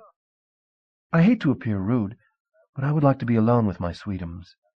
We have a bit of catching up to do." I gave her gunpowder brew a touch more bang by adding half an ounce of the liquid explosive I towed in my arsenal. "Roger needs to ask you a few questions. He wants me to stick around a while to check his punctuation, grammar, and spelling." "Of course," said Jessica. "Whatever my lord and rabbit desires." She led us onto the veranda. We took seats around a glass table containing an ice bucket, a large pitcher of her tea, a stack of fashion magazines, and the screenplay for Gone with the Wind.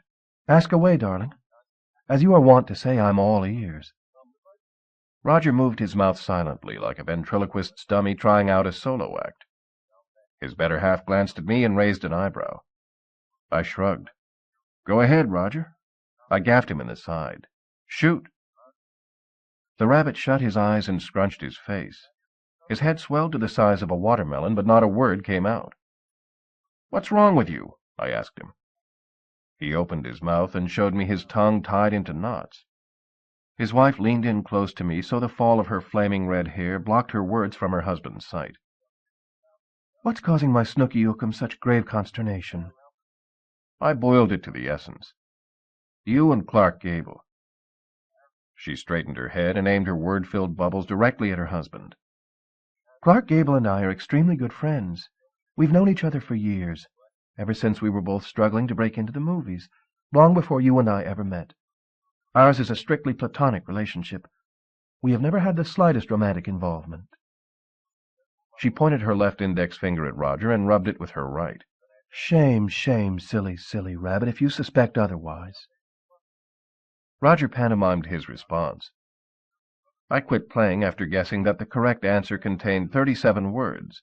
First word sounds like herbaceous. You can't blame Roger for jumping to the obvious conclusion. You and Gable have been spotted together a lot lately, in most of the wrong places. "Of course we have. It's the essence of our plan." She fished an ice cube out of the pitcher and rubbed it across her breastbone. The melting water soaked through the front of her dress and plastered it to her skin, revealing plenty of hidden assets. But you had to look quick. Her body heat dried the fabric almost instantly. "When Carol Lombard, the love of Clark's life, left him for another man, Clark and I concocted a phony romance to make Carol jealous." Do tell. The flip side of the fib I gave Gable. Jessica drummed her fingertips on the arm of her chair, daring one or the other of us to contradict her. Roger stuck 2 fingers in his mouth and whistled to signal another session of pantomime party. I declined to play, choosing to press ahead on my own. You personally leaked the story of your big romance to the Toontown Telltale. Naturally. A fly landed on her bare ankle. She ended his brief moment of bliss with a quick swat of the latest Harper's Bazaar. Noisier than a spider's web, but every bit as deadly. For our charade to succeed, Carol had to hear about it. Why not let your husband in on the gag? She stroked Roger's knee. His whistling sunk lower and fizzled out. I didn't tell you, sweetie pie, because you know you can't keep a secret. You would have blabbed every detail of our ploy to the first 10 people you met. She leaned back in her chair and crossed her legs, exposing a generous expanse of thigh. Roger gave one last whistle of the wolf variety. Jessica rewarded him with a wink and a purse of her lips. I never imagined you would suspect there was anything actually going on between Clark and me. Not the Roger I married. He doesn't have a jealous bone in his body. Our relationship has always been built on mutual trust. Roger's tongue unraveled. What about night before last at Jungle Rhythms? He jumped out of his chair, put his fists on his hips, and spread his legs wide. Jessica's green eyes narrowed, and the slightest trace of a line appeared on her brow. What about it? Roger thumped a yellow thumb on his scrawny chest. You agreed to go out with me. What are you talking about? That was yours truly there with Eddie. Me, myself, and I. He folded his arms and tapped his foot. What do you say to that? She glanced back and forth between us. I consented to date my own husband. She reached forward and caressed Roger's cheek with the back of her hand. Hardly a federal offense. But I was a human. He ripped the word out of his balloon and stretched it out beneath his chin. You didn't recognize me. Of course I did. She took him gently by the paw, relieved him of his human label, sat him down and plunked herself on his lap. She wound him around her little finger, starting with his ear. What kind of wifey-poo would I be not to recognize my own precious hubby-wubby in whatever form I happen to find him? She kissed him full on the mouth with such force she sucked his nose into his head. Makes perfectly good sense to me, said Roger nasally when she let him up for air. He smacked himself on the back of the noggin. His beak popped back into place. How about you, Eddie? If you're happy, I'm happy. Oh, boy, am I happy, sighed Roger, leaning forward for another lip lock. Jessica left his pucker dangling. She jumped up. Stay right here. I have a present for you. She disappeared into the house, returning with a large picture draped in red velvet. For you, honey bumpkins. She pulled the velvet away to reveal her portrait, the one we saw hanging over Gable's mantel. It's your birthday present. Clark's been storing it for me, but I can't wait. I want you to have it now. Roger couldn't decide whether to hug the painting or the model. He made the right choice in my book. Oh, Eddie, isn't she wonderful? A regular peach. I've got another even bigger surprise for you. Jessica's eyes flicked for the briefest instant from his to mine. I'm expecting a baby. Roger's orbs irised to the size of the winning ticket in the Irish sweepstakes. You mean I'm going to be a papa? A pater? A parent? Yes, Roger. You're the father of my child. She hung her head and clasped her hands girlishly behind her back. I've known for almost a month. I put off telling you because I feared you might be upset. We've never talked about a family. I have no idea how you feel about children. Are you kidding? This is the happiest moment of my life. Mine, too. According to the notarized promise in my pocket, I was now officially through with Roger Rabbit forever. Gable and Lombard, Roger and Jessica. All those lovebirds billing and cooing only made my next task that much harder. Little Jo sat cross-legged on the white linen tablecloth of our restaurant table. She kicked away the gold-rimmed plate bearing the meal I ordered special for her, shoestring potatoes, baby Brussels sprouts, petite filet. What do you mean you're breaking it off? Her words sloshed around on a jigger of tears. The hovering head waiter snagged her tiny balloon with a pair of sterling silver ice tongs and handed it to a busboy for disposal. He didn't want it floating away, snagging on a salad fork, breaking open, and irrigating one of the other patrons. The mark of a fancy place. Nothing but the best when I give a dame the air. I repeat what I've been saying ever since we met, Eddie. Size doesn't matter to people who truly love one another. We're not only two different sizes, we're two different worlds. And never the twain shall meet. She rejected my handkerchief. It was the size of her bedspread and smelled of laundry starch. For one of her own, a swatch of lace as delicate as a leprechaun's antimacassar. She dabbed it under her eyes. I won't buy that, Eddie. It's too trite. I'm sorry, Pidge. I don't know how to do this gracefully. I haven't much practice at it. I'm usually on the receiving end. Here's a suggestion. Come straight out with it. Try So Long, Shorty. It was fun while it lasted. I took her advice. It only made matters worse. Junior Selznick sat hunkered over Abe Lincoln's desk. He was playing with a flea circus. Your juggler's passable, but your clowns stink, and I've seen squirrels perform better high-wire acts on a telephone line. I have no desire to replace Barnum and Bailey. With the tip of a pencil, he edged a few of the tiny critters around into different positions. I use insects to block out my big crowd scenes. Here, for instance, they're set up for Scarlett's visit to the railroad yard, where she hunts for Dr. Meade to deliver Melanie's baby. Imagine that. I've seen thousands of those little tykers cavorting on the backs of junkyard dogs, and never once recognized their dramatic possibilities. Paint on the brush of a master becomes the Mona Lisa. Applied by a journeyman, it merely covers the side of a barn. Selznick put a miniature megaphone to his mouth. "Take 5, he announced. The flea, playing Scarlett, crawled into a matchbox with a gold star pasted on the sandpaper striker. Even in flea circles, rank has its privileges. How are you managing without pots? Not well. Selznick emptied his overheaped ashtray into his wastebasket to make room for the butt in his hand. He had started smoking again. Pressure will do that. I took the one he offered me. Pepper was a man uniquely suited to expediting film projects. He was a crude, oafish, unprincipled, murdering lout. I won't deny he had his faults. A moving van screeched to a halt outside. Selznick watched morosely through his window as a sweaty team of knuckleheads loaded the truck with period furniture. He winced when a muscle man banged a highboy into a commode. My creditors have called in my notes. I'm being forced to sell off my props to meet my payroll. He closed his blinds so he wouldn't have to watch any more of his castle crumble to dust. I need my box, Mr. Valiant. Selznick laced his hands together. His fingers were long and artistic, the kind that connect tuxedos to keyboards.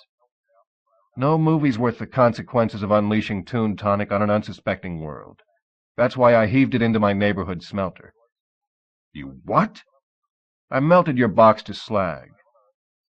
He slammed his hand on his desk, severely rattling his cast of thousands. You've done the public a great disservice. The money I derived from selling Toon Tonic would have financed one of the greatest moving pictures of all time. He uncapped a pill bottle, shook out a rainbow assortment, and popped them dry. You could always make the flick on the cheap. I pointed to the fleas. Shoot it with these peewees and a telephoto lens. You're displaying your ignorance, Mr. Valiant. He mobilized his circus and sent it back to work. The ones playing the dead and wounded had it easy compared to poor six-legged Scarlett. She scampered frantically across the desktop, searching. If I wanted to scale back the budget, I'd simply substitute humans for toons. How would that save moolah? Selznick punched a string of calculations into a huge adding machine. He pulled the handle and handed me the strip of paper that popped out. It displayed an awfully large number. For starters, that's the amount I'd save by staging the battle scenes with blank ammunition instead of whipped cream pies. But it's an academic question. Audiences would never accept it. Don't be too sure. I'm no movie critic, but I know what I like, and I'm tired of seeing every topic played for a laugh. He cupped his chin and stroked it. Take a serious approach to Gone with the Wind. Is that what you're saying? It might play in Peoria. He rearranged his miniature performers into a tableau depicting the burning of Atlanta. It would be a gamble. An ember from the end of his smoke landed on the corner of his blotter, adding an unplanned touch of realism to his miniature scene. I hear risks never bothered you before. He reached into his desk drawer and removed a file. Vivian Lee's. You were curious concerning my interest in young Vivian. It's strictly professional. She's a woman of remarkable acting ability. I don't want word of her talent leaking out to other producers. I've been seasoning her with bit parts before launching her as a full-blown star. Perhaps the time has come. What do you think? Vivien Leigh as Scarlett O'Hara." He studied Vivian's glossy. "She's no Jessica Rabbit." "Who is?" He pointed at a flea piloting a Tootsie Toy carriage across the smoldering desk. "And for Rhett Butler, I'd cast Ronald Colman, or better yet, Errol Flynn." I suggested Gable, my way of saying thanks for the C-notes. Selznick didn't see it. He considered Gable nothing but a pretty face. I told Selznick to picture Gable without the fuzzy lip. I stuffed in a quarter, but the automat refused to fork over my breakfast. I banged the glass window with the flat of my hand. The door stayed closed. "You need another dime. Chocolate cake went up last week to 35. Louise Wright-Blighter stood behind me. She dropped 2 nickels into my slot. The cubbyhole popped open. I carried my cake, her cornflakes, and a brace of coffees to a table near the wall. "Sorry I had to have you locked away," I said. "You happened to be in the wrong place at the wrong time." "Don't apologize." She laced our javas with half an ounce of brandy from her filigreed flask. "I appreciate a man of action, and I'm none the worse for my stay in the pokey. True, no jailhouse pallor, no knife scars, no self-inflicted tattoos, at least none visible. I'm very impressed with your style, Eddie. It's not every day I meet a man as lacking in principles as I am." "Let's form a club." "I have a better idea." She scooped a bit of my cake onto her finger and licked it off with her tongue. "I'd like to become your Boswell. I want to write a book about you, about your cases. Eddie Valiant, Private Eye to the Stars. I'm positive it will make a mint. Imagine the publicity. It would supercharge your career."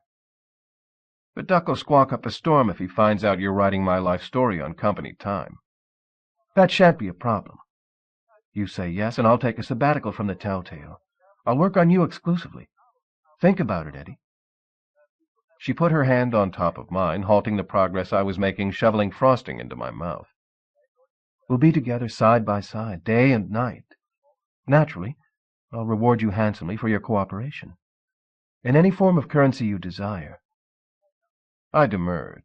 It was a generous offer, but I didn't need any more notoriety. I'd gotten enough in the past few days to last me a lifetime. 30. I finally received the message I'd been waiting for. It came in the form of a balloon mailed to my office.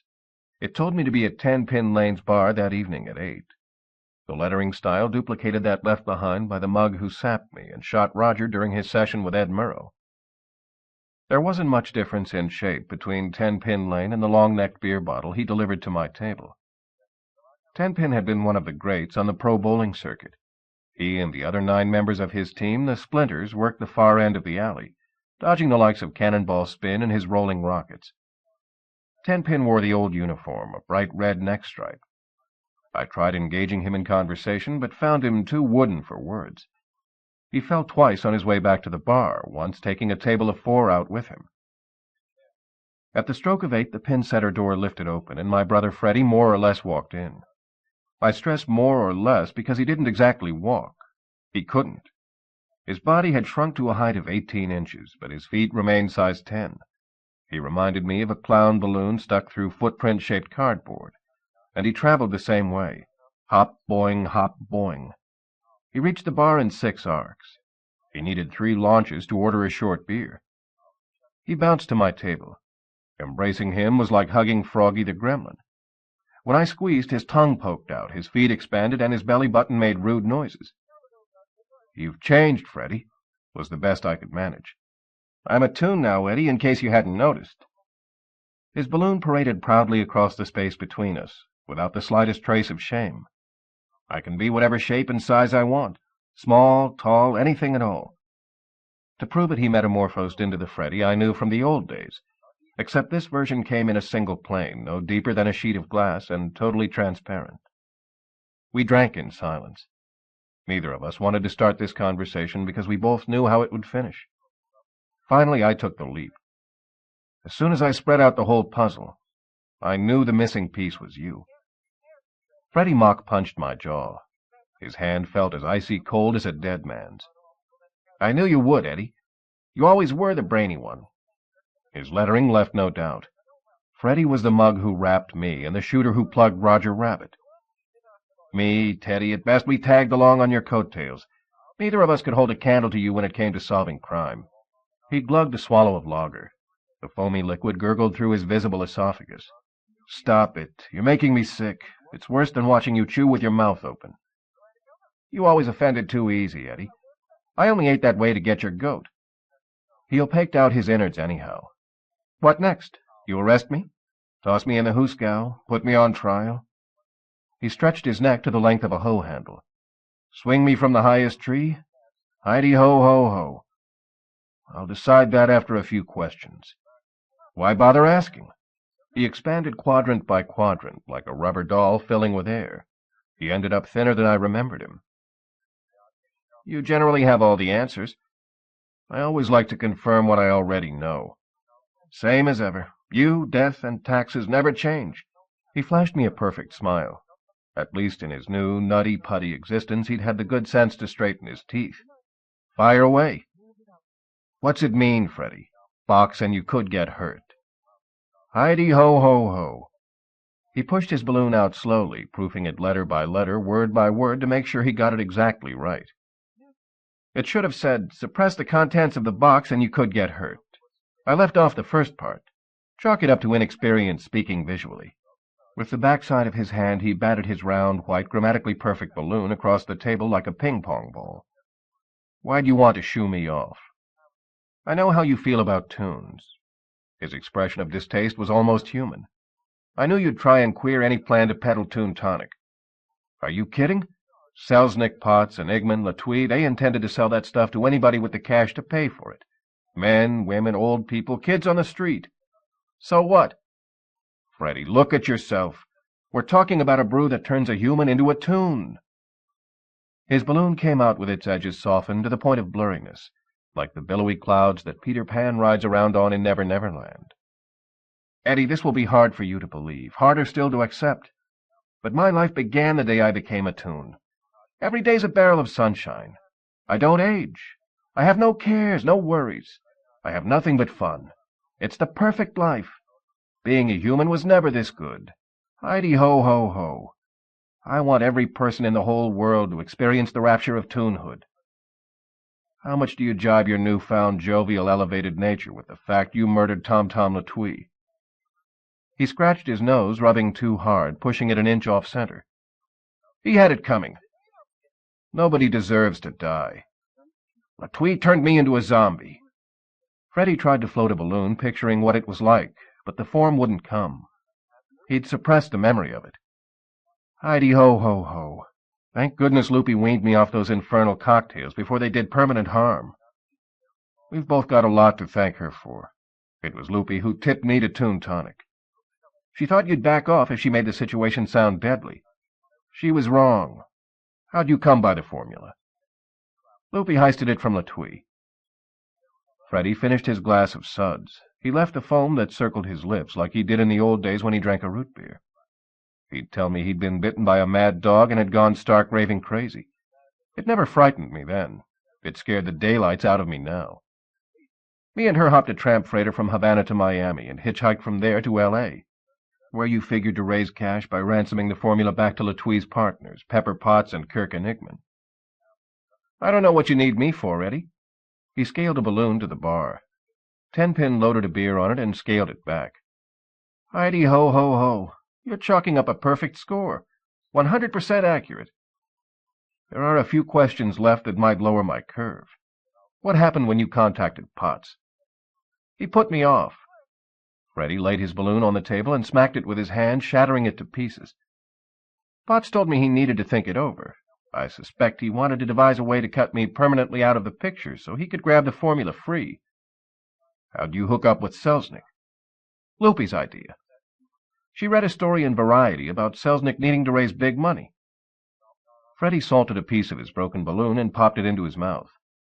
Potts's office and Selznick sit side by side. Heidi-ho-ho-ho. I slipped out of one and into the other. I pitched Selznick my terms. He met my purchase price on the spot and even tossed in a percentage of net. You made the deal disguised as a woman. To protect my true identity. He handed me a piece of his balloon. I took a bite. It had the crunch and taste of fried pork rind. All of us superheroes travel incognito. Heidi-ho-ho-ho. Selznick contacted you later. Told you the formula had been stolen. Yeah. He picked my hat off the table.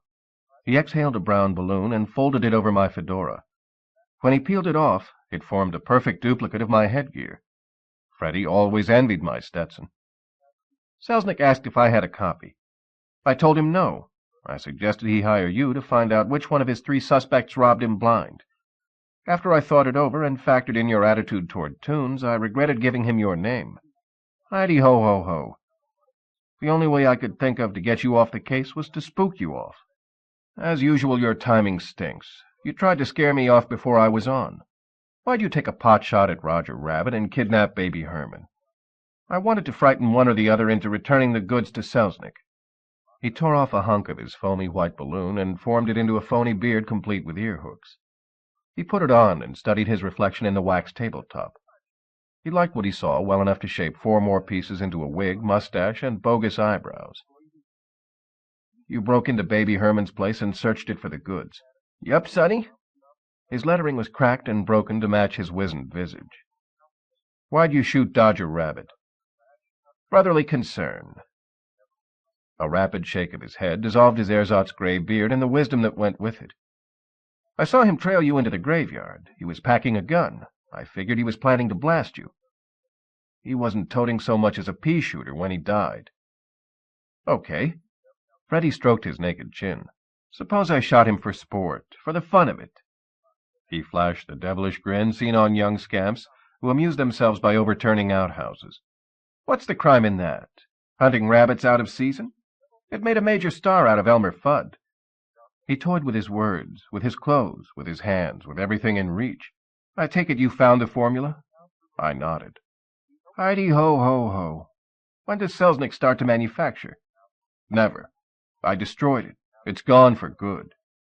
I should have known Big Brother would come through. He ate another handful of salted words. As usual, Heidi-ho-ho-ho. I pulled out a flask and handed it to him. Drink this, Freddie. He gave the bottle a shake and examined the contents through the glass sides. It's Toon Tonic. Right. The world's sole remaining dose. It'll turn you back into a human. You do that and I'll forget everything you've done. Sorry, Eddie, but I can't oblige. He gave me back my container. I've got a better idea. You drink it. Turn Toon and experience the bliss I'm talking about. Heidi-ho-ho-ho. Nothing doing. I was born human, and it's human I'll remain. He settled into his seat. He put his hands behind his head and crossed his legs in front of him, as relaxed as if we were discussing nothing more important than the relative merits of loafers over lace-ups. I guess you're faced with a major dilemma. You going to collar your own baby brother for murdering a sadistic bum and a no-good Toon rabbit? I waffled. Yes, no, yes, no. In the end, I let him bounce away laughing into the night. I had no choice. He's my little brother. Besides, the way I saw it, spending the rest of his life as a Toon was punishment aplenty. I returned Ferd's car. I thanked him and meant it. I told him he wasn't such a bad farfa-foofa-loofing guy once you got to know him. Not that I planned to. Hetty walked me to the garage where I retrieved my heap. She stood beside it with her foot propped on the running board while I warmed the engine. I scrutinized her through the open side window. "Why are you staring at me?" she asked. She wiggled her fingers. I reached under the seat and handed her my traveling companion. She uncorked it and took a swig. "I never realized how much you resemble Freddie. Stick him in a dress and I couldn't tell the two of you apart." Heidi-ho-ho-ho. She swallowed one for the road, gave me the flagon, and I did the same. "Fine detective you are. People have been commenting on that ever since me and Freddie were kids. Most people take us for twins. Heidi-ho-ho-ho. We even talk alike." "So I notice." I stepped out of the idling car, took her in my arms, and hugged her close. She pushed me away, flustered. "What was that for? You're not going mushy on me, are you?" "Hetty, you're the only family I've got left." She staggered backwards, colliding hard with Ferd's tool bench. His set of left-handed wrenches fell to the concrete floor. A quarter-inch hex head skinned her ankle. She didn't flinch. "Freddie?" "Forget him, sis. Put him out of your mind. I'm sorry, but he's never coming back." Tears welled up in her eyes. She wiped them away with a page she ripped off Ferd's wall-hung girly calendar. "Was it quick, Eddie? Did he suffer?" She uncrumpled her makeshift hanky and realized she had been wiping her misery on a baboon's backside. "Not a bit. He went fast and painless. Take comfort in knowing he's gone to a better place where the living is easy." With tears streaming down her cheeks, she tore Ferd's calendar off its nail and ripped it into tiny pieces. She left them heaped on the bench top, weighted by one of her husband's hardened blue profanities. I climbed back into my car. Hetty reached through the window and ran her fingertips gently over the stitches lacing my head together. "Take care of yourself, Eddie." "Don't worry about me, Toots. I plan to die an old man in bed." She walked along beside the car as I backed down the driveway. "Eddie, there's something else we've got to clear away. This foolish notion of yours that I'm a toon." I pointed to my banged-up noggin. "I've been imagining all sorts of goofy stuff the past couple of days. Chalk it up to delusions." "I told you so." "I know. I should have listened." 31. Apartments in this town come with a special closet for storing broken dreams. The residue from this case filled mine to overflowing. One more busted fantasy, and I'd have to pop extra for a storage locker. I emptied a bottle of Smith Brothers cough syrup and refilled it with my dose of Toon Tonic. I tucked it into my medicine cabinet behind my razor blades and corn plasters. Horrible though Toon Tonic might be, I wanted to keep it handy on the off chance Freddie one day came to his senses and realized his terrible error. I went into the kitchen to build myself a sandwich. A single large cupcake sat in the middle of my Formica table. It hadn't been there when I left. A booby trap? I debated dunking it in water, but the smell of fresh vanilla dulled my judgment. If I had to go, what better way than in a blast of flour, butter, milk, sugar, and eggs? I reached for the confection. The top sprung off. Little Jo uncurled herself from inside. "Hi, Eddie." She was in hair by Veronica Lake, jewelry by Mrs. Rockefeller, makeup by Max Factor, evening gown, what there was of it, by Sister Jessica. "Sorry for the cheap trick, but I wanted to make certain I had your undivided attention." "You succeeded." I lifted her out of her pastry. She kneeled on my palm and placed her delicate hand on my inner wrist. Her fingers caressed my artery. The tingle plucked my heartstring. "I couldn't let you go without a fight, Eddie. I love you, and I believe you love me. Let's at least give our romance an opportunity to blossom. We're not as incompatible as you think. Not if you put your imagination to work." I did. And guess what? It worked fine. Afterward. I escorted Jo Ellen to the party Roger and Jessica threw to introduce their offspring to the world. Jessica greeted us at the door. The men of our proud nation would be happy to know Jessica got her figure back in no time flat, if flat is a term you can use in the same breath with Jessica Rabbit. Roger stood proudly beside the bassinet holding his triplets. Jo Ellen and I took a peek. The girl was the spitting image of Jessica, the bunny a spitting image of Roger. Then there was the baby boy. He was spitting, period. "He looks just like baby Herman," I whispered to Jo Ellen. "All babies look alike," said Jessica over my shoulder. "Not under the sheets, they don't," smirked baby Herman, sticking his head beneath Jessica's skirt. "Aw, baby," said Roger. "You're so funny." For the first time in his furry life, Roger Rabbit didn't get the joke. The afternoon after the afterward. My office door banged open. Roger Rabbit stood on my threshold. "Eddie, I'm in terrible, terrible trouble. No, nothing good was murdered last night. The police are turning the town upside down looking for the red-headed fellow who pasted him with a pie. They think he, I mean myself, came back later and killed he, him, whoever. Oh, Eddie, I don't know what to do, done, did he? I is positively ungrammatical. You have to help me, Eddie. Please, pretty, pretty, please. I reached into my desk, pulled out his sworn promise to leave me alone, and waved it under his fuzzy pink nose. He rolled his eyes and unrolled a wad of money, no bill smaller than a Cleveland. How could I resist? And one other thing, Eddie, he said, after he had me and his note in his pocket. About Jessica. I think she's dating Cary Grant. End of Who Plugged Roger Rabbit by Gary K. Wolfe. Narrated by Bruce Huntey. In the studios of the American Printing House for the Blind, Louisville, Kentucky, for the Library of Congress, December 1992. For special distribution as authorized by Act of Congress under Public Law 89-522, with the permission of the copyright holder and the publisher, Ballard Books, New York, New York, 10022. End of book.